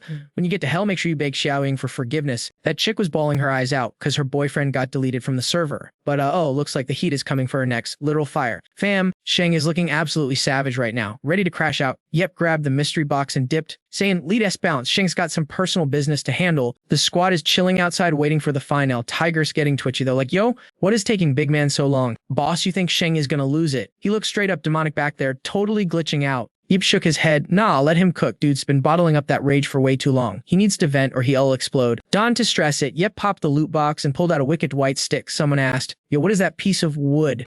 Yep gripped it tight. This ain't just wood, fam. It's a nature staff. No wonder the Royal Guild was simping so hard for that other guy. Harry rubbed his chin, staring at the glowing stick. Okay, S shiny and rare, I get it, but what's with the weird oval hole on top? Looks incomplete. Yep, drop some knowledge. That's a socket. Bro, it needs a natural gem to unlock its full potential. Kind of a bummer, honestly. Harry was confused. Why a bummer? Yip sighed. Because without the gem, it's basically nerfed. We need the rock to make it pop off. It works with elemental types like fire or wind. If we could slot a light gem, our healer Becky would be absolutely cracked with this thing. Becky looked low-key disappointed. Yip added, it would literally double your stats. The whole squad gasped. Double? Are you for real? Wait, 2 times the power. Does that mean the healing spells would be basically instant full health bars? Even the defense shields would level up massively, man. Knowing we missed out on that power-up stings a bit. Doesn't T it? Everyone started crowding Becky, making her awkward. Yep just smirked. He knew the staff was just a stat stick. It had secret mechanics. Back in the future. Yeah, time travel stuff. Pro players use this gear to absolutely dominate the meta. It's a top-tier weapon for squad battles. It doesn't just bunk people. It has passive buffs depending on what element you rock with. Slap the matching gem in there and boom. Hidden ability unlocked. It's like activating a cheat code. Fire and ice go full DPS while earth plays tank. Since the gems burn out, you can actually tweak the power output. High risk, high reward. I can use it for sustained fire or just dump the whole clip at once for a massive nuke.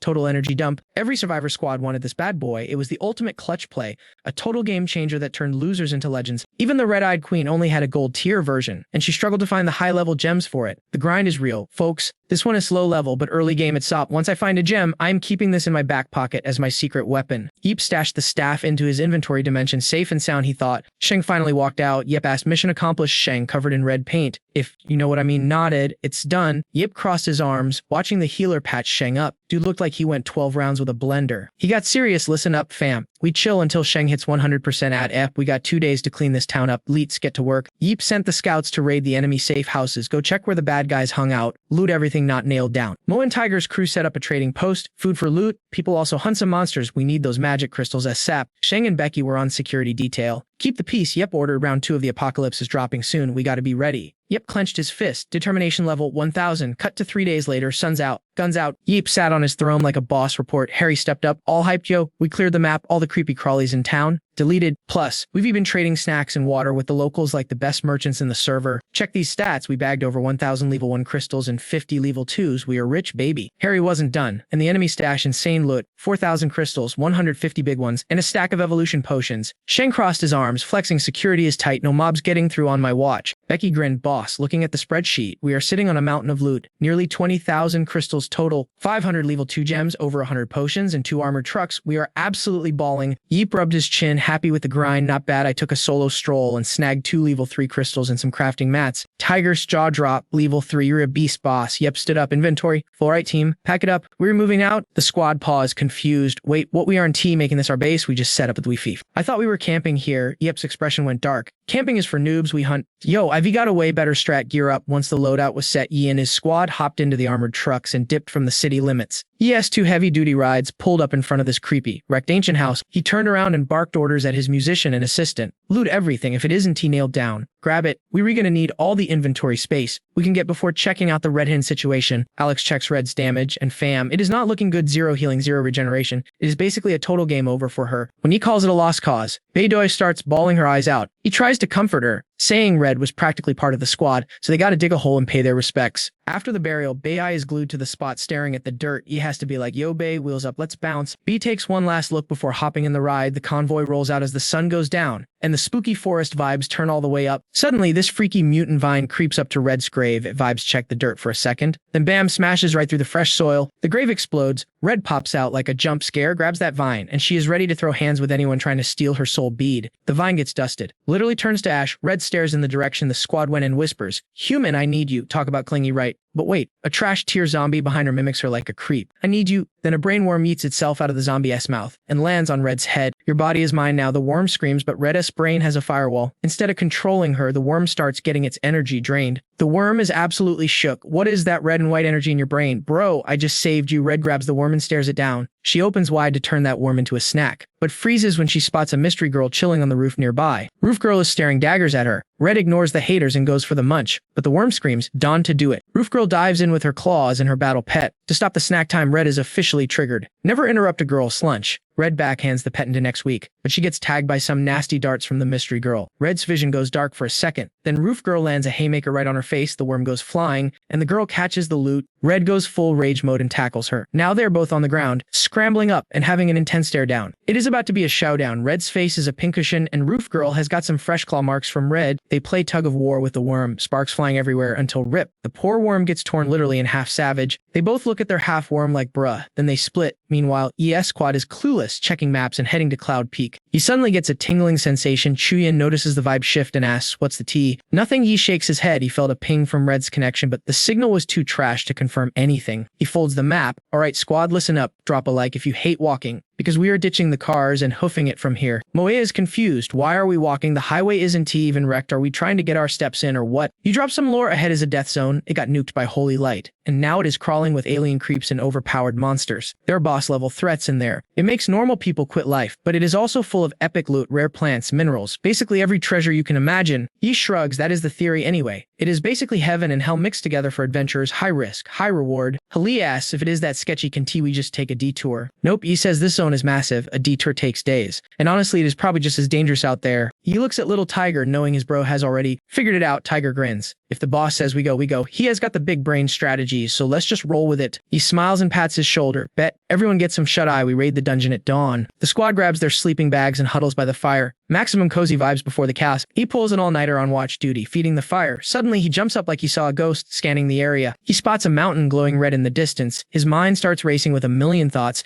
Red usually means danger, but But he remembers something that is a gem mountain. Jackpot alert. Leets roll the dice. He thinks the squad creeps out of their cave to check it out. Under a blood-red sky, the scenery is super depressing. He tells everyone. Coast is clear. Let's keep it moving. Moe spots massive footprints and freaks out. What kind of Godzilla-looking thing made these? Must be dinosaur size, right? He explains the monsters here feed on gem energy. It is like they are on steroids. Those gems are crucial for crafting classes, alchemists, mages, elementalists, you name it. Even battle pets need them to level up. Purple Hair asks, so, is there a gem vein here? Yi points, see that peak? That is Gem Mountain. We are talking serious loot. Halie calls out movement at 3 o'clock. Yi grabs his binoculars to scope it out. Purple Hair is curious, but Yi makes a face, but that is monster P marking territory. Bay looks super nervous. You guys, check this out. These monsters are just like wild animals. They mark their turf with P to say keep out. Gross. Right? But see those shiny rocks? That is exactly the natural loot we were looking for. That is the kind of stuff you can socket into a staff. If you squint a little, do you see those pale colors glowing? That is high-tier water element gemstone material, and those darker vibes right next to them. Those are ice element gems. It is a buy one get one special since these minerals spawn together. Alex got super serious and told the squad, alright, stick to me like glue, fam. We are crossing the danger zone and I need everyone focused. Inside, he was actually sweating it. The fact that monsters are marking territory means their A is leveling up fast. He had no idea what level the boss of the zone was, or if his squad could even handle the heat. The team was shook after hearing that. Someone asked, wait, you are going back in. Alex flashed a warm smile to chill them out. Relax, I got this. I'll be fine. My hitbox is smaller when I am solo, so I won't get caught easily if it gets too hairy. I'll just tactical retreat. Xia Lee and Park tried to stop him, but he wasn't hearing it. Listen, we spotted a level 4 boss in there, plus an army of like 200 level 2 mobs backing it up. That place is a death trap. Aren't you basically throwing your life away? Alex just laughed and patted his dog. Goldie, I'm taking the pup with me. His nose and ears are basically a cheat code for detecting enemies. With him watching my back, nothing is gonna gank me. Then Yi's face went serious again. You guys have a quest to do too, so listen up. We are making Cloud Peak Villa our main base. It is close to our objectives. I need you guys to scout the area before I get back. Find out what factions are nearby, what monsters are spawning, and if there is a massive zombie horde. Also, check for those roulette wheels and see what level they are. Suddenly, Yi's expression went dark, but there is one major rule. Do not go to the peak of the mountain. Stay away from the top. Jingyon stepped up, looking tough. I'll roll with you. I can tank on the front lines. Yi shook his head. He didn't T1 anyone else risking it. Nah. Stay here and guard the musician. If she is safe, I am safe. Before anyone could argue, Alex waved his hand and dipped. End of discussion. When I get back, we are taking over Cloud Peak for real. Yi stood on a high point looking down at Shame Village. It was a total ghost town. The silence was honestly super creepy. Alex smirked. His ring was actually good today. He barely started and already found a mutant sweet potato seedling. That is a rare drop, but watch out. Once this thing sprouts, if anything living gets close, the vines and stems go full aggro and attack automatically. If you are not paying attention, you are going to get wrecked. A normal person would get one-shotted and turn into fertilizer for these mutant plants instantly. Since they are mutant plants, they drop magic crystals. They are only level 1. But if you farm them right, it is a steady source of income. Plus, the potatoes are actually edible. They taste amazing and give you a permanent stat boost to your physique. Super valuable buff food. Alex used his inventory ring to stash the mutant potato. He has the gardener profession but no base yet, so he is planning to start a massive farm later. He kept scanning the area. Holy cow. He thought, is that a level 4 3-tailed devil frog? That thing is a nightmare to deal with even for high-level players. Seeing that boss monster made him sweat buckets. The anxiety was real. He's only a 2-star evolution right now, but he kept all his skills and classes from his past life. Taking down a level 3 mob, easy, but level 4, that is sketchy. Still, he wasn't gonna back down. You can get the legendary loot if you don't take the risk. The mutant frog was hugging that gemstone like it was the One Ring or something. Goldie the dog ran right up to it on purpose. The frog looked confused. Like, who is this noob entering my zone? It squinted its eyes, looking ready to kill. But seeing the frog wouldn't leave its spot, the dog started taunting it. Goldie literally shook his butt at the frog to provoke it. That smug grin on the dog's face was enough to make anyone rage quit. The 3-tailed devil frog was fuming. It tried to ignore the pest, but the dog kept trolling it. Finally, the frog snapped, shot out its long tongue, and launched an attack. Seeing the bait worked, Goldie immediately turned around and bolted, successfully kiting the frog away from its cave. Alex snickered from his hiding spot. Run, you silly dog. He knew this frog was trash at speed and long distance chases. It would never catch the dog. He calculated he had about 3 days worth of data on this frog type. Reaction speed, running stats, attack patterns, and its max aggro range. He wiped the sweat off his forehead and did the math. 1 minute. The frog will chase for exactly 1 minute before it gives up. After 60 seconds, its A will realize it can T-catch the target and it will return to base. Yi quickly dropped a baby red flame armored beast into the frog's nest. He grinned like a total villain. Just to buy me some extra time, I am using you as bait. Little guy, your mom should be tracking your scent right about now. The baby beast was clueless, just sleeping away. Meanwhile, the frog realized it could T-catch the dog and started hopping back to its lair. At the same time, the mother red flame beast arrived, thinking the frog kidnapped her kid. She was absolutely furious and ready to throw hands. The frog saw the red flame beast in its territory and thought, oh, you want to invade my house? Both monsters. One water type, one fire type. roared and charged at each other. Seeing his master plan work perfectly, Alex patted Goldie. Good boy, now it is he's time. He utilized the chaos to sneak into the cave and grab the gems. This was a 200 play. He had waited patiently for the level 4 red flame beast to go hunting so he could steal its baby. Just to set up this monster battle royale, a water monster versus a fire monster, they counter each other, and since they're the same level, it is a fair fight. Usually smart monsters like this would avoid a fight if the matchup was too even, but right now, one is looking for its lost child, and the other thinks it is being raided. They're treating each other like mortal enemies. But now that Yi was inside the gem cave, the frog might sense him soon. Gotta go fast, he told himself. Chill, Ye, don't panic. He kept telling himself to stay cool. He had to follow the energy lines perfectly while mining. If he messed up the connection, the gems would break and become useless trash. You guys, so Alex is creeping around trying to secure the bag. He spots the goods, freezes for a sec to check for danger, and then starts grabbing those gems one by one. First one yoink, second one snagged. He stashes M in his inventory space, but the three-eyed demon frog caught the vibe immediately. Big homie got super salty and started blasting hundreds of gems at the red flame armored beast. That is straight up one of its signature boss moves, guys. After a massive combo attack, the armored beast rage quit and dipped. The frog didn't even chase. It just headed back to base. That's when Earth Dog started growling. Total red flag alert. Alex is sweating bullets, thinking, man, the third gem is pushing my luck. He could literally feel the frog closing in on his location. He's like, dang, that monster has zero chill. How did it spot us so fast? He gave his dog a quick pat and signaled it to move out. Boom, right outside the cave. They run straight into the boss. The frog realizes this human swiped its loot and goes full rage mode, spitting out a massive ice tornado. Alex's jaw dropped. Ice dragon fist. Are you kidding me? This thing is only level 4, but it's hitting like a truck. Quick thinking. He casts a wood spell on a huge tree nearby. Bam! The tree mutates instantly, sprouting sharp claws and getting ready to throw hands with a frog. While the mutant tree was distracting the monster, Alex took the chance to ghost into the deep woods. But while he totally underestimated this frog, in a split second, that mutant tree got absolutely shredded by the ice vortex, crushed, and that ice beam still coming for him. He tried to counter with a fire blade seal, but it was basically useless. The ice tornado was getting way too close, so he just had to grit his teeth and brace for impact. This ice beam was massive, wrecking everything in its path like a bulldozer. Alex knew his chances were slim, but he wasn't about to rage quit. He went all in. That's a level 4 ultimate move. No running from that. He had a clutch up. Alex used his socketing skill and aimed right at the frog. Let's go. Just as the ice was about to hit, he slammed his staff down. Boom, a water spirit avatar appeared holding a vase to block the attack. Alex smirked. That was the passive water skill from his staff coming in clutch. But don't celebrate yet, fam. The situation was getting sketchy. He couldn't hold that shield forever against a level 4 beast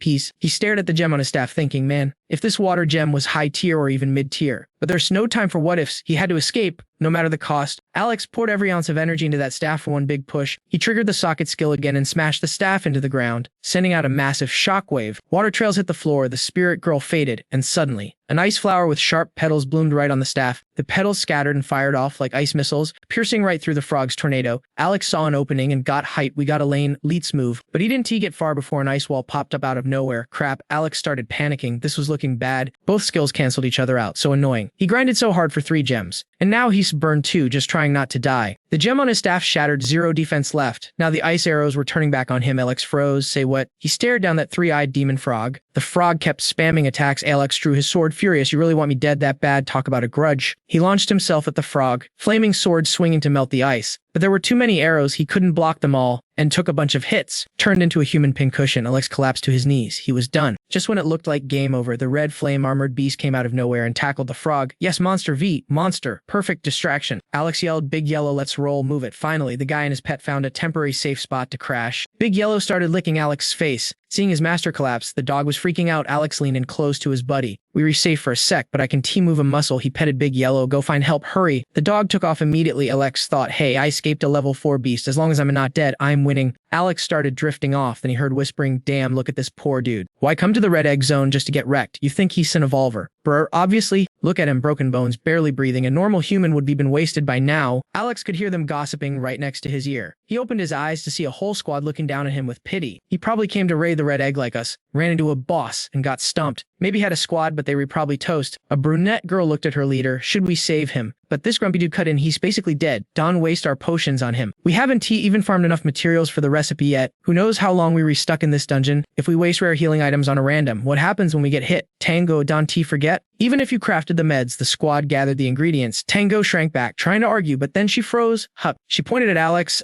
Guys, he's awake. Alex opened his eyes and scanned the group. Looked like a standard hunting party. The toxic guy turned to the back. Uncle Dat, he sup. What's the play? Uncle Dat just puffed on his cigar, looking totally unbothered. Tangia, stop being such a jerk. Alex ignored their drama and kept analyzing their gear. Yo fam, check this out. This girl looks like she's barely 15 or 16 years old. But see that neon green flask? That's the signature vibe of the Manhwa alchemy house. So yeah, don't let the looks fool you. She is a certified alchemist. No wonder this squad is camping out here. And hey, lucky for our guy, he's only breathing right now because this little alchemist refused to leave him behind. She is literally the MVP carrying this whole team. Suddenly, that guy Chin just straight up kicked Alex in the leg. Like rude much Zhongming groaned, barely getting the words out. Yo, who exactly are you guys? Tyne got right in his face, screaming, listen up, why are you at the red egg zone? You rolling solo or you got a crew? Spill the tea on your mission. We done tow you squat, but you better tell us who you are. Tango tried to step in and squash the beef immediately. Brother Chin, chill out, he's hurt. Zhongming covered his mouth and coughed, acting like he's about to pass out. Total Oscar-worthy performance, guys. I am riding solo, he rasped. Just came here to snag some epic loot. The squad started whispering immediately. No way is he pranking us. Dude actually came to this death trap by himself. Is he a beast or what? Uncle Day shoved Tin aside and grilled Zhongming. You seriously got the guts to step into this zone with zero backup.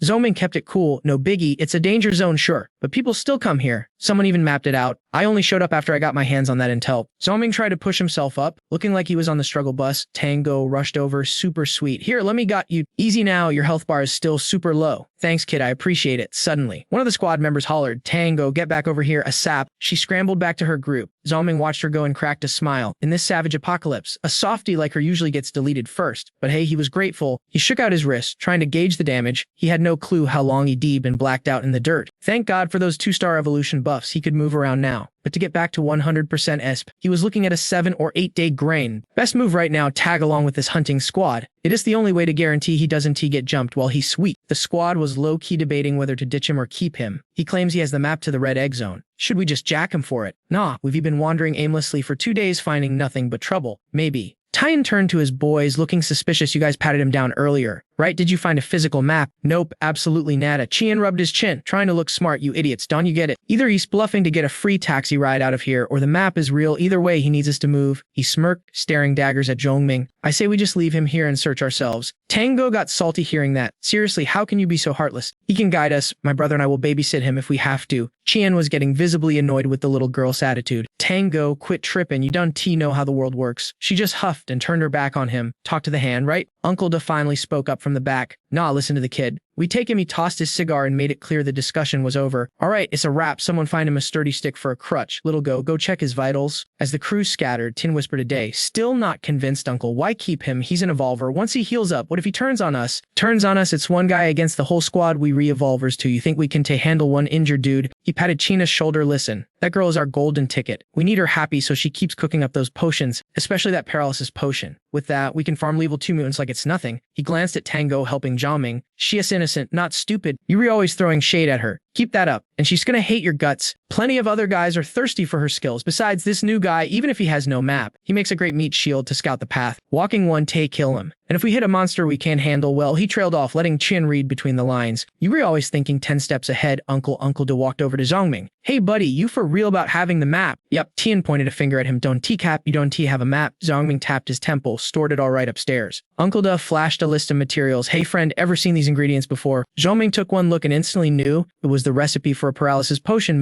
That s some good stuff right there. Uncle Da obviously didn't know alchemy, or he wouldn't be flashing that recipe around so carelessly. Zhongming thought, adding an alchemist to my squad wouldn't be a bad upgrade. He glanced at Tangu while everyone vibed by the campfire. Zhongming stayed quiet, just staring into the flames and scoping out the team. He did the math. This squad was paranoid but hardly elite. He tested his leg, healing nicely, give it 2 days, and he could toss that crutch. When no one was looking, he turned his back and pulled a gem from his spatial inventory. It was the drop from that 3-tailed demon frog that tried to end him. He inspected the gem. Whoa, a mid-level ice gem. Getting beat up might have actually been worth it for this loot. If he crafted this into a Blood Lotus weapon, the power stats would rival the Ice Tornado skill. Totally up. Basically, he was holding an attack equal to a level 4 beast. He looked at the dark sky, then peeked at Tangu sleeping. Just wait 2 days to heal up, he thought. Then I'll dangle some rare alchemy recipes in front of her face and poach her for my team. The next day, Zhongming limped along with the squad. He chatted up the guy next to him. So you read Tango's brother? Different moms? Yeah, half siblings. That's why the age gap is huge. I'm Alex, by the way. Tangshan. Zhongming gave him a confused look. You're the only one in the squad who hasn't evolved yet, right? Tangshan gave a warm smile that hits you right in the feels. I had one evolution potion. I gave it to my little sister. You guys, smash that like button for the best big brother ever. Yo, so Alex quickly blocks Theon's view and swipes some paralyzing herbs from his secret inventory.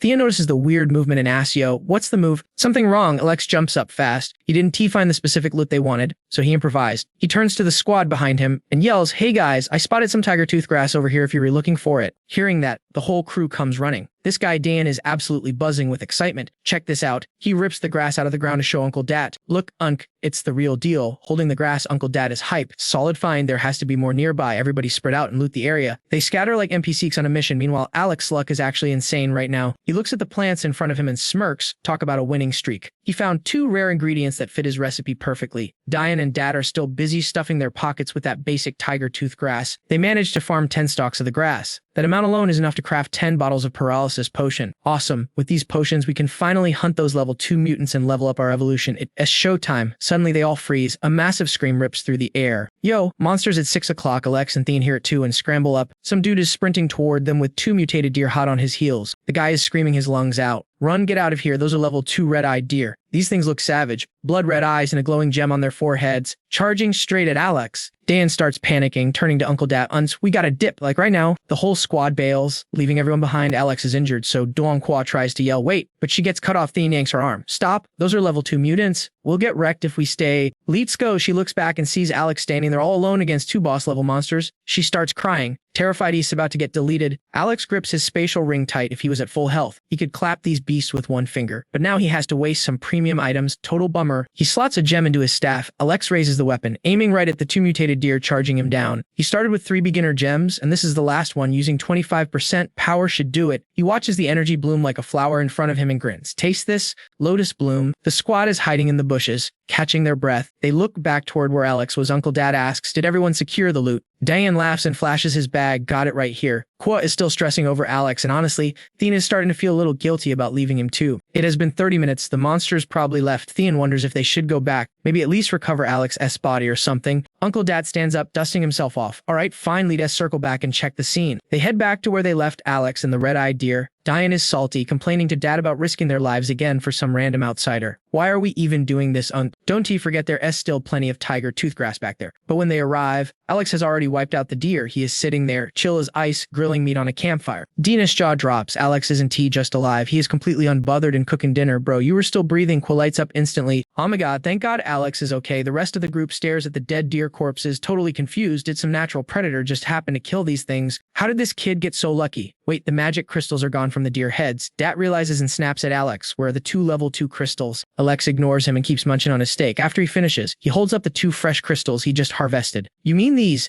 "Right here." Seeing the level 2 loot, the squad goes feral. "Hand them over now." Alex clenches his fist around the gems. "Keep dreaming. You scrubs aren't even qualified to touch these." His eyes go cold. "I said, keep dreaming. You're not on my level." The squad gets triggered. They glare at him, laughing like he is a joke. "You talk big for a cripple who can barely walk. I think the only thing damaged here is your brain." The vibe gets super toxic. And Qua starts panicking. Alex Thien holds his sister back. Uncle Dat's eyes go dark. He is ready to kill and loot right now. Qua jumps in front to block them. "Stop, guys. Please just chill out." She turns to Alex, desperate. "It is just 2 crystals. Just give them to the guys, please. Or else." Alex looks at the girl, realizing she is actually trying to help. She is way too pure for this world. She belongs in a safe alchemy lab, not out here. Diane shoves her aside and points his blade at Alex. "Why are we wasting breath on him?" Alex suddenly tosses the 2 crystals onto the dirt. The squad stares at the gems near his feet, totally confused by his move. Dad is fuming at Alex's attitude, even if he hands them over now. The kid needs a beatdown to learn some respect. Alex smirks and looks past Dad to the young guy behind him. "Hey, you in the back, you think robbing me is cool too?" Dad and the guy look confused. The dude in the yellow shirt scowls. "What? Why do you care what I think? Stop stalling, weirdo." Alex turns to the other guy wearing a bandana. "And you down with this?" Bandana guy just rolls his eyes. "Quit yapping." Ignoring their trash talk, Alex looks at Duong Thien. "What about you, big bro? You agree with them?" Thien doesn't answer, just lets out a cold huff. But then Thien turns to the squad and mutters, "Does it really matter what I think?" Hearing that, Alex smiles. "All right, bet." He slowly stands up, sounding totally unbothered. "You guys want crystals? I'm right here." Suddenly, he opens his inventory and dumps a massive pile of crystals on the ground. The squad freezes. What the actual hell? Where did he pull that from? They checked him earlier. Did he just hunt all that? No way. While they stand there with their mouths open, Alex laughs. "Oh, you surprised? I got more." Boom. He drops another mountain of loot. The pile is blindingly bright. There have got to be at least 3,000 crystals sitting there. Yes, face went total dark mode. "Hold up, I'm just getting started." He started pulling out stacks of magic crystals without even blinking. Uncle Dat's crew was absolutely shook, jaws hitting the floor. "Tier 2 crystals, that's insane." Look, he stood up, looking at the pile of shiny rocks. "Have you got more? Just not sure if you guys are high level enough to recognize them." While dropping that truth bomb, he tossed out a few tier 3 crystals. These guys were getting hit with flex after flex, stuttering like a glitchy game. "Tier 3, no way. How does one guy have all this premium currency?" He just scoffed. "Bro, I haven't even emptied the stash yet. Hearing that the squad looked like they got struck by lightning. There's more.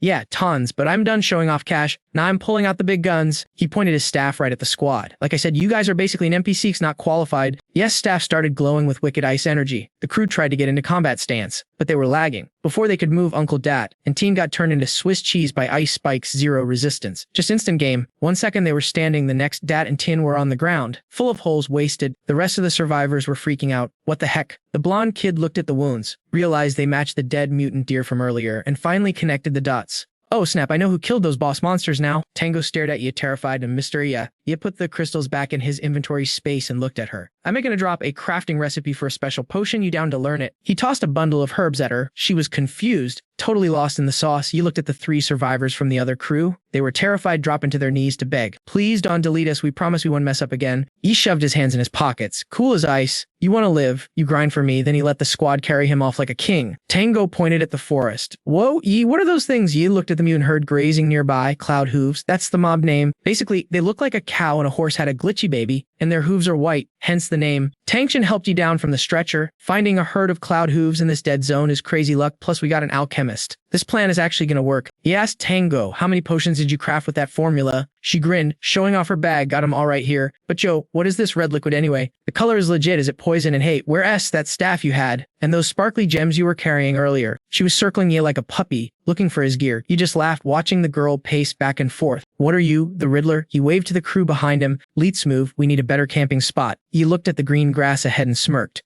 Yeah, this spot is the meta. You turned to Tango. Pass out that red liquid. I want everyone to spray it all over this zone. Following orders, everyone started spraying the juice. You turned to Tangshin. Alright, you're on bait duty. Go aggro the cloud hooves and bring them here. Tangshin looked confused. Tango jumped in panic mode, engaged. No way, that's a suicide. Bro, don't you go. Yes, voice got sharp. Listen, everyone has to prove their worth. I'm not carrying dead weight in this apocalypse. Tangshin went silent, letting that sink in. I know you were not just some random guy. You want my sister on your team permanently. Tangshin decided to keep it 100 with Yi. So I gotta ask, what can you actually offer her? Yi knew he read the guy right. Tangshin only cared about his sister's safety. I do need Tango for a job, but unlike your old squad, working for me is safe, like zero risk farming. She's gonna be a 2-star evolver, then 3-star, maybe even higher. She'll be a mid-tier alchemist, then high-tier, maybe even legendary status. He reached his hand out toward Tango. Tang Tian fell in a deep thought. How can I trust you, man? Yi laughed, pure confidence. You don't need to trust me. Just survive and watch it happen. Tang Chen thought he was walking into a death trap, so Yi's words threw him off. You think I'm gonna make it? He pointed at the randoms in the back. If this was a suicide mission, I'd send those NPCs, not you. Obviously there's danger. We re in a dead zone. Nowhere is safe. Fine, I'll do it, but if I get wrecked, you better take care of Tango. Seeing her brother agree to bait the monsters, Tango tugged his shirt, totally stressing out. He tossed Tangshin 2 green vials, advance payment. Tangshin gripped the vials, eyes wide.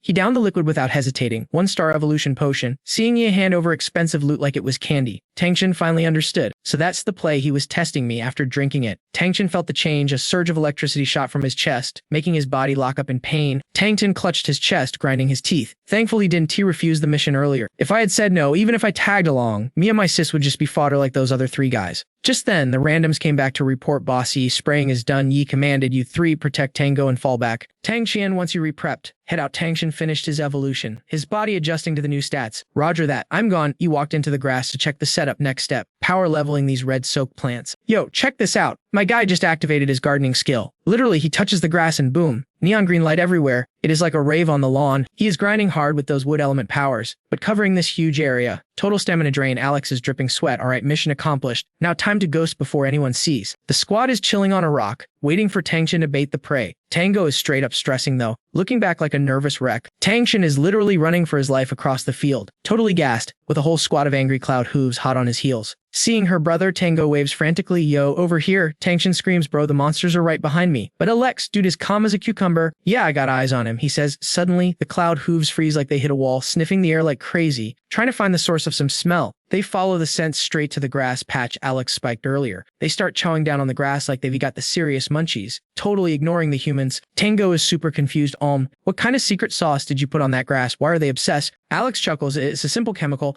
It's just not trendy yet. This red liquor recipe is basically level 3 knowledge. Pretty exclusive. It doesn't actually go viral until 5 years after the apocalypse starts. By then, most mutated beasts are way too evolved for it to work. The effect is weak on high-level monsters, but for where we re at right now, it's literally the perfect hack. Tango stares at the feasting monsters and asks, So is it poison? Nope. He flashes a savage grin. It's a super potent aphrodisiac. Tango gasps. Wait, what? Ignoring everything. The Cloud Hooves keep stuffing their faces, their expressions turning from hungry to straight up savage. As the drug kicks in, the herd starts getting extremely friendly with each other. Tangshin covers his sister's eyes immediately. Tango, Don T, look at that. Tangshin is sweating bullets, asking, dude, is this really your strategy? Alex just laughs. Hey, if it works, it works. Tango pushes his hand away. Bro, stop. I'm not a little kid anymore. I was just, like, a little shocked, okay? Ignoring her protest, Tangshin turns to the boss. So, do we take them out right now? Alex pulls some meat from his space storage. Hold your horses. He hands a piece to the blonde guy. Going down there now is a death wish. You D get trampled into paste. Twilight hits and the squad gathers around the campfire, roasting meat that smells absolutely divine. Munching on hot meat, Alex tells everyone, carb load now. Guys, fill up, because you're gonna need the energy for the grind later. You got it, boss. After stuffing their faces, Alex leads the crew back to the field where the Cloud Hooves are passed out cold. Alright, showtime, he says. The herd is totally drained, seeing Alex walking without his crutch. Tengu is shook. Wait, you re-walking without the crutch. Alex smiles. Chill, I meant not 100% yet, but I'm like 60 or 70% back in the game. Tangshin looks at the carnage and asks, yo, why are so many of them actually dead? Alex breaks it down. That stuff doesn't just make them frisky. It makes them psycho. They fight over mates or just get too hyped and kill each other. He warns the squad, stay away from anything that is still breathing. Start looting the magic crystals from the dead ones first. Tango is holding her knife, literally shaking while the others dive in without hesitation, farming those crystals. It's easy farming, tons of level 2 crystals, but one beast is still alive.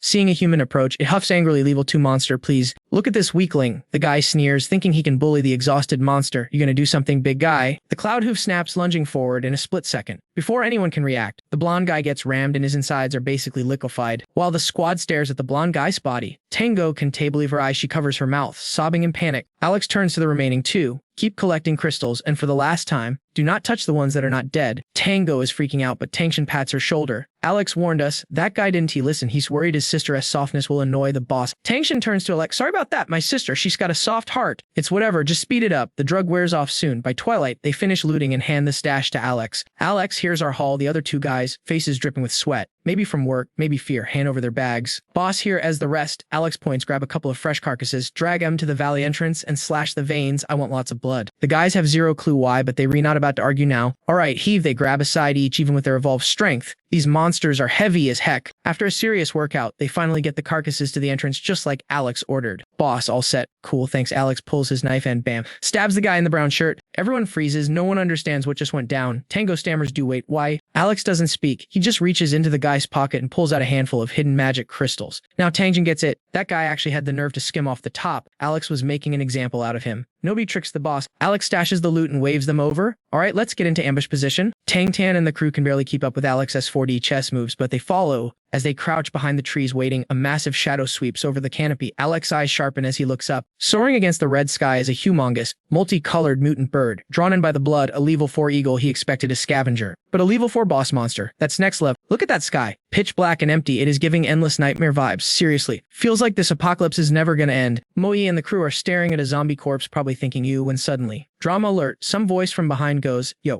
drop the magic crystals and scram. Chayan whips around like, excuse me. The blonde goon spots her and practically drools, telling his boss, holy moly boss, you will not believe who this is. It is Lying Choyan, the famous internet celeb. The boss is instantly thirsty. He wants the loot and the girl. He is like, she stays, the magic crystals stay. The rest of you losers beat it. Xiaohu starts roasting her. Look at you, Miss Popular. Choyan isn't having it. She screams, shut up. You were supposed to be on lookout. You slacker. How did they get this close? She's like, this is your mess. You fix it. The vibes are getting toxic, so Yugong has to step in and play referee before they kill each other. Xiaohu claps back. Lazy, who do you think lured all the zombies here? Me. When someone backs him up, he grins like a Cheshire cat. Finally, someone with a brain. The bandit boss is fuming. He's being totally ignored while these guys are cracking jokes. He is thinking, am I a joke to you? Respect the robbery. Boss man loses it, points his piece at Xiao Hu, looking murderous. You want to die? Keep laughing. But before he can squeeze the trigger, snap, he hears something to his right. Bam! Shengyan smashes in with his shield. Xiao Hu grabs his baseball bat and charges the big guy. It is go time, baby. Shengyuan is like, bro, I gave you the signal ages ago. What took you so long? Xiao Hu is just like, oops, my bad. Totally forgot. Whatever. Let's brawl. It is a total beatdown, shield bash, bat smash. These bandits didn't stand a chance. 2 minutes later, they are all crying on the dirt. Gee, Shang Yuan gives them a look of pure disgust. Weaklings. Choyin is like, alright, show's over, let's bounce. Xiaohu turns to her, so what is the haul for today?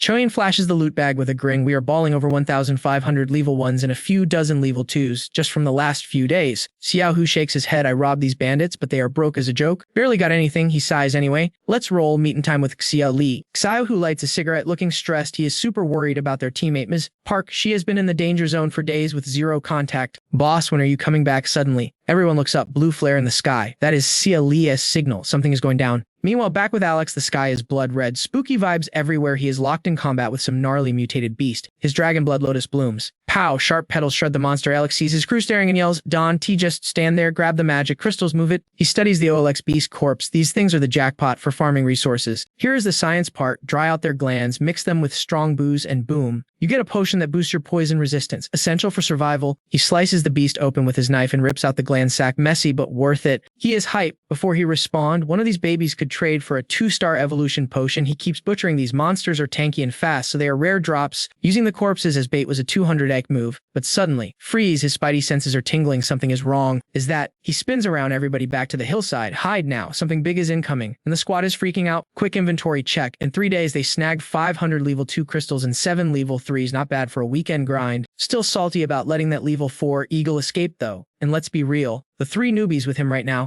nowhere near the level of the squad he built with Chun. Then he sees them, mutated beasts with horse bodies and monster heads. It is a cavalry charge of nightmares. These aren't mindless zombies. These things have discipline, ripped muscles, razor-sharp fangs, and cold, calculating eyes scanning the area. Creepy. But wait, only 2 level 3s in the pack. To kill them, he would need to burn a medium gem. That is a terrible trade-off. High cost, low loot drop. Total rip-off. Alex punches a tree in frustration. Looks like the hunting party is officially over. Guy. Woof. Suddenly he hears a bark. No way, that sounds like Big Yellow. That goofy dog actually brought backup. He honestly didn't think Big Yellow could pull it off. Sending the dog was a Hail Mary play, a total gamble. Yeah, the dog is level 2, but navigating the absolute zone alone to find Choyin. That is Mission Impossible stuff. But the good boy delivered. According to the timeline, the rescue squad made it here with 0 lag, speedrun strats. And there he is, Big Yellow leading Choyin and the gang right to him. That bark alerted the centaur monsters. They lock in, weapons raised, and charge straight toward the noise. Alex watches from the shadows, heart racing. He turns to his temporary teammates. Follow me, we gotta flank around the hill and intercept them. Tango points at the approaching squad, freaking out. Wait, are they planning to tank that charge head on? Are they insane? They are gonna brawl with those monsters face to face. Even Alex is shook. Xiaohu and the crew are bold, but this is next level. Something is off. His team isn't usually this reckless. Xiaohu talks trash, sure, but the guy is usually chill and calculated when it counts. The centaurs are closing in on Choyin-S squad. It is about to go down. Alex cannot just watch this. He is diving in to save their butts. Smash that like button and let's go. Under normal circumstances, the squad wouldn't even think about making a move this risky. But right now, they're diving in headfirst. What's the T? Let's roll, fam. Following the command, the whole crew rushes down in a blink. Zhongming pulls up on Soam's location. He tells Shang Yuan to open up a breach so they can slide in. The team is shook when they see him. Yo, Boss Zhongming, is everyone actually safe down here? Yep, the squad is holding it down nicely, but I had to ask the real question. Yo, can someone explain why we picked a fight with these ugly mugs specifically? Before I could finish, the war beasts came charging in like they owned the place. Tiger just smirked and tossed me something midair. Cuz of this bad boy right here, catch, I grabbed it and froze. No way, it's a beast binding card. Game changer alert, you pop this thing, and it traps a mutant beast inside. Boom. Instant battle pet, just like catching them all. But here's the kicker, it totally wipes their memory. No more wild instincts, just a blank slate ready for orders. They become totally loyal minions. Downside, they can't T-level up unless you feed them specific upgrade items. Pay-to-win mechanics, am I right? I grin, feeling the hype. Sick loot, where do you snag it? Tiger and the boys gave me that mischievous side eye. 5-finger discount, baby, we ganked it. Tang Shin and Tang looked shook. They realized they might have joined a criminal gang. Wait, you stole it. Are we the bad guys? No. Someone cracked a joke. Who is this guy? Since when are you into raising pets from scratch? Tiger made a face. Bro, I'm just looking out for your future happiness. Don T hate. That earned him a collective eye roll and a bunch of middle fingers from the squad. Get lost, clown. I just shook my head and focused back on the enemy. Gotta admit, for mutated freaks, these guys have serious tactical discipline. They split up. Classic pincer move. One squad is trying to flank us from behind. They retrying to box us in. Listening to my analysis, Tiger looks stressed. Yo, boss, what's the play? You didn't just rush in here without a plan, did ya? Then he pointed at the card in my hand with a grin. Use the cheat code. Bag that level 3 boss. And the rest of these level 2 scrubs are toast. For a pro like you, total cakewalk, man. Talk about pure pressure. These guys really think I'm Superman or something, but seeing the crew hype me up, it actually worked. Alright, if we stick together, we might just pull off this. Game time, I vaulted over the barricades, straight at the pack. I cast a basic binding spell. Green lightning flash, freezing the level 3 alpha in its tracks. Followed up with an earth trap. The ground shifted, creating a stone grip that locked its legs down tight. While it was glitching out trying to escape, I dashed in and delivered a flying kick straight to its chest. chest. Pow, card in hand, eyes on the prize. Gachai slammed the binding card against its forehead. A massive flash of white light exploded, blinding the whole mob. When the light died down, the other Beasleys were looking around like, what just happened? Totally clueless.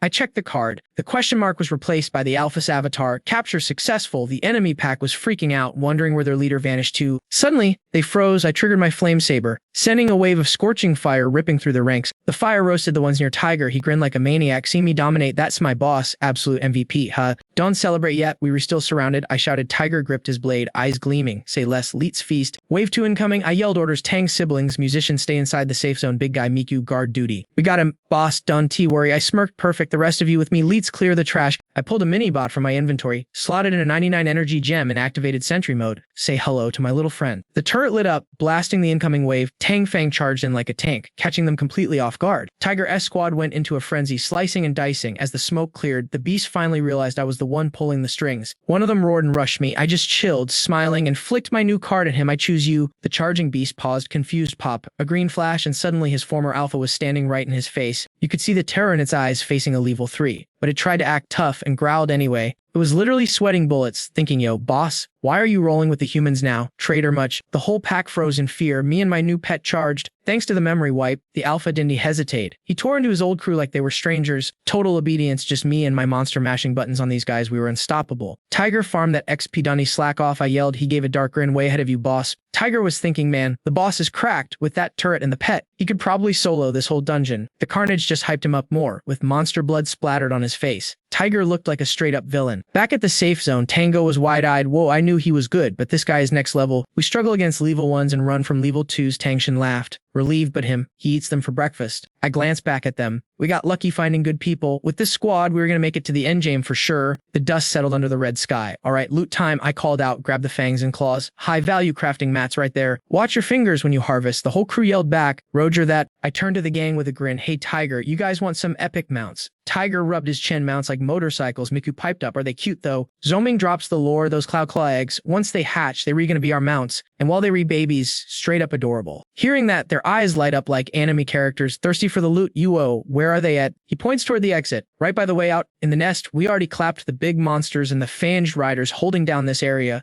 The leftover mutants are total trash mobs, but we still gotta speedrun this. They didn't even let him finish the sentence. The duo zoomed off toward the eggs like they had a speed hack enabled. Let's get this bread. Hali steps up to brief Zhongming. Boss, the intel around Ying City is buzzing, but the situation around Cloud Peak Villa is pretty much what we expected. You said hands off the villa, so we stayed in our lane. But that place is popping. Looks like 3 different factions are trying to set up camp there. Since we didn't T-engage, we haven't T-confirmed their exact power levels yet. She slams a map onto the table. But get this, the biggest threat isn't even the villa. We got at least 5 rival squads in the area that could cause drama. She points to a spot on the map. Tech City squad is camping in a village 12 kilometers east. Their leader is Dai Kai, a confirmed 2-star evolver. The village is sitting on a level 2 roulette wheel. They're re-rolling deep. Over 500 members. And at least 30 of them are 1-star ranked. Then there's this cement factory, about 70 or 80 people, calling themselves the Hungry Tiger Knights, bunch of young bloods, but their reputation is loud. They don't have a 2-star boss yet, but nearly their entire roster has leveled up to 1-star. The factory has a roulette too, plus some of them have super op classes. They even beefed with the tech squad a few days ago and nearly wasted Dai Kai. She points to another location. This is the city prison. Moyi knows the vibes here. She ran the reek and Moye spilled the tea. Moyi steps up to the mic. Yo, this place is notorious in the system. It used to hold death row inmates and total psychos. Now those prisoners are running the show.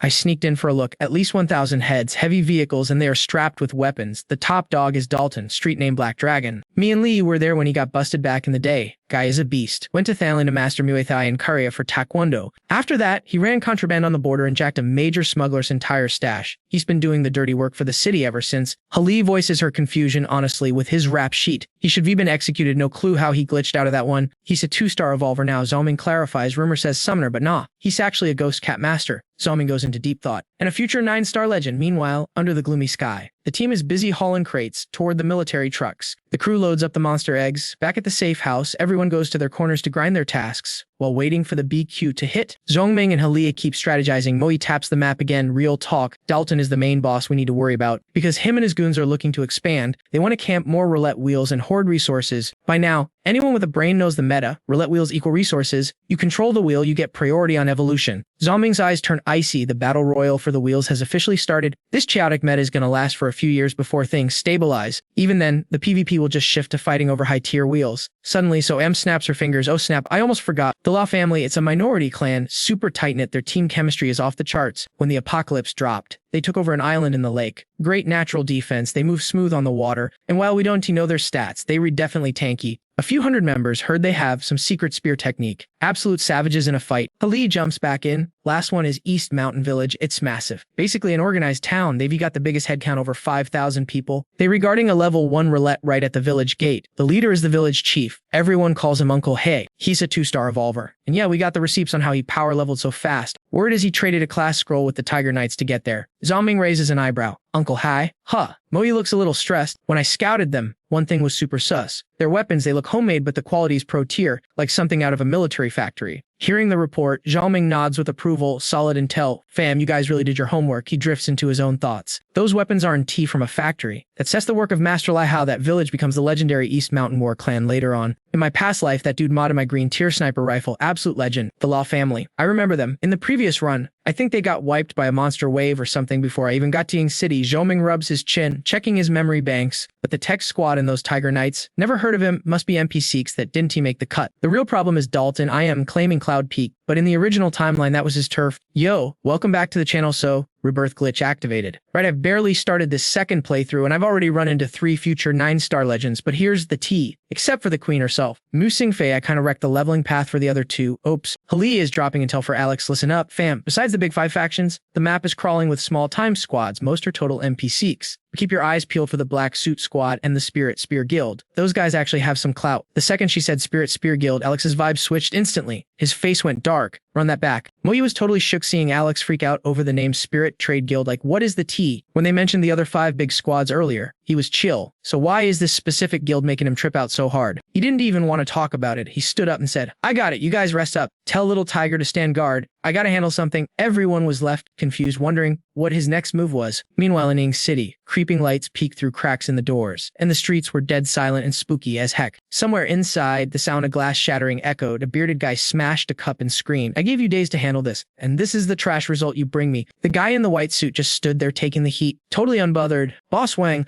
I know your saddle knife got taken out, but it is what it is, as long as the killers are breathing. We all find them. They can have gone far with all that drama. Wang slammed the table, furious. Humph, easy for you to say. It wasn't to your family member who got deleted. The white suit guy didn't care about Wang's rage. He sipped his wine with a smirk and roasted him. Don, you only have one relative left anyway. What's the difference? Suddenly, someone yelled, Dong Yang, enough. A guy in a silver mask folded his hands and smiled. Keep hunting them. We need that nature staff. The Spirit Trade Guild is here. And our trade list requires a 2-star evolution potion. I think that's the loot everyone is grinding for. Hearing this, the whole crew jumped up in shock. A 2-star evolution potion. Dong Yang asked, but we done have the nature staff. What do they want from us now? People, a ton of them. They want 10,000 regular humans. Or if we trade 1-star evolved humans, each one counts as 1,000 normies. Dong Yang was confused. Why do they need to farm people? Are they trying to build an army? Dante, they have enough evolution potions already. I heard they control over 10 roulette wheels. Aren't we in danger if they get too strong? The silver mask scoffed. We found a 2-star wheel, sure, but we paid a huge price for it. Spinning that wheel costs level 2 magic crystals. We have to grind for a whole week just to spin it 2 or 3 times.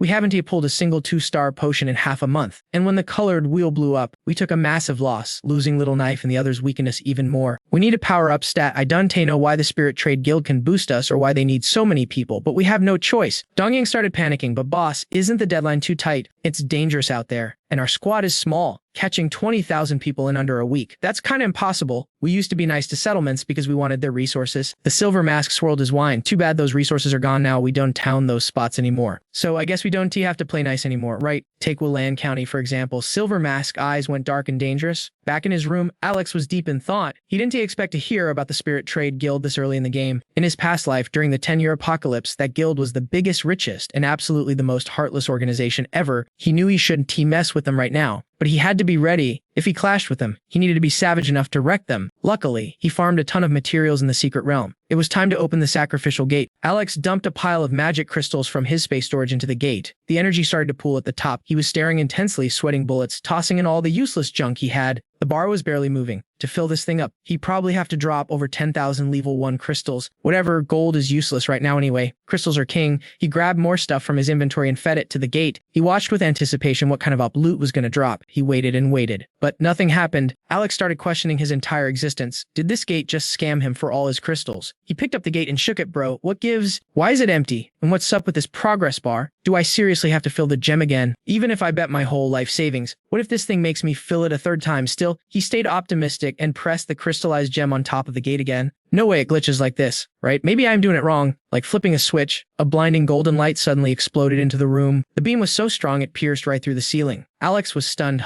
He sprinted outside to check the situation. Little Tiger's crew was staring at the sky. A massive golden beam was shooting up from Ye's room. It was night, so the whole city could see this beacon. Knowing enemies would come to investigate the shiny lights, yelled to the squad, pack it up, we're leaving right now. Little Tiger was confused. Boss, what are you talking about? Back inside, the sacrificial gate was still glowing like a rainbow disco ball. Following orders, the team quickly loaded the military truck and sped away from the hideout. Su Yin stood on the roof with binoculars, scouting ahead. Looks like a small town. Once we pass that, we'll hit Cloud Peak Villa. We can rest and grab a bite there. That town definitely had zombies, so a fight was almost guaranteed. Hearing about food and rest, Ms. Park's eyes lit up, and she took the job. I'll handle the cooking, Xia Li, and I will take the first watch. Moi glanced at Xia Li while Little Tiger patted Shengyon. Big guy and I will scout the area. Alex sat in the corner, hugging the box, staring at the text in front of him, deep in thought. There was a small note in brackets saying the gate S gem could be refilled multiple times. The more you fill it, the better the loot drop. Yi slowly opened the box, imagining the epic rewards. Would it be a level 3 evolution potion, a skill scroll, or a class certificate? Don't forget to like and subscribe to see what happens next. Unboxing time. High Hope's massive letdown. Before him sits a pair of Blood War flower boots. Seriously, why is the Reng giving me this random loot? Even a blueprint would be better than this. He hits it with his craftsman skill to scan the stats. And brew, are you kidding me? It's an unfinished item. So I have to pay to win. I gotta burn my own materials just to activate it. This item is basically a scam to steal my resources, total ripoff. But you know we gotta grind. Alex starts the crafting process. First ingredient, let's toss in that cloud hoof claw. Into the mixer it goes. Boom, a flash of golden light blinds everyone. Those dusty, ugly black kicks just transformed into some bougie platinum sneakers. Now that is a glow up. Check the stats, speed buff, agility buff, and a skill called flash step. Boosts movement speed by 100% for 3 seconds. 10-hour cooldown though, Zhoming is shook. These stats are actually cracked. 1 2-star material gave me a skill. Bet. He's not talking, just acting. Time to gamble again. He pulls out the next ingredient. A Lizardman tail. Let's see what the ring gods give us this time. Level up the stats, keep climbing, speed, agility, balance, and now extra flexibility. The sprint skill is still there. Double speed for 3 seconds, 10-hour reset. But now they're stimulate. Burn a little mental energy to inflict damage. Heck yeah, we love a D's boost. Seeing that second skill pop up, Zhoming is grinning like he just pulled a legendary from a loot box. This is it, chat. The final slot, he's got to be careful. The first 2 materials were absolute fire, so he can't mess up the final. The boots are already tier 1 thanks to the claw and the tail. What if I use the golden ghost? Big brain time. He pulls the golden monster out of his inventory space. He tries to slot the golden ghost in the crafting tube, but denied. Error. Incompatible equipment. Zhongming freezes. Excuse me, my gear is too good for you. Turns out the golden ghost, the Iron Fire prisoner, is a 9-star beast material. It's 2 up. It can tank weapons of any level. The boots can't handle that heat. Zhoming is stressing, scratching his head. If the golden ghost is a no-go, what about the fog ghost tendon? Or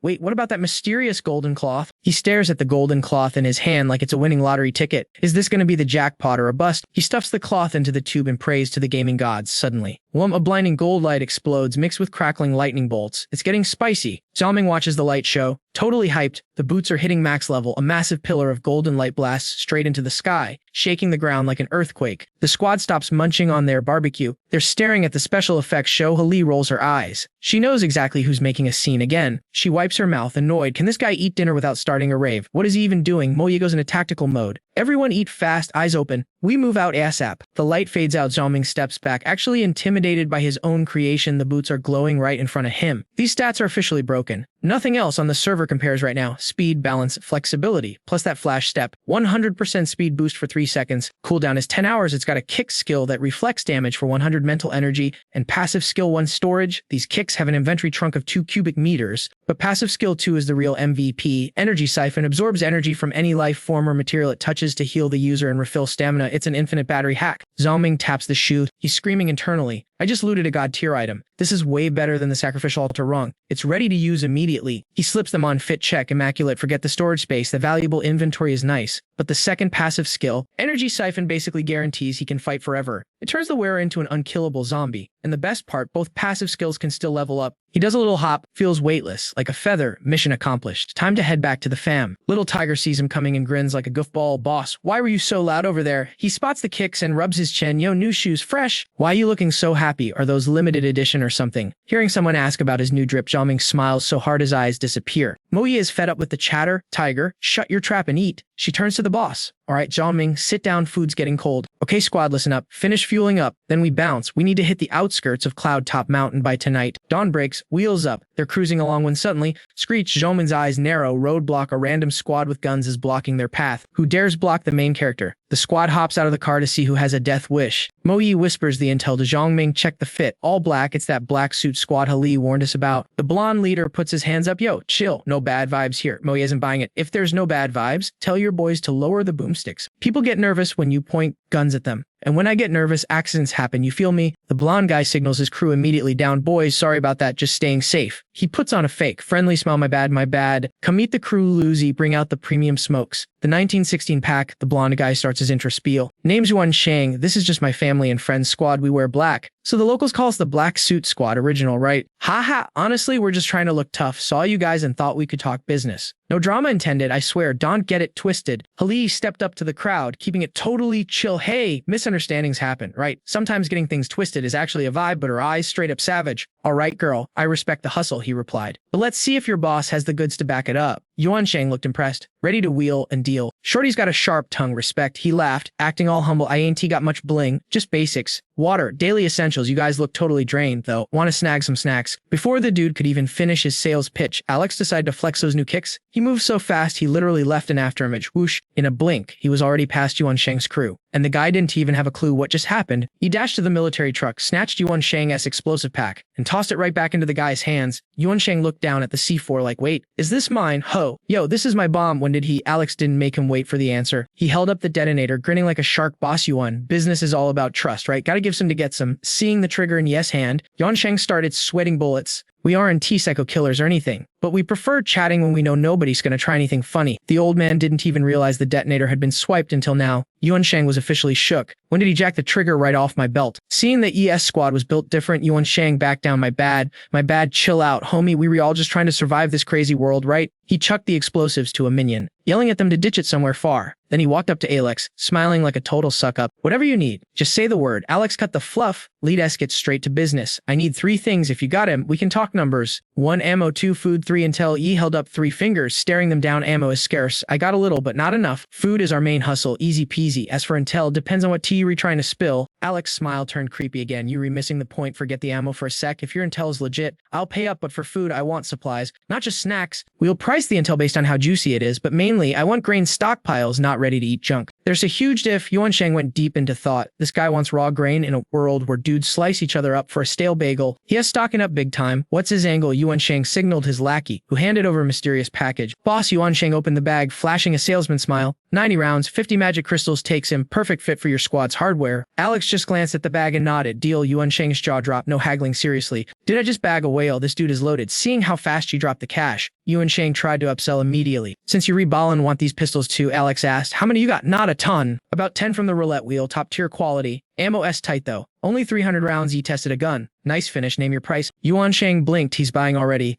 200 magic crystals. Alex didn't hesitate. Sold. Yuan Shang's crew watched the transaction, totally stunned by Yes spending spree. Holy cow, is this guy printing money or what? 200 crystals. Dang, boss is making a killing on this one. Keep it down though. Don't let the mark hear us. Yuan Shang was beaming, rubbing his hands together. I got rice, flour, salt, vinegar. You want? He cut him off cold. Keep your groceries. He tossed a bag of crystals at him. Yuan Shang caught it and frowned at the weight. Whoa. This feels way heavier than agreed. ES eyes went dark. That S500 level 1 crystals. Now tell me where the armory is. Hearing that, the goons behind him instantly raised their rifles. Yuan Shang froze.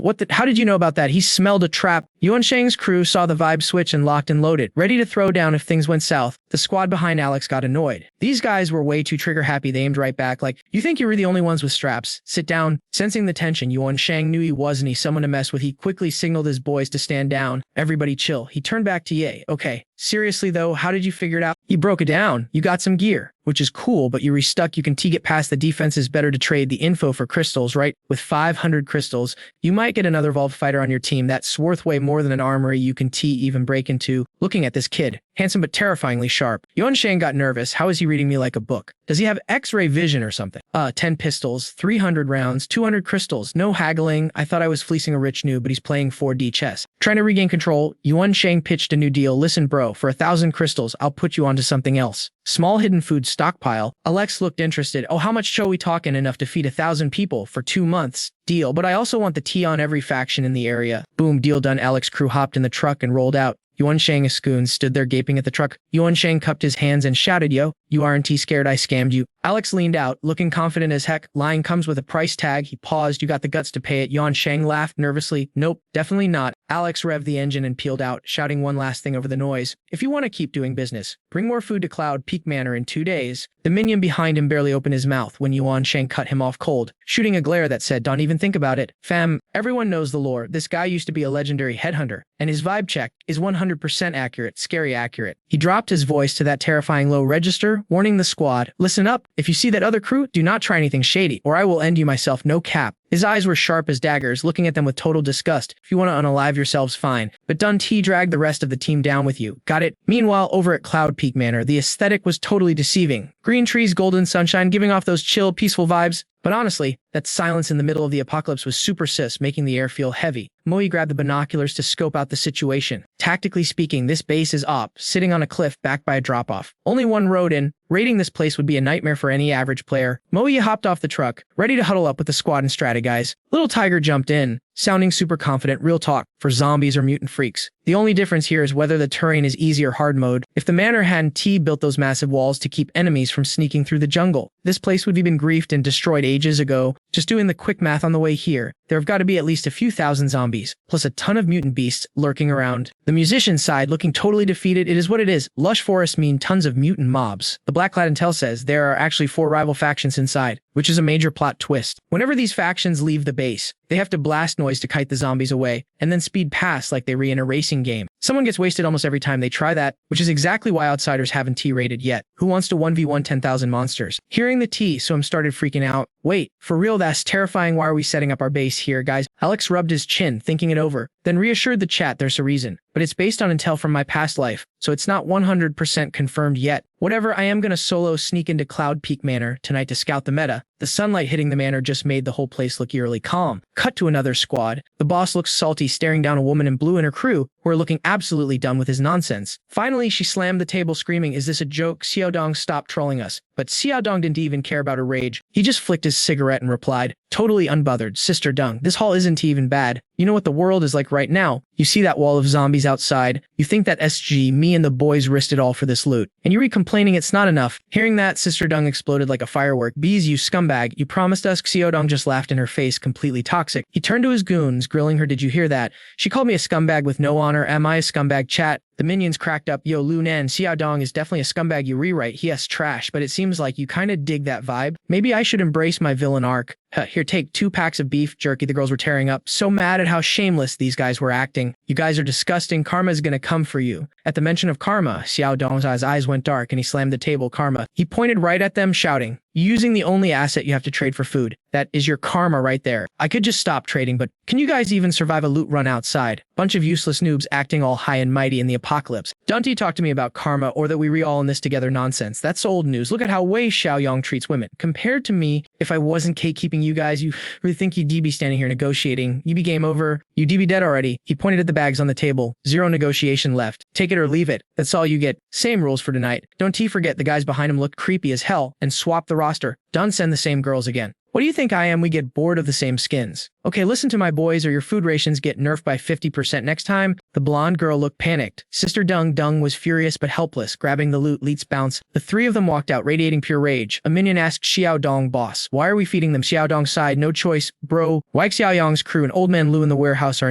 easy opponents. Their evolved count is buffing up daily. And what do we have? We have numbers, but mostly women. But hey, at least 3 of those girls are evolved, so they can tank for us if things get heated. Without their support, we'd get wiped out fast. He frowned, looking confused, but it's weird. Where are they farming those evolution potions? We raided their villa top to bottom and found 0 loot. It's a mystery, fam. Those girls are hiding an exploit from us. Until we figure out the cheat code, we can take them out. Back at the villa, the other girls cheered when the trio returned. Sister Dung is back, we finally get to eat. But seeing the 3 tiny bags, the mood crashed. Wait, is this all of it? This isn't even enough to last us 3 days? Are you serious? After getting roasted by Xiaodong and now hearing complaints from her own team, Lunan snapped, shut your traps. We sold our dignity for this. If you want more, go serve Xiaodong yourself tonight. It's not like people haven't done it before, right? We all know the deal. So instead of crying about it, figure out a strategy to survive this level. We were low on supplies. Only 12 bottles of water and barely any food left. Yo fam, listen up. Go easy on the stash tonight. If any of you want to bounce, doors open. But if you stick around, hit me up later. Got the hookup? Hearing that, the whole squad looked totally salty. Sister Dung retreated to her room, stared out the window, and let out a massive, heavy sigh. Such a gorgeous spot, but now straight up trash. What is this villa even turning into? Sister Dung, deep in her feelings, headed down to the basement and just froze at the sight. When Bella Dung walked down, the whole squad lit up like it was Christmas morning. Yo, sis, Dung just smiled, keeping it chill. Rough day. How are Matt and Judy holding up? Any leads on the enemy? The room went dead silent. Nobody said a word. Just the sound of one of the girls getting patched up by her teammate. Finally, the injured girl spilled the tea. Sis, it's impossible we get within 3 feet. And it goes aggro. The attack power is way more up than it was a few days ago. Jidi and I tried to rush it together, but we got bounced hard. Could even slice a single vine. It's too tanky. Hibatch let out a sigh, sounding totally reckless. If we restuck, let's cheese it. I'll be the bait and draw aggro. You guys find a window to break the vines. The room froze. Dung's face went dark, and she snapped at Habak. She grabbed her shoulders, shaking with a mix of love and rage. Don, you dare talk like that. I'm not letting you rage quit on life. Habak flinched away from the touch, looking down. Don T, touch me, sis. I am trash. Seriously, I am in dirty. Hearing her bestie self roast like that. Nah, not happening. She screamed. You are not trash. You took the hit, so those creeps wouldn't T touch us. You were the MVP. But the support just made Habak feel worse. Her eyes looked empty, like she had already logged off. Whatever, I'm over this server. Honestly, I'm thinking about deleting my character permanently soon anyway. Habak gave a dry, broken laugh. You know I have to cover my mouth constantly, just so I don't throw up from my own existence. I'm done with this life. She paused, looking 1,000 miles away. If I can trade my life for an Evo fruit so one of you guys can level up, at least my death would have some loot value. Dung lost it. She slammed it back against the wall, shouting, stop with the self-sacrifice play. If we get that loot, you are leveling up next. We made a pact, squad for life, remember? You restuck with us until the end game. Tears were streaming down Dung's face. After the emotional moment, they had to dip before Dong Skoon spotted them. Matt tapped a secret code to open the basement. Judi walked over and twisted the vase on the table, classic secret switch style. The hidden passage creaked open.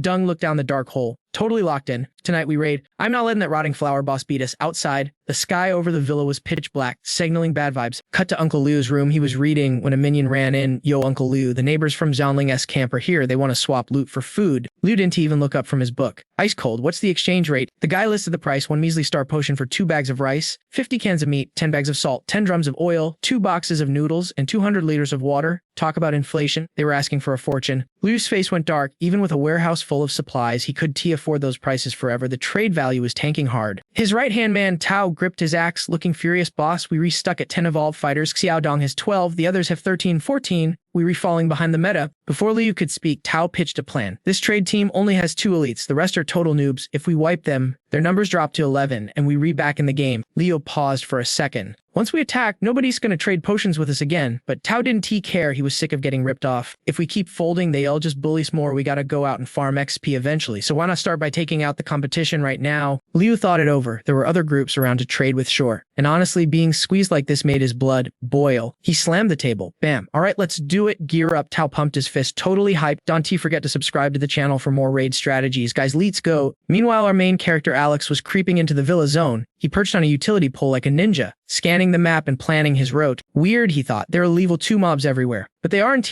growing the base, just blocking the zombies, whatever. He hopped the fence, mission first. Questions later. He knew the loot he wanted was in a hidden basement, but oops, he totally forgot which specific house it was in from his past life. He dropped to the ground and stealth walked, trying to trigger his memories. Suddenly, he stumbled onto a scene that was, rated R. Voices drifted out. Don T. Run, babe. We love feisty girls. Come here. Alex froze awkward. He rolled his eyes. Seriously, a party right now. I'll check this house last. Too crowded. He started to park her away when a scream pierced the air. He spun around, hand snapped into his holster. Wait, did I trip an alarm? Is the stealth mission busted? Finger on the trigger? He waited for the ambush, but nobody came out, just a lot of screaming from inside. Lee, go, you psycho. Get off me. He wiped the sweat off his forehead. Phew, false alarm. He wasn't scared of a fight, but he didn't want to waste ammo on random drama. Still, curiosity killed the cat. He hopped up to a window to spectate. Might be some loot involved. Inside, it was chaos. This guy, Xiao Dong, was screaming in pain, shouting "Leet go," while blasting fire powers at someone pinned underneath him. Torch her, boss, burn her alive. The minions were cheering while Dong went full flamethrower mud. Enough, Lee go and I want to kill you. Another girl cried out. Scissor, stop, but a minion backhanded her across the face. Smack, back off, the goon shouted, aiming his piece at the girl biting his boss. I'll blow your brains out. Xiao Dong panicked, terrified the idiot would miss and hit family jewels. Get out, you moron, you trying to kill me. Then he hissed at her back. Okay, deal time. Liko now and I give you 2 Evo potions. We pretend this never happened or I wipe your whole squad, and I know you're hiding something. I'll tear this mansion down brick by brick until I find that basement. You can hide it forever. Dante pushed me, lady. His eyes were bloodshot and bulging, looking absolutely demonic. Yeeger, that's our boy Alex, was lurking outside and heard the word basement. Bingo. That's exactly the intel he was hunting for. Inside, Xiaodong is losing because the girl 1T budge. Yes, about to go full psycho mode, screaming.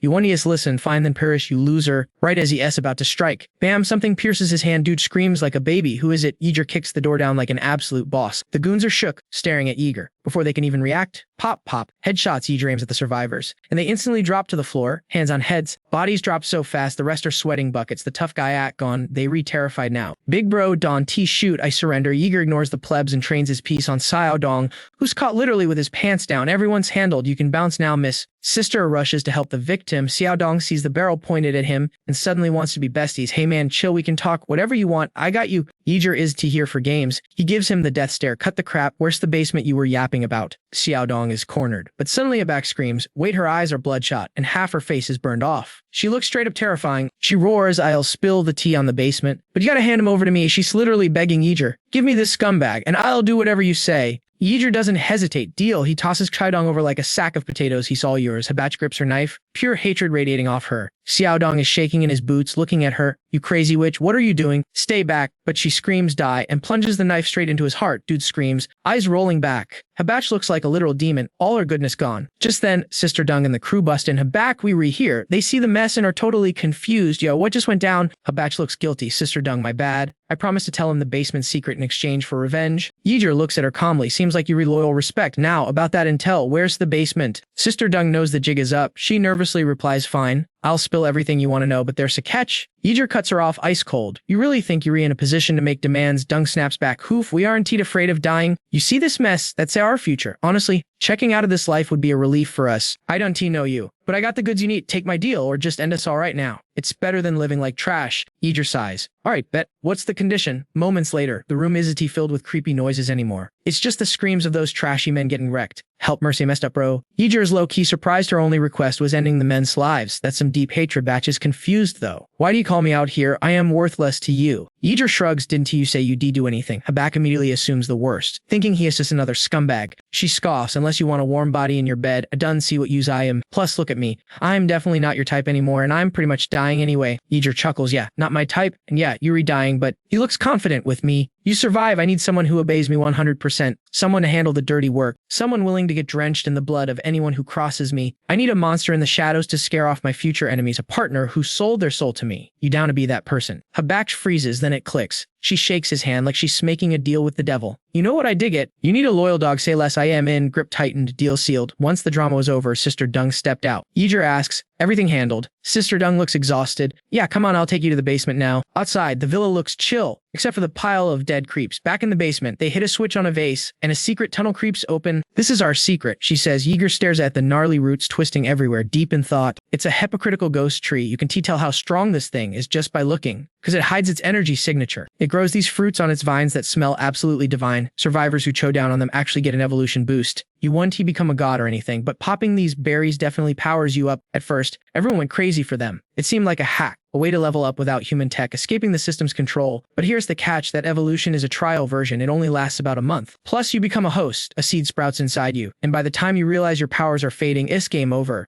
The user turns into literal fertilizer, slowly morphing into a tree person. Eventually, you get sucked dry and a brand new tree bursts out of your body like an alien. Knowing the risks, Yeager turns to the squad. The only three of you girls snacked on this magical fruit. Sister Dung hesitated for a second before replying, yeah, Alex's voice got super serious. How long ago was this? Gotta be over a month, right? I was the guinea pig, ate it first. It's been a month and she is chillin', zero side effects. Alex was deep in thought, so she scoot. If it dragged on any longer, not even a cheat code could save you. Suddenly, Big Yellow jumped out of nowhere, scaring the living daylights out of the girls. Yo, what the heck is that? Is that a dog or a literal monster? Yo, what is up, guys? Welcome back to channel. So Ming is just chilling right now, giving Big Yellow some head scratches. Looks like Halil's squad peeped the chaos at the villa and sent the doggo to link up with our boy. Ming and Big Yellow dive straight into the dungeon. Let's go, but wait, the false demon tree wakes up, opening those creepy glowing green eyes like, who dares enter my crib? It starts throwing tentacles everywhere, roaring like crazy. Ming ain't he scared though. He whips out some fire and his blade to parry those attacks. Block game on point. He activates his speed skill, Zoom. He launches himself at the tree so fast it leaves that monster completely shook. Speed hacks anyone. Bam, Ming chops off those tentacles with max power. Gross. Smelly slime starts gushing out, and the tree is screaming in pain. That's gotta hurt. While the monster is still buffering, Ming shouts to his pet, get him Big Yellow, it is go time. Big Yellow latches onto the tree trunk, biting down hard to tank the aggro. Ming uses this chance to sprint past. Talk about a pro strat. Hold it down, buddy. Ming yells as he rushes deeper into the tunnel. In his past life, Dalton camped here to become a legendary 9-star powerhouse. If the rumors are true, Ming is about to level up big time. He is getting so hyped just thinking about that sweet XP. He stops dead. Whoa, look at that loot. Giant roulette wheels glowing with 5 different colors. This is the jackpot, fam. Ming is freaking out. He knows the tier list. White is level 2, black is 3, green is 4, and blue is level 5. Insane loot drops incoming. Add the 3 level 1 wheels outside, and you got the legendary 7-star alignment. This setup is absolutely broken. No wonder that dude became a god tier player in the last timeline. This spot is literally a cheat code. Ming drops some crystals into the slot and watches it spin. Round and round it goes. He's grinning like, it is finally my turn to rule this world. Smash that like button if you want him to win. Meanwhile, back at the surface, Sister Dung is pacing around. Ming has been gone way too long, and the vibes are getting tense. Suddenly, a girl runs up, panicking. Sister Dung, bad news. Wakes Iona's opponent with a massive squad. Oh snap, drama alert. Say what? Dung grits her teeth. Find the kid. Now she rallies the crew, ready to throw hands. Things are about to get spicy. Waste Gang is scouting the area. They think the other factions are too busy fighting each other to notice them. They think it S-free real estate. Hearing gunshots, Wei smirks. Head they infighting. Perfect timing for a third-party ambush. Typical griefer mindset, right? Wei fixes his hat, looking all menacing. He is camping out, just waiting for the right moment to strike. What a snake. But surprise, it ain't the rival boss. It's just the ladies. Wei steps up, acting tough. Yudong, where is Xiao Dong hiding it? None of your beeswax scrub get lost, but Wei ain't he having it. He threatens to bulldoze the whole hot spring resort. The audacity. Dung is sweating bullets, but trying to stay cool. Wei waves his hand. Get him, boys. Suddenly, arg, a scream rips through the air from behind. Out of nowhere, Habai teleports behind a goon and game over. Wei turns around and freezes. Her face is straight up nightmare fuel. What is that thing? Half her face is like an angel, but the other half, totally burnt and demonic. She looks like a horror movie villain. She laughs and crushes a guy's hand like a soda can. Fatality. The other goons pull out their knives, shaking in their boots. Yo, what species are you even? One guy yells, I am gonna end you. Spoiler alert, he is not gonna end her. Habai tosses the body at them. Splat. Seeing their buddy with a giant hole in his chest, one guy stammers, she said if we don't T-fight back, we won T-die. Why is raging hard? Shut up. She's bluffing. Everyone rush her right now. This dude has zero chill. Habai opens her arms like, come at me, bros. She starts throwing hands and feet, soloing the entire squad. She is absolutely cracked at this game. One guy activates his heavy rock fist skill, screaming die. You freak, he thinks he's the main character. Covered in blood, Habai looks terrifyingly gorgeous. Their fists collide. Boom. Everyone thinks she's stunned. For even old Lou's like Jiggy, she S-toosed. But wait, her tiny fist shatters his rock armor into dust. Everyone S-jaw hits the floor. One shot. No way is she a level 2 evolver. They realize they are outmatched. Wei instantly drops to his knees. I surrender. Don't hurt me. What a coward. You said if I chill, I live. Right just then, Wei feels a cold claw on his shoulder. Instant sweat mode. He spins around and, surprise, it's Big Yellow, grinning with a mouthful of sharp teeth. Wei screams like a baby. Sister Dung is just standing there speechless. Up on the roof, Ming is watching the show. She's perfect for the team. He thinks meanwhile somewhere else, Uncle Hai is flexing with his fancy white pipe. He is talking business with this buff, bearded dude, Yuan Sheng, who just scored a ton of loot. You hit the lottery or something? Hai asks. Yuan laughs. Nah, just found some new buyers with the goods. Hai takes a puff. Only a few whales can afford your prices. Who are the noobs? They sit down to spill the tea. Met a new squad headed to Cloud Peak Villa. Yuan says this stash is actually their pre-order. Hai looks serious. Did you think about our deal? Yuan ignores him, staring at Hai's pipe. Yo, that gear upgraded from gray to white tier in just a few days. Your village must have a special class crafter. Yuan shrugs. Those new guys are weak, low player count, bad weapons. I'm staying neutral, not my drama. Your village could easily raid them, Yuan suggests. Then I'll just buy the loot from you. Hai warns him. Grinding for loot is isn't the same as buying it, bro. Think about it. If he doesn't cop it now, he's gonna get ripped off by that old dude next time. Prices are definitely gonna skyrocket. Yuan Shang scratched his head, basically saying, "Done get your hopes up, fam." His squad shouted that the trucks were loaded, so they dipped. Before rolling out, Uncle Hai was like, "Stay safe out there. Oh, and if you see the Lu fam, tell him to slide through." Yuan Shang hopped in the ride. His lackey asked, "Yo, are they heading to Uncle Hai's spot too?" Word on the street is they got some serious loot over there. Yuan Shang shut that down real quick. "Nah,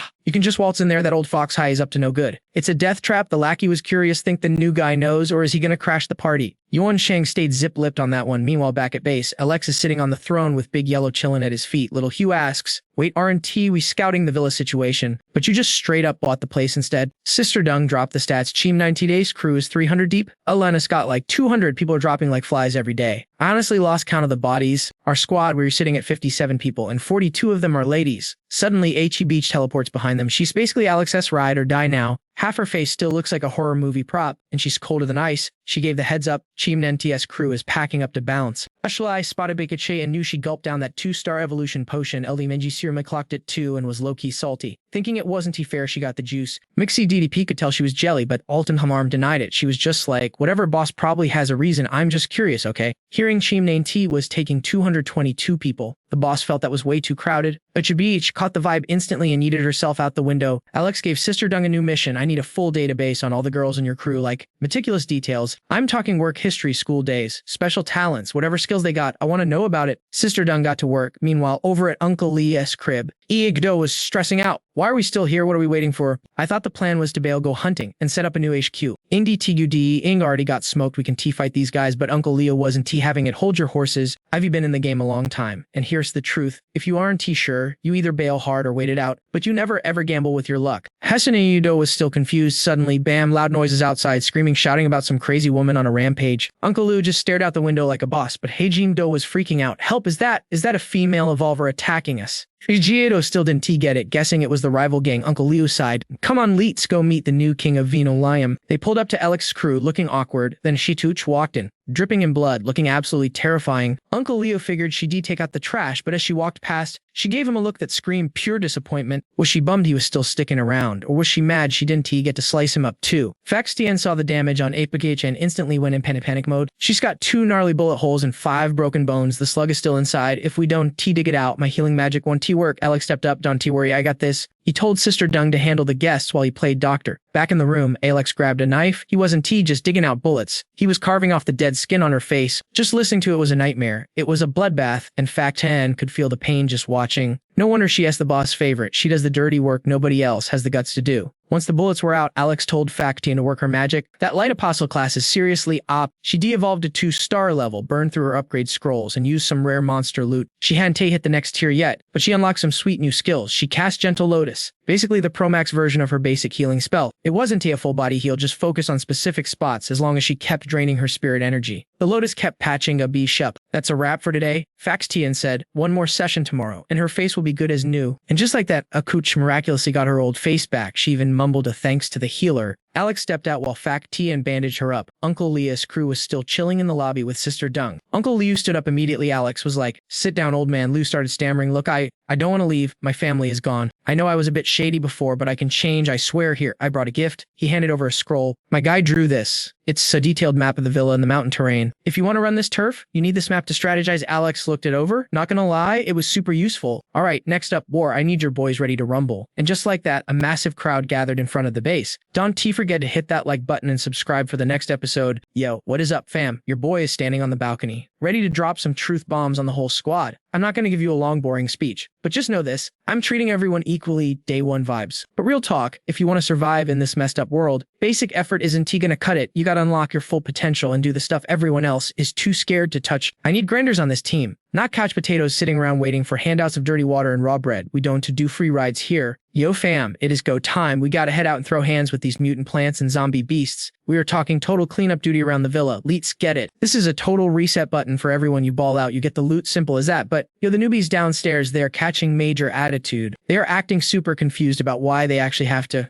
survive. Everyone is showing their true colors, and spoiler alert, they are lazy as heck. They are vibing with being mediocre and are straight up terrified of the mobs outside. They are like, nah. Make me an op-evolved human first, then I'll fight. The audacity. Alex is not having it. He is thinking, what is wrong with these people? So he shouts out, yo, speak up, what is the deal? And they just start yapping. They want guns, Evo potions, unlimited buffets with meat, and a freaking nap time. Are you kidding me? They basically want a free carry. They think the evolved squad should do all the grinding while they chill. Liang Choyun is so triggered right now. Her face is bright red. Give them an inch, they take a mile, right? So Alex decides to drop an ultimatum. He switches to full boss mode voice. If you are a doctor, engineer, or have any skills that are not useless, go sign up with Daiyun. Everyone else who is too scared to fight, go see Little Tiger. But real talk, he drops a truth bomb. You get what you give in this world. Choose wisely, fam, because there is no respawn button on this decision. He tells the team to vet the list and get the fighters ready for the raid. For the quitters, Liang Choyun is like, why are we even keeping these NPCs? Just kick them out. Alex is playing the long game though. He needs manual labor, cheap labor. Am I right? Anyway, the fight squad heads out to clap some zombie cheeks. The grind is real and people are taking damage. Park Soo-young tries to pop a shield bubble, but Alex shuts that down immediately. He is like, not yet, they need to see some blood first. Cold, he notices Liu Yai's crew is actually cracked at the game. They have definitely fought zombies before. The girls' squad is a bit struggling. Definitely need to level up, but hey, at least they're not hiding like the cowards back at base. Meanwhile, the spectators on the balcony are just judging everyone. They see a model actually fragging out and dropping bodies. Someone almost gets bit, and the haters are like, see,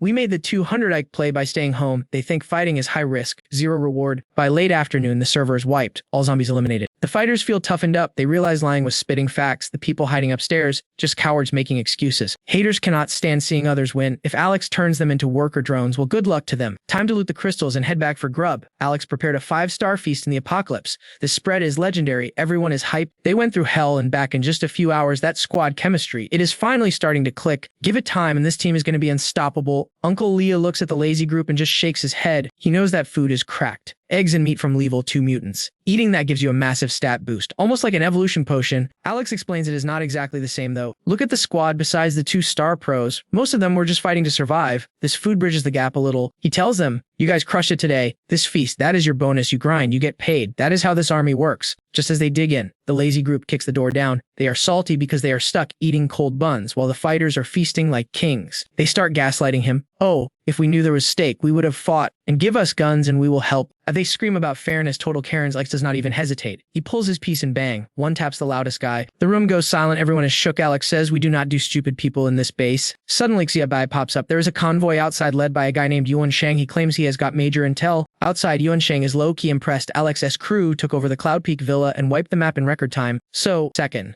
Alex daps him up. Yo, thanks for the fast delivery. They sit down and Yuan spills the tea about all the local factions grouping up for a raid. Alex is skeptical. Why the team up? Usually he would pass on that kind of drama unless the loot is insane. Yuan leans in and drops the bomb into that place. The secret arms deep hot. But here is the catch. It is overrun by these nasty green-skinned humanoid monsters. They are savage and hit as hard as 1-star evolvers. And get this, they even snack on mutant zombies but ignore the magic crystals, so the depot is stacked with loot. Alex is intrigued. Alex asks for the specs. Green skin, no eyelids, razor claws, and they do not have crystals. Yuan nods. They are a nightmare for 1-star players. The loot is god tier. Guns and crystals, but nobody wants to die trying. That is why all the factions are teaming up. They want to Zerg, rush the place, safety in numbers to crush those green free. Yuan admits he snagged some guns from their back before the monsters spawned in. When Alex heard the intel from the officer, his face went totally dark. The squad was shook. They'd never seen him look that serious before. You could tell that weapon was a major red flag. The officer was pitching it like the ultimate haste. If we capture that spot, we don't just get a ton of gear. We also get a massive amount of magic crystals, literally a 2-for-1 special. He was hyping up Zhao Ming too, saying, yeah, you read the new kid on the block, but I can see your power level is legit. He promised that if our boy agrees to join the raid, he's guaranteed a spot on the roster and a sweet slice of the loot pie. Now, this officer and his Black Ops crew might not be the strongest players in the game, but their rep is legendary. The big bosses respect him. He told Zhao Ming, just say yes, and I'll handle all the drama. Zhao Ming kept his poker face. Deep in thought, he hit him with the leap me, sleep on it, but made sure the guy got the VIP treatment while he waited. Once the guest dipped, Xia Li came through like, yo, what was that about? Why you acting so sis about those monsters? See, our main character knows the lore. Those aren't just zombies. They're demons back in his past life. Everyone knew these things were cooked up by some nasty radiation exposure. It's like a sci-fi horror show. After some mysterious process, humans get hit with the glow, mutate humanity, deleted, gone forever. They turn into absolute savages, bloodthirsty beasts that look at us and just see a snack. Total nightmare fuel. Here's the kicker. No loot drops from these guys to show their level. You gotta measure them by height. 3 feet is like a 1-star boss. And every extra foot and a half adds another level. Math, am I right?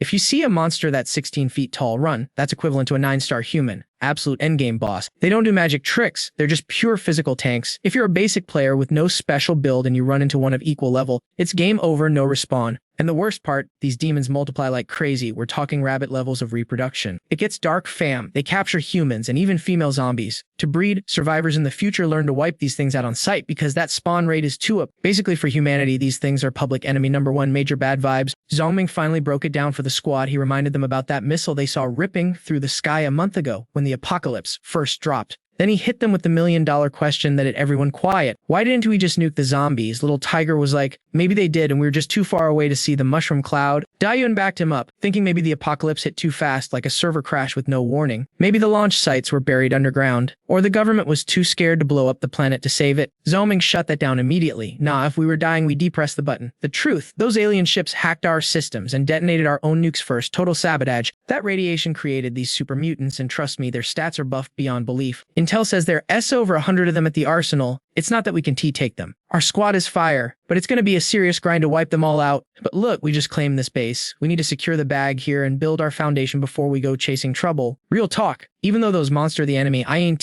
fighting the whole server alone. We're skipping the golf course raid for now. Instead, let's go collect those wrecked cars. We need resources. Winter is coming. Literally by spring when things thaw out, we're going to turn this place into a legit farm. Stardew Valley vibes with real food. Zongming told Old Ho Yuri on drill sergeant duty, train the combat team, and make sure our battle strats are on point. If you spot any potential rookies in the refugee camps, recruit M, but vet them hard. No spies allowed. Old Who gave the thumbs up and got to work. Next 48 hours, total cleanup. Sister Lee, Moye, set up towers and keep your eyes peeled. We need full vision on the map. This is high priority. Liang and Sheng, take your crew down to Cloud Peak. Guard the map maker with your lives. We need that intel. A detailed map is a cheat code in this world. Once the perimeter is clear, we gear up for the next phase. Smash that like button if you're ready for the action. Another day in the wasteland, cut to a dark, gloomy room. Looks like a prison cell. 4 dudes are huddled up, whispering like it's a secret meeting. One guy asks the bald dude, yo, is it true? Is someone actually buying trash? The bald guy swears on his life it's real. The Black Ops team broadcasted it. Word on the street is the Cloud Peak squad, Zhongming's crew, is hoarding wrecked cars. Get this, one busted car gets you a steaming hot bun the size of your fist. The guy with glasses was clutching his knees, looking super skeptical. Sounds like Cap, he mumbled. Free lunch that didn't even happen before the world ended. But the bearded dude jumped in. Look, cars are everywhere. Let's hotwire one and see if the rumors are true.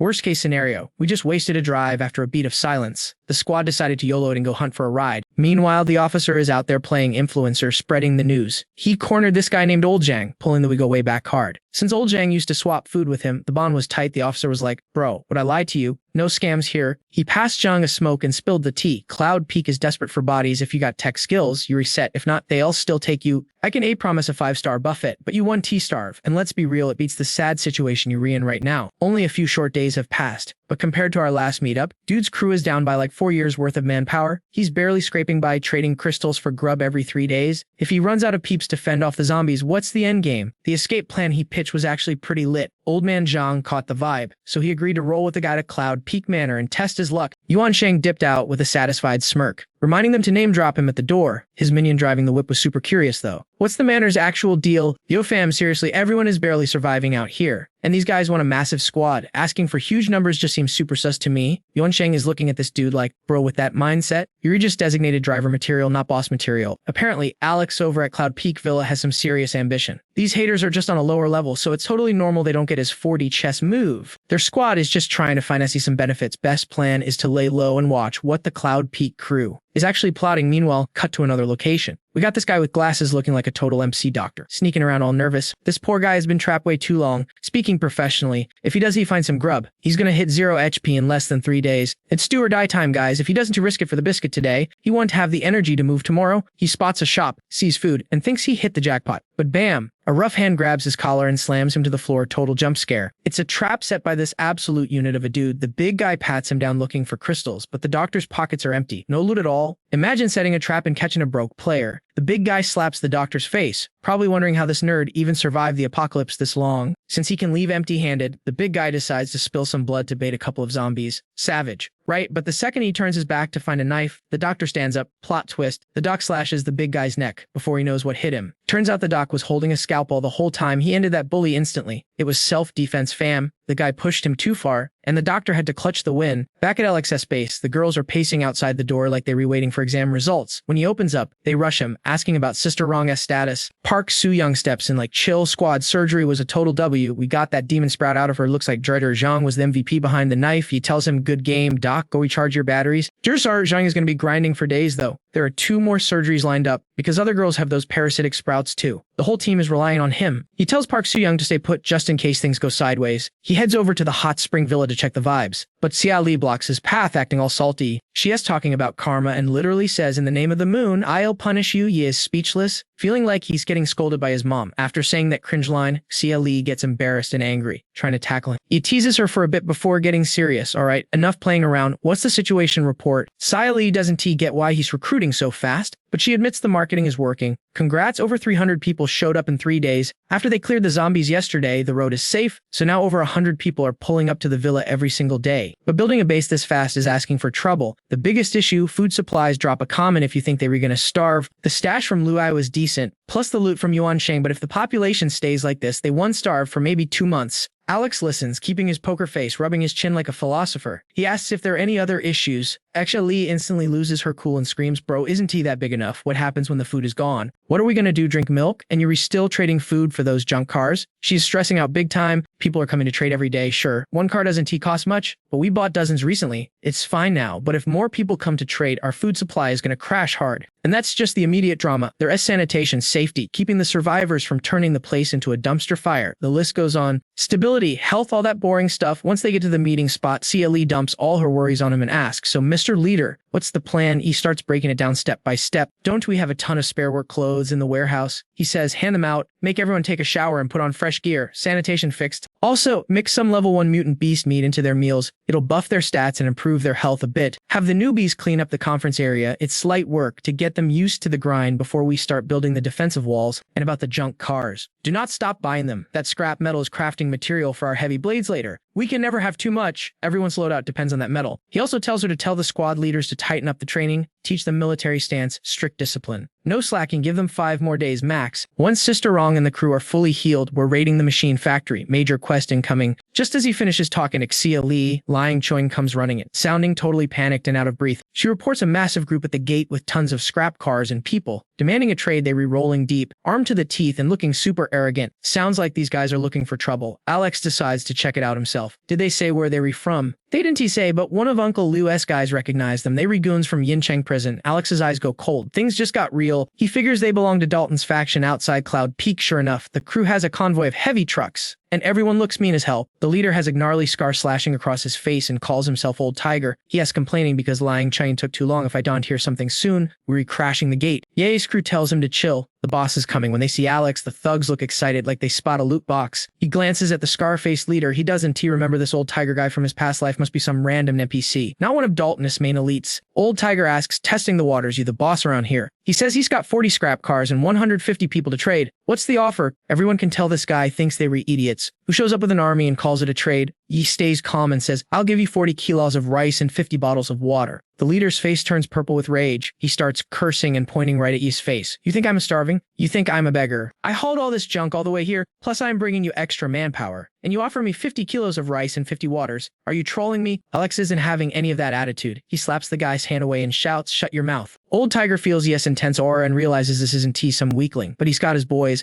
plenty of guns and Big Brother Long backing him up. If he doesn't scam a good deal today, he'll look bad in front of Brother Long. By the way, Brother Long is definitely the Dalton that Yi mentioned earlier. Seeing Yi get aggressive, the guy pauses. Yi asks, so how much do you want? Old Tiger immediately demands 150 kilos of rice. Forget the water, just give me the rice. Rumor on the street is the manor is stacked with canned goods, so they demanded 100 tins plus half a truck of gas and salt. Ming's crew went ballistic. They barely have enough resources to feed their own mouths. Tiger started throwing threats around like a bully. Alex stood up, ice cold, and shocked everyone by agreeing to the whole list. He told his crew to cough up the supplies immediately. The whole squad was absolutely shook. Caving in like that is so not Ming's style. Since when does he let scrubs shake him down and walk away with the loot? Liang Chen was fuming, screaming, why didn't you just zero that clown right there? She was losing it because they need to focus on base building, not starting beef with the neighbors. Elder Daewon nodded along. They aren't nomads anymore. They can teach a scrap and run like the old days. With a permanent fortress, every move needs to be calculated. Being impulsive now could totally wreck the whole endgame. Ming just laughed it off, telling everyone to get back to the grind since there's still a ton of work to do. The crowd dispersed, leaving only Yu Daewon behind. He let out a heavy sigh, admitting the younger generation is too hot-headed to see the bigger picture. He knows Dalton is the top dog around here with 500 heads, while the manor only has 50 fighters ready to throw hands. A clash now would be a total bloodbath, even if they somehow pulled off a weather. Ming is playing 40 chess here. Once the plan is in motion, he's going to serve Tiger and Zhang a serious reality check. Just you wait. Fast forward 1 week to the outskirts of Yingchun. It was a major face-off. Uncle Hai from East Village on one side against the Huntery Knight Tiger and Cloud Boy's whole posse. From his outfit to his hair, the dude was looking like a flashy peacock, wearing a face full of arrogance. Uncle Hai clocked the attitude immediately, muttering that if that was his grandkid, he'd shave that ridiculous dye job bald. Cloud Boy was about to rage when a cavalry squad suddenly rolled up. The leader, Lo Zhengxiao, shouted a greeting. Uncle Hai was actually hyped to see him. He'd been waiting for this guy. Cloud Boy put on a cheesy grin and tried to rizz up the girl next to Lo.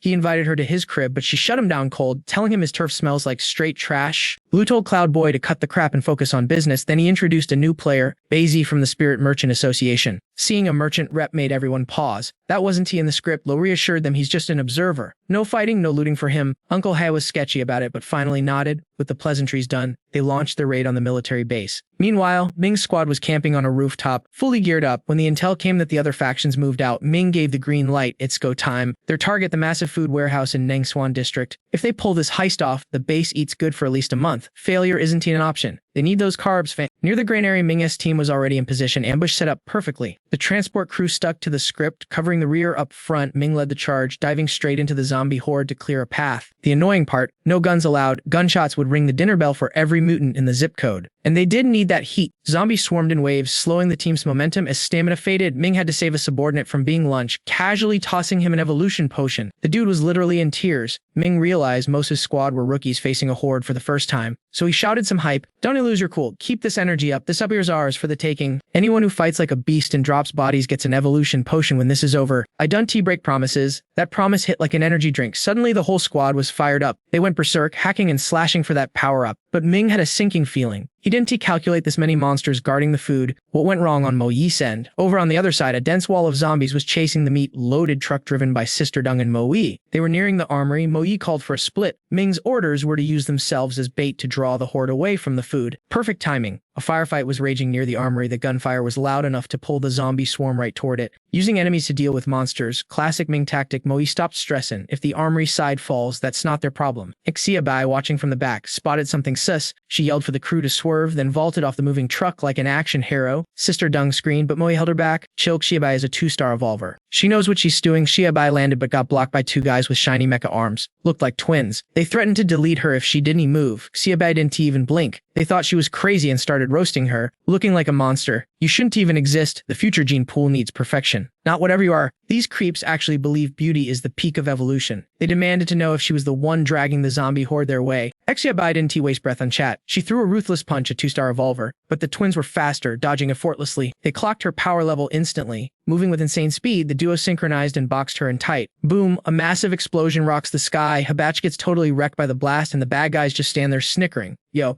don't think being a 2-star evolver makes you the main character of this story. You have zero clue how mysterious this world really is. They start flexing their stats, bragging that she wouldn't even crack the top 50 in the Thuong Lean Guild, while the twins are chilling in the top 20 with a massive power gap. Looking for a new target, Hibachi grits his teeth and charges in, punching one of the dudes. But get this, the guy's ability is super weird. His body morphs and literally explodes like a bomb. Hibachi just got absolutely yeeted, and her opponent is literally laughing in her face. But she keeps coming back for more punishment like a glitch in the Matrix. These guys are shaking their heads, thinking she is totally clueless about the power gap. See, these dudes belong to a special twin class she's never even heard of. Honestly, compared to them, any skills she has are basically child's play, plus they're 2-star evolvers. So she's got zero advantage here. This girl has a habit of picking fights she can't win. She is a walking red flag. For real, her attacks are doing 0 damage while she's getting blasted all over the place. Total wipeout. But wait, Hibachi goes full beast mode. Looking less human by the second, she rushes in face plants, then bounces back up. Boom. She finally lands a solid right hook and drops one of them. Turns out, she knocked out the real body. The rest were just holograms. The guy shook, asking how she knew. Spoiler alert. She didn't. She just decided to punch every single one of them until she hit the jackpot. Her creepy vibe and psycho energy actually made him flinch. She is certified crazy. If he wasn't a 2-star evolver, he would have been toast ages ago. She literally tanks 6 explosions just to glitch out their combo move. High play. He tries to finish her, but she actually leans into the stab. Hibachi knows the meta. You don't have to be stronger, just way more savage than the other guy. Then she goes full fatality and rips right through his chest. The brother is on the floor screaming for help. Habach ends it, mostly because she was sick of their nonstop yapping. Meanwhile, back at the Spring County Granary, Alex is fighting for his life against 7 zombies like a total boss. He hypes up the squad, but the second they crack that door open, a literal tsunami of zombies pours out. Everyone freezes up for a sec. Alex steps up as the tank, telling the team to fall back. He unleashes a massive fire seal technique. Whoosh, roast zombie on the menu, and the path is clear. That move was up. Path opens up for the loot. Little Tiger rushes in to grab the goods, but something shoots out from the shadows. Alex dives in and slices that thing in half just in time. It leaves a nasty black stain, and Little Tiger is totally confused. Turns out we're dealing with a black mud zombie here. Alex didn't expect a mob like this inside. Tiger's leg starts going numb from the hit, but Alex tells him to chill. It's not game over yet. Alex pushes into the food stash to hunt this creep down. The zombie tries a sneak attack from behind, but Alex's radar is on point. This thing is nightmare fuel, dripping with black sludge and glowing red eyes. Its main attack,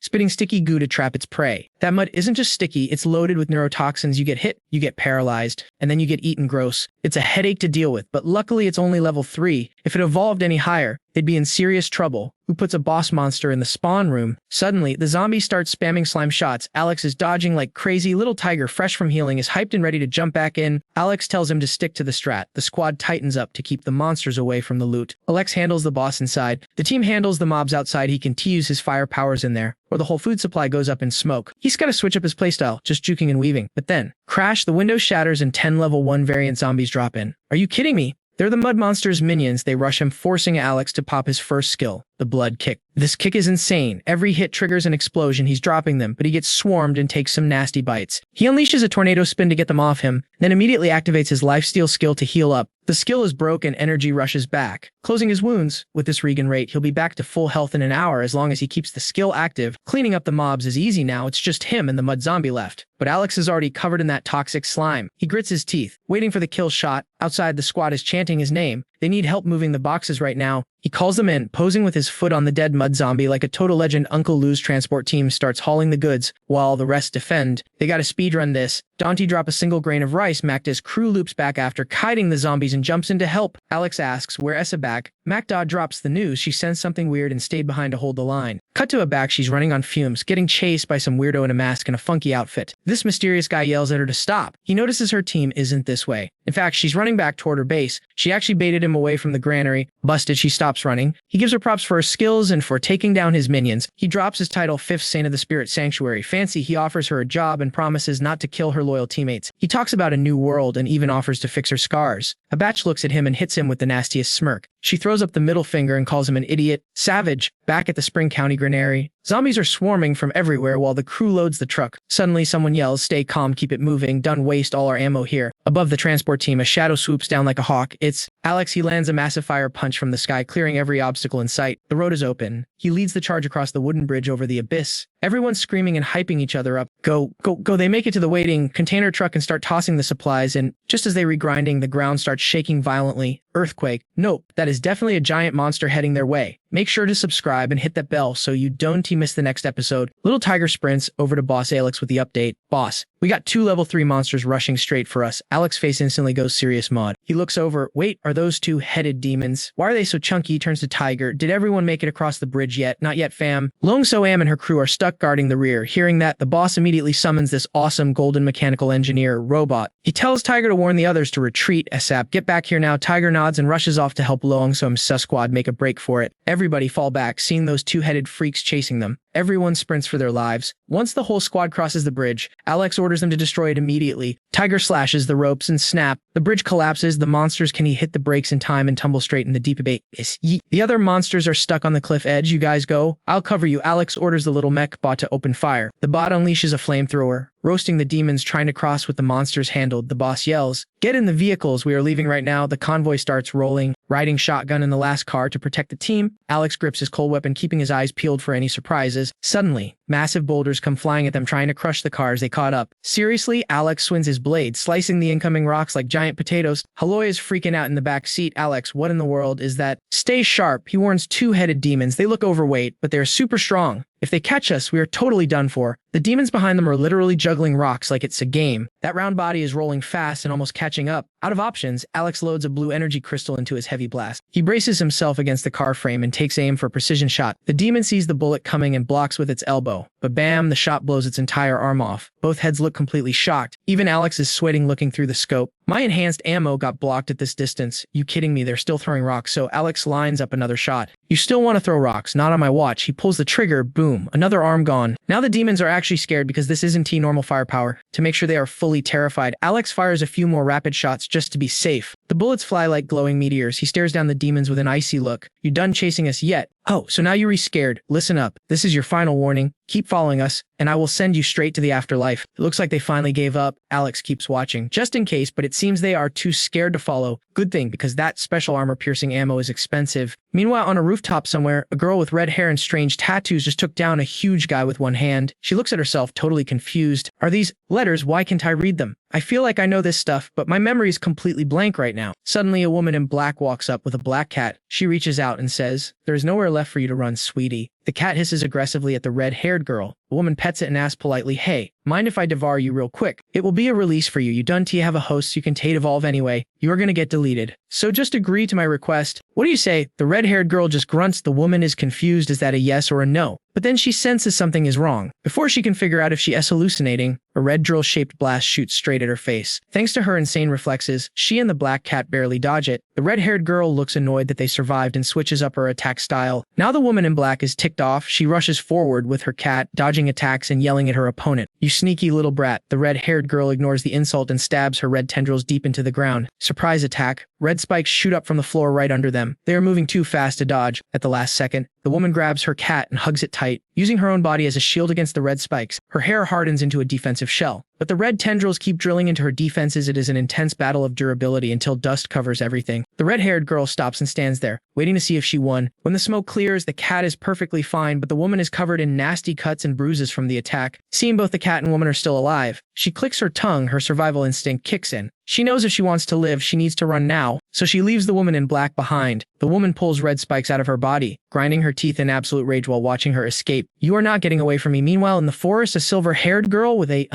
generous chest is struggling to run away. A mysterious masked dude in black is chasing her. "Last chance, pledge loyalty to me, or you die right here." She gives him a look of total disgust that bruises his ego, and his eyes turn icy cold, staring daggers at her. "So you choose death? You think being a 2-star evolver makes you special? You are just a frog in a well, clueless about the real world. Listen up, fam. Everyone else out there is totally living under a rock. Only the Spirit Commerce Guild is actually on another level. We are literally the future. Real talk, girl, if you done T-squat up with us, you'll never see how op we really are. I already gave you a solid chance to join the winning team. You really shouldn't have slept on that offer. But hey, I dig your savage attitude. Just so you know, not many people can actually get on my good side. Yo fam, check this out. This dude straight up aimed for her back's chest with a massive punch. She tried to block, reflexes on point. But this guy's strength was totally up compared to hers. Bam, she went flying into a tree nearby. Coughing up blood, she was already wrecked, but now she's barely hanging on. Total critical hit. Seeing her barely moving, he struts over, running his mouth with that villain monologue. "Look at you. I haven't even used my pro gamer moves or my max power yet. And you already code D. Are you blind to the level gap here? Don't you get how massive the Spirit Guild's flex is? Seriously, do you not see the difference between us? You still done get the clout the Spirit Guild carries. Oh, my bad, forgot to drop the bio. I'm a 3-star evolver. Bet your crew has never even seen a top-tier player like me, huh? You gotta know the stats difference between ranks, and get this, Spirit Guild has like at least 10 dudes with my skill set. We restacked.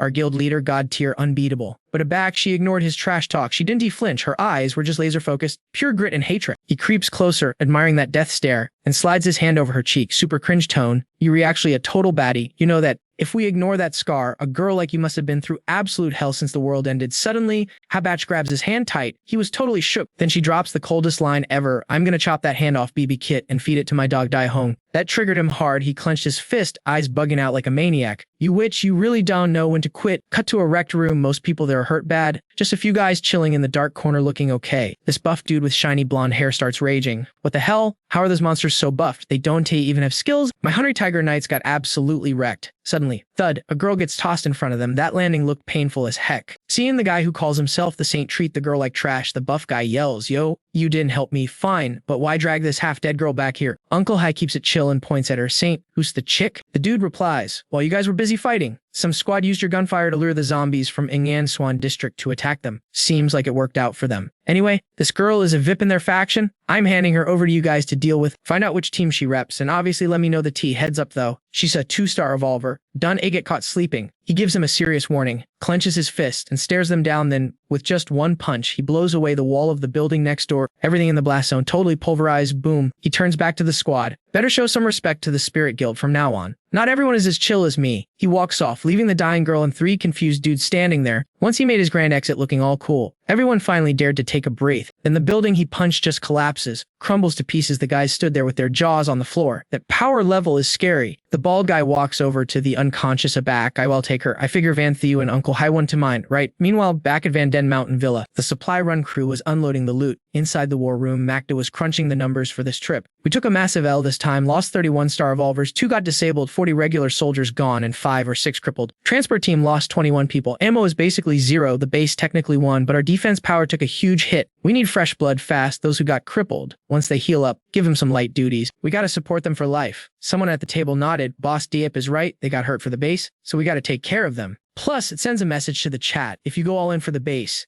won't leave you hanging. Alex speaks up about new revolvers. Go pick the best candidates, send me the count, and I'll drop the evolution potions. Magda slides over a folder. I already prepped a short list of replacements, check it out. Then she adds, guess it's my turn to report next. Scene change, the sunset turned the sky red. Looks so peaceful you'd forget it's the apocalypse. But one guy at the meeting stared out the window, looking stressed. Yo boss Deep, still no update on a batch. It's been a minute. Alex stayed quiet for a sec, then ordered tell the hunting squad to add a search and rescue mission for her batch. Uncle Lou, post a bounty, 5 evolution potions and 5 immunity potions. We need intel on her ASAP. The 2 nodded on it. Boss, I am heading out. Pretty sure the base has a specialized comms device, right? He turns to Magda, based on this list. I'm prepping 41-star evolution potions. Aside from the 35 names here, you decide who gets the last 5 based on their grind and hunting stats. Just then, Uncle Lou burst back into the room. Boss, I told Vian Thuong about the announcement. He also gave us some intel. Everyone grabbed the files Uncle Lou handed out. After a bit, Halloy speaks up. East Mountain Village is messy. The Huntery Tiger Knights took a beating. Those monsters are legit scary. And the intel Vian Thuong gave us was kinda mid. Who actually holds the ace card here? Still, the info is worth checking. Uncle Lou, I'm gonna need you to take a trip. Uncle Lou nods. Whatever you need, boss. Alex tells him head to East Mountain Village, vibe check them and see if we can swap food for weapons. Guns and ammo for food, that's the deal. If they don't have that, don't even bother with the rest. If those guys are flipping refurbished guns with new skins, we can definitely slide them some magic crystals as currency. But how exactly does the trade go down? I'll figure that out and hit you guys up later. Moya, keep close tabs on Zhang Delong. Don't slack off, but keep it low key. Do not let him spot you.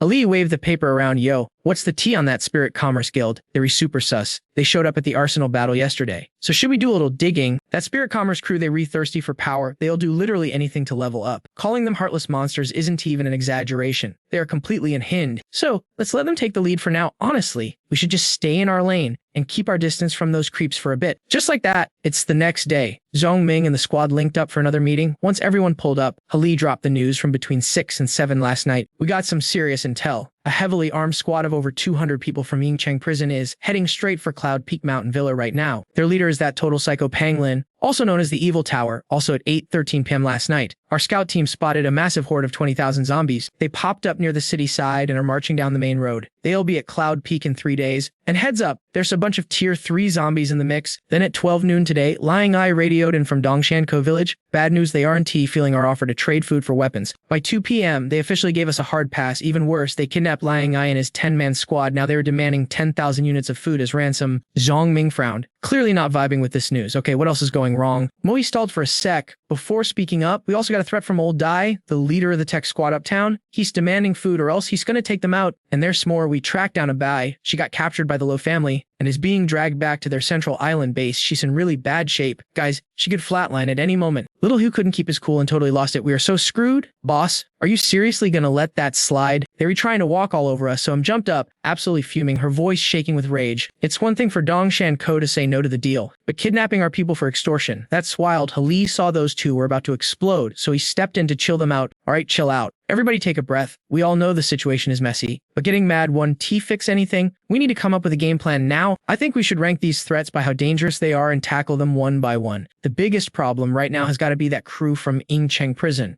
If we can, tomorrow we should just pay them off with food to buy a temporary truce and get them out of our hair. So M slammed her fist on the table. Get them out? Are you kidding? They made it clear they were here to jack all our supplies. A guy spoke up. Exactly, everyone knows what's up. We have to fight. All right, but first we deal with the prison threat, then we go save our people from the kidnappers. As for the tech squad's threat, we were gonna leave them on read for now and talk about it later. Last but not least, we have the zombie horde situation. If those zombies Dante switch lanes, we are staring down a massive catastrophe. This is way more stressful than our past drama, because zombies Dante know when to quit if they reach us. It's literally game over for the living. Zhong Ming listened. Actually pretty impressed. Tang Xin, your logic is totally on point. Good job. Hali, what's the 411 on Pang Lin? It was Hali's turn. She quickly broke it down under Zhang Dalong at the prison. There are 5 top bosses. Pang Lin is one of them. Not the strongest, not the weakest, just kinda mid. Regarding the squad coming our way, over 200 people. The guy is a 2-star evolver, but his character class is still a mystery. He's got over 50 1-star evolvers under him and more than 10 guns, though who knows how much ammo they have. Also, that guy Yuan Sheng has copped over 10 evolution potions from us recently. His crew is basically all turning into evolvers now. Zhong Ming casually dropped the stone in his hand and started dishing out orders to the squad. The stone lit up super bright and boom, stacks of potions instantly spawned out of nowhere. Little Hugh, go brief the fighters on the attack. Be real about the danger. Whoever is down for the cause gets an evolution potion. If you run out, come find me. But remember, pick the squad first, then drop the loot. You got it, boss? I am out. Little Who grabbed the stash and dipped. The builders and his assistants stayed behind, along with Tang Tin and Tang Go. While we were gone, you guys hold down the fort. If anyone tries to raid the villa, and you can hold them off, just bounce immediately. Dante, try to be a hero. Understood. Everyone else, roll with me, get geared up, because it's showtime. Danger is coming no matter what, so we're gonna go out there and crush it. Oh, wait,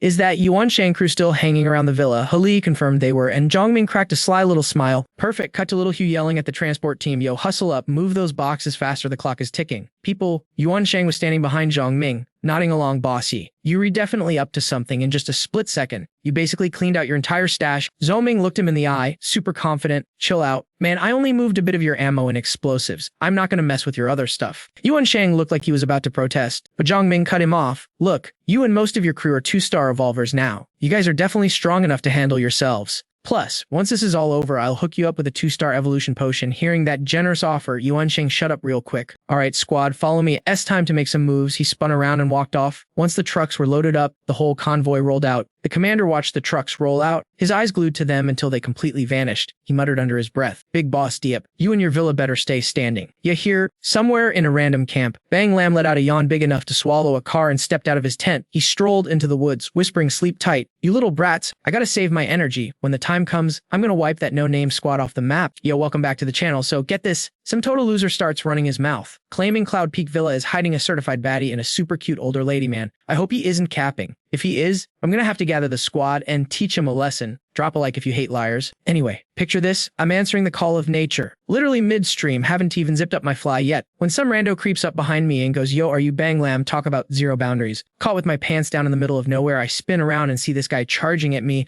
with a cold steel blade, totally uncool. I panic spam my rings ability and boom, a blinding light explodes everywhere. Just as his weapon is about to slice my face, this invisible force field pops up and blocks it. Clutch save, right? Alex stares at my berry and hits me with that villain smirk. Energy shield, not bad for a noob. Then, his knife bursts into literal flames. I'm talking full-on inferno, and slices through my defense like it's butter. Just as that fairy blade is about to split me in two, I bend over backward like I'm in the Matrix, do a few backflips, and stick the landing 10 out of 10 for style. Once I put some safe distance between us, I start talking smack. I look him dead in the eye and yell, you dirtbag, can a guy use the bathroom in peace? Mark your calendar, buddy, because exactly 1 year from today is gonna be your funeral. Then I start slapping my chest like a gorilla, smack, smack, smack with every hit. I bulk up until I transform into a massive giant. Now that I'm huge, Alex looks like an ant down there. I cackle, you little snot-nosed brat, you re-toast. He just looks up at my massive form, totally unbothered, analyzing me. Low-tier giant bloodline, that's sit. He scoffs, I charge him, but he S too fast. He's weaving around my punches while literally roasting my combat skills. Giants have power, sure, he taunts, but you gotta actually hit me to use it. I keep swinging and missing until I get sloppy and drop my guard. Suddenly, I realize I can T-move my legs. What the heck, let go of me. Next thing I know, he's behind me, holding 5 knives, 0 awareness, 0 skill. He whispers,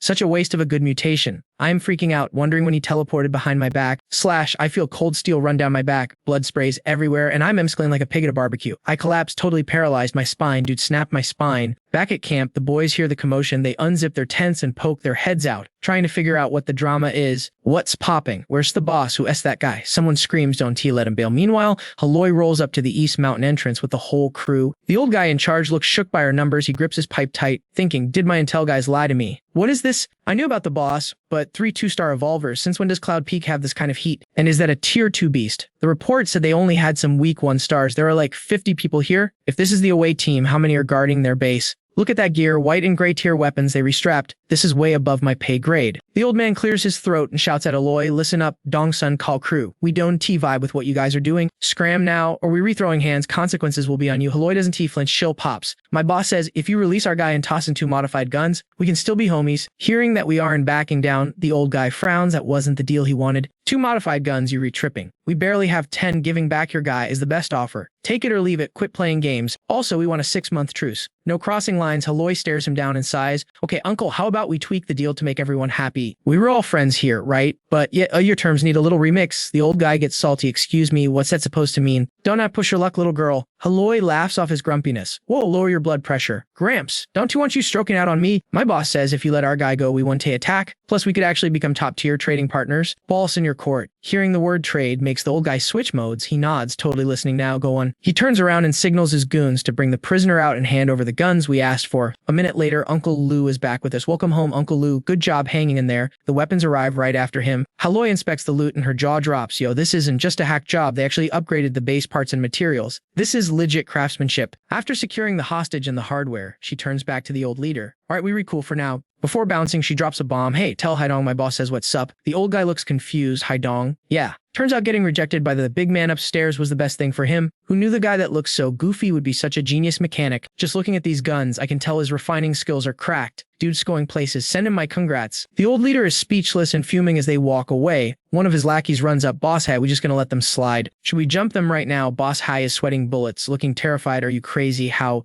does she know our secrets about Haidong? Meanwhile, in a dark cell, Habatch is covered in scars, looking rough. A creep with green hair is tormenting her, yelling and cursing. This chick is tough, she won't spill a word. Playing hard to get, we know everything anyway. Yuri from Cloud Peak, right? The second you left, they made a move. You think we re-blind? Do yourself a favor and talk. How many evolvers do they have? How many guns? Are there any pros? Any special classes? Just give me the intel and you walk free. Haback stares daggers at him. Not buying it. She finally speaks. Yuri is dumb as a cow. He snaps, hitting her again while screaming, shut up. Cows are actually super smart, you witch. People say she's dumb just because she hates the color red. But honestly, she's sharp. We've been beating her all day, totally wrecking her, giving her the worst time, but this girl still won't make a peep. If I can't handle a simple job like this, how am I supposed to get the Evo potion next time? Dad's got other kids. You know, the more I hit her, the more he loses his cool. Are you gonna talk or not? Speak up. Haback bit her lip so hard it nearly bled, refusing to say a single word. She stared straight into his eyes, which were looking crazier by the second. Seeing her like that just made him snap. He threw the whip aside and screamed, all right, you stubborn trash, you really want talk. Then I guess I'll just delete you right now. He was about to strike when a minion burst through the door in a panic. Young Master Xiao Yu. Bad news. Furious that his vibe was ruined, he yelled, get out. Don't bother me right now. The master is huge. Someone showed up at the lake saying he's here for the girl. He looked confused. Just one guy. Are you serious? When the minion confirmed it was a solo run, he went full psycho mode. Come with me. Lead SC who has a death wish. Hearing that some guy came alone to check on her. The family called an emergency meeting instantly. Dad, we checked. No boats on the lake. That dude is literally by himself. Imagine having the guts to show up solo.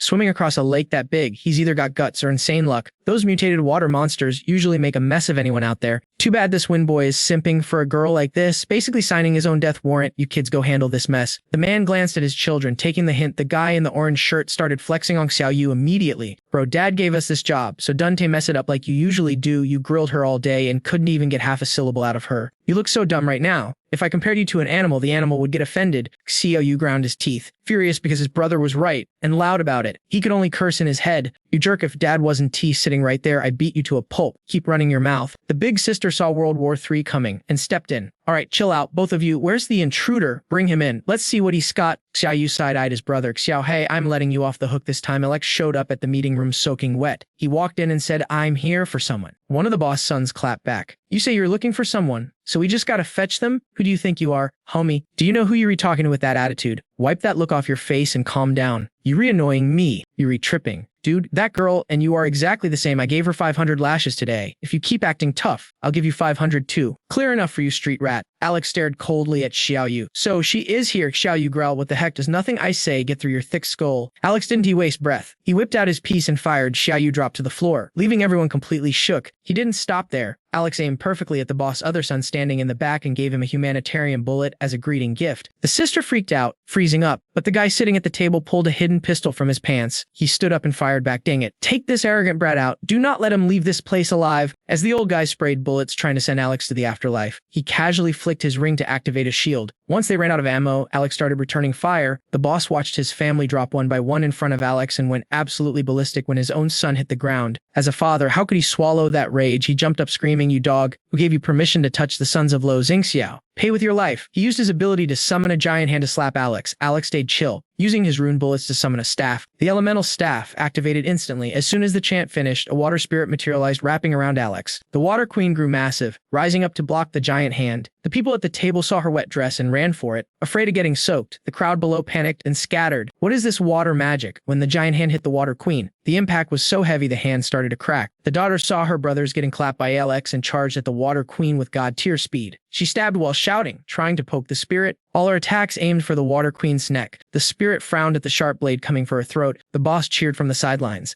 "Great job, daughter." Break his shield. But before he could finish, he felt a cold chill on the back of his head. A gun barrel was pressing against his bald scalp. Alex said coldly, "Lo Zhengxiao, release her." The boss was scared, but being a longtime gangster, he had to keep up appearances. "When did you get behind me? Release her." "Keep dreaming." The others saw the boss was in trouble and screamed, "Tell Alex to let the boss go, or he's never leaving here." Hearing threats from weaker people, Alex smirked. I'm not dying here, so why all can chill with the worry? But if you guys really don't want to let her go, then none of you are making it out alive today." The boss looked at the stone on the staff that Alex had tossed aside and was swapped for a battery core. He was stunned. Wait, isn't he that the elemental staff? Holding the elemental staff while keeping the gun glued to the boss' head. Looks like the old man actually knows his artifacts. "Glad you recognize it. Release the girl or go meet your maker. Your call." The old guy pivoted slightly and hit Alex with some real talk. "Look, I ain't denying you cracked at this, and your gear is up. But if you throw your life away, we're all gonna end up flopping like fish on dry land. I'm not just hearing myself talk here, you feel me? That Lo clan is rolling deep, and let's be real, you're probably out of trump cards. You push now, I am toast. Sure, but you're definitely getting boxed up in a coffin right here, zero doubt." Alex smirked. "Cool as a cucumber, you make a valid point, old timer, but honestly, so what?" The big boss was seeing red fam, like actually about to stroke out, but he chilled out real quick and started using his brain.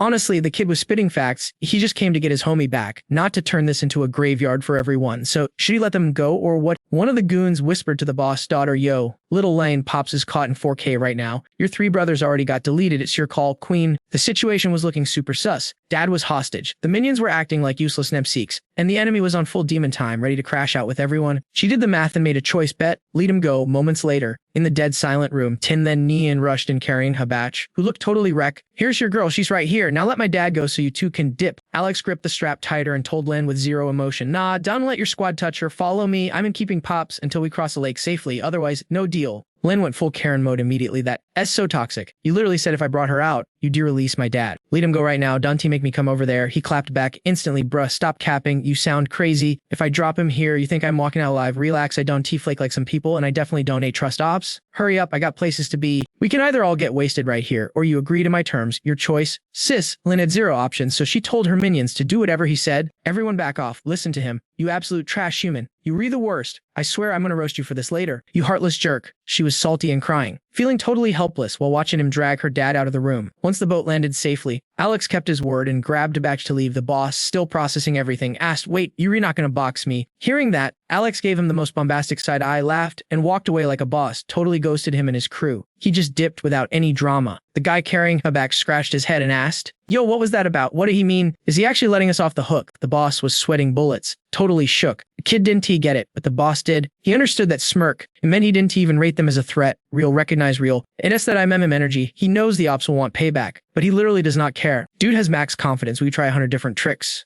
and it wouldn't phase him. That look reminds me of my prime. Anyway, let's bounce. Let's go home. After thinking it over, the boss sighed and left with his squad before heading back. Alex took a batch to the zombie graveyard. The second she stepped on the undead, her energy levels spiked like crazy. Even she was confused, like, what is happening right now? Alex sat back, watching silently. He used the scent of her blood to bait the monsters. Perfect farming spot for her to drain them and heal up. She's actually cracked 2 hours in, and she's already halfway healed. When she walked over, he was confused. "Yo, why'd you stop?" She needed 3 more hours to get back to full stats. Habak kneeled on the ground and said, seriously, I know you've got business, master. I'm good to go. He sighed and gave a chill smile. All right, drive this back to base. Tell the squad to raid the armory. We need loot. And make sure they bring trucks. And rock these shoes. Give them back when you're not broken. Habach took the kicks and immediately got to work. She hopped on the bike. Peace out, master. That dude be easy. I'm gonna feed him to the dogs straight up. He's stunned. She looked savage with murder in her eyes. Alex nodded. Yeah, let the dogs eat that whole crew. Watching her zoom off on the motorcycle, he started planning his next move. Mission accomplished. Habach is saved. Aloy probably clutched it over at East Mountain Village too, right? I gave Aloy the cheat codes for that place. Even Uncle Hai is quiet now. Leaving that ring for a noob like Panglin was a total waste of legendary loot. I should have just ended his whole squad. The prison faction is nerfed for now. Even if they want revenge, they can T-clap back that fast. So, the only thing left to deal with is those goons from the prison. Sun came up over the armory. Alex scouted with binoculars, but got a bad vibe. 20,000 zombies. That intel says that's way too many. Even with our current power level at Van Den base, we can T-tank that kind of. When the zombie horde rushes like a tsunami, levels don't even matter. It's basically game over. Faced with that, even a 3 or 4 star player would have to speedrun escape. But I ain't giving up the base that easy. After a quick snack break, Alex was hyped, weapons ready, confidence maxed out. He pushed forward according to plan. A lil monster was guarding the gate to the armory. Well,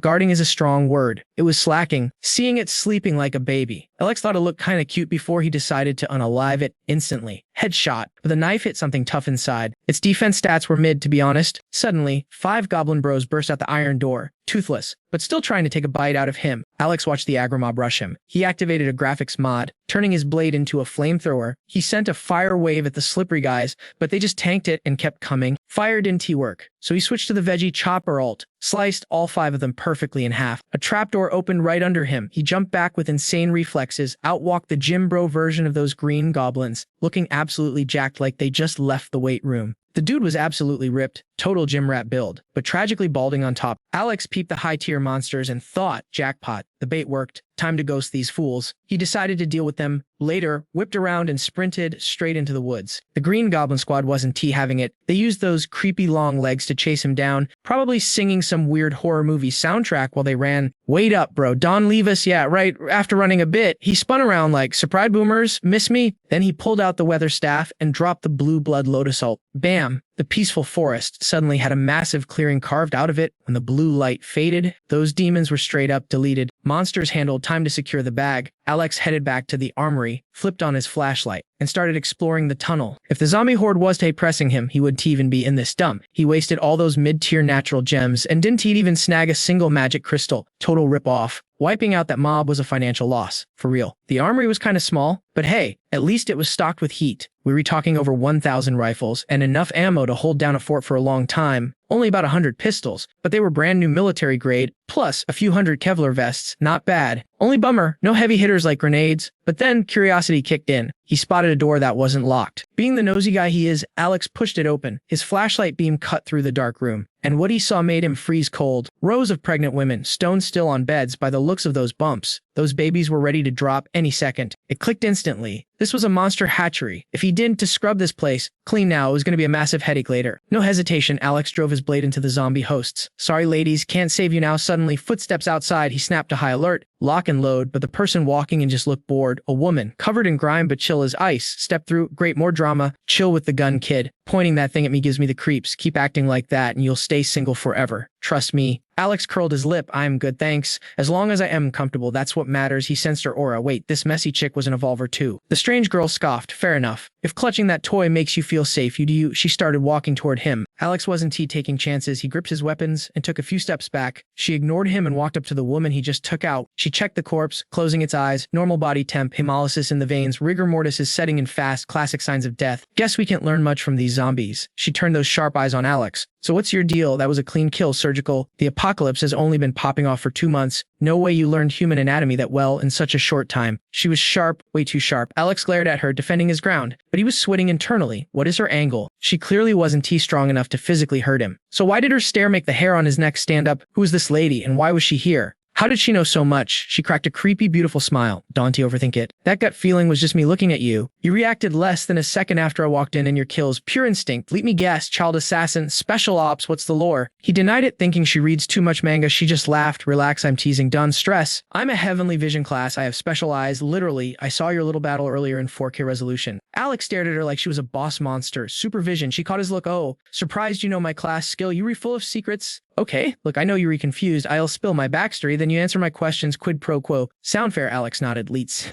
The girl started so. Before the world ended, I was a forensic scientist, also a PhD in medicine and anthropology, gene specialist, and guest lecturer at 2 top 10 global UNIS. Total nerd stuff. People called me a cold-blooded freak, corpse lady, twisted hag, the usual terms of endearment. Because I studied dead bodies and mutations. Sometimes things got a little unethical, maybe a little bloody. Science isn't always pretty. I became an evolver because of my brain and a sprinkle of dumb luck. I'm not a fighter like you, but I survive. I found those nasty monsters by accident. They were leaking radiation signals. They used human DNA and zombies to breed the next generation. It's messed up. Hearing this, Alex was actually impressed. She's a genius, he thought. She figured out they were trying to replace humanity just by looking at them. Wait, I still don't know who you are. What do I call you? She sighed, looking bored again. Does it matter? Fine, since you're re-obsessed. My name is Liu Chen Hong. Sounds country as heck, I know. Alex froze. Liu Chen Hong, the man-maker Hong, the legendary mad scientist from the future. You just thought about killing me again. Didn't you, judging by your face? You've heard of my country name before? Yo, I am racking my brain here. But I swear I've never seen this chick before.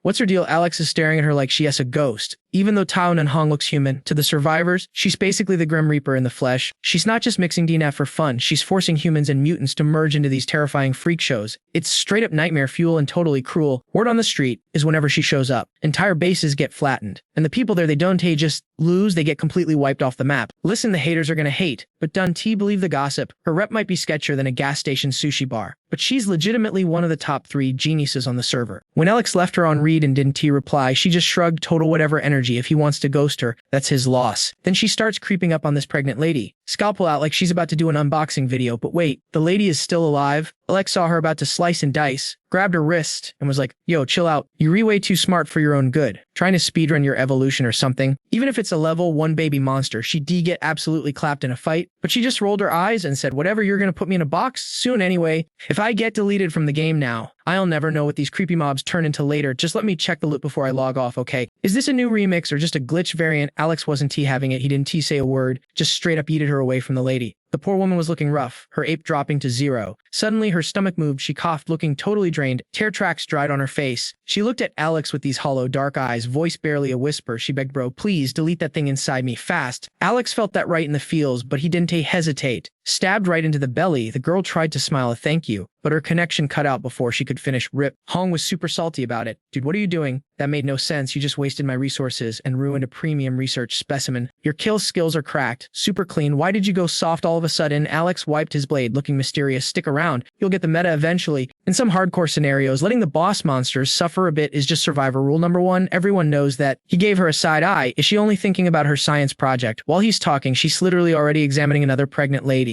Yep, she is. Honestly, everything besides research is just filler content to me. Boring, and just like that, she yanks a slimy green mutant baby out of the belly. Gross. Alex facepalm. She's totally crazy, but like a pure science nerd, deleting a brain that big would be a total waste of potential. So he made her an offer she couldn't refuse. I'll sponsor you. I'll provide the specimens, the lab gear, and even the evolution buffs you need. Come join my base. What do you say? Hearing that, she tossed that demon fetus aside like trash. You trying to recruit me to your guild? It's not a bad offer, but I don't see why I should follow a noob like you. Alex knew she'd say that. He tossed an item at her. Chill out and check this drop. She popped the lid, took one sniff, and her eyes lit up like she found a cheat code. She agreed instantly. Say less, you're the boss now, I am in. Later, the squad pulled up to the armory to check the loot. Little Tiger was absolutely losing it over the stash Alex secured. Yo, boss is actually cracked. He solo D this whole raid. Uncle Liu nodded, looking impressed. The guy is playing 4D chess while we replaying checkers. Besides that one sketchy dude in the black coat getting some perks. I've never heard of anyone pulling off a heist like this. It's legendary status. Think about it, Liu. The 3 biggest clans teamed up and still took a massive L here, but our boss, he cleared the map solo. Just then, Alex walked out with Hong and the chat went wild. Yo, it's the boss, Bossy. Seeing the hype, Alex finally relaxed. Not bad, guys. Looks like the whole squad made it back in one piece. Uncle Lou grabbed Alex's hands, getting all emotional. Boss, say no more. I am ride or die for you now. My life is yours. Alex nodded. Dante sweated. At Cloud Peak, we done treat the fam like cannon fodder. We got each other's backs. Alex pointed his thumb at the girl behind him. Intro time. This is Leo Hong. She's a doctor, a big-time bio-nerd, and famous in the science world. She's joining the server. She's gonna handle the healing and some other research stuff. Everyone tried to be nice, but she was already on that Sigma Grand set, wanting to work immediately. So are you guys the inventory mules? Who's coming with me? I need to loot a rare specimen inside. Alex was shook. Does she have zero filter? Her social stats are in the negatives. To save face, he coughed loudly. All right, let's focus him. Listen up here. As the game plan, Lee, Tiger, you guys grab the crew and load up the trucks. We re-emptying the armory. Everyone else assist her Liu. Her research is key to the meta later on. Let's get to grinding. Fast forward 3 days, back at the Cloud Peak Mansion. The whole officer chat was live. Uncle Liu started the debrief. We've been busy from the bottom of the hill to the top. We've set up 4 layers of defense. It's looking solid. The main gate is our 5th and final wall. We also built 4 concrete bunkers that are tanky as heck. We restack in our DPs at the front gate. Ideally, that's where we wipe the zombie wave before they even touch us. Another guy chimed in. Ivy spam traps everywhere outside. They 1T stop the whole raid. And they're expensive to build, but they'll deal some damage. Tiger gave his update. We retrying to have the high-level players carry the noobs in hunting parties, but the zombie spawn rate is insane right now. We tried kiting them away to drop aggro, but nothing's working. They relocked onto us. Moya added on the bright side, the training arc is working. The squad is leveling up. Even the regular folks are getting good. They've got am, they listen to calls, and we finally burned through all that expiring ammo. So I'm piped up. Me and Sheng picked up some strays on the way back. We re-slotting them into combat teams right now. Alex nodded, looking proud. Based, you guys have been grinding hard. We've survived some serious hard mode stuff lately. Yo fam, welcome back to Ying City Prison. In Block G, everything is totally under control. We're gonna absolutely crush this zombie tsunami. No cap. I believe in us 100%. Don't forget to smash that like button if you re with me. Meanwhile, over on the other side, Yuan Shang is totally losing it. He is screaming like,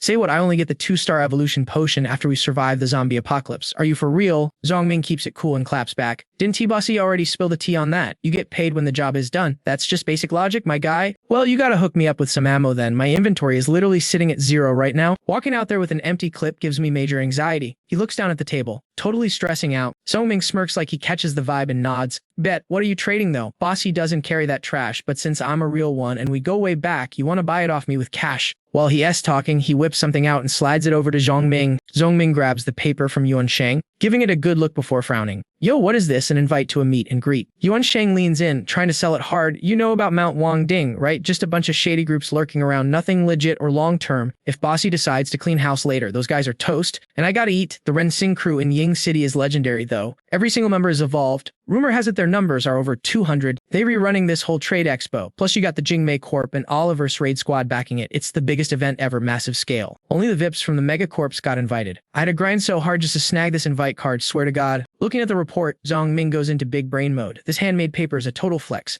It proves they can manufacture stuff, generate electricity, and control a massive factory. That's some serious power. And the trade fair is popping off right in the center of Ying City. That means Ren Xing is legit enough to handle the heat. That area is swarming with zombies, so rolling in there without a solid base is basically a suicide mission. Alright, I'll take the invite. Consider your debt paid with this ticket. I'll have Sia Lee hit you up with the deets later. You just chill for a bit. Meeting adjourned. Zhongming bounces, staring at the invite card deep in thought. Everyone at this thing is going to have insane loot. Network in there is the fastest way to level up our power. Definitely worth checking out. Cut to Zhongming and Xia Li chatting when Xiao Hu comes sprinting in from the distance, waving his arms like a maniac. Yo, boss, boss. Just like you predicted, there's a bunch of vultures trailing the zombie herd trying to get lucky. Zhongming smirks. Typical apocalypse behavior. These crews love to camp behind the zombie wave and try to third-party us. They just wait for us to clash so they can swoop in and steal the loot while we re-weep. He pats Xiao Hu on the shoulder, sounding super serious in a war. You always gotta have the big brains on your side. Go chase those flies away. Let him know we ain't the ones to mess with. The city streets are looking like a mosh pit of mutant zombies right now. Totally packed. Behind a wall, a squad is arguing. Yo, Clock, did your watch give you a heads up about the warning from the front? The big guy named Clock stays calm. Yeah, I got it. It's gonna be a hassle though. Sharp Nose turns to the guy with glasses. Daikai, isn't this your hood? What's the origin story on Van Den Villa? Don, tell me you were scared of them too. Daikai shakes his head. Nah, this ain't my turf. Zhang Dalong is the top dog around here. Daikai turns to look at the girl in the back. Hey hottie, what's your take on this? The girl in the snatched outfit looks totally bored and unbothered. Sharp Nose teases her. Sasha, why the silent treatment? Spill the tea for your big bro. Sasha finally speaks, dragging out her words like she's over it. We've been chasing the zombie wave forever. What is the actual payout here? Is the risk worth it? If someone told you to quit now, would you? Why pretend we re-teaming up if you were just gonna bail? Boring. Sharp Nose looks back at Clock. Okay, let me guess. The Villa crew is just bluffing. Lead Ace wait until tomorrow when they come back. Then we spook him. Every man for himself. I bet they re-2 chicken to make a move. Daikai pipes up. I actually vibe with that plan. What do you think, Clock? Clock hesitates. Nah, feels sketch. Daikai is mentally roasting him up. This guy is so simple-minded. If the 3 of us agree, Sasha has to roll with it. Then we can totally wreck this weakling together. Sasha stands up to dip. I'm not feeling it. You guys figure it out. I'm doing my own thing. Zhongming scopes her out with his binoculars and gasps. No way, Sasha. Back in the day, we were both level 4 evolved beasts. I was just getting some clout in my squad, while our crew was about to go under and get swallowed up. We met at this underground bar, got wasted, and totally vibed. We had a thing for a long time. I kept trying to recruit her to my team. but she shut me down every time. Then I went on this massive mission and was ghosted for over a month. When I got back, I heard she got wrecked, her whole squad got wiped, and she had to rely on some powerful overlord in Ing City just to stay alive. A year later, she used that boss power to finish her revenge arc and take out her enemies. But then she tried to take out the boss and got busted. She fled into a super dangerous forbidden zone and went Maya forever. Nobody survives that place. She held onto her old world mindset too tight, and it ruined her life. Super tragic backstory. Now we were just strangers with memories. See how he looks down, super hyped, asking, "Boss, are we throwing hands? We fighting or what?" CLE bonks him the head. "Quit tripping. We ain't fighting nobody. We know we gotta throw hands, but since we short on manpower, how are we supposed to handle this zombie tsunami?" Alex just grinned. "We scrap." Little Tiger looked confused for a second, then got hyped. "Bet. Let's do this." Alex pointed toward the woods. "But we gotta fight with big brain energy, yo. Do any of you guys recognize the 4 dudes out front? Specifically the one rocking the glasses?" Little Tiger snapped back. "For sure didn't Vian Thong damn us the files already? That's the boss of the tech squad from Dayden City." Alex nodded. "If we hit him hard, he's gonna take a massive L, plus the dude has lightning resistance. We clap him, it sends a warning to every other faction. 2 birds, 1 stone. Halia, you're retaking point on this mission. Pull it off. And there's a sweet bonus waiting for you." Halia looked totally confused, like a living question mark, but she agreed to the job anyway. Before long, night fell. The campfire was crackling outside with 0 guards watching, and the whole vibe was completely silent and chill. Daikai ditched the girl he was sleeping with and quietly opened his big duffel bag. Inside he had like 200 magic crystals. That's basically worth 2 level 1 evolution potions. Tailgating the zombie wave was seriously profitable. By tomorrow noon, the horde would hit Cloud Peak Villa. The scouts said they were already locking down the foot of the mountain. Those clowns honestly have no clue who they were messing with. Suddenly, chaotic screaming erupted outside, making him jump out of his skin inside the tent. "Yo, who goes there? Light him up. Wipe the squad," someone yelled. "Young Master Kai, we were getting jumped." Dai Kai ripped the tent flap open to check the scene. "What the heck is going on? Give me a status report now." But when he looked around, all he saw were enemies spraying lead everywhere, and his own crew was basically already deleted. Seeing that biker gang roll up made him sick, even through his glasses. Gripping his heavy spear, he gritted his teeth and raged. "Tiger Knights, Van Thew, me and you, we got beef." Boom. Halia appeared right in his face. He flinched hard. Meanwhile, way off in the distance, people saw the boys' camp getting wrecked and totally panicked. "Did you really just solo the city tech squad?" Alex flashed a savage grin, his voice low. "Plus the Tiger Knights, Van Thew, and Dayden are practically mortal enemies, so are we ready to talk alliance now?" Shadows were creeping behind the young couple. Bam. The screaming from the tech squad cut out instantly. Dead silence. "No shot. I thought the tech squad was way more buff than that." They folded that fast. A second later, a truck burst out of the woods in front of them. Van Thew hopped out first, beelining for Alex, a back, and Ali jumped off the back. Van Thew offered a hesitant hand. "Yo, boss deep, what's good?" Alex dapped him up firmly. Van Thew kept it professional, sounding a bit distant. "I just chatted with Sister Xexe. If young Master Van is interested, you might want to listen in." So shot a cold look at the ponytail dude, eyes totally skeptical. "How exactly do you want to collab? And what's the payout for me?" Alex cut straight to the chase about the partnership. "My target this time is the zombies. If we team up, you guys gotta help us hold the line." Seeing the two of them go quiet, waiting for the tea, Alex broke it down further. "Honestly, you guys don't need to stress, because Cloud Peak Villa is my turf. If things look sketchy, you can just bail. No hard feelings, no baggage." Hearing that, Van Thew started sweating bullets. "Boss step, that's still way too risky." Alex smirked. "Obviously, there's gonna be danger, and if my base falls, you guys walk away with 0 loot. So, for the sake of the rewards, we gotta go all out before the situation goes sideways." Zax cut in, keeping it real. "If it gets to that point, I doubt any of us make it out alive." Alex played it smooth. "Everyone's just chasing the bag. If you can guarantee at least 30 evolved fighters joining the raid, then when this is over, I'll drop an Evo potion for the crew. On top of that, every 10 extra fighters gets you another level 1 potion. Bring 30 guns. That's another bottle right there." "Boss deep, I'm down for those terms, but I don't need that much juice. 5 bottles is plenty." Van Thew said it, but he still looked kind of anxious. "Moving on, after you guys handled Dai Kai, did you loot that long spear off him? I need that right now, actually." Here Alex pulled Dai Kai's signature weapon out of his inventory ring and handed it to Van Thew. Taking the spear Alex handed him, he nodded. "Boss Depp, consider it done. I'm going 100% on this." Sykes piped up from the side. "What are the odds we actually wipe out these zombies? If it's over 50-50, I'm betting on this round." Alex was low-key surprised. "Bar's that low? Hut, cool, let's get this bread." Next morning, at the crack of dawn, the whole squad was assembled at the plaza. Alex stood on the stage, hands in pockets, looking totally unbothered after we pushed back the zombies. 2 little squads tried to play us. These evolution potions, they were the reward for everyone who put in work. I hope after today's battle, we see some real MVs step up, risk it all, and evolve to become legends for the villa. Little Tiger brought out a crate full of the magic juice during the speech. He popped the lid and the Vanguard squad rushed in like it was Black Friday, grabbing bottles left and right. They downed them instantly. "Yo, no cap, it's real Evo potion. I'm ready to slay some zombies. I want to level up right now." Achieving the hype, Alex continued. "Today, when it gets real, I need a melee crew to get up close and personal. I promise those guys get potions guaranteed. Why all ready for this? Let's clear the map, wipe them out." The crowd went absolutely wild. Everyone was locked in now, competitive fire blazing, chanting the slogan, wipe him out, delete the zombies, but at the front lines the soldiers were tense, barely breathing. They were strapped and ready, waiting behind the barricades. As soon as those green-skinned freaks came running, looking way too happy, Magda yelled out, "Here they come, on my command, get ready to fire." Boom, everyone opened fire at once. The zombie horde just kept rushing like maniacs, absolutely zero chill. Every time one dropped, another climbed over the body. Soon the zombies were stacking up in piles. Seeing the bullets fly just made them even more hyped to attack. Magda keeps it cool and shouts for everyone to lock in. She tells the non-evolutionary snipers to aim for the grass. Take the shot, but keep it clean, no spraying and praying. The scouts up top just dropped the stats. Over 1,000 zombies wasted. They re about 800 meters out. Alex is sweating bullets, watching those green-skinned freaks sprinting like maniacs in the distance. It's a total mob scene. To make every shot count, Magda orders the squad to hold fire until those creeps are 100 meters away. Little Tiger spots a new wave incoming. Galleon screams out the update. Level 2 mutant zombies. Black Devils incoming. Blockers get ready. Then he spots these pale, flower-skinned weirdos in the back, holding giant seashells. And get this, right behind the front line, there's a whole squad of zombies rocking shields. Magda is low-key shook but recovers fast. Monsters using tactics. "Oh, respect the hustle," she yells. "Aim for the legs, fam. Sweep the leg, break him down." But here's the plot twist she didn't see coming. They're replaying catch with boulders. Massive rocks start raining down. But since she's elite special forces, dodging 3 rocks is a piece of cake. She moves like lightning, weaving through the air and dodging every single rock headed her way. Tracing the trajectory, she realizes the heavy artillery is coming from the big guys way in the back. The lookout screams, "Heads up, we got long-range zombie snipers out there." Alex sees the situation getting sticky. He pulls a heavy hitter from his inventory to kick off the fight. We need speed to mess up their Black Devil formation, he thinks.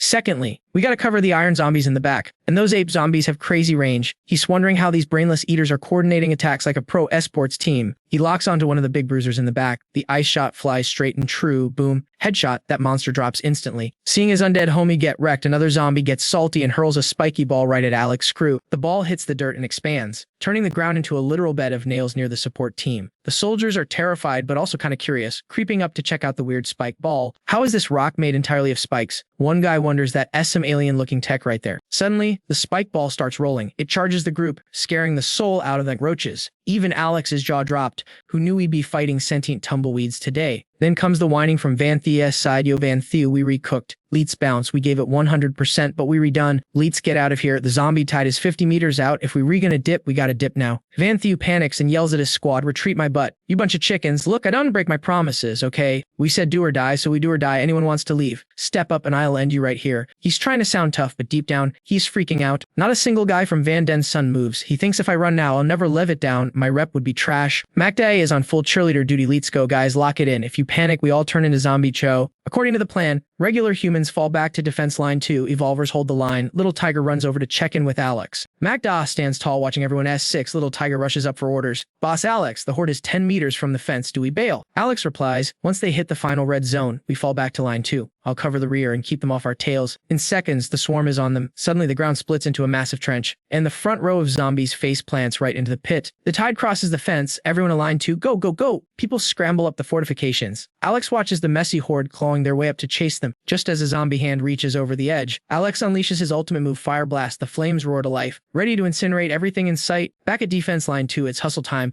Everyone is moving crates under Little Tiger shouting, "Pick up the pace, people. Get this done and we eat. We got real meat on the menu for lunch." Alex watches the crew moving gear and asks Magda, "So, what's the damage report? How'd we do?" Magda says our health bars are still green. Nothing major. But this wave is 20,000 strong, even with the extra trenches. We're only going to frag about 3,000 of them. Plus, our guys are still noobs. Their archery aim is trash, and we're seriously lacking area of effect weapons like grenades. Alex lets out a heavy sigh. "I got you. Good work, though." He thinks back to his past life. Back then, after the first shots, we went straight to melee. Half the squad were pro evolvers with high stats. We de-smash the zombie wave hard, then retreat in perfect formation. Totally different vibe. Too bad this crew isn't T on that level yet. Later, Van Hue and his boys are chowing down a recharge. He looks around and sneers. This guy is so arrogant. Look at all this ammo. Is he trying to burn money? 2 boxes of bullets could buy a 1-star evolution potion. But if they clutch this win, they're gonna loot at least 20,000 level 1 magic crystals, plus hundreds of level 2s and maybe some level 3s. Alex tells Magda, "Stick to the script. Little Tiger and I will take the night shift at defense line 3 with the others. Lung So Am and I brought people to stall them. We're gonna trigger all the traps the engineers set, then we'll rendezvous with you girls at line 3. Habat's squad watches the zombie army marching toward their next defense point like it's a parade from hell. A distant group is spying on the action boss. Look, the zombies died at the first line, dropped at least 3 or 4,000 crystals. That's like 34 evolution potions just sitting there. Should we swoop in and ninja the loot? One of the squad members heard that and immediately clapped back. Yo, stop coming up with such trash ideas. Seriously, our boss man already gave them the green light. If this leaks, our reputation is going to be totally cooked. And what if the Cloud Peak Villa crew takes the dub in the end? They'll power up a huge army of evolved fighters, and we'll be their #1 ops. My bad, fam. I wasn't thinking straight. Yo, zip it. Keep it low-key so they don't T-clock us. But joke's on them, because a batch was lurking nearby and heard every single word. Gia G hit her squad with that menacing smile. Listen up, homies. From now on, we keep it 100. No snake behavior. You feel me? Stick to the deal. The crew got the chills and nodded instantly. You got it, boss. She looked pleased. Now peep this. Check out that massive dog. See those black spots? That's pure power crystals, guys. That beast is a combat class pet about to hit tier 3. If pet is that op, just imagine how cracked the owner must be. And that lady with the scars, she soloed the entire Daikai camp. I know for a fact none of you scrubs could pull off a stunt like that.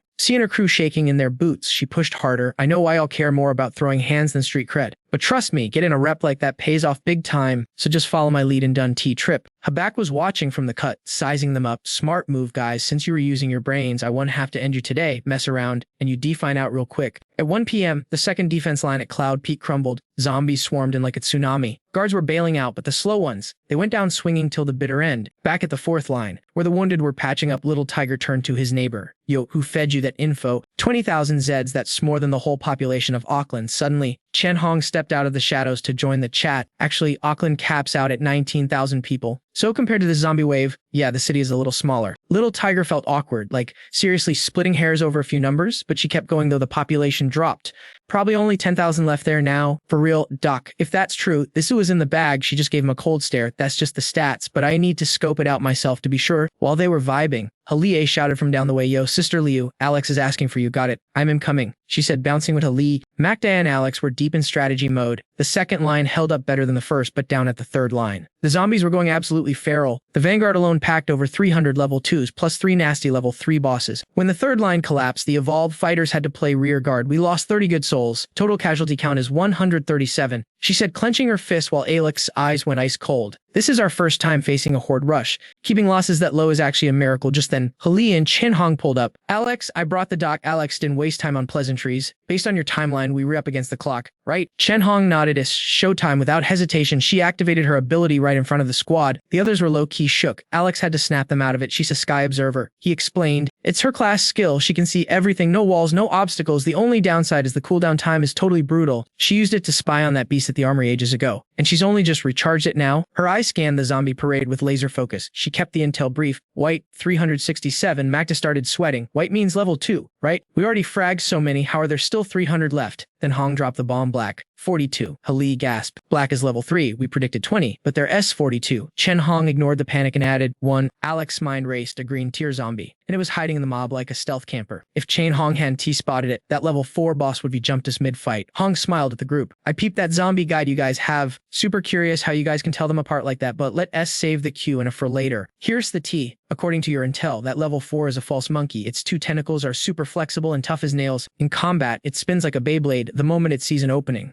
The head tentacle is wrapping straight around your neck. If you're squishy, say goodbye to your head. If you're tanky, you'll just suffocate. Its racial skills are honestly way too up. Its black iron skin is turning gold, which busts its defense huge time. I'm guessing it's borderline level 5 already. While everyone was stressing, a dude with shifty eyes cut in, yo, riddle me this. How did the zombies beeline from the city straight to us? The leaders are buffed, they're so level 4, and the horde is triggered. I laid a bunch of traps on the road to nerf their speed, but still, they be here any second. Alex coolly pulled the cold steel from his belt. Talk is cheap. It is what it is. I'm soloing the level 4. When the time comes, follow my lead. Lee-S get it. Gear up. The battle between humans and Zeds heated up instantly. Alex and Magda hit the front lines. We can spam bullets to keep them back for now, but we were gonna run dry eventually. Can't worry about that now. Suddenly, Saga shouted from the distance, yo boss deep. We pulled up just like we planned. My squad is flanking the zombie horde right now. Alex nodded. Good looks, thanks for keeping it real. Suddenly, a batch leaped in, carrying Earth Emperor. Seeing his little pup in a back's arms, Alex dropped his gun, totally losing his cool. Yo, what happened to Earth Emperor? Is he hurt? Magda slapped Alex's shoulder hard, bro. Snap out of it. You need to see this. Look. Alex looked where Magda was pointing. Strutting through the zombie crowd was a seal-looking zombie. walking 4 red mutated pit bulls like he owned the place. The thing was covered in shiny black spots, drooling like a broken faucet. The dog walker tilted its head back and let out a massive roar, flashing a gaudy gold collar on its thick neck. Like and subscribe to see what happens next. The rest of the pack didn't howl back. They just froze like statues. It was like that sonic boom from the dog hit a glitch in the Matrix, pausing the whole zombie horde for a hot second. But the second the pups stopped remixing, the undead went full goblin mode, sprinting like track stars and screaming their lungs out, rushing straight for our squad. No one saw that coming, and the vibes instantly went from 0 to 100. Super tense out here. That Mad Dog power is a top-tier ability that buffs speed and energy for the whole crew. But yo, I didn't think this zombie wave would spawn high-level bosses like this. Totally sus. It's like those rare spawns that need impossible conditions to show up. But once they do, they're absolute units. Alex didn't hesitate. He gave the order to unleash hell. No mercy, full send, just overlapping fire everywhere. The squad started blasting, and the zombies were literally climbing over each other's corpses to get in. Alex grabbed the dog and headed inside, telling Hali, "You read the shot caller now. I gotta recharge." Looking at the boss pup in his arms, Alex felt a little sting like, seriously, this goofy dog chose the absolute worst moment to level up. Duanqua, Sislu, get him to the backline stat. Duanqua looked at Earth Emperor all worried and gave him some gentle head pats. Is he gonna make it? Alex kept it chill. Relax fam, he's good. Just needs a power nap and he'll be back online. After handing the dog off to Duanqua and Lack, Chen Hong stood there for a sec, then gripped a scalpel. My stats are way too high for support duty. I'm done playing nurse. Time to fight. Outside, it was total chaos. The zombies were mosh pitting against the fence, climbing over each other like World War Z to breach our defenses. Uncle Lou went full dual wield mode with 2 guns, shouting, "Yo, the defense line is totally swarmed. They're everywhere." Everybody rushed to plug the gaps in the wall. Meanwhile, the tank squad popped their shields, holding the line like absolute legends. The zombies came in hot, mouths wide open like they wanted a taste of the shield. Bro, seeing the undead bunch up perfectly, Hali yelled from above, "It's go time, light him up." On cue, the squad yeeted a ton of fire mines straight into the crowd. Those thirsty zombies got deleted instantly, but the noise just gave the ones behind the major FOMO, so they rushed in thinking it was a party. Suddenly, this neon green dude jumped like 50 feet in the air, acting like he was too good to hang out with the plebs down below. He stuck the landing right on some big guy's shoulders, didn't even ask for a ride, and flashed a super creepy grin. Even though Alex was busy 1v1 in the horde, he clucked the enemy immediately. It was the false monkey imposter finally showing his face. Seeing 7 zombies diving in, Hali screamed, "If you've got powers, get to the front, tank these guys." The normies fell back to the main base, finding sniper spots to pick off the backline of the zombie mob. The lobby was getting sweaty. Alex scanned the field while fighting. His eyes were locked on the Beastmaster and that monkey fake. He popped his speed boost and zoomed through the horde like the Flash. Some red dog zombie was chewing on a bone, and didn't even realize its head was gone until it hit the floor. Alex pulled up on this zombie looking like a CO and used some sick fire moves to send him straight back to the lobby. Just as the fire was about to roast the CO zombie, another red dog came out of nowhere and tanked the hit. Wait, this beast tamer can summon minions. Then Alex's finger morphed from a blade into a gun. Total weapon swap. He realized the enemy had 0 helmet armor. Huge mistake. Before even touching the ground, he pulled the trigger, headshot, guided the CO and his dogs. Touching down, Alex spotted the giant zombies and a dude with tentacles on his back, just staring at him like they were in love or something. Having dealt with the CO, Alex aimed his heater at the tentacle creep and his giant buddies. Alright, you re-next on the chopping block. Meanwhile, the girls were having a rough time on their side of the map. Soam saw her bestie get slammed into a tree and instantly raged, veins popping. She screamed at the monster, "Oh, you are done. I'm ending you right now." The 6-armed zombie just smirked, flexing his insane muscles like he was posing for a gym selfie. So Am and Macta rushed him together. Macta managed to slice one of his 6 arms and the girls were hyped. Finally landing a hit, he has slow, so keep him busy while I draw aggro on the others. Get your ult ready. So nodded, locking in. Bet. Meanwhile, a group of zombies was marching over all polite, like, not even pushing each other. Weirdest thing ever. Suddenly, bonk. A rock hit one right in the dome. He turned around to see Macta shaking her butt and yelling, "Can catch me, losers." The whole mob got triggered and chased her. Macta did a pro slide right through the 6-armed giant's legs and shouted, "Now." Soam got the signal instantly. "Say less, I got this." She leaped like 30 feet up. Every zombie next snapped up to watch and unleashed her special whip skill, raining damage down on everyone. The mob got absolutely wiped, but Mr. 6-Arms was still standing, though he looked way more nervous now. Dang, this level 3 mutant is a tank. Just as they were about to go round 2, the zombie suddenly collapsed out of nowhere. Then Tioho walked up holding a smoking gun. "Macta, you guys good?" Seeing him, they finally breathed a sigh of relief. Leets group up and clear the trash mobs. Alex can hold that lane forever. "We gotta go support him ASAP." Tioho ran over, hype him up. "Man, that whip the boss made for Soam is seriously broken. So much damage. Yo, this Windblade skill is seriously mid. When is he gonna upgrade my Wind Moon stats?" Moyu was stressing out. "Chill. Bro, let's clear this level first, then we'll talk upgrades." Zhongming is going 1v1 against a level 4 mutant zombie. He rushed in with his long sword, trying to slice it in half, but Mr. Tentacles kicked him away like a soccer ball and backed off. While Zhongming was distracted, the creeper launched a sneaky tentacle slap straight at him from the side. Saya Li was handling her own lane, but kept checking on Zhongming. That zombie is slippery as heck. She just hoped he wouldn't get wrecked out there. We started this raid with over 20,000 zombies, and now there's less than 5,000 left. But dang, we lost half our squad too.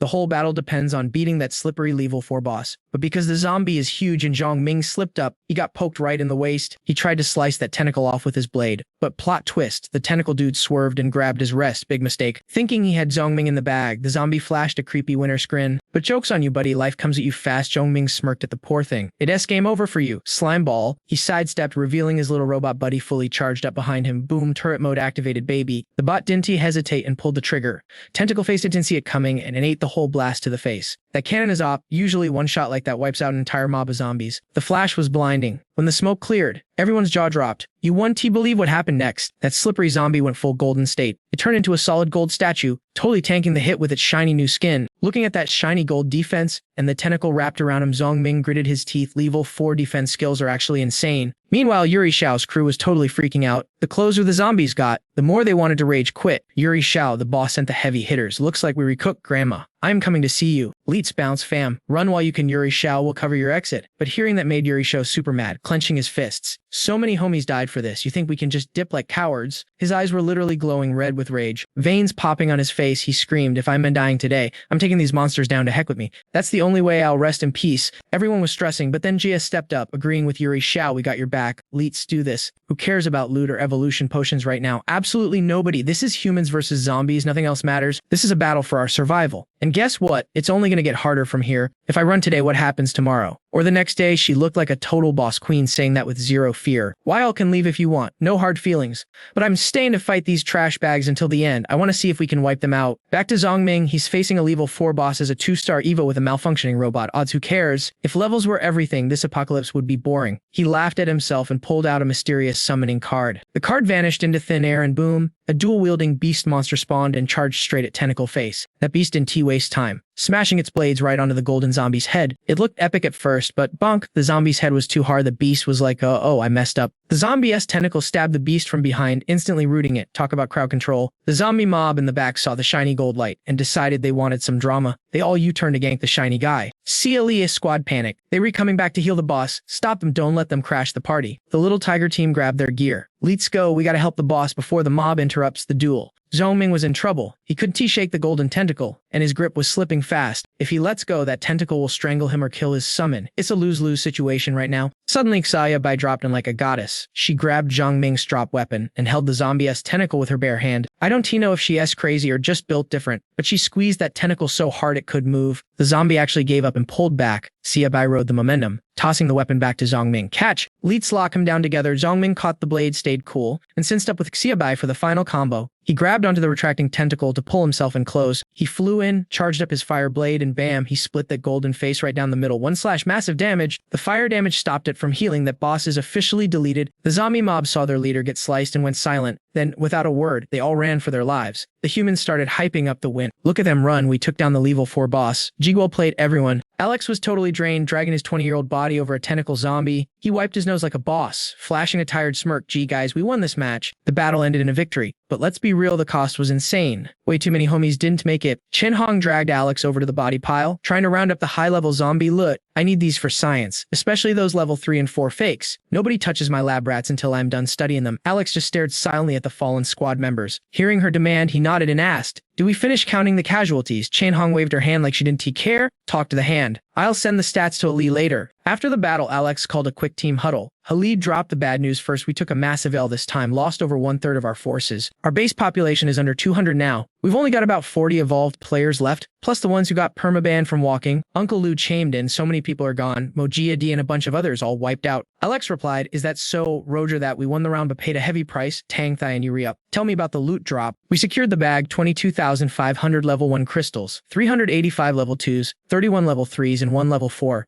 After Alex clapped the boss, the high-level zombies bailed. The level 2s were easy pickings. But the level 3s were 2 up. In the base, only Alex, Fire King, and a batch could solo them. The rest of the squad tried to chase, but nearly a dozen of them got away. Alex nodded. Got it, too bad we let 10 level 3s escape. That's basically throwing away chances to spin the level 3 roulette wheel. Moe grabbed a stack of papers. Also, we've still got 2 missing squads out there. and they probably took over 50% damage. Vanthe looked like he had some tea to spill. Alex gulped and said, I know. Seeing Vanthe standing alone by the bonfire, Alex walked over. Yo, Vanthe, what's good? You're not worried. I'm gonna ghost you on your payment, are you? Vanthe turned around. Nah, that ain't it, even if he wanted the cash. Does it really matter if I come find you or not? Alex smirked. This guy wasn't he a saint, but he was solid. Let me guess, you want a bonus check. After thinking for a sec, Vanthe got all nervous. Boss Alex, can I join your guild? Alex looked totally confused. Vanthe always acted like a spoiled rich kid. Since when does he beg people or bow down to be someone's minion? Seeing Alex's confusion, Vanthe looked down at his shoes. I know, sounds sus coming from me. Before today, I was stubborn. Wouldn't he listen to orders? Wouldn't he work for anyone? But today, I saw stuff I've never seen in my life. First time I actually fought for real. First time I covered my bros, and first time someone took a hit for me. That hit different. Vanthe clenched his fists, getting hyped. I used to rely on my daddy's money and did a lot of trashy stuff. Since the apocalypse started, I saw all this brutal stuff and still thought I was the main character, doing everything right. But after fighting those zombies today, I look back at my past self and wanted to puke. I was such a loser. I want power. I want to squat up and fight right next to you guys. If I get wasted on the battlefield, at least it's glorious. Better than being a leech like before. First mooching off my dad, now mooching off my bros. I want to stand on my own 2 feet. Big bro Yi, will you recruit me? I'll do whatever it takes. Hearing how real Vanthe was being, Alex didn't let him finish. All right, but cut that hair. That flashy mess gives me a headache. Vanthe froze for a sec, then started doing a happy dance bet. Too easy. Barber shop is open right now. Alex smiled. I got a spot that's perfect for you to grind a XP. Cut to Alex standing at a dungeon entrance, looking down at a giant, creepy mutant plant. He tilted his head. Yo, you sprouted again. Still haven't learned your lesson. Hub. The plant attacked with giant roots. That's what you get for being naughty. With the 30 level 3 crystals I got today, it's time to hit the gotch wheel. If Reng is on my side, maybe I'll hit that 3-star evolution today. He dropped the crystals and watched the needle spin, heart pounding. After waiting, the result popped up. Alex froze. Total fail. He was too shook to even speak. Mission failed. Reload. Maybe I'll have better luck on the live stream. Lucky card is cool, but I need that 3-star drip. And just like that, the gambling addiction kicked in. He kept feeding crystals into the machine. Just one more spin. Okay, really just one more. After 7,749 times saying last one, he watched the needle slow down. A potion. A level 3 potion. Let's go.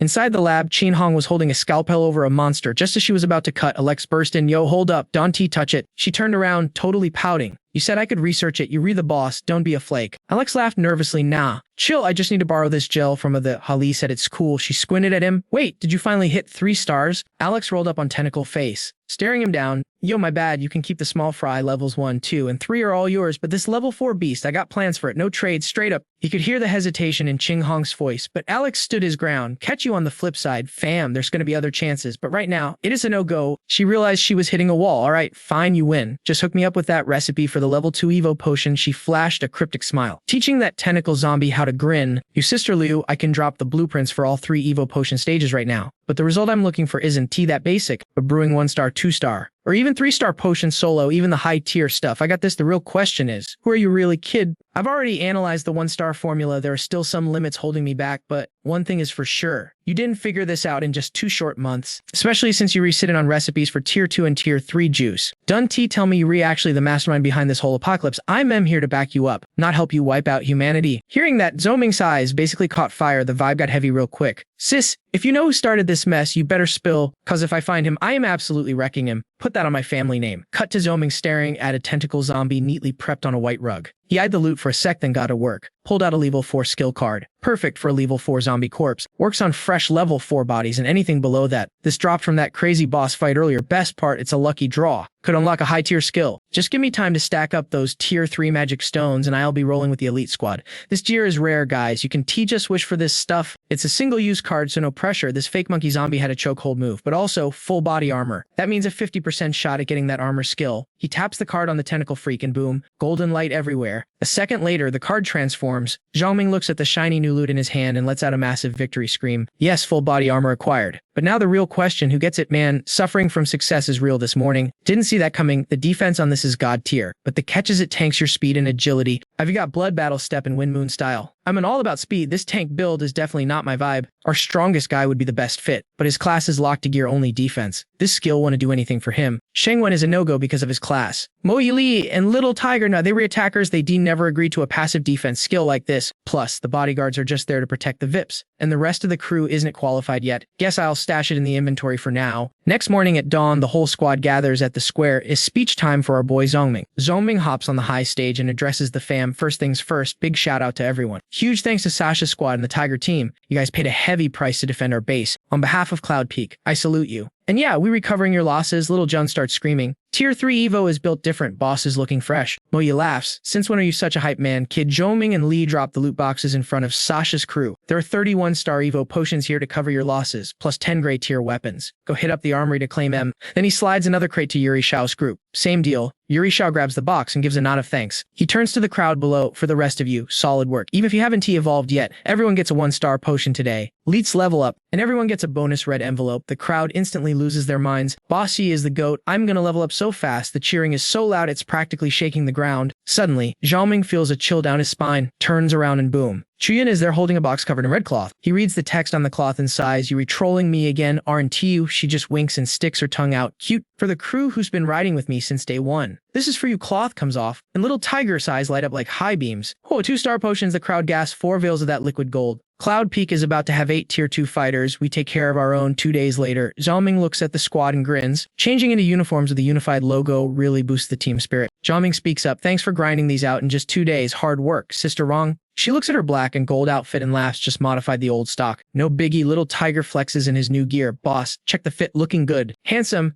Looming nods at the kid but adds, "Just make sure you re-wearing protection underneath." "Alright, Don T forget." He glances the ladies of Cloud Peak. Everyone's rocking tight, combat-ready fits. Funny enough, this villa used to be a movie set, so the prop warehouse is stacked with costumes and gear. Squad assembled. Zhaoming drops the game plan where he's splitting into 5 teams. Tiger, Chuyin, Yaha, and Sister Wrong. Yuri captains everyone else's support. Then he turns to Lee, Yuri the coordinator, the head captain. Any objections? Lee is shook. "I'm head captain." "What about you?" Zhaoming smirks. "I'm Aim, leading the charge to the front lines." The convoy rolls out, heading deep into the mountains. The driver glances at Zhaoming and starts fanboying. "Bossy, Yuri actually insane. Taking out that many zombies, I gotta say, total respect." Dup Alex didn't buy the guy's humble act for a second. He tossed a vial of evolution potion to the driver. "Leets, be real. Yuri just hanging around for your paycheck." "Right. Relax, getting you to bro, then S spot comes with a premium price tag." The driver high-fived him, grinning like a Cheshire cat because Alex totally read his mind. He switched gears, asking, "Yo, boss Dep, you planning to raid this trade meet solo?" Alex nodded, cool as ice. "Yup, I got a plan." Clutching that Evo potion, the driver dropped a subtle hint. "Bro, Dance meet is gonna be wild." Just saying after a long haul. They finally pulled up to the center. Alex hopped out, blade in hand, across the street. A figure in a red cloak was waving like crazy. "Boss Diep." Over here, it was little Yuri. Dude was completely bald now, looking super hype. "Big bro, I got the whole squad set up. Surveillance is live, and we are locked in, ready to roll." Seeing little Yuri made Alex shake his head. The kid went from innocent to hardcore. "Yo, why'd you bick your head like that? I almost didn't recognize you, fam." While he was mentally roasting the kid's new look, Alex kept it professional. "Did you tell the crew to keep it low-key? We don't want to spook the target." Little Yuri nodded. "Done deal. That scope you gave us is insane. We can spy on them from hundreds of meters away without being seen. The second that sketchy guy shows up, my scouts are gonna tail him straight back to his base." Hearing that confirmed Alex's suspicions. The connection between the Gam Tower and the Spirit Business Guild was tight. "Look, I ain't trying to start a war with the Spirit Guild right now, but we gotta be real. Their turf is expanding way too close to Cloud Peak Villa. We need to figure out their next move before they crash our party." Alex asked, "Yuri a local here?" And then,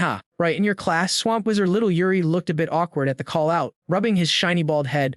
Yeah, I'm local, but big bro, how did you know my class?" Alex just lowered his eyes and smirked, dropping the lore. "Caught you using your skills the other day. Where'd you even pick up a class like that?" Little Yuri decided to spill the tea. "Got it from a multicolored roulette wheel at the cement factory. We blew all our magic stones spinning that thing. Which is why none of us have hit level 2 yet." As they walked and talked, little Yuri remembered something weird. That roulette wheel actually shattered later on. No clue why, though. Alex dropped some knowledge. Those multicolored wheels are no joke. Super dangerous. Whatever you do, never touch the black slots. Little Yuri pointed ahead. "Bro, to get to the trade meet, we gotta cross like a quarter of the city." But the sun was already dipping. Watching the sun fade behind the ruined concrete, Alex made a call. "The city at night belongs to the zombies. We are crashing here tonight. We move at dawn." Little Yuri picked a nearby warehouse and kicked the door open. Surprise, there was already another squad camping inside. The guys inside saw Xiao, Yuri, and Alex and immediately drew their blades, ready to throw down. Luckily, one guy stood up to stop the violence. "Hold up," Dante attacked. The man stepped forward. "Little Yuri, is that you?" Alex glanced at his sidekick. Seeing the kid look totally shook. "Uncle?" They recognized each other instantly. The uncle grabbed his nephew in a bear hug, voice trembling. "Is it really you? Yuri alive? That's so amazing." Little Yuri hugged him back, panicking. "Uncle, where's my dad? Is he okay?" He patted Yuri's shoulder. "Relax, your dad is fine. He has safe back at our camp." But their heartwarming reunion got cut short by a rude voice from the back. "Hey, old timer, who are these randoms?" It was team leader Lin. Yuri's uncle started sweating bullets, his voice shaking as he turned around. "Yeah, exactly, leader Lin. This is my nephew." Thought he was a goner. Look, I can't just leave him. The uncle quickly slipped a crystal into the leader's hand as a bribe. Leader Lin pocketed the bribe, looking satisfied. Fine, they can tag along, but you better explain the rules to them. If they mess up, it's on you. The uncle nodded enthusiastically. Don't worry. Leader, seeing the older man bowing and scraping, Leader Lin barked out another order. Since we were staying here, you three go scavenge some food. Chop chop. Being the underdog, the uncle just bowed his head. Yes, sir. Right away. I'll take them to get supplies. Rest easy, Leader Lin. Little Yuri was fuming seeing his uncle bullied like that. He glared at Alex. Bro, these guys. Alex whispered. Chill. Not yet. I need to gather some intel first. He didn't want to cause a scene just yet. The three of them split off to find food. Once they were alone, the uncle asked, Little Yuri, how have you been surviving, man?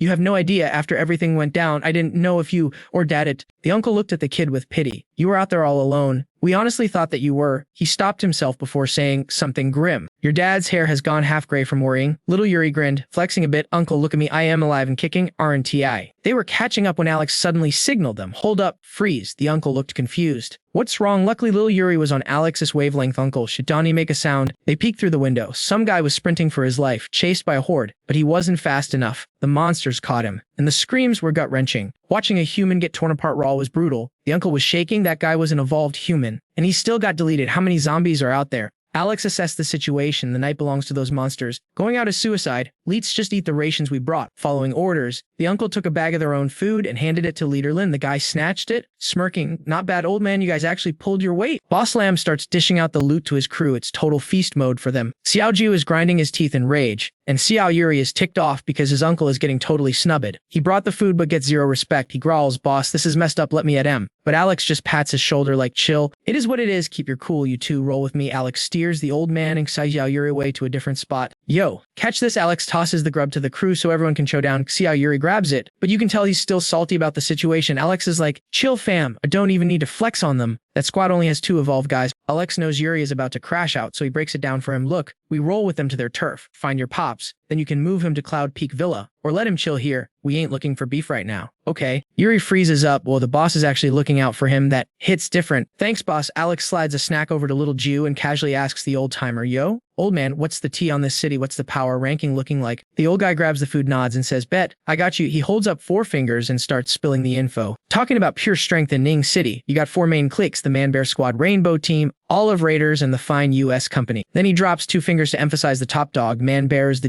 GO, a tier right now. Every single member has evolved their leader, a 3-star beast, and Joe, he ain't even considered a pro anymore. That's wild. Alex munches on his food while processing the intel. He's taking mental notes like a pro. Just like that officer said, the invite seems legit. The old guy adds, the other 3 crews ain't as stacked as Man Bear, but don't I sleep on them. They've all got 3-star bosses holding it down. Yuri is shook. That many 3 stars. Little Jew jumps in. Yeah, for those level 3 evolution potions, the whole city was a war zone for 2 straight weeks. Pure carnage. Anyone who leaked coordinates on a level 3 beast got paid in crystals. It was a bounty hunter-esque paradise. Every time a beast popped up, it turned into a battle royale, bodies everywhere. Yuri starts sweating, realizing the dark truth behind the city's power. Wait, so they retrading their minions' lives just to level up their leaders. The old man sighs, for real, the roulette is twisted like that. You want to evolve, you gotta pay in blood. What else you gonna trade? The small gangs, they get wiped out before they even get a chance to play. He turns to chat with Alex. Speaking of the little guys, someone actually made a leaderboard. Number 1 is Man Bear, 2 is Fine US, and 3 is Rainbow. Yuri feels a bit left out and asks, yo, what about Cloud Peak Villa? The old man laughs, oh, that famous resort, we've been there? Nice place. Heard there's a decent guy running at rank number 41. This info confirms everything Alex needed to know. These rankings are popping up everywhere now, especially since survivors are connecting more. It's like a post-apocalyptic popularity contest. The leaderboard is all anyone talks about. Alex sighs internally. People are obsessed with clout and benefits, but outwardly, he acts like he cares. All right, squad, that's enough lore for tonight. Let's hit the hay. Tomorrow we raid the territory and extract your dad. Next morning, rise and grind. The trio heads out with Captain Lin's squad to the Ragefire Hall. The old man signals Yuri, your dad and I are crashing in that garage up ahead. It's a dump, honestly, but it keeps us alive. Let me take you to him. He points at a rundown shack that looks like it's about to collapse. Your dad and I take turns hunting. If Ring is on our side, we snag some magic items and trade for food. Not a bad life for the apocalypse, right? But as they pull up, Yuri spots drama. Uncle, why is there a mob over there? A loud, nasty voice cuts through the crowd. What the hell? You think Yuri's still some rich big shot from the old world? Wake up, Grandpa. You ain't nothing. I asked for water and you spit on me. You got a death wish, speak up or you mute. Yuri's dad is getting bullied by 2 massive thugs. On your knees, old man, a guy in red rushes in, but Yuri intercepts him. Bam! Punches the bald guy right in the face. Back off, trash. His dad is stunned. Son, Yuri. The old man and Alex rush over to help him up. Brother-in-law, you good? The dad asks the old man, totally confused. What is going on? It's Yuri. The old man is panic-stricken, trying to calm everyone down. Don't you worry about that now. He turns desperately to Alex. Little brother, Yuri's friend, right? Help him. He's gonna get jumped by all of them. Alex just smiles calmly. It's just a few evolved guys and some normies. No stress. He watches Yuri get cornered by two thugs and starts calculating. If I have to step in for something this small, this kid ain't worth training. He decides to let Yuri handle his own business. Yuri gets grabbed, fights back, and clatter, a pistol drops. The leader of the thugs grabs it. Yo, this punk is packing heat. He pointed a gun at me. He grins, hyping up his goons. Haha, wreck him. He dared to mess with you. He's asking for a dirt nap. But Yuri has been training with Alex. His stats are up. He throws a savage elbow into the guy behind him. Dude spits blood, then uses the momentum to punch the guy grabbing his leg. Pow, that guy's face gets rearranged. Du sees his boys getting folded and points the gun at Yuri. Mother, you actually think you can touch me? Die, bang, the gun goes off. But Yuri throws a blade at the same time. He one-shots Du instantly. The crowd goes from hyping the fight to screaming in terror, murder. He killed him. Oh snap, it's going down. Yuri's dad panics. Yuri, run, go. You killed a guy, we gotta bounce. But Yuri is ice cold. It's chill. Dad, drink this evolution potion, we leave together. Little uncle, you guys take these potions now. Suddenly a guy in black leads a backup crew through the crowd. Move, get out of the way. He sees Dayu's body leaking on the floor, then glares at Yuri's crew. He points a finger. 0 survivors. Kill all 3 of them. Alex finally speaks up from the back. Yo, you done to even ask what happened? Straight to murder.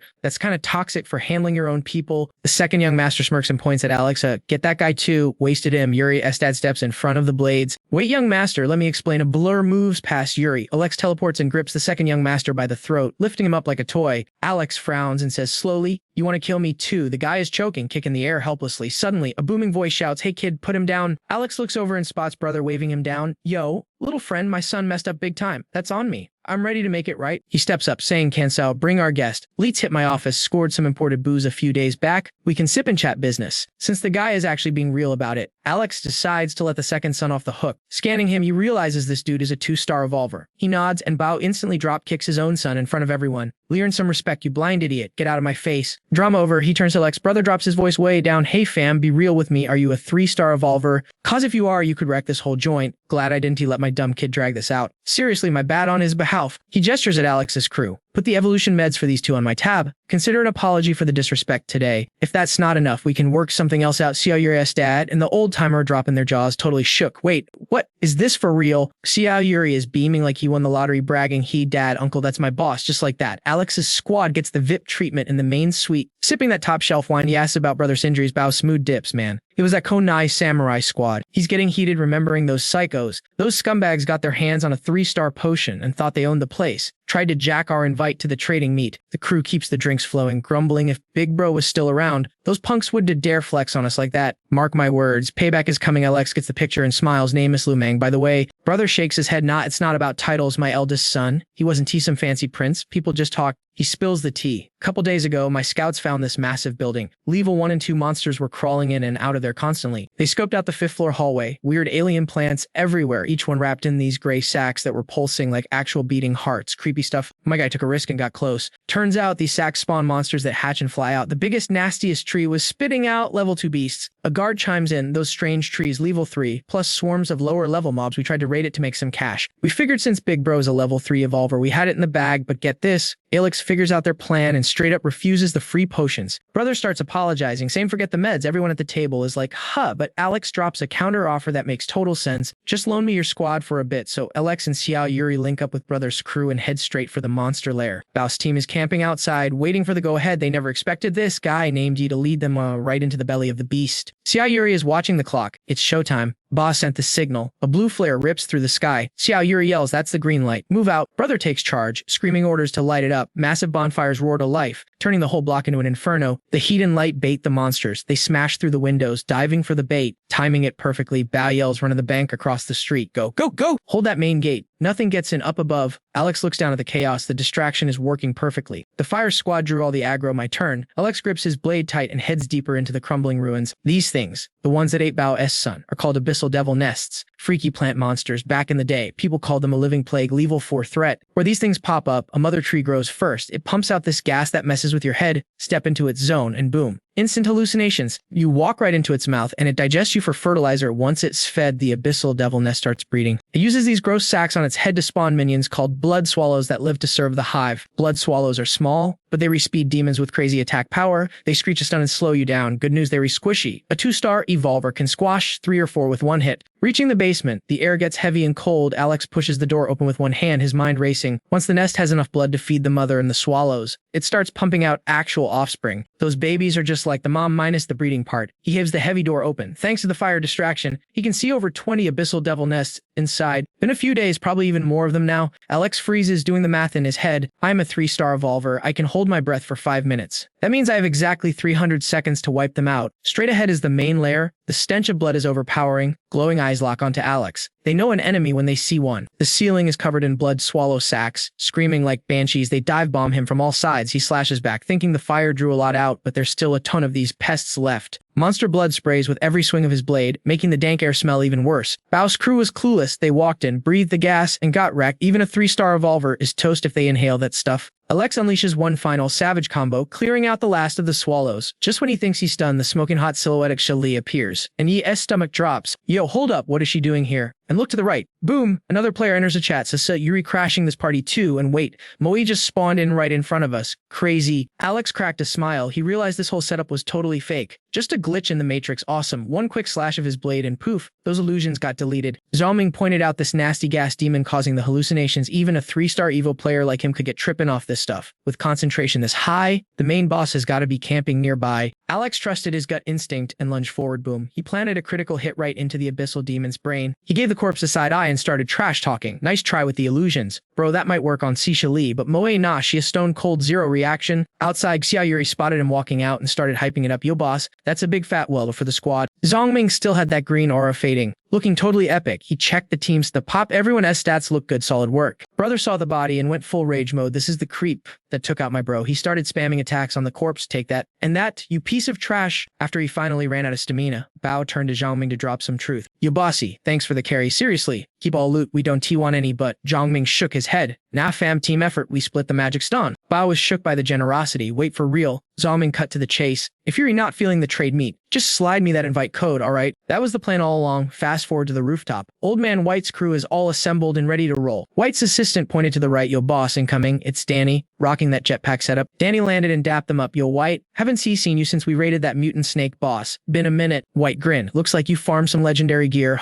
They shook on it. White was mentally checking his stats. Danny runs the New Year Thunder Mercs. Got that young energy. Just then, another squad pulled up. Talk about a dramatic entrance. Boss Lee drifted in on a motorcycle, literally towing 4 of his teammates on a rope like it was nothing. He parked it perfectly right in front of them. Lai hopped off like a pro. Yo White. And is that Lil Danny? What's good? White played it cool. Aha, Boss Lee, you made it. He knew this guy was a big deal leader of Roaring War, ranked number 3 in the city. Lai used to fix cars, now he's a top-tier crossbow main. Suddenly, one of his goons pointed up. Boss, check 6, look over there. Everyone looked up to see a squad parachuting in like it was a battle royale game. That is the Silver Ice crew. Rank number 15. Danny laughed. I heard those guys are just trampoline jumpers. Isn't a 100-meter drop kinda sketchy? One wrong move and splat. White shook his head. Now they were good. You need at least 2-star evolution stats to stick a landing like that. Lai looked impressed. White's got the intel. As always, slowly, more randoms and no names started filling up the lobby. Lai scanned the area. The meetup point was this abandoned mall in the city center. The place was crawling with zombies and mutant plants. Every team was flexing their skills just to get in. Great way to scout the competition. Danny's radar went off. Wait, isn't T that Sasha over there? Since when did she get an invite? Only the top 20 ranked clans or rich merchants were invited. Seeing Sasha in that tight black combat gear, yeah, morale just went through the roof. White dropped some knowledge. Check the leaderboards. Her squad just grinded their way into the top 20 today. Danny was shocked. That's a crazy speedrun. She was ranked 30 yesterday. The mall doors opened, and brother walked in right into the middle of the chatter. Yo look, that's the rage fire burning crew. Even Sasha turned around to see what the hype was about. She instantly recognized Zhongming. What is he doing here? And Yuri too. Those two had teamed up and basically ghosted her. They didn't even tell her what they were up to. Zhongming caught her staring and gave a little wave like, "Sup, I see you." Sasha spotted Xiao Yuri and went on high alert, but it was showtime. White clapped his hands to get everyone's attention. Alright, squad's all here. Let's move. A glowing ring popped up behind him, leaving the crowd totally confused. What is that fast travel portal? Zhongming frowned, realizing what it was. No way, that's a rainbow gate. It burns mana like crazy, only jumps 2 kilometers, and has a massive cooldown, but if you use it right, it's a total game changer. White spread his arms. We here to trade. Dump the trash you don't to use and pick up gear you actually need. It's about leveling up faster and getting stronger. It's a win-win for everyone in the server. No scams, no traps, I promise I'll jump through first and my guild will stay back to secure the area. Cool, cool. White stepped in the rainbow gate and vanished. Zhongming signaled Bao's crew. Looks legit. Leets bounce. Bet. Bai nodded. Next thing they knew, the whole raid party was standing in a massive auditorium. White stood on the stage like a CEO. Welcome to the first ever Man-Bear public auction. Highest bidder takes the loot. Magic stones are the only crypto we accept. Zhongming watched closely, analyzing the competition. What explained the meta? We go by rank, bring your items up, set your price, and let the market decide. After that, it's a free-for-all trading session. Danny and Lee look super hyped about the rules.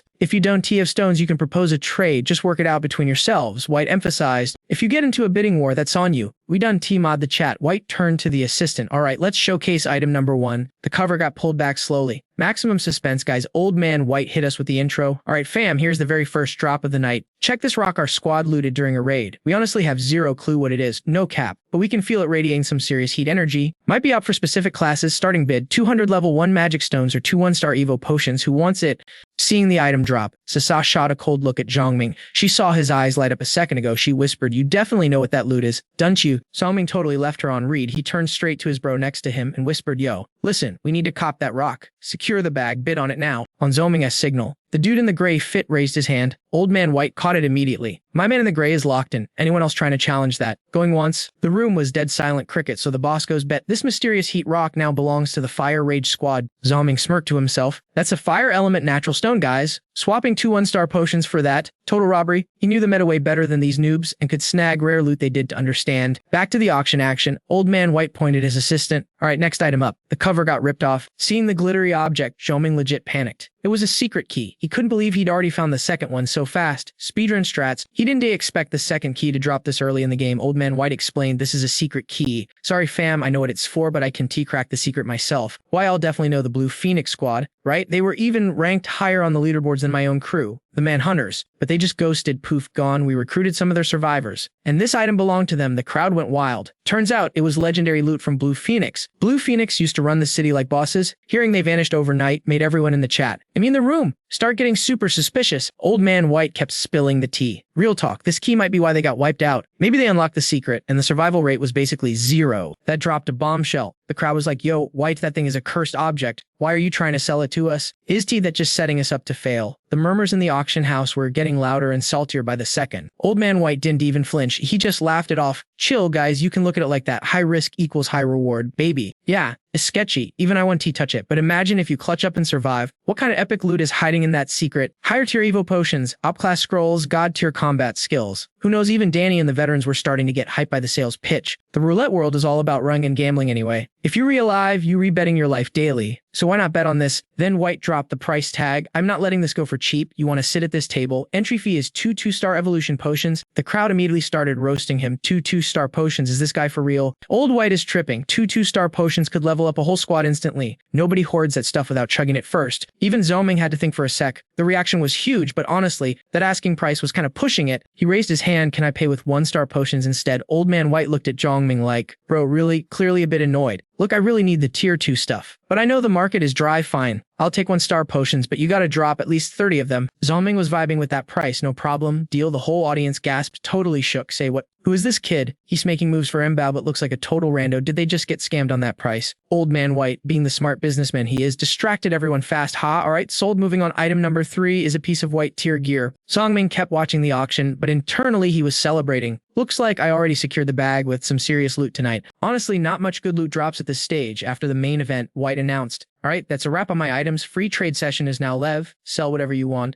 The vibe instantly shifted. The room got super chaotic and loud. Way different from when White was running the show. Someone yelled, trading a 2-star potion would for whatever. Hit me up. Another guy screamed, anyone want info on Zoxo, that famous sci-fi actress? We'll trade for potions. Selling 15 spots for hunting level 3 mutants. 15 potions fixed price. Dawn to lowball me. Amidst the noise, a soft voice cut through. Selling a profession scroll. That caught Zhongming's ear immediately. He spotted an old dude selling the scroll, asking for 1 2-star potion. Zhongming looked confused, so Mbao whispered, wait, isn't he that the elder from the Taiping ancient capital team? They fell off from top 5 to top 10 recently. Was it because of that scroll a bunch of vultures started circling to haggle? Hey elder, accept other items. 2-star potion, that's kinda sus, isn't he it? The elder ignored them, strictly saying no. The crowd bailed, throwing shade as they walked away. Crazy old boomer selling expensive trash. Let's bounce. But Zhongming was highly interested. He walked up, yo, accept level 2 magic stones. The elder nodded, yeah, I can do that, but I need a stack of at least 100 level 2 stones. Meanwhile, up on a nearby roof, Mo Jinsang was chilling with Beezy. He asked the mystery guy. Is this the spot? Basie crossed his arms. Yup, Mullen predicted it. Mojin flashed a wicked grin, his killing intent spiking off the charts. It's showtime. Look at all this chunky XP walking around. I see a 4-star upgrade coming my way. Tell me about it. That's the cold voice BZ heard from the guy next to him. That sounds like a you problem, bro. Demon Kim laughed. Don, let the muscles fool you. This guy's brain is as sharp as his claws. He knew exactly why this trade meet turned into a territory war. As evolution levels spike, farming these weaklings isn't he exactly a walk in the park anymore. Yo, check out McKim at the mall auction. He's looking at the crowd like they're total trash, basically saying, yeah, their evolution stats are catching up, but we can still clap these noobs whenever we want. When the other guy totally ghosts him, he just pivots the convo. Bro, I know you were salty because you didn't get Ethan's territory and had to go cry to the guild leader solo.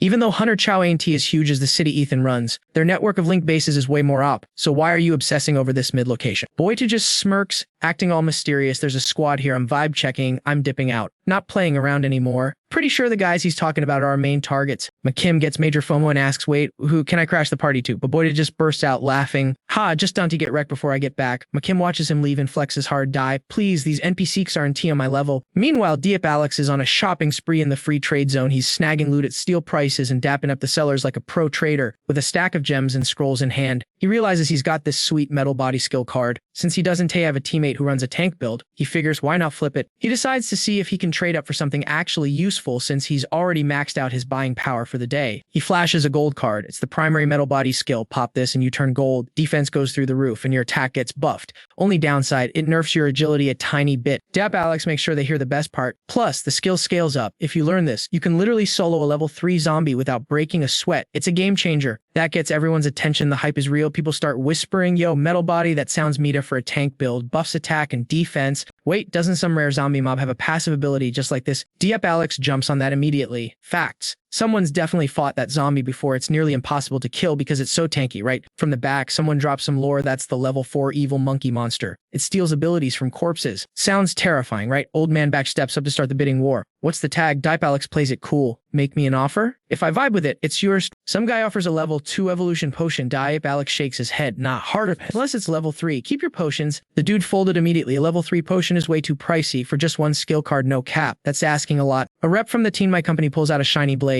Hey lil bro, how about a swap for this sword? Diep Alex shuts him down. Nope, that's just a common white tier weapon. I can grind for 100 of those whenever I want. The old man frowns, realizing this kid knows his stuff. This kid wants too much, but old man Batch knows his top fighter. Batch Fong runs a bronze fist build. This defensive skill would have insane synergy with his punches. If that guy gets this skill, he'll be so up that the team my company 1T stand a chance in this server. Old man Batch finally enters the chat. Forget his offer. I'll trade you a sound upgrade scroll. Now that piqued Diep Alex's interest. How many? The old man gets mad. How many do you want? Diep Alex smirks. 2 scrolls or no deal. Batch literally only has 1. The offer was fair, but Diep Alex stands firm on his price too. Take it or leave it. Batch caves in. Fine, I'll add a different job scroll, but these 2 are worth way more than your card. You gotta sweeten the pot to make it fair. Diep Alex respects the hustle. He nods. Deal. I'll throw in 5 level 1 evolution potions. Batch counters, make it 10. Diep Alex agrees just to get it done, but the second they shook hands, bam, someone kicks the door down. The guy who got kicked is straight up wasted on the floor. Everyone's panicking like, Batch, what does this mean? Batch grabs his card, grinding his teeth. You just killed one of my crew. Enter McKim, squad deep with goons all masked up. He stands there with his arms crossed, giving off major villain energy. So glad to see everyone. His voice is dripping with sarcasm. How does it feel to snag an evolution potion right before you lose everything? Ha, hyped, happy, yeah, I bet. He looks at their basic gear and starts roasting them. Come here, you little piggies. Time to donate your lives to Lord McKim. Diep Alex doesn't he wait. He pulls his blade and rushes McKim instantly. McKim sees him coming and signals his wolf pack. Haha, they want to bite, but Diep Alex 1 shots the first wolf with a single slash. One of McKim's elite guards, Lu Sung, steps up. Lord, let me handle this trash. McKim nods. Go end him. We need to scare these pigs into submission. Diep Alex looks at his opponent. Lu Sung, I know this guy. McKim, one of the 6 attendants. In my past life, this guy hit 8-star evolution. He was the absolute kingpin of the city's underground. Diep Alex shouts to the crowd, hey, don't just stand there watching the stream. Fight with me, but the crowd is just confused, giving total NPC energy. Why though? Because that slash just broke the peace treaty. Diep Alex scoffs and turns to the crowd. You think there's peace? These guys are from the Zero Merchant Guild. Their strategy is called pig farming. Guess who the pigs are? If we get caught today, we rear the livestock. They all feed us to their pet zombies just to level them up. Then they blow the zombies' heads off with micro bombs, harvest the crystals, and repeat the cycle after 20 years. It's an infinite farming glitch using human lives. The crowd is shook. What? That's messed up. McKim starts getting suspicious. How does this kid know our guild has top secret strats? Diep Alex hits them with a charisma check. He stares down a guy holding an axe and yells, "I don't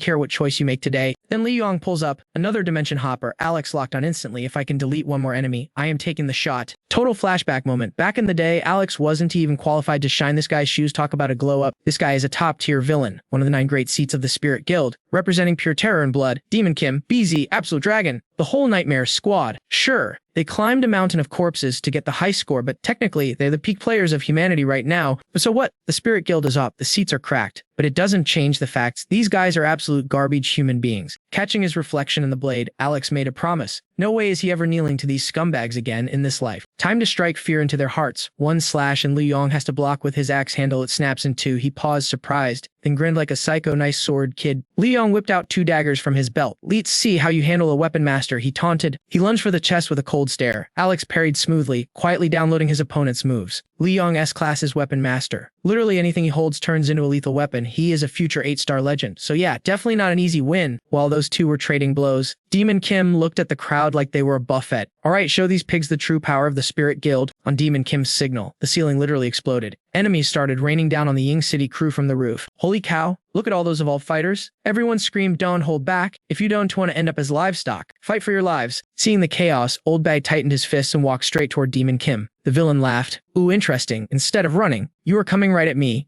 Gutsy move, but you are way out of my league." Demon Kim sighed, raising a hand. "Honestly, we don't even have to fight. You are the top dog in Ying City. Let's team up. Win-win situation. I don't need corpses. I need a local franchise to run operations." But Old Bai is a straight shooter, using humans as zombie chow. Hard pass. He threw a punch immediately. "Take your collaboration and shove it." Demon Kim cackled, rejected tragic. He snapped his fingers, and 3 spirit wolves lunged at the old man. Old Bai put up a solid defense, but those ghost wolves were nasty. Every bite came with a crazy corrosion effect. Things were looking bad. "Wow, you actually smashed a spirit soul. Not bad." Demon Kim smirked, then he joined the chat, hard bone claws sprouting from his palms. Time to get serious. Demon Kim dashed in with a bone claw strike. Just as his spikes were about to hit, Old Bai activated his metal body defense. Old Bai's spinning kick sent Demon Kim flying back. The villain dusted himself off, dripping with sarcasm. "I actually underestimated you. That is a unique defense skill, but you are facing Demon Kim, one of the holy seats. Resistance is futile." Old Bai watched as Demon Kim's gauntlets shifted. Adding a little juice, Kim said, his wrists twisted, turning into swirling beams of light, a massive electric storm cloud forming in his hands. "Sorry, not sorry. I am rocking a dual-class build." Demon Kim bragged. 2 giant electric drills slammed down from above. "Eat some voltage, old man." Alex noticed the crisis while trading hits with Li Yong. He realized he needed to speed run this fight immediately. No more playing around. Alex popped a profession change scroll, the Radiant Seal Blade Master. A dozen glowing seals floated into the air. Alex dashed right into the center of the formation. Liu Yong froze, totally confused. "Wait, what is that?" Alex dived bomb back down. Unleashing the mountain ceiling blade, he put everything into one finisher. Liu Yong tried to block, but the power gap was just too massive. The blade crushed through his dual daggers in his body. When Alex hit the ground, Liu Yong was already deleted from the server. Demon Kim noticed his boy got smoked, which messed up his aim against Old Bai. He instantly locked onto Alex instead. "Okay, kid, you have to die." Alex just pointed his blade right at Demon Kim's face. "Chill out, you are next on the list." Demon Kim's bone drill came spinning in. Alex angled his blade and blocked the impact perfectly, forcing both of them to slide back. Demon Kim ground his teeth. How did a newbie block that? Alex kicked Li Yong's corpse and laughed. "Is that all a holy seat has got?" "Don't get cocky," Demon Kim roared, summoning more spirit souls. Alex didn't waste energy on the trash mobs. He cast a basic earth condensation skill. A mud wall popped up, stuffing the wolves' attacks. Meanwhile, Alex triggered Blood Battle Sprint, zigzagging toward the boss at god-tier speed. The counterattack was so sudden Demon Kim had to throw up his bone arms just to block the hit. The slash actually chipped his bone armor. Demon Kim finally got serious. "Okay, you are strong, way stronger than I thought." Alex kept pressing, forcing the boss back. "But let's be real, you still can't beat me." Kim sneered, "Be proud. Can you force me to go full power before you die?" Right in front of everyone, he morphed into his true form, a massive, hulking wolf beast. Alex stepped back, waiting for the opening. Ready to be launched, the beast roared, dark energy swirling everywhere. Suddenly, rumble, the whole building shook violently. Dust rained down on the arena. "Yo, what is happening?" Earthquake. One of the Ying City guys pointed up, screaming, "Guys, look, what is that golden light?" "Yo, peep that giant spinning wheel of doom looming ahead." My guy was 100% sure that massive thing was the reason the ground was shaking like crazy. "So McKim and my boy Dipe." Alex called a timeout. Alex was grinding his teeth, brain going a mile a minute. Like, seriously, a roulette wheel spawning in Ethan right now? That is super sus. Was it like this in his past life? Did this glitch in the Matrix happen before? When that wheel drops, the whole bloody battlefield turns into a mush pit for anyone trying to survive. Yo, check out that massive wheel. That's gotta be a 6-star evolution roulette. I'm actually losing my mind right now. This is huge. We're talking battle pets, tiers 1 through 5. Imagine the skills you could stack with that. Unreal. Alex has zero chill. He knows he has to go for it. He sighs, then boom, full speed ahead. He leaves the McKim squad and brother the Waz crew completely salty, choking on his dust. They're screaming, "That punk's a thief, get him."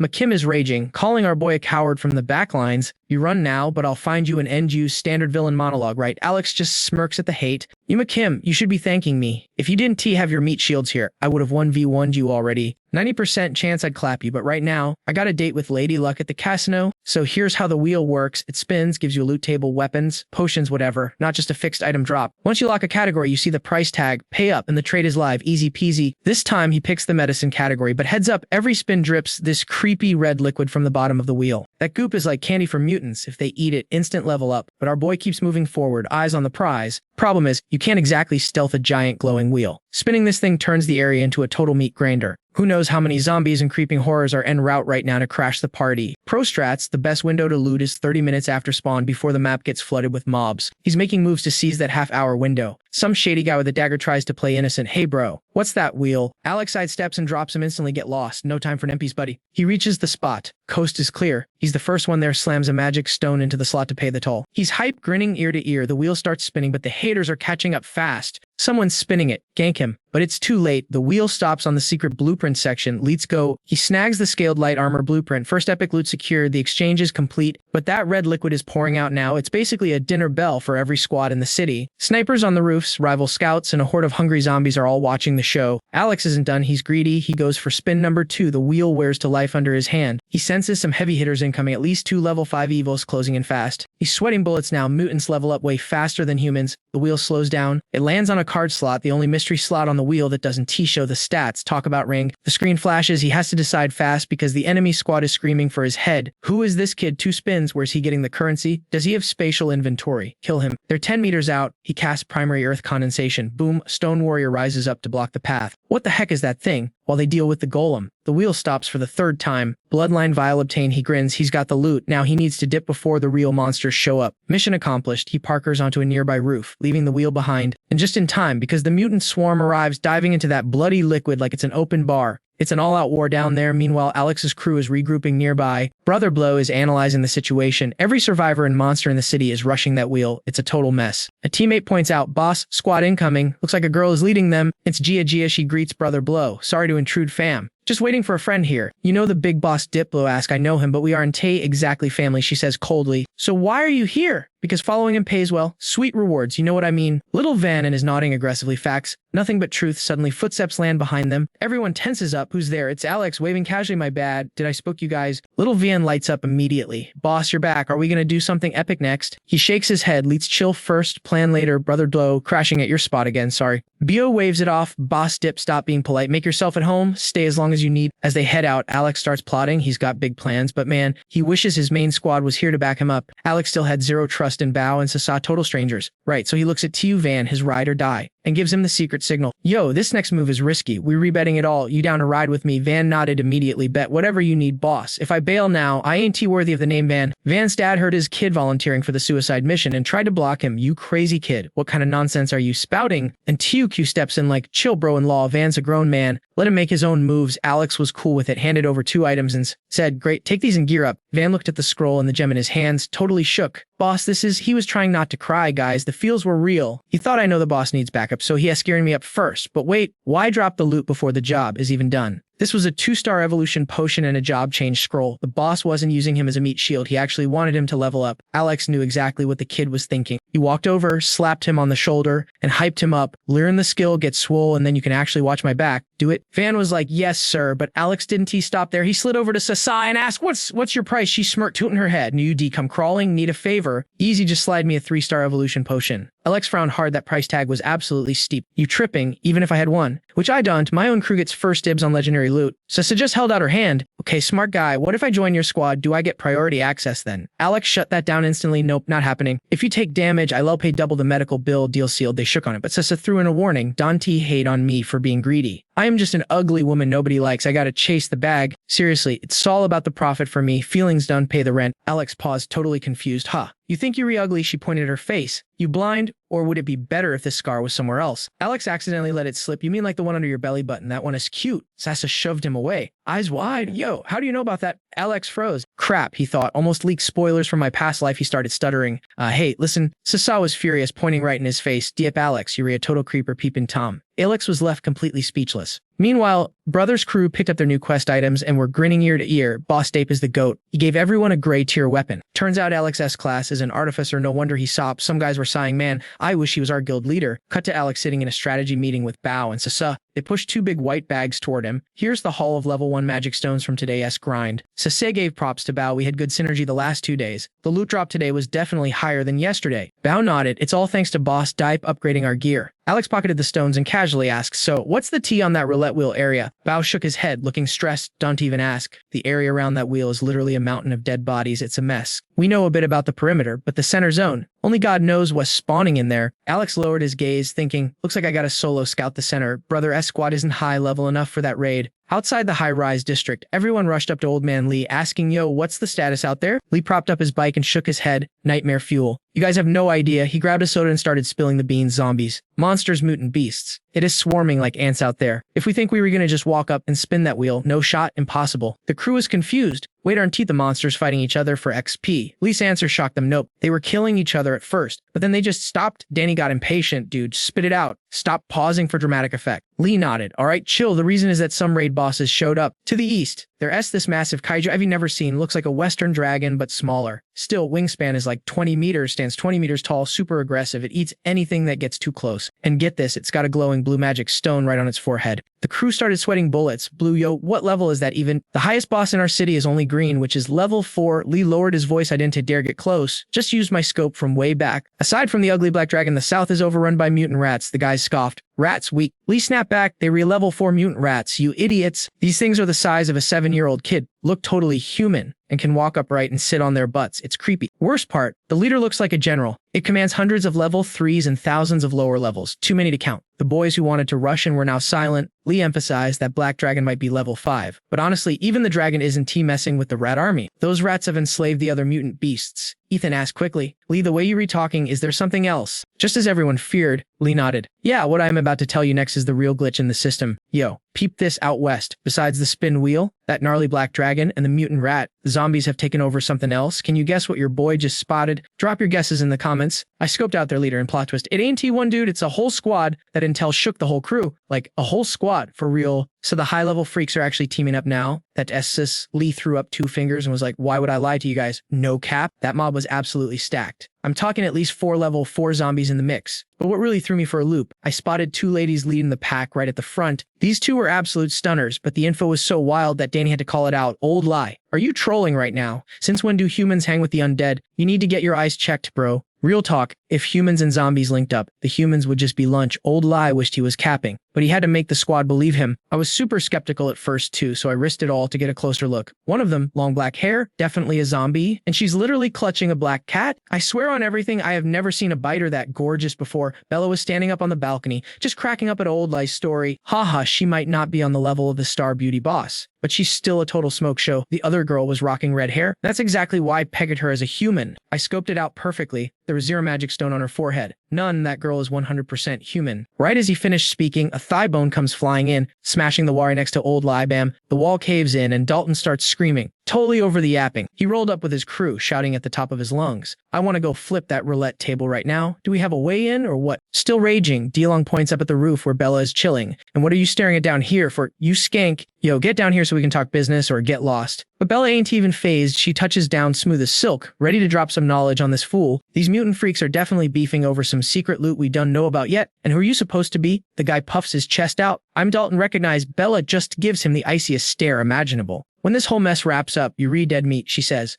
But this creep fires back with some absolute trash about hooking up with her later. Major cringe alert, guys. 10 blocks away from the objective. Those gargoyle uglies are swooping in for the loot. But Alex's squad, they got there first, clapped them, and snatched those magic stones for the stash. Suddenly, a massive gust of wind nearly blows Alex's wig off. He looks up and, oh snap, in his past life, this Western-style dragon was a total nightmare. After leaving the city, it wiped out a legendary level 9 pro and turned safe zones into literal rivers of blood. It was so up that even the boss of the dead zone bowed down to it. Yeah, this beast has its own reputation, folks. Alex never thought he'd run into this boss fight so early. It's level 5 now, which is basically game over for anyone else if it camps here. The squad is totally cooked. Watching Yano circle the roulette wheel like it owns the place, Alex grits his teeth. This ain't it, chief. All their pre-made strategies just went out the window against power like that. But the second that monster lands on the wheel, a crazy new plan pops into Alex's head. Looks like Mr. Dragon is struggling to control that red Evo juice, and luckily that wheel is indestructible, so no smashing allowed. Only humans can spin the wheel, sucks to be a dragon. Man, if they could drop this beast, the loot table would be insane, not just stones, but the whole carcass is S-tier treasure. Dragon eyes, claws, horns, blood. It's all legendary crafting material. While Alex is drooling over the loot potential, some ruckus downstairs grabs his attention. He checks in with the boys, Kyle and Hunter. Looks like the elite tryhards from the city are finally throwing hands with the mutants down there. What's the play here? They regrowing the zombies too? Are they trying to start a giant mosh pit to distract the boss? Alex gotta investigate this. The city factions definitely teamed up to cause maximum chaos. But can they actually get close to the wheel with all this drama going on? Janos is camping the objective hard, but then, boom, someone hits it from behind, baiting the dragon to turn around. Classic kiting the boss tack. Alex spots the setup immediately from his vantage point. While the dragon is distracted, some sneaky rogue is crawling out of the sewers. The wheel is glowing like crazy now. These guys have guts, sure, but their prep work is kinda mid. Alex knows it's a fail because the distraction isn't loud enough. You can Tay-raid a world boss with a skeleton crew fam. They were gonna wipe, and just like that, the moment they pop up, a swarm of mutant rats jumps them, rip.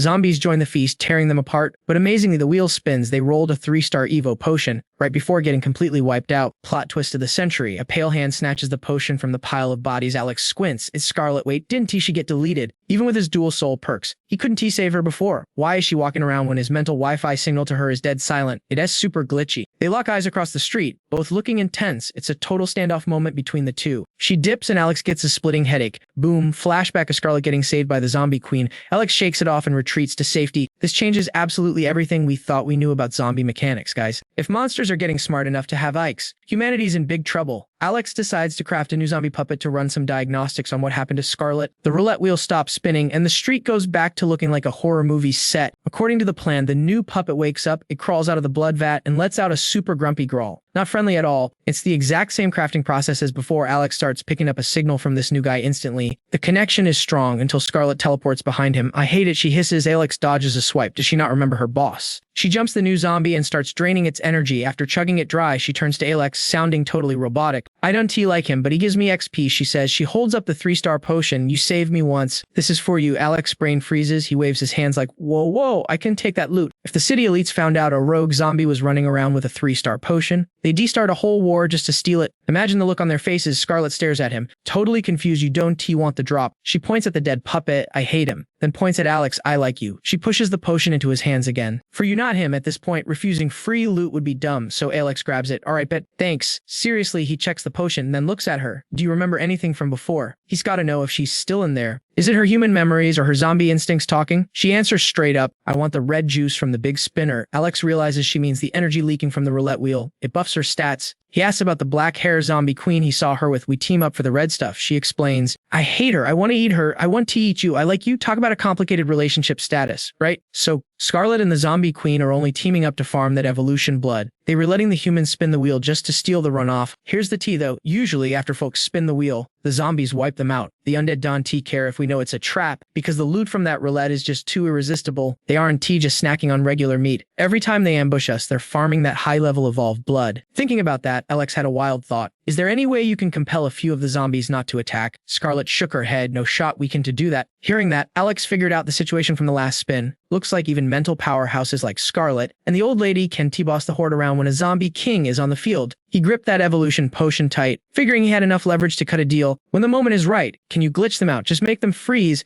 or panic for a sec. Scarlet gave him the nod. Sweet. With her confirmation, Alex stretched out his hand, hyped up. All right then, let's go start a war. Jump cut to the city center. Day 5 after the roulette spawn, the old dive bar is packed with the city's top tier players. And everyone is buzzing. Should small fry like our squad even bother with this raid? I am just here to spectate. No harm in that. The Inferno team, who used to be top 21, just cracked the top 20. Are they running this operation? Everyone's eyeing the 4 people on stage, shaking their heads in confusion. Rumor on the street is that the young dude is the main character here. Yo, peep that guy standing toe-to-toe with Brother and Sasha. Alex scanned the crowd, knowing the boys were checking his stats. Whispers started flying. Who's the new guy? What's his deal? That's the boss of Cloud Peak Mountain Villa. Oh snap, top 40. His stats are decent, definitely stronger than us. Brother spoke up, silencing the room. I think you all know why I called this assembly. Showing up means you redound to ride. But let's be real. We all know how brutal this mission is going to be. The Alliance of 50 couldn't even crack it. Brother says since our raw power is lower, we gotta outsmart them. That means absolute obedience to the command. The crowd threw their hands up, chanting, we re with you, brother. Just tell us the play. We cannot let that alliance of 50 squad hog the roulette. After getting the boys hyped, brother dropped the bomb. Listen up. You ain't taking orders from me. You re-following Bossy from Cloud Peak Mountain Villa.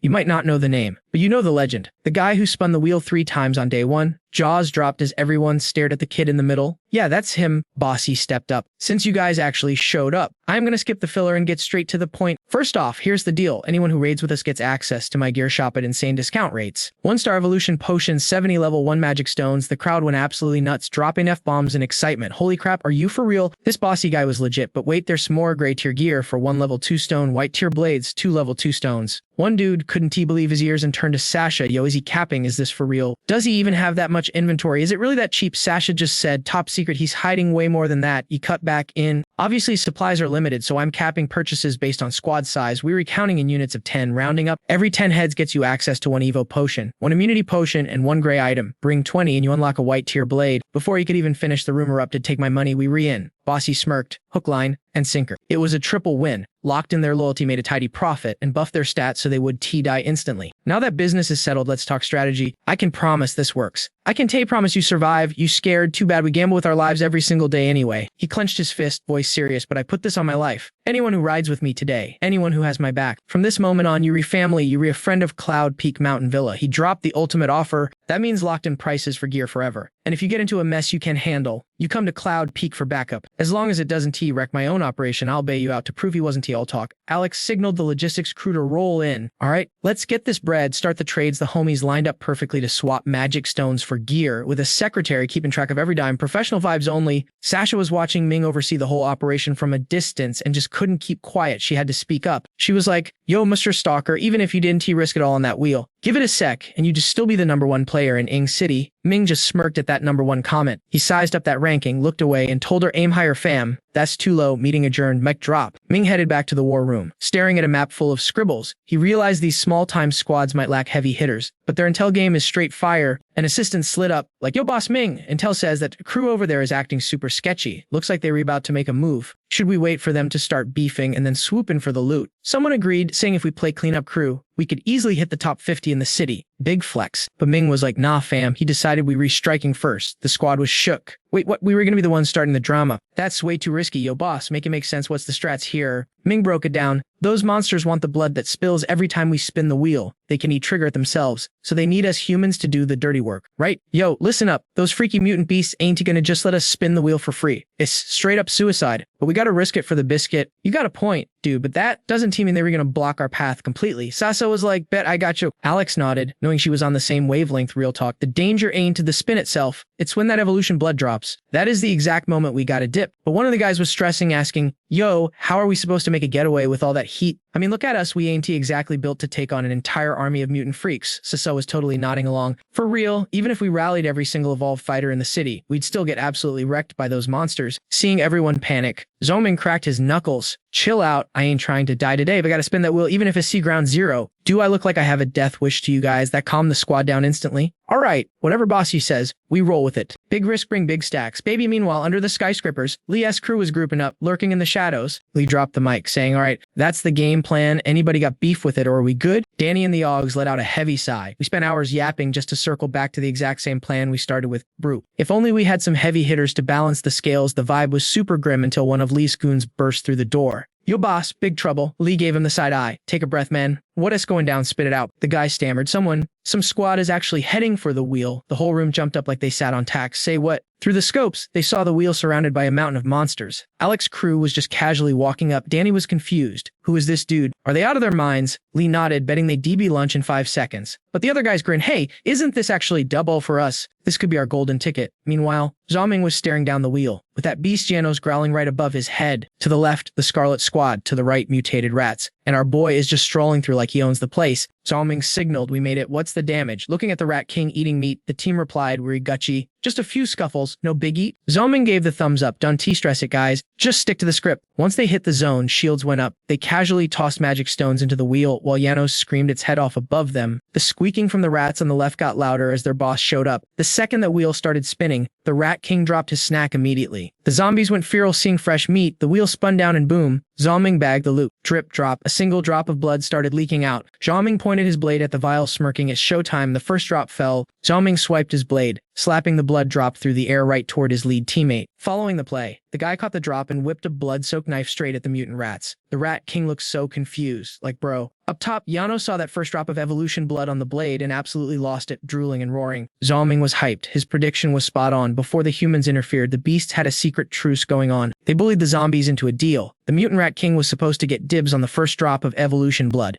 Janos is cocky about his level, so he let the Rat King at the first sip. But the second drop, no way he's letting the Rat have that too. If the Rat King grabbed the second drop, his squad would level up, creating another high-tier beast. Then the rats and zombies would team up and jump Janos. Bad news. Even as a level 5 boss, Janos knew he couldn't handle getting swarmed like that. Plus, his ego would allow it. Suddenly, a dumb rat minion grabbed the bloody knife, thinking it was dinner time. Boom, a shockwave blasted the rat into oblivion. The Rat King saw Janos waste his homie and went full rage mode. Total chaos erupted as the monsters turned on each other. Zhalming watched the drama unfold perfect, lead them tear each other apart. He did the math fast. He snagged the bloodline crystal and the second blood drop. Time's ticking. He slammed more magic stones into the wheel. Round 2, baby. Suddenly, Sissa shouted, heads up, the zombies are rushing us. What do we do? Zhalming kept his cool. Don T freak out. It is all part of the master plan. Just do what I told you. The wheel stopped on a weapon slot, purple tier. Top shelf stuff. He grabbed it, grinning jackpot. He snatched the third evolution draught out of the air. Time to level up. 50 other squads in the city were watching this insane run. They were losing their minds. Holy crap. Is that a potion? What tier is it? And did he just pull a purple weapon? Confirmed, it's purple tier. Others were confused. Who is this guy? Why isn't he running? He's literally robbing the monsters blind. This dude is a genius. He got them fighting each other and swiped the loot right from under their noses. Yes, dead meat. Lee snapped. Shut your traps, you morons. The bald guy next to him shook his head. You guys are only seeing half the play. Did why all miss the zombie army over there? Even the old vet had to give props to Ming's 4D chess moves. That squad is mid at best. Their top guy is only level 3. Sure, we got them to fight, but total chaos is like super unpredictable. Bella agreed because she spotted some level 4 zombie kings on the enemy side rushing straight for that poor squad with a tsunami of zombies behind them. They recooked. The only big brain play now is to reset the 3-way standoff so we can find a safe exit. Danny lowered his binacs and chimed in with his hot take on the sitch. He feels that even if Ming manages to reset the mutant factions to their original standoff mode, how's he gonna get his squad out? He is totally surrounded with 0 exits. It's looking like game over. Folk. Bella nodded, vibing with Danny, but said the real content is coming up. Janos is pulling up, making it a 4-way battle royale, and Ming is the main target for everyone. From afar, Sasha tossed a guinea pig toward him, shouting, "Incoming, hold the line." Ming caught the little fuzzball and was like, "Thanks, Sash." He stepped up like a boss, holding the rat in one hand and the blood drop in the other, announcing, "Yo, mutant freaks, don't make a move or things get messy. If you eat this guy, it's a total waste, so I'm keeping him. I don't even need him, so chill out and don't try to rob me." Ming locked eyes with the Rat King, staring him down like a savage. By the way, I'm spinning this wheel one more time. Deal with it. The other squads watching from the roof opposite were confused.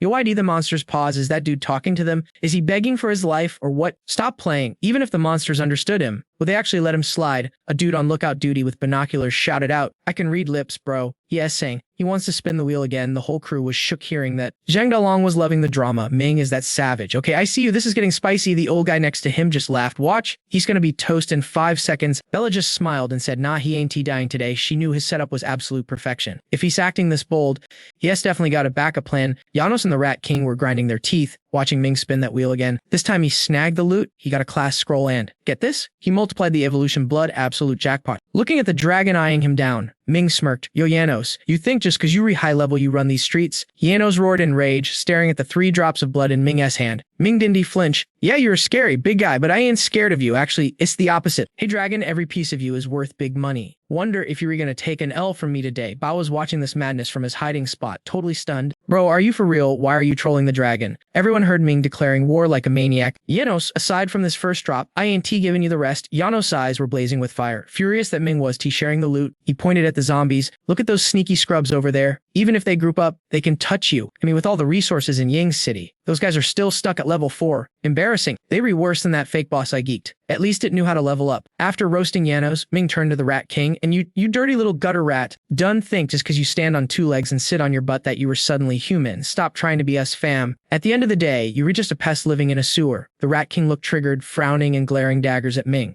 "And why I'll really think Janos is a dragon, please? He is just a lizard with wings. He needs to go back to where he spawned. A real Eastern dragon would skin him alive." Before Janos or the Rat King could even process the roast, Ming went in for the emotional critical hit. Why y'all think I'm just talking smack? Check out my battle pet. You trash mobs are going down today. Leets. As soon as the words left his lips, boom, a blinding pillar of light erupted from the center of the roulette wheel. A spectral dragon hologram flickered into existence, the air literally sizzled, and those glowing eyes. Straight fire radiating pure menace just like Alex commanded. Golden eyes blazing, Wang slid right in front of that dragon, shooting it a warning glare that screamed, back off, buddy. Janos, you mutt, you think a mixed breed lizard like you can run this town, the whole crew just lost it. Like total chaos in the chat, a level 5 green crystal. No way that dude is packing a legit level 5 battle pet. How is that even possible, fam? While Old Lion and Danny were playing hero, this guy was holding back. This was his secret weapon all along. Talk about a plot twist. Bro was totally smurfing. He rolled up to the trade meet acting all innocent while sitting on a level 5 beast. Old Lee wasn't kidding. The thing has enough raw power to solo our entire city's faction. Everyone was vibing with the realization. This was the ultimate clutch play. This guy never fails to bring the hype. Smash that like button if you didn't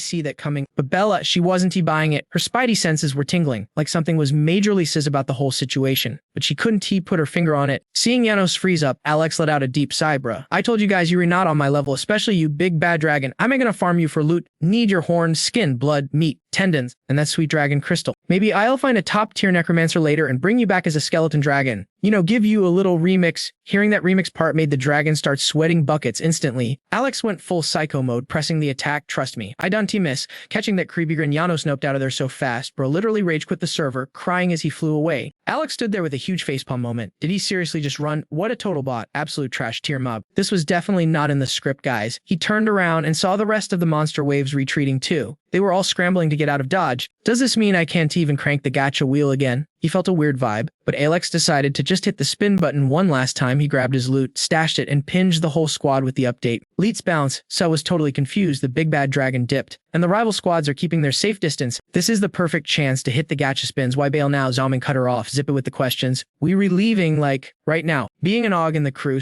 instantly got the vibe. Copy that. Retreating, the squad casually strolled out of the mutant guinea pig zone without breaking a sweat. After Zalming's big brain play, using that python to bluff the mutants. Even the humans are low-key terrified of this mysterious guy's power level. So couldn't he believe it? This dude's absolutely unhinged plan actually worked. Back at the Alliance base, Yuri was being helped inside by two homies. He spotted Zalming and hollered, "Yo boss, what's the verdict? Please tell me I did waste those evolution meds in that job scroll." Zalming flashed a thumbs up. "You crushed it." Throwback to when the plan started, Zalming handed the loot straight to Yuri. "Since we're doing this, take these. I snagged this scroll at the trading hub." It was the mimic skill. Yuri grabbed it. Basically, it lets you cosplay any creature perfectly. Looks, vibe, the terrifying glare, it's 100% accurate. But here's the catch, zero actual combat power. However, if you find your target, delete it from existence, and drain its blood, and snatch its magic stone, you unlock its actual powers, it becomes the real deal.